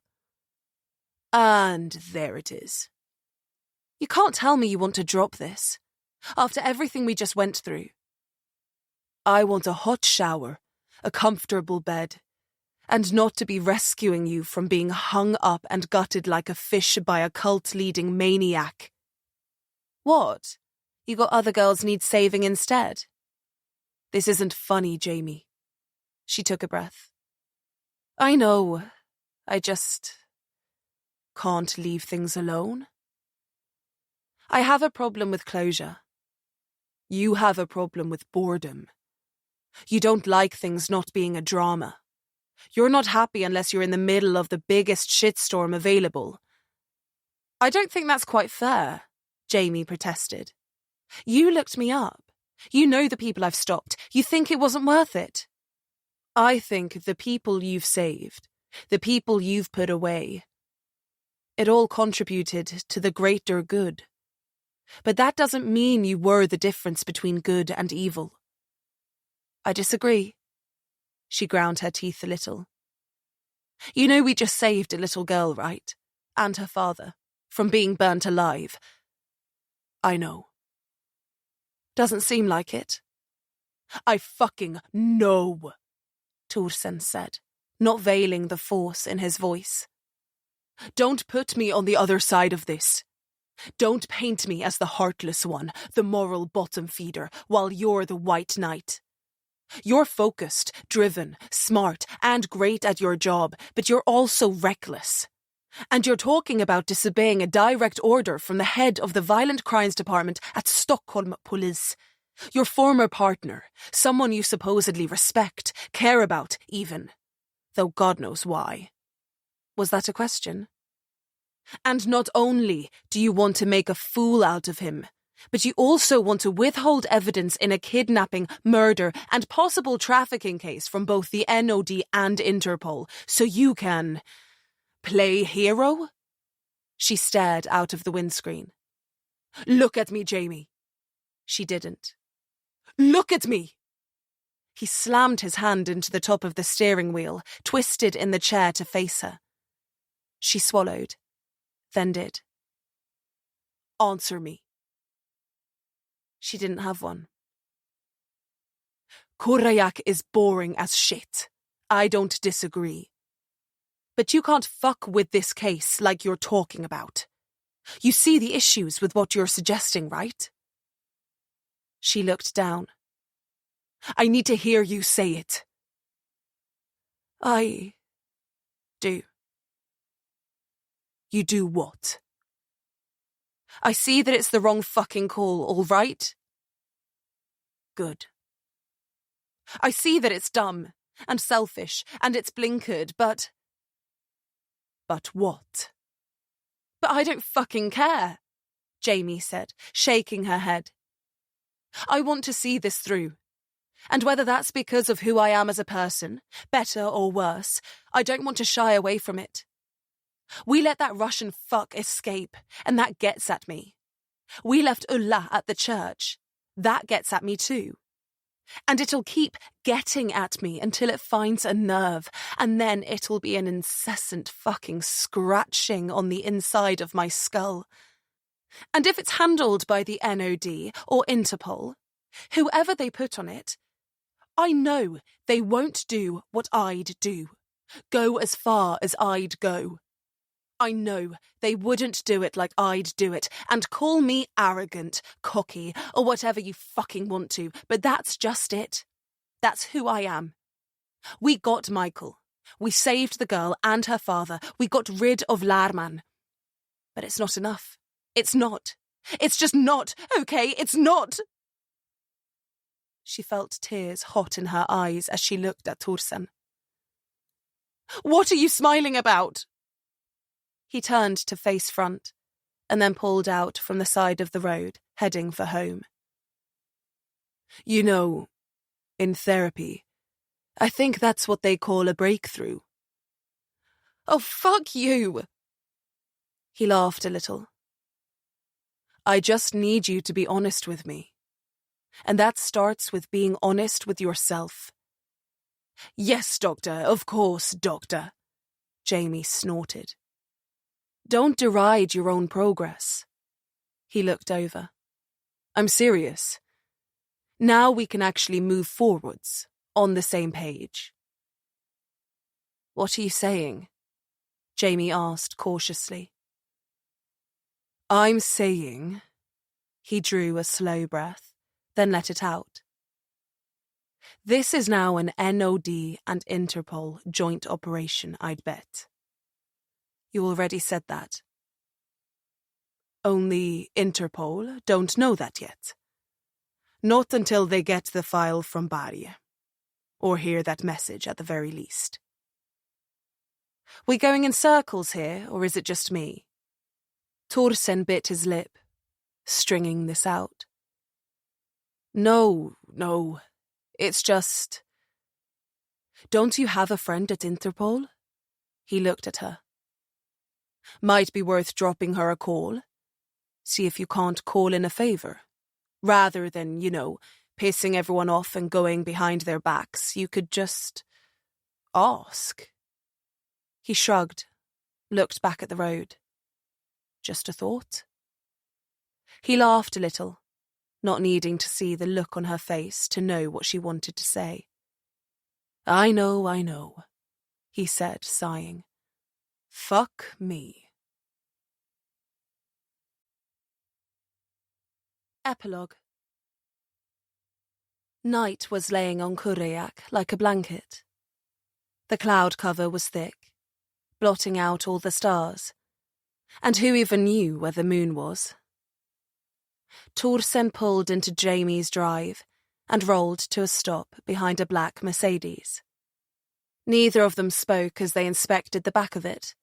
Swedish plates, S-Class, new by the looks of it. Jamie didn't know anyone who drove a car like that, and by his expression, neither did Thorsen. The lights were on inside the house too, the living room, curtains drawn though, a square of it peeked through the glass in the front door. "Expecting visitors?" Thorsen asked. No. Jamie opened the door and stepped into the cool night air, tired and grouchy. "Wait here," she said, slipping behind the car and out through the gate, heading for the neighbour's house. The neighbour that was supposed to be dog-sitting Hatti, the only other person in the world who had a key. She approached quickly, stepped up onto the porch and knocked. The hallway light came on, as did the porch one, blinding Jamie for a second. And then the door was open, and a slight, mid-70s man with a bald head and round glasses was standing there. "Mr. Sundström," Jamie said, shielding her eyes, squinting. "How are you?" "You're back," he said flatly. "Yeah, I am. Everything okay with Hatti?" "That monster," he shook his head. "Let's just say it's a good thing your brother turned up when he did." "Yeah, I was going to ask about the car and—" She did a double take. "Wait, did you just say my brother?" Sundström nodded. "That's right." "I don't—" Jamie shook her head, brain whirling. "What did he look like?" Tall, sandy hair, brown eyes." He didn't get to finish before Jamie leapt from the porch and sprinted back into the street. She skidded on the damp concrete and flew up her driveway, past Thorsen's empty car and in through the open front door. Her heart was pounding, breath ragged in her chest, mind tracing a route to the gun case in her bedside table, to the loaded magazine she'd slam into the grip, and then to wherever it was in the house he was hiding. But she never got that far. The music punctured the roaring in her ears. That same easy-going, slick, jazzy fusion bullshit as before. And laughter? Clinking of glass? The panting of a dog? The slapping of jowls? And the sound of him being petted roughly, just like Thorsen always did when he saw him. Jamie slowed, hands wet with sweat, throat so tight she could barely breathe, and stepped into the archway that led from the hall to the living room. She froze there, not really understanding what she was looking at. In her kitchen, Thorsen was on his knees, wrestling Hatti, the one-eared dog's paws on his shoulders, Thorsen's hands buried in the dog's neck, ruffling the skin there. Hatti's tail wagged like crazy, shoestrings of drool cascading from his jowls. On the kitchen island, Thorsen's freshly opened beer bottle stood, dripping with condensation. And behind the counter, one hand flat on the top, the other holding a beer bottle in front of his chest, was a man Jamie had hoped never to see again. A man that had promised she never would. A man that tormented her, that chased her, compromised her, lied to her, betrayed her, almost got her killed, saved her life, and made it a living nightmare all at the same time. He grinned at her, his hazel eyes aglow in the kitchen lights, his relaxed demeanour, disarming smile, and infectious confidence just as powerful as they'd always been, just as nauseating. Thorsen put the dog down then, stood, dusted the hair off his thighs, and grabbed his beer, taking a swig before meeting Jamie's eye. You never told me you had a brother, he said, seemingly overjoyed by the fucking fact. Jamie was stunned. What's wrong, JJ? Elliot Day asked. You look like you've seen a ghost. JJ? Thorsen asked. Never knew you had a nickname either. I don't, was all Jamie could say. Oh, come on now, Elliot laughed. I know you always hated it when I called you that, but don't be a liar. I'm not a liar, Jamie spat, her brain still stuttering. She seemed to have lost all motor function. Whoa, okay, Elliot said, laughing, stepping closer to Thorsen and elbowing him gently in the ribs. Looks like I touched a nerve there, he said from the corner of his mouth. Thorsen laughed. Elliot just watched her. Charlie here, Thorsen said, nodding to Elliot, was just filling me in on the family history. Charlie? Jamie asked, blinking, trying to understand what the hell was going on. Had Thorsen written off the car outside of Kurajak? Was this a coma dream? Or had she just been impaled on a tree branch and died instantly and this was hell?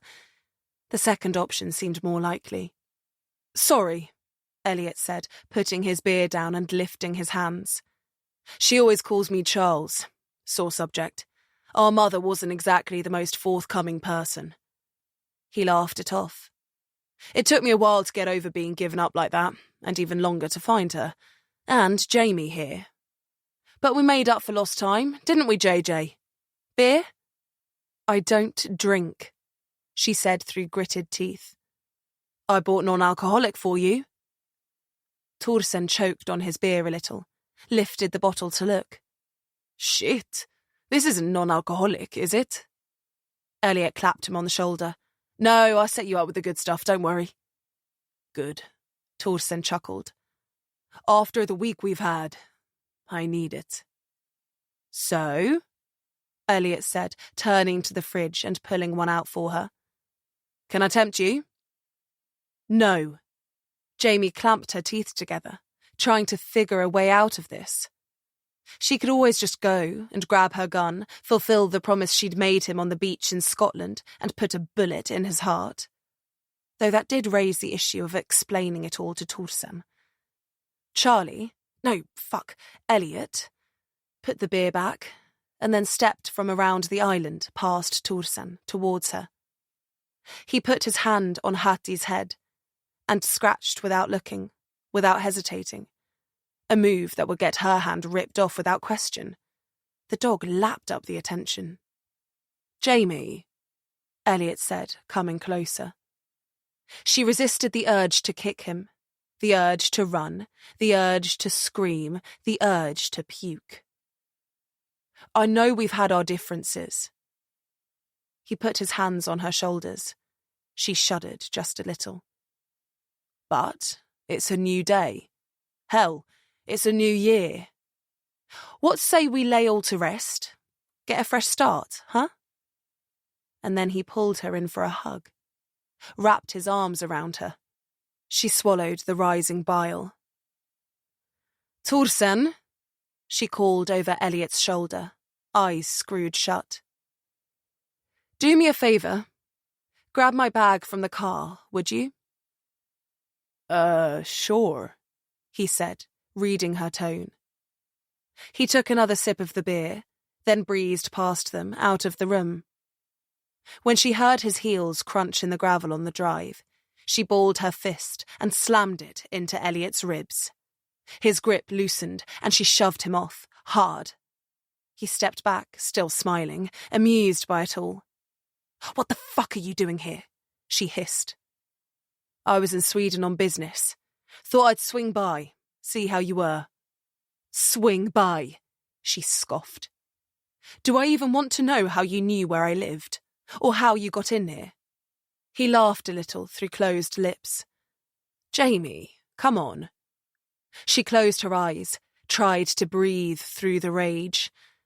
God, she was tired. And tired of this shit. I assume you're on your way out? And bear in mind the correct answer is yes, immediately. Soon enough. But I have some time. Hoped we might catch up. You've had a busy year. I've been keeping up. I'm sure you have. He looked around. Nice place. Nice dog, too. He gestured to Hattie, who was sitting down back to them, head turned around, grin on his face, tail wagging. It's not so nice anymore. Ouch, Jamie. You wound me. Push me, and I will. Zing. I see you've still kept your wit. And my aim. His smile widened. P229 compact, bottom drawer of the nightstand, I have no doubt. Suppose you slept in my bed too? She really did feel like throwing up then. Guest bedroom.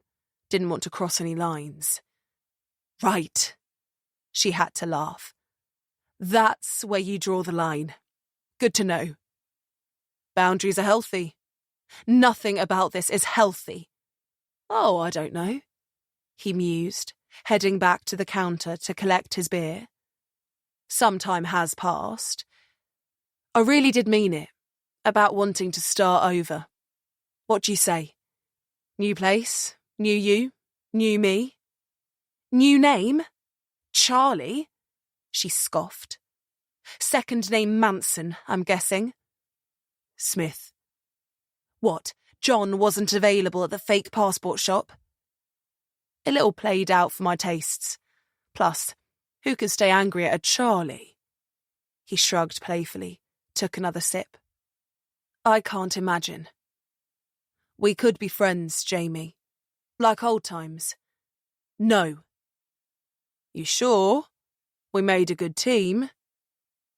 You stalked me, blackmailed me, made me complicit in who knows how many crimes after abducting, murdering, fucking butchering people. Now that's twisting the truth a little, don't you think? I put a fucking gun to your head, threatened to kill you if I ever saw you again, and you just... She shook her head, incredulous to it all. Just break in to my house. Actually, your neighbour gave me the key. Nice man, not especially personable, but very trusting. Tell my partner that you're my estranged half-brother. I just wanted it to be absolutely clear that there was no romantic motivation involved here. And then expect me to just forgive you.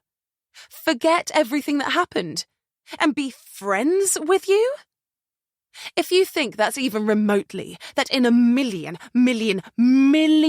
fucking years a possibility, then you're still just as insane as you were when...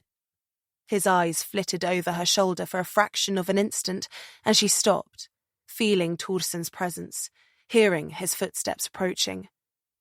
Got it, Torsen announced, stepping past Jamie and into the living room. He dropped the duffel on the chair and headed back to the counter. Elliot lifted Torsen's beer, eyes not leaving Jamie's, and handed it to him. Thanks, Torsen said, taking a big drink. He looked at each of them in turn. Brr, he said, trying to lighten the mood. Cold in here, or just me? Elliot softened, turned to him. Old wounds haven't quite healed, he remarked. But we're working on it. Torsen just nodded politely. But hey, I'm the one who dropped in unexpectedly. Probably should have called ahead. He let out a long breath, looked at Jamie. You've had a long few days by the sound of it. Why don't I just get out of your hair, huh? Let you shower, eat, get some rest, all that. He turned his eyes to Torsen then. As I was driving in, I passed a place called the Moose's Head. I know it's late, but I haven't eaten yet. You hungry? Jamie figured Torsen looked at her before answering, but she had her eyes closed. She couldn't watch anymore. I could eat, Torsen said. And drink another beer? You could twist my arm. I will, Elliot laughed. And hey, if you need somewhere to stay, I live just a minute or two up the road. Got a spare bedroom. He paused briefly.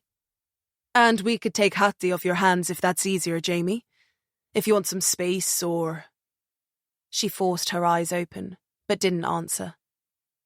Torsen cleared his throat, then drained his beer. I just need to grab a quick shower before we go. I'll swing back and pick you up. Take your time, Elliot said. JJ and I have lots to catch up on. Right, Torsen said, knocking on the countertop with his knuckles, and then heading for the door. He paused as he passed Jamie. I'll call you tomorrow? Sure, she said, eyes fixed on Elliot. Torsen just nodded, and then he was gone. The door closed. But Jamie still waited for the engine to start and his car to wheel out of the drive before she spoke. You hurt him, and I will fucking kill you. He seems nice. Did you hear what I just said? He walked around the island again, leaned against the side, offered Hattie his hand. The dog turned, sat next to him, leaned his head against Elliot's fingers, panting contentedly. I did. I'm serious this time, Jamie growled. He chuckled once more, then took another sip of his beer. Oh, I don't doubt it. You've been listening to Quiet Wolf, a chilling Scandinavian crime thriller by Morgan Greene, narrated by Sophia Engstrand. Published by Quest, an imprint of W.F. House Limited. This work is copyrighted 2022. This recording is copyrighted 2022 W.F. House Limited.